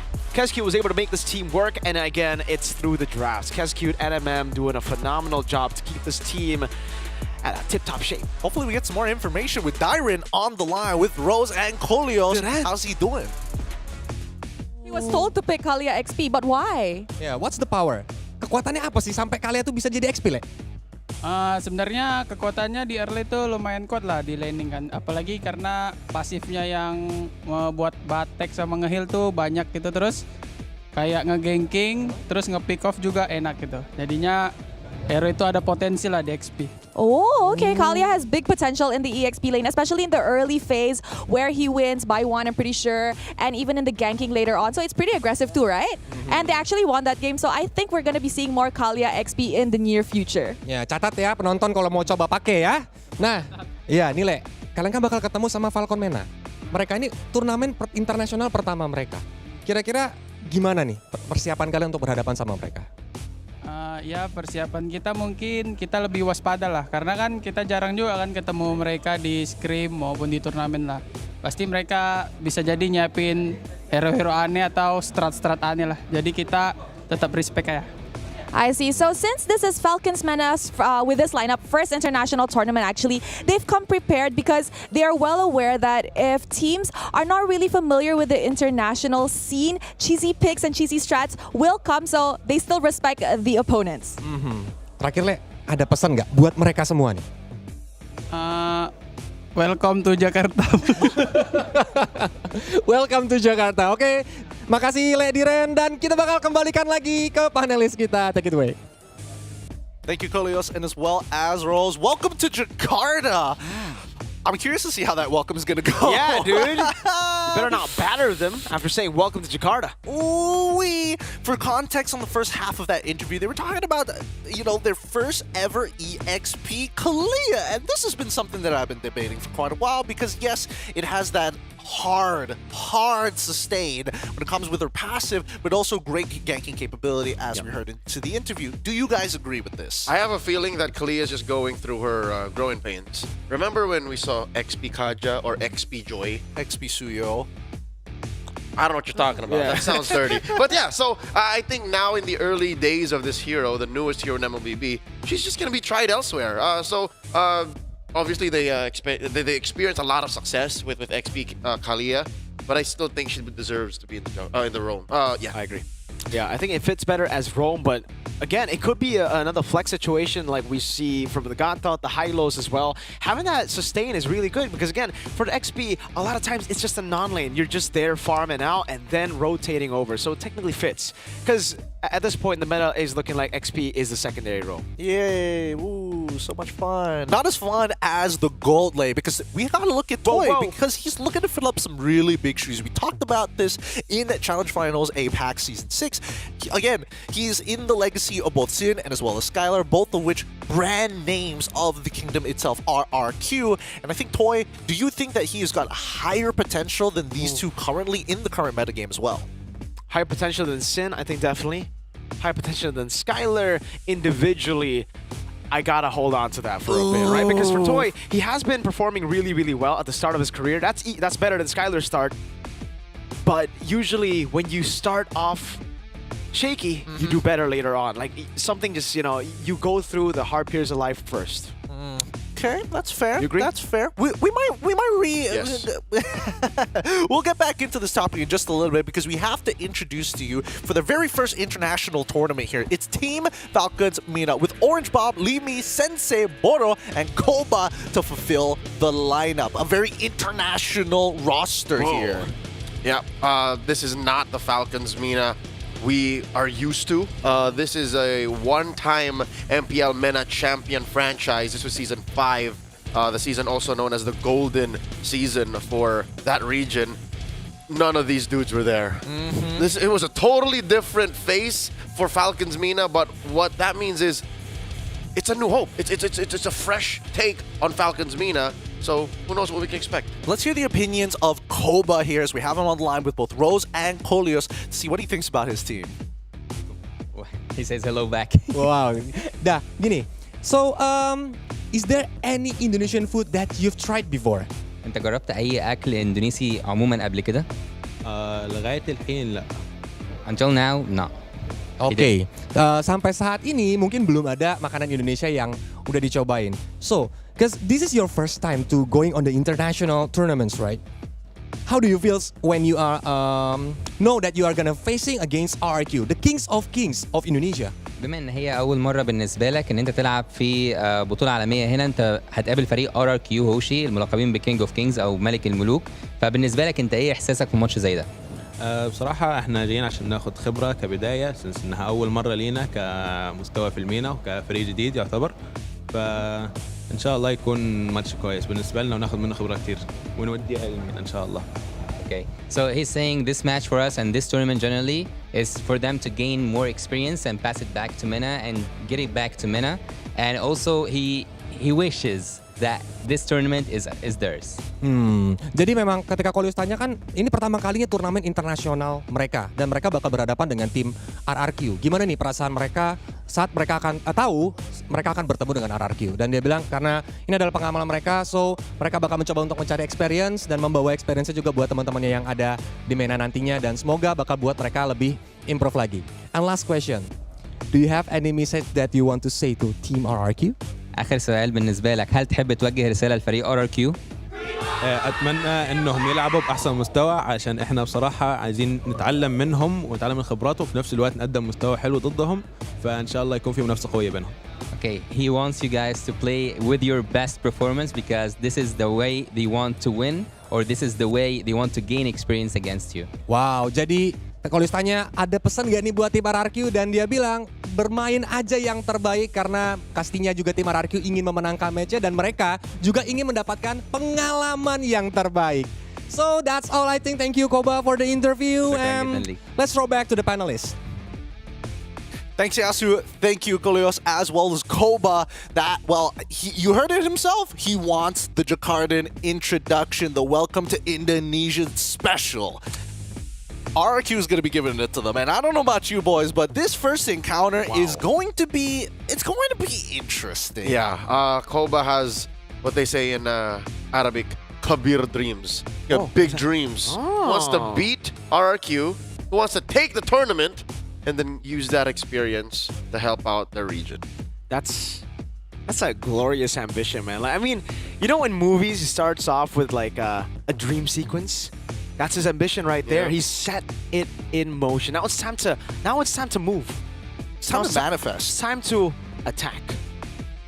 The kingdom is not going to be easy, and honestly, this would be a pretty huge upset if they were able to steal the entire series away from the kingdom themselves. Or even take a game. I think that it kind of depends. Kind of depends on this one. Actually, I want to double check. Well, how's the consistency of RRQ?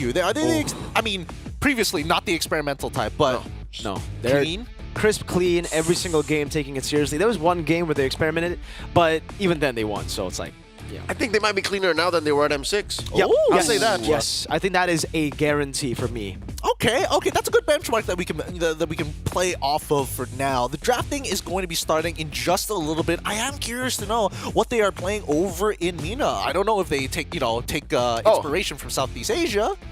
They play a normal MLBB. Like, weirdly enough, like I hate to say that because sometimes you play out of these regions that are so far off of Southeast Asia that you expect something exotic or different. No, like they hate Zushin. They like their Hyloses. Oh. They like Suyo. Oh yeah, for sure. They like they know the gold jungle trade. Bangers all across. And don't worry, our predictions are going to be leaning into our RQ here. The expectation is pretty high for them, but let's see whether Team Falcons MENA is going to, shake things up. I don't mind being wrong on this one of all things, but we're just going to have to wait and see their default normal MLBB in the draft. Let's jump right on into it here, boys and girls. This is going to be an interesting one. I can't wait to see this. RRQ Hoshi going to be on the blue side up against Team Falcons Mina on the red side, and the bans are looking good so far. Yep. Again, normal MLBB. Red side, banning Zushin, banning Fanny. Harith. I don't find this surprising, especially since the man behind Team Falcons Meta right now is a familiar face. That's a Filipino coach. That's Coach Link, previously seen in the pro scene. I don't. He was previously seen with RSG. He was the assistant. He was the assistant coach to Coach Panda then. I see. All right. So Team Falcons Meta, I wonder if they're gonna take the Onyx Philippines route of banning out the Suyo on red side here. They ban out the Joy instead. So I think this is a guaranteed first pick for Suyo. I believe on Stream A, all the Suyos have won. They've been doing a good 100%. job. 100%. The winningest. The winningest, the hardest. I think it's always blue side too, right? It's always first pick. Blue Yo. I want to say yes. I could. I'm gonna double check before you. I'm gonna double check for you. So far, 75% win rate in the tournament. 6 times being picked, 15 times being banned out. This is this will be interesting because now I want to see how Team Falcons Meta is going to handle this. Right? Usually you would leave out the Joy in some scenarios to kind of play the duality of the jungles. But now, Kalia, all right, you might just call it here, Leo. Yeah, I'm thinking Kalia Granger. If not, they better have a plan. Yeah. They better have a reason why they're not picking Granger. Because the thing is, they kind of shot themselves in the foot with the Joy ban, right? Like, Suyo gets, unless they want to go for the Hanzo, but if they don't go Granger here, the Harith is already banned out, so there's no Harith to be. Maybe they want to go, Phobius, they want to go Irithel or Moscow, but then one of the other roles, like you pick a jungle, the gold lane's going to get attacked. You pick a gold lane, the jungle's going to get attacked. So it's kind of a lose-lose situation. This is for sure going to be a Granger. It's a signature pick for Toy. It's something that he has been able to utilize so well. 100% win rate in MPLID. And RQ Hoshi, I think they did their homework. They're stealing the Hylos here. How do you know? Just watch. Just a hard prediction here out of nowhere from thin air as well. Yep. That's a whoa! There it is. Man, they really did their homework here. Oh my goodness, the abysmal win rate so far. Oh man, wow. Granger's that low. It's pretty bad. It's a matter of sample size. He just played a lot over and over and over again. I suppose there are 2 other streams that are happening at the same time. Yes, Games true. happening at the same time. That is not the response I would expect. Now, say goodbye to Moskov and Irithel, and the Alpha without the Mathilda? I don't think it's too bad because you got Kalia to kind of support you in that sense. I suppose because, again, it's like, until you have your items, you're going to be that much of a threat, and then Kalia's kind of going to help buffer you till that point to sustain through until you get them. Okay. Have a glass half full? I'm taking the glass half full here because they're already banning Eve, and I think it's a pretty good idea. All right, so goodbye Irithel, goodbye Moskov, that's for sure. Which leaves them with what for the gold lane? Beatrix. Claude, Beatrix, Carrie.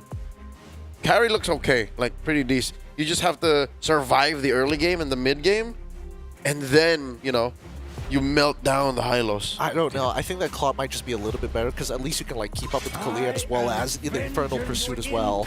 Yeah, that's true. You have a bit more ways to dive in together with the team, but yeah, at the early stages, the laning phase against the Granger is definitely going to be a tough matchup to go up. I mean, to try to make work here. Yeah, no matter what you pick. Yeah. Well, we need to see at least the mid laner coming up from Team Falcons Meta to help that process out. If you can't win the lane because of your draft, at least have help from your mid trio. Rotate over, make it a little difficult. We saw it with Iman just getting pounded against TLID. Oh! I just want to say this is a perfect time for RQ to go for Edoc's signature Tigreal. Because, man, we've seen him on Tigreal a couple of times in MPLID. He gets 4-man, 3-mans out of nowhere. Even up against Purifies, he's lethal. And right now, looking at it, Alpha Phobius, those are some juicy targets for a Tigreal. Really good targets, I'm not going to lie. That could be the call here. RQ Hoshi instead. Oh, Rins! That is a Rins special. Oh, and the Hylos roam, the flex utilize CC. Yeah, they want to Alpha and Phobius. They want to answer the Phobius. Yeah, but they also want to make sure that this Phobius is just a non-factor. You're always going to be late. You're always going to be a little low. Infernal Pursuit with like 20% of your HP is basically you're dead in the water. So I'm wondering now if the CC is going to go for Purify, because Tyron was the first CC to go for Purify in MPL ID when he's up against Cho. Usually we see Cho as a way to beat the CC. This is Kalia, I think, quite similar in a way. You walk up, if you use Vengeance, you're going to be brought back to the rest of the team. I think it's a good shout here. Pretty good idea so far, but a pretty high level of execution coming in from RRQ here. They didn't necessarily have to go for the Kadena, and now Team Falcons go for the Beatrix. They want to go. They want against to the Kadena. They want to use the Kalia as a impromptu Kaja or Cho. You know, bring them in, combo whip, blow somebody up. Or, a la Ube, kind of like an Estes. Like, just have her hunker down and keep firing. Again, the only real threats to the Beatrix at this point are, again, a legit threat itself is the Kadira. Like, that's the fairest way to get to the Beatrix. I think Falcons may have put up a solid front line. I think it's all going to be based on the Kalia ult. It's going to be a huge deterrent for RRQ Hoshi. I'm going to leave it to our casters here, Mirko as well as Leo, to lead us into this game, our very final series of today. For the first time in history, Team Falcons from MENA will be facing off against the Kingdom in RRQ Hoshi, who, by the way, is in their best shape yet. I wonder if the high-flying Falcons from the Middle East are ready for #1 seed in MPL ID here today. They brought a spicy draft, a few heroes that we're not used to, and I can say the same for RRQ. Mirko, what do you think of Kadita's Rins? Because I'll tell you now, I like it. It was the only game that they got against SRG. It was Rins on the Kadita at the M6 World Championship. And I agree. Anything on Rins that wants to go in is a good pick. You put him on a Yi Farsa, maybe not so good because that's not his playstyle, but Kadita, Juicin, that screams Rins. Farami? Farami? Oh, he's that kind of... close range specialist. Very rare in the current metagame. Here we go. Game #1 in a best of 3. Looking at the rotation so far, of course. Our player emblems. No, that's pretty unnatural. Plus firmness on Toy. It's a tanky Granger. It's a... Wow. Huh. Really respecting the damage potential. Blade Surge just to poke him down with a Queller to say goodnight to that laning phase. Tyron doing a good job at zoning as well. And Sutsujin gets the XP crab. I'm still trying to make ends of Toy's emblem build, but I guess anything to really give that Beatrix trouble. Oh no! Breath of the Ocean. Oh, Spirit of Alpha used defensively. Now gets caught on the Blade Surge again. Still able to get the sustain down, but that's first blood for Sutsujin, the mercenary. They just dogpiled on Leave Me. He couldn't do anything. So that's mid. Definitely an advantage already for RRQ. Checking out the gold lane. I don't see Koba crossing the river too much. And Orange Bob, oh, he's in trouble.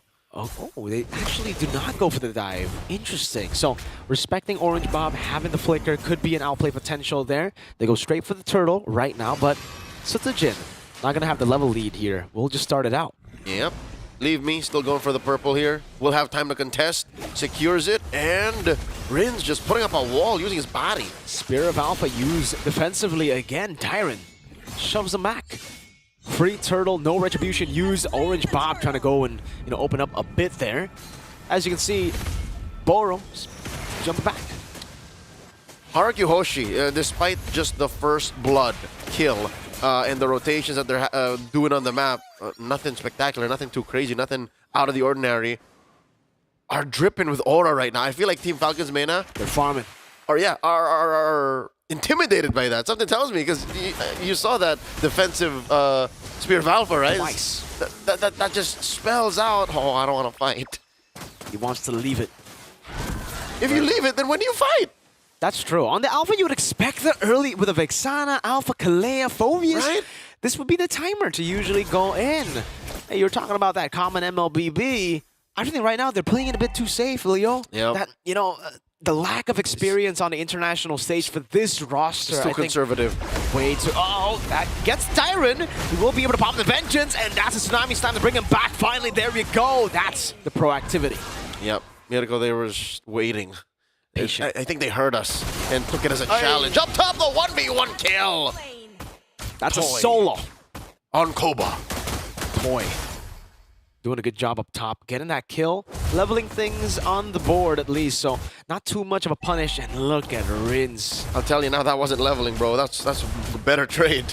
That was a solo level. 4 dudes. Oh, 4 dudes were sent to take down 1. Literally, Toy just did his job. Solo. Leveled. Songjin. Wow. Hey, man. 1300 up. Oh, Rins hunting down Koba. That was an interesting one. Koba with the Nibiru's Passion. Great knockup from Bora with a punish. Toy up top. First item Skypier? No. That's just how fast he got it. He got the entire turret gold, plus a whole wave, plus a kill. That's an early Skypiercer. All right, second turtle up. Let's see if Toy can make the most of this early advancement. Glorious pathway, the Spear of Alpha used up. Sutsujin able to claim it just like that. Edok gonna be able to survive as well. Sutsujin gets caught very low, taken down by Koba as he walks in forward. These awkward clashes favoring Team Falcon's Mena. Yes, in the short term. But look at the gold lead, Mirko. 2 turtles going over to the kingdom. 2 turrets as well, top and bottom. And then approaching the 2K gold lead. I think the kingdom have figured this out. The kingdom have calculated these trades and are happy with the results. They're very, very happy. It's a 2,000 gold lead. I think this is still the optimal lead that they want. And again, Toei has a Skypiercer. Yep. It's uncanny to see a Skypiercer so early in the game, and for him to get a solo kill with firmness and tenacity. Usually we see like a Master Assassin, maybe Thrill coming down as well. Again, I think it's that emblem diff. The fact that he could take punches when Koba couldn't. That means every 2 or 3 bullets Koba throws out, Toy throws 1 out too. Okay. And then he just outlasts him. It's attrition. Look at this. Edok from the back. What's the plan here? Interesting move from Edok. He's covering the Eternal Guard. Edok! There too with Rhapsody. Now it's going to be Diamond pulled back by the Tsunami Slam. A big win for Team Falcon's Mena. 2 for 0. RQ Hoshi not respecting Team Falcon's Mena's damage output and their capability to just clump up and deny the pickoff. Again, the question stands. I'm still going to ask it out loud. What was Edok's plan? Why was he taking that angle so far in without his teammates nearby? It was a lone stallion, it was a little awkward. It was very awkward. Maybe it's just the awkward nature of a lot of these team fights getting to Edok. He's like, where are the brawls? Usually they meet me head on, man. They're not used to this. They're not used to it. It's too peaceful. It's too, like you said, MLBB. Common MLBB. It's common MLBB. Team Falcon's Mena are out commoning Araki Hoshi. But still, the objective battle has just looked amazing for Araki Hoshi. Perfect turtle claiming it again. Glorious Pathway can be used up. Now the blade surge as well. Orange Bob going to be taken down. Leave me. Araki will leave him. Because he left them. Again, another defensive maneuver from Team Falcon's Mena. Hey. Off camera. Watch the angles, because Koba might get caught once more. He's at half health. Uh-oh. I think they're making a play for the purple, and then the turret. Okay, Sisajin comfortably taking away the purple buff. Oh, wow. Again, even with Team Falcon's Mena slowly crawling back in, I think they're still intimidated. They didn't even fight for that buff, bro. Telling you, man, RQ, they're aura farming. Edok, look at the... They're going to try to go for the steal. I think Toy got that, and... Leave me a bit late to the retreat. Got the small green camp, and you know, you did say they were gonna play Ube, but I feel like it's a bit too early to go for the full stack in mid when, again, the side control is just so good for RQ. Yep. I think that might a free tier 2. Yep. And this is the price you pay when you Ube. You lose out on EXP. You lose out on economy. You should be splitting up, autonomously farming your lanes, taking your resources. Instead, you're all clumped up like this. And I don't blame him. Again, Team Falcon's Mena, together strong. But when you split them up, like, you can't. Because that's where Rins is happy. That's where Toy is happy. That's where Suchi is going to get you. Koba up top, clearing the wave. He's doing good, by the way, for a team that's struggling with almost 4K down. 311. Wait, and all in onto Edok. That's the roll. Oh, the Spear of Alpha. Miscoordination. Rins with the rough waves in the back, finding the Petrify. It's a double for Rins. Sutsujin gets the kill, and there you have it. Falcon's Mena. Oh man, leave me. Left the team. This is the perfect situation for RQ Hoshi. Again, Team Falcons Mena, it's clear as day. They want to ube. Edok dropped the glorious pathway. Nuh-uh. To get to your teammates, you got to cross this line. If you can't, you're dead. Either way you try, you're going to die. They lost so many bodies along the way. 6K gold lead now and counting. Leave me struggling to take care of his lane, protect his turrets, take his buffs. Look, I don't see Suchijin anywhere nearby, and this purple, this orange is gonna go. Oh, man. Oh, a free lord as well. Leo, I don't know if you saw that earlier. Edok was tsunami slammed to the team. The Spear of Alpha brought him away from the team. They gotta synchronize a bit better here. That's a Nambo. That was playing pickleball. That was an anti-synergy. A hot potato with Edok. Oh man, now it gets tough because they're still sticking together, and slowly but surely, oh, Petrify, Breath of the Ocean! Rins gets another onto Sensei, and Toy is looking for the kill there in the back. It's gonna be Sutsujin cutting him down. Still, a knockup from Boro. Look at Edok! He's just walking him down. The DOT, not enough to take him down. Koba, he still stays alive. But look at his friends, look at the base, look at the game. 10 minutes in, Ibiru's Passion coming down as well. Breath of the Ocean and Sutsujin takes him out. RQ with a quick 9:59 finish. Under 10 minutes, a single attempt at an inhibitor into a wipeout. Something tells me the few times that RQ Hoshi stumbled, they were just limit testing. They were just seeing how much they can get away with. And they got away with so much. They got away with everything, Leo. Let's be honest here. Those kills that went over to Team Falcons Mena should have been more value to Team Falcons Mena. They should have been able to find more value. Those kills, no conversions. Tempo, but like you said, they were intimidated by the aura. That's it. Do you agree, Gideon? You saw the aura farming that RQ was doing? Hey, after what Rins did in the gold lane earlier, I was like, hey, what happened to respecting the what was that? And RQ, they got away with it. And honestly, these guys are the Kingdom's being a little slick right now. Yeah. There definitely was moments where Falcons Mena, they clearly know how to press buttons. They know how to team fight. They've got a rough idea. However, when the going gets tough, and especially when RQ just decided, you know what? We're not gonna keep respecting them. We're gonna double down. We're gonna multiply the pressure to see where is the breaking point, and they found it rather quick. Did you see Edok just walk down the face turret? He didn't even pop Glorious Pathway. Mans was just walking. So disrespectful, dude. Man. And he got away with it too. He didn't die. He didn't die. Actually, it was Koba who almost died to the DOT. About an inch away from his fountain. Oh man. Look, it's clear that Falcons are a little rough around the edges, but they've got a couple of good fundamentals. They've got a couple of good ideas. But again, when your concepts crumble in the face of, you know, the simplest of attempts, then there's a lot of work to do. Hey, again, I mean, there's a reason why Southeast Asia has had this dominance. We've been in this scene for a lot longer. We've gone through that phase. Yep. MLBB did not look the same during M1. I'll tell y'all, even the Philippines look very different in M1. Yeah. Right? So, Team Falcons Mena, Koba did say in that interview with Coleus and Rose that they wanted, and Coleus and Yasu, that they wanted experience. So here's that experience. Absolutely. Welcome to Jakarta. As Dyron said, Mr. Lek Dyron. Ah, boy. I do want to see Team Falcons really start taking advantage of RQ Hoshi. Because again, there were some botched attempts. And I didn't feel like they clapped hard enough to be like, no, stop it. They didn't whip out the belt. Yeah, Stop it, man. It's a little messy. There was a little bit of mess. It was messy, tough love. Messy. It was tough love. You know, they were making it messy. They were jumping in. That Petrify earlier, like you said, Gideon. Petrify waiting a solid 4 seconds before popping the Breath of the Ocean. And then getting the Viru Passion. It was an interesting sight to behold for a team like RQ again, who just looks so clean.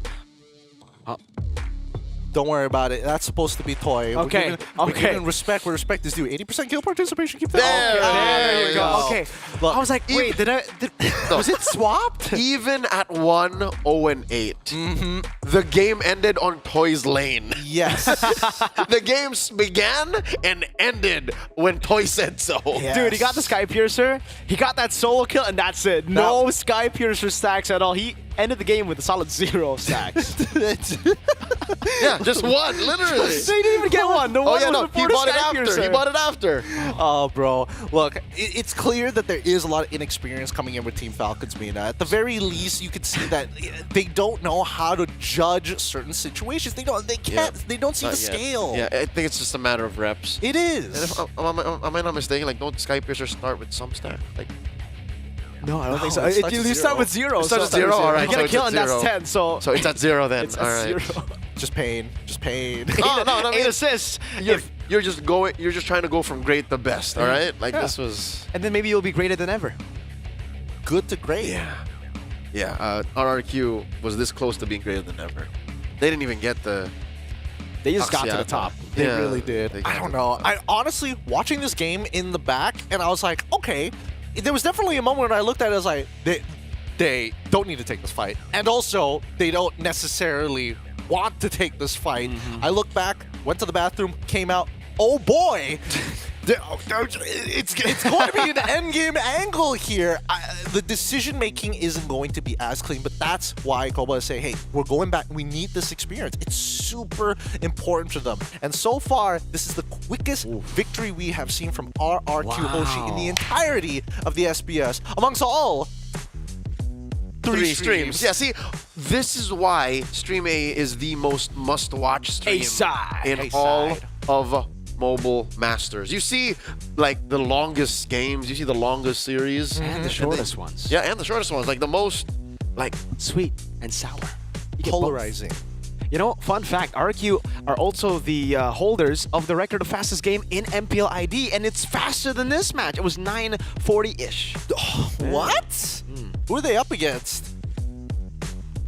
Oh my lord, it was up against TLID. Oh, wow. Hey, no.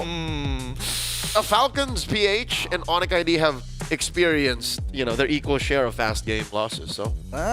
Hey, it happens. It happens to even the best of us. But at the end of the day, I do think that there's got to be some adaptations here. A couple of things need to be changed. We'll discuss it behind the scenes while you guys are going to go on a short break. And when we come back, that's where all the action is going to happen here at the Mobile Masters. We'll see you right after the short break.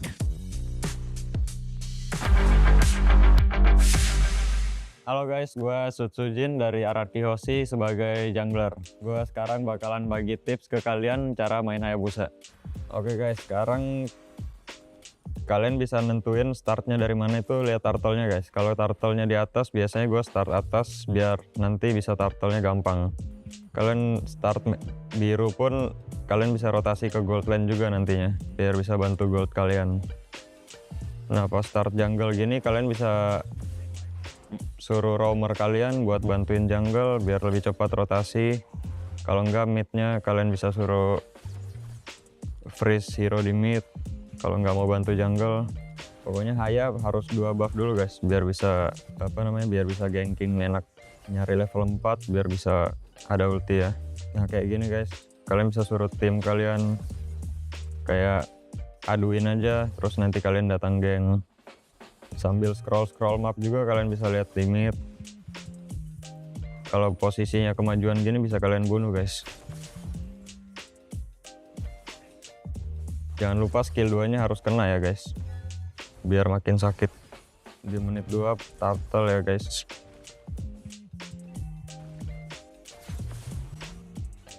Kayak gini musuhnya out of posisi, bunuh lagi.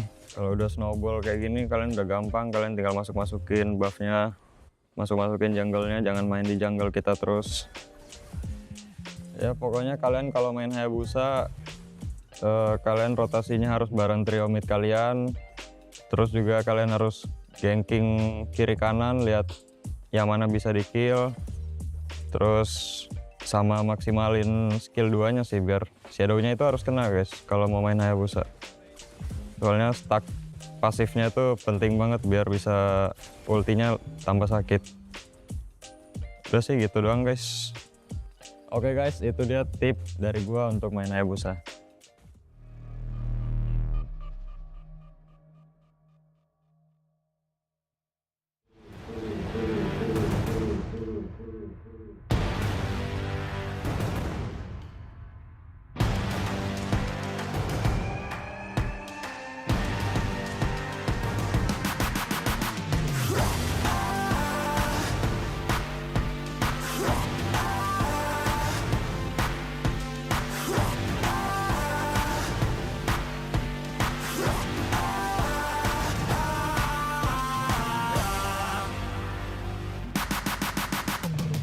go far, we go farther. They working hard, we're working smarter.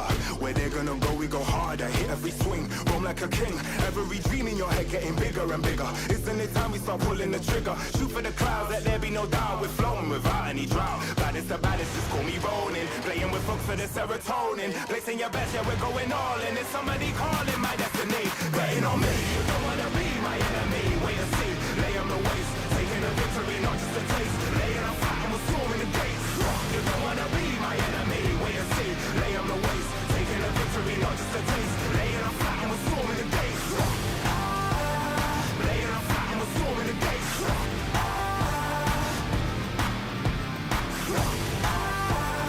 Laying on fire, we're storming the gates.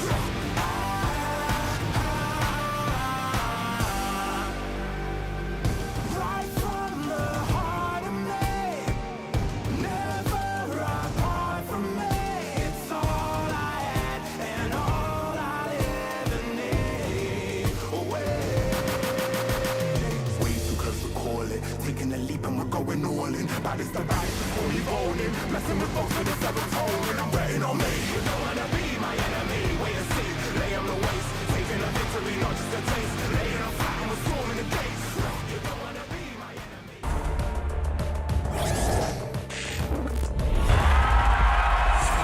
Here we go!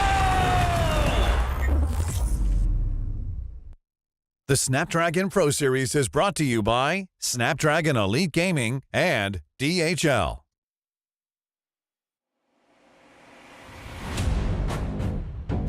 It's already nighttime here in Jakarta. The sky is dim and dark with the lights showing you what is to come. This is the Snapdragon Pro Series Mobile Masters. Welcome back, everybody. We're here with our final series of the day, RRQ versus Team Falcons Mina. And so far, the Kingdom is given the Jakartan welcome we were all looking for with the fastest game we've seen so far in all three of the streams, making the A side the best side. Go and make sure to leave a comment down on the A side of every other stream you see. A side. Wow. 77% win rate? Dear Lord. And it's like picked every match or banned. 14 and 18. So 100% contest rate, 77% win rate. The numbers don't lie. If you can pick Suyo first in blue, do so, or else just ban it. You're trolling if you're not. Oh, man.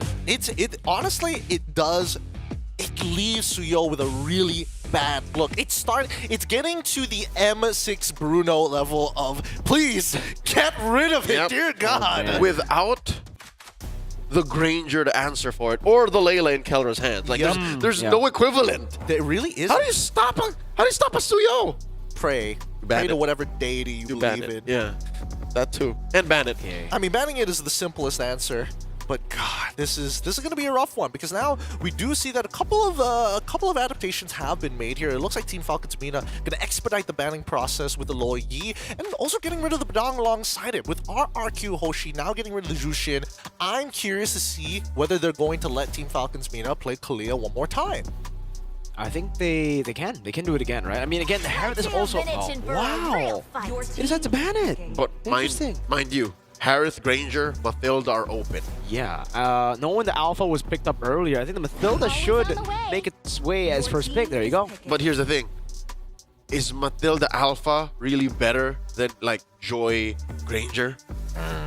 Would you say that that's a fair trade? Because right now, Alpha feels like he belongs in, like, the B tier. Well, it really depends. Hey, sometimes it's not just the plane, it's the pilot. It's so important that the pilot is able to, really max out the capabilities of their vehicle mode of transport. Oh boy. Now, RRQ, man, I really don't want to spoil this, but we'll see the next two picks coming in real soon here. And I think that RRQ, with how much they got away with game number one, game number two, it's kind of up to them. Dude, RRQ Sutsujin just did a tutorial earlier on a specific hero. It's this one. And we're going to see it. We're going to see it on his hands here. A Hayabusa, not a Joy, together with a Harith. La Mercenaria. La Mercenaria. Team Falcons Mina, what's the answer to this right now? I mean, just commit to it. If you're going to do the Alpha Mathilda thing, if you really believe in it, Coach Link, by all means. Boom, there you go. It's a free world. Yeah, it's not a Granger, but an Aerith though. Why? They're overthinking it. You guys can't see it right now. Leo's upset. He's crossing his arms right now. He's angry. My gears are grinded. Like my gears were grinded when I saw a Joy Band and then an Alpha pick. Hey, not everybody is Southeast Asian level. I'm just gonna put that out there. I'm not saying they have to do these things, but if you overcomplicate and you discombobulate, then you end up flummoxing the gear capacitation, you know? That's it, Sherlock Holmes. Dude, I love Tom Cruise. just the best. Cecilia going to be the final lock-in here for RRQ Hoshi as we move on to the second phase of the ban. So here, they respect Tangerine Robert enough to ban his Phoveus. He was one of the closest threats earlier. Tangerine Robert 50. Woo! We have fun here. We have fun here on the A stream. That might have been one of the key picks. Like, imagine if Falcons Mena got their Alpha Matilda combo with a Phoveus. Like, that's infinite re-engages. I mean, that's one way of taking it. Yes, sure, but I do think the mid laners need to have a closer look here for the side of Team Falcons, because at the end of the day, what are they going to do? What are they going to do to stop it? Unless this is going to be a Matilda flex. Then no way! Oh my god! Mid Matilda? Oh, that's some Super Friend stuff. Bro, how epic would that be? Dude, that would be so epic. That would be pretty epic. That would be Sensei level epic. I bet Coach Link couldn't wait for the press con to try and explain why the flex happened. Because, all right, folks, just beside the fact that we know where draft could go because of certain ways that the meta evolved, like, there's no reason to flex when the way is clear. Hey man, some people believe in what they believe. Exactly. Hey man, I tell them to think otherwise. That's true, man. You gotta see the glass. Just see the glass. Yeah, you don't even need to see it half full, half empty. Look at the glass. There is a saying that love is blind. Love. That's true. Got the Kacha gets banned out as well. That's an interesting one. With they're just protecting the back line here. Okay. In case they dive in, but. Falcons Mena, XP. Well, what's left for Mr. Man Tangerine, or are we gonna go with Orange Bob? Orange Bob. We just go way back at the time. I'm allowed to call him that. Oh, okay. I just want to say. Wait, what? Like, we're waiting for a ban. No, listen. RRQ, when they beat TLID, fastest game in MPLID, it was Edok on a Franco. All right. In the long line of legacy roamers that Rins on a system that RRQ have built up, there it is, following in the footsteps of Vin, of Naomi. Edok is here to prove himself. Some of the greats from the kingdom who has made a name for themselves. But this does mean that Team Falcons Mena could look for some counterplay. They've got high mobility on their side. They just got to be a little careful of when that Bloody Hunt is up in terms of cooldowns, and more importantly, so the distance. Are they comfortable understanding the distance of that Iron Hook? Whoa, for me! With another realm? All right. So now we're cooking. I just don't know if what follows through in the EXP is going to be worth it, because now this confirms and, of course, denies the flex, thank God. So there it is. I think we will see here the pick for EXP. Is that what we want? I think that's okay, because this is, again, I mean, I'm going to say that at least for Onyx PH, this is the go-to blind pick of like, is there anything else to play? Edith, because Edith is the Swiss Army knife of the EXP, brings a lot, is able to buy a lot, and not to mention the ultra sustain that Team Falcons Mena have with their mid duo alone. But RQ Hoshi responds with their own high loss. They want to go fast, they want to go hard. Solid draft, honestly, from RQ Hoshi. This is, again, dude, glimpses of what they did to TLID. Sicilian, just to put into perspective, got a triple kill at the second minute of the game. It's very possible here, because at the second minute, or what, the third even, you're pushing it, NetherRealm isn't online. Yeah. The full alpha combo in and out is just not ready. Well, we'll see about that. Maybe Team Falcons Mena could surprise us against the Kingdom and bring it to a 1-1. With that being said, as we head on over to game number 2, I will leave you with the voices of our professionals, Mirko and as well as Leo. Please take it away. Away we shall. In just a few moments, we'll be heading into the Land of Dawn for possibly the last game of this series. Again, RQ Hoshi at match point up against Team Falcons Mena, who, you know what, I'll have to admit, had a solid second half of the draft. That was so much better than the first, despite all of the flex that they did not have to show, but instead went for anyways. The Faramis and Edith are good coverage for that EXP and mid lane, high initiative frontliners. All right, so also no Purifies on the board. Rin's already stacking up, getting 2 on the Sanguine Claws. Oh, Orange Bob 25. Edoc's walking for the hook. Will be able to find it. First blood to Dyron. Bob! That's what I was hoping for, actually. I was still pretty shocked at the lack of Purify. I was expecting Sensei and Boro to at least have it. So, are we going to tally up the hook rate for Mr. Edoc here? So far, what is he at 1 now? of 1. So 100%. 100%, 1. Okay. Oh, he's going to be looking for the Edith again in the bottom lane. Look at this. You don't usually see people play for the high-low. Koba up top has a sprint. So Sejin could jump back, and he does. Koba, okay, gets away in time. Toy doesn't go for the flicker. He might be able to. No. Koba respects it. Oh, wow. Sutsujin, the mercenary, didn't even need to have level 4. Didn't need Shadow Kill to threaten the kill. He was willing to do that. Just Quad Shadow, slap, Quad Shadow, kunais. But again, now he just got it. Could confirm kills now. Oh. Still sitting at a... Oh, wow! The 2 chunky boys. Did he throw a hook there? I think so. Right? We'll call it 2 for 2. Walk up into the bush. 2 for 2. DOT. That's what's very underrated in the kit of high-lows. Early game pressure. Oh, 3 of 3. Lining out to Leave Me. And Leave Me is going to leave them. Not going to go for the Spear of Alpha. All right. Luckily, he can just help farm here. Clear the mid. Take his purple. Come back. Very mobile with guiding winds here. If he calls for Boro to go ahead. Boro keeping tabs on Dyron. Leoman. They're giving Franco the entire XP. And they got level 4. This is a very, odd thing to see. A roamer level 4 with the first turtle. RQ are going to get it for free, and there's nothing Team Falcons Meta can do about it. Edo can just bite down on whoever he so desires. That is the mercenary scoring. Clean first turtle of the game. And with very little action happening, Miracle, they're building up to a 2,000 gold lead. There you go. First miss of the game. 3 of 4. All right. Currently 75% on the Iron Hook rate. He's Edok. Can work on it. I'm surprised he actually left XP. I thought they were going to just try to take down Orange Bob all game. Maybe they want to take Orange Bob down 25 times. Edok, instant with the Bloody Hunt. Oh no, not enough time to go for the Netherrealm. Rins picks up the kill. That's going to be the guiding win. Believe me, cannot take it. Under the turret, Rins gets a double. 3 minutes, and it's 5-0. It's as if the players were hearing us talk about that throwback to that moment RQ Hoshi had against TLID. What was it again? A triple kill, a double kill at 2 minutes? Triple. Yep, Riz tried. Currently, 3.5 minutes in, 0 and 5, 3,000 between RQ Hoshi and Team Falcons Mena, and there's no signs of slowing down from the King of Kings. Up top, Toy in 1v1 against Koba. All right, here comes the backup. Koba calling for some friends. Oh, RQ have got friends as well. Leave Me with the Spear of Alpha defensively. Koba trying to dodge, does get away. That's 4 out of 6 now. Thanks for keeping tabs. Yes, sir. 3,400. RQ Hoshi, that's the gold lead. And again, this is natural response to the aggression that RQ Hoshi are putting out here this early in the game. They're just oobing up. Mirko, look at this. They're clumped up in mid. Jin. Oh, Koba doesn't spot it. He's going hunting. No, Koba! Don't walk in the bush.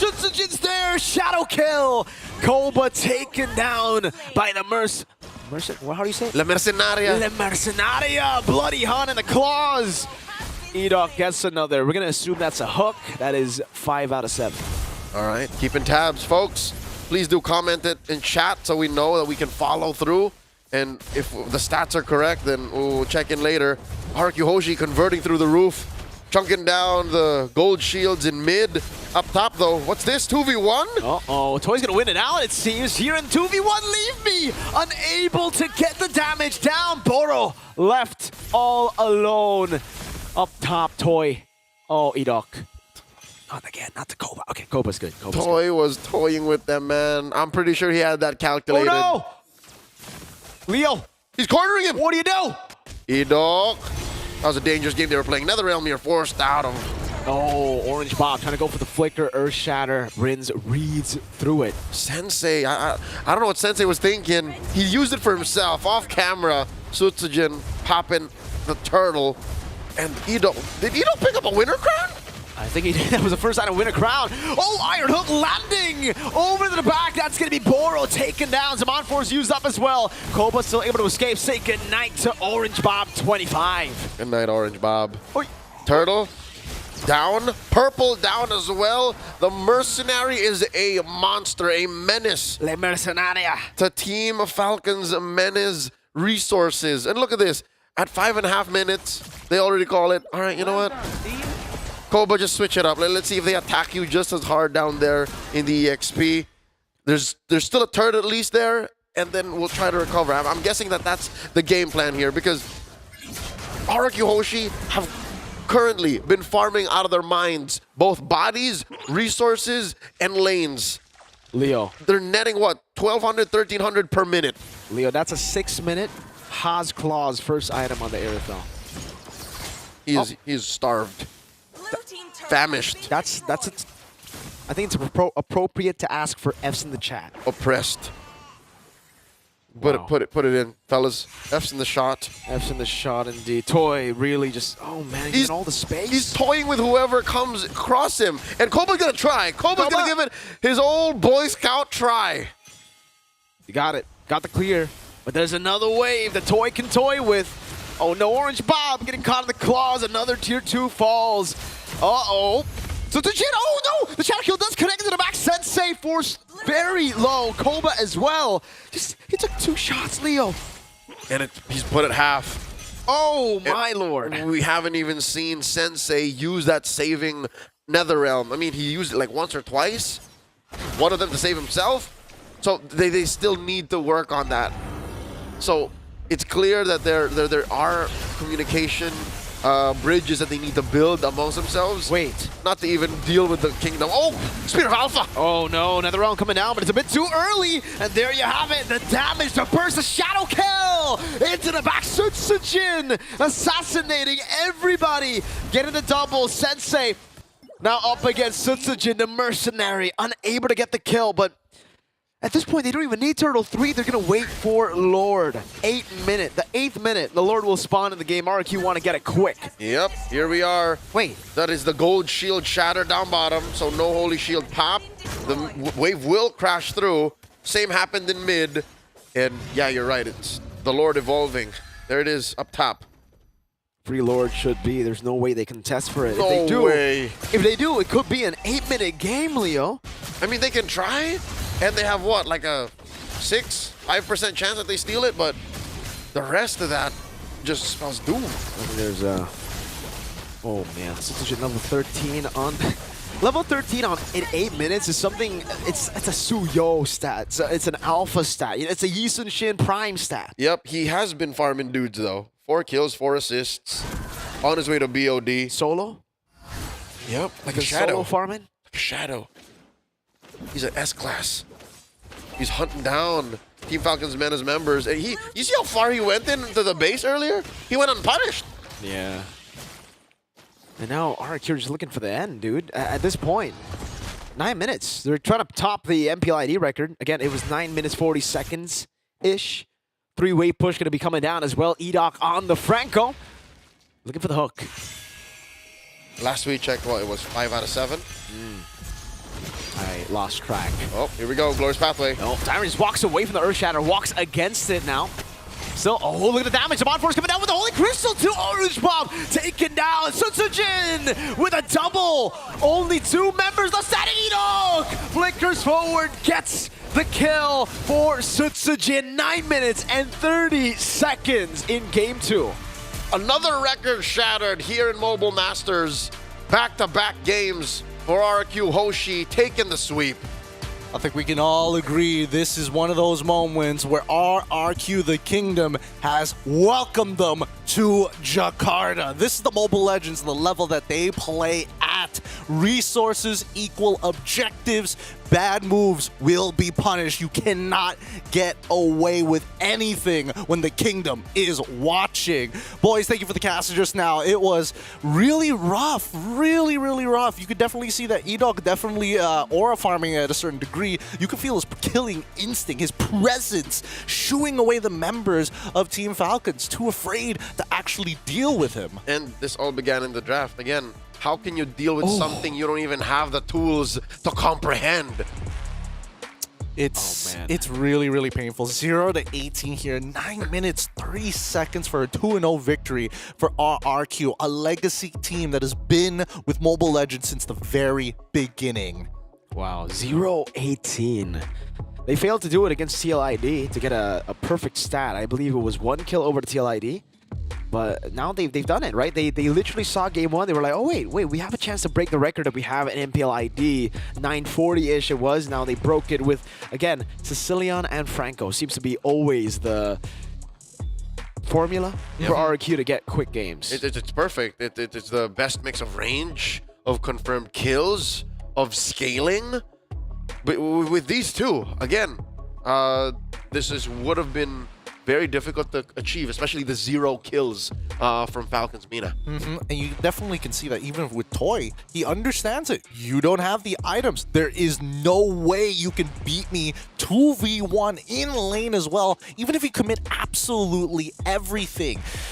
It's tough to see, of course, and definitely a devastating loss coming in from Team Falcons Mina, but they're going to be walking away with at least experience from this. All right, what exactly happened in this game? Where did we go wrong? It's only a true L if you didn't learn. And I'm hoping that from the draft all the way to the early game rotations, to the mid game, the potential comeback, and to the conclusion, there are notes that Team Falcons can take. Absolutely. At least coming into this game here, there's a likelihood that RQ just outplayed you more so than they've completely disrespected you, like in game number 1 here. There was a lot more cleanliness in their decisions, the way that they decided to kind of make the calls and push on in. And obviously, give it up for our MVP here. Rin's doing a phenomenal job. Oh yeah, no, actually, in the contrary, I think by being the best you can be and playing the way RQ did is the best way to respect your opponents. I agree. They just went all in. They didn't hold back. I believe in game number 1, we did see a little bit of that, right? They were having fun. They were enjoying the game as well. But here, they wanted to get the job done. It was business. It was all business here. Oh, there's a lot of things that Team Falcons Mina can take away. At the very least, they need to understand some things just do not work. A lot of key concepts, especially when you're holding on to key ultimates and how your draft works all together. Not to forget the amount of vision you're able to obtain on the map. There is no fog of war here in MLBB that is per se visually seen when you play the game. You just got to know the angles. Yep, technically we do. The fact that you don't see certain parts of the map is that fog of war, and Koba did not expect Hayabusa to be there, for Sutsujin to be there, and that's why he walked into it. Oh my god, playing it back in my head. He walked into it, allowed a couple of free basic hits, and then the shadow kill. So, you know, fundamentals like that, like, I don't know where the Hayabusa is, so I better check first, I better ask, and then, but, you know, case it out for the next match. Something to think about. Definitely something to think about. I'm surprised that there wasn't a lot of Sky Piercers being purchased from the side of RQ Hoshi. They definitely could have gone for it if they wanted to, but no. They made sure standard items all the way through, show them what the real oppression is going to look like. I don't have to execute when you low. I just need you to recall, and that's more than enough. One question though. What do you think of that Winter Crown? I think it was great. Again, when you're snowballing that hard, you already got the fleeting time. I think he went Winter Crown first and then fleeting time, right? So when you're already snowballing that much, might as well go Winter Crown. Flicker forward, start biting on your target, and then Winter Crown. Deny the kill, deny the clap. Deny the cancel. Well, with that being said, we do have an interview with the mercenary himself, Sutsujin from RRQ. Let's welcome him onto the line here. Sutsujin, hello, how are you doing? Hello, I'm fine. It's great to hear from you once again. You've been working with RRQ for some time now, and it feels like the team is complete. It feels like RRQ is coming back to that standard that the fans expect of y'all. In your opinion, Sutsujin, what was the main difference from last year compared to this year? I think we just learn to play more calm.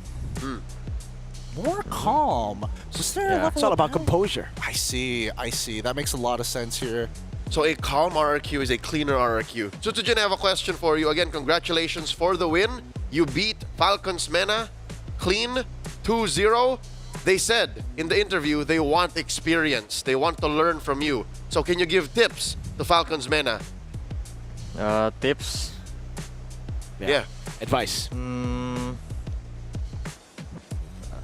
I think just watch our replay.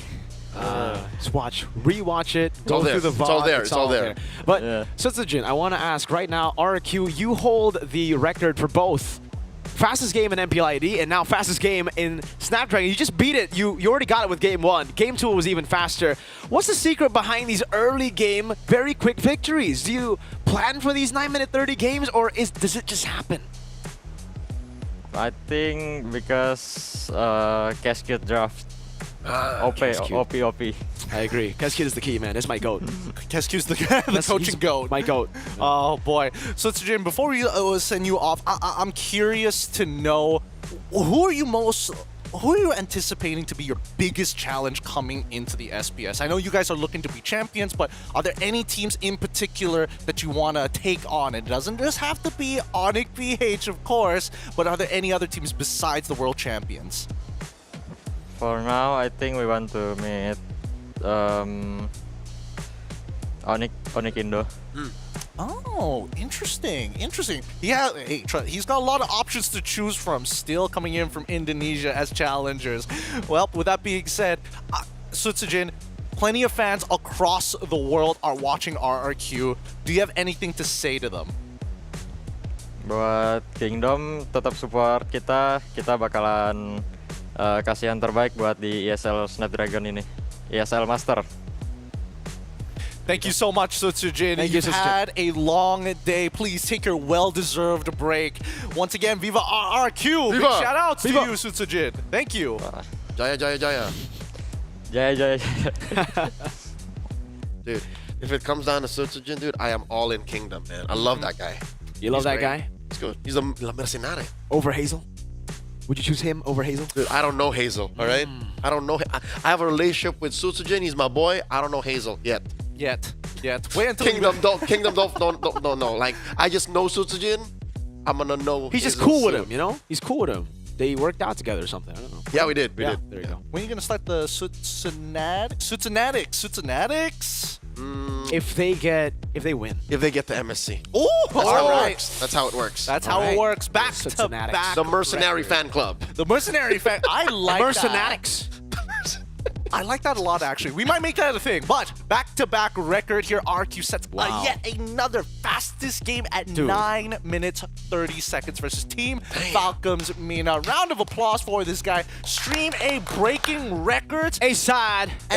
Taking names. A-side. Make sure you're dropping capital A in Stream B and Stream C. Let them Capital know we're the best side. Just hold A. That would be a good way. Oh, boy. That definitely, displays how dominant we are. It's the best stream in the world. It's not even about the games anymore. It's not even about the Stream game. pride, baby. It's stream pride, and the stream moderators are going to be so mad at us later. They're going to get a clip of this, and they're like, these guys, No wonder we've been seeing Flame moderately. Responsibly. Once again, this does conclude our very first day. We got a little taste of everything that we had to see here at Mobile Masters. A really cool way to kind of kick things off and to get this group stage even more excitedly. Now, the standings. This is where it gets so very important. Because in Group A, it looks like Onyx PH still sitting on top at 5 points. Supermassive at 4 points. CLID at 3 still. And it looks like Influence Rage 3 points. As well as Yanbin at 2. Bigatron. Hey, what's that? 1. Hey, whoa. Not all the streams have finished their games just yet. Look, what is that? What? What is what? Why is BTR just... Oh, no, it's all good. We're saving strat for M7. You Bro, know, they play 5 games Not so even far. MSC. We're saving strat for M7. This is classic, heroes lose at the start to win later on. You were in the meeting to plan this out. Like, I was in the meeting. I heard my boy Captain Luke say, Mirko, Yeah. Yeah, Miracle looks like the kind of guy who's just like, guys, he's in the writer's room. Boys, what if we lose early? What if we have the ultimate uprise of all time? It'll be a great story. It'll be huge. But now let's look at Stream B. And keep in mind, Group B, Stream B and as well as C still have games currently going on. So we will update that as it goes on with the final conclusion soon enough. But our RQ currently sitting on top of the perfect score of 6 total points, the maximum that you can get so far, with Falcons at 4 points, Aurora Turkey at 3 points, Onyx Indonesia, Onyx Esports at 2, as well as A7 and Falcons Mina currently 0-0. What makes it scary is in day one alone, after a good chunk of best of threes, you already see who is in place to score first seed, or even to lock in top 3, because that's who moves on. Definitely. Again, looking at these teams, it just feels like we were expecting Group B to be a bit more competitive, but I think we just didn't get to see the matchups. I mean, RRQ versus Aurora Turkey later on, RRQ versus Falcons, and Onyx, something that Sutsujin was already, kind of foreshadowing, saying he wants to meet this new version of Onyx ID that unfortunately in MPL ID, we didn't get to see yet. It was still the Rez and CW version. Whew, that would have been a great matchup to watch, actually. Right? But hey, still, we're at Mobile Masters. We got to keep the locals to the locals. This minor international, about to be a major international real soon once we get to the playoffs, is going to be a good time. Keep in mind, everybody, you can follow us on our social medias individually or even for the ESL on all 3 of the platforms, of course. And don't forget to fix your sit, boys. All your broken backs can be fixed simply with a chair from Anthros. Guys, don't forget to support your favorite team. Scan the QR code up on your screens and make sure that you are going to be supporting your favorites. And of course, if you're in Jakarta, buy some tickets because the playoffs is going to be just as exciting. You're not only going to support your favorite teams, you're going to watch them live. You're going to see everything happen in real time. Look, Leo, he's there right now. Oh my goodness. Oh, is that Sutsujin? He's walking across the stage. No way. I'm too comfy on my Antros. I don't want to leave my Antros, bro. That's true. Not leaving we got it in Jakarta. I'm on my Antros. Oh, they do have it in Jakarta. Look, with that being said, this is the very first day of Mobile Masters, the Snapdragon Pro Series. Again, thank you again, Miracle, and as well as Leo. For a big shout out to Eterna as well off the screen. She also thinks that you guys are cool here at ESL for bringing us the Mobile Masters. My name is Gideon Q, signing off for tonight for date number 1. We'll see you guys tomorrow. Till then, bye-bye.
The Snapdragon Pro Series is brought to you by Snapdragon Elite Gaming and DHL.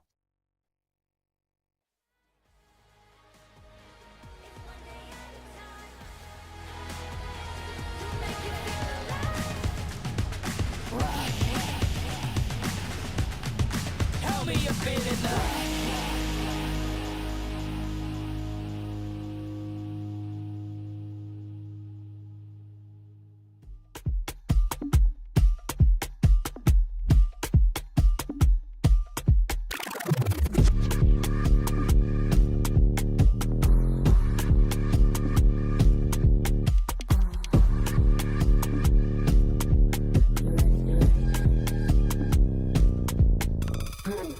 Watch me go, you can't touch this, just peep my flow. Simon said, put it all on the floor. All heads turn when I walk through the door. They know I'm hot, better yet ice cold. Heart full of chrome, you can tell when it's on. They can't stop me when I get in my zone. I don't even answer when they call on my phone.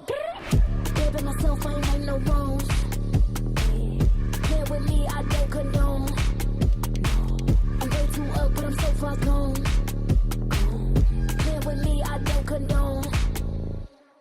The man down doing up, beating up the beat till it's going up, doing up. Look at me, look at her, look at tickle me, wiggle me, looking good, got the remedy. Enemy, big boss energy, complimentary, they can never be jealousy. When they stare at me, got a legacy, gotta leave them white when I feel like I'm milk. Watch me, you wanna taste, love what you see, come get close. Watch me, send me low, I bet you won't, what you gon' do? Watch me, I make it hot, blow the spot, ready or not. Watch me, watch me, watch me, watch me, watch me, watch me, watch me, watch me, watch me, get it, watch me do it, watch me slow. Watch me, let me feel it, take control, let me go. Watch me, tell me, watch me, with my buttons, if you broke.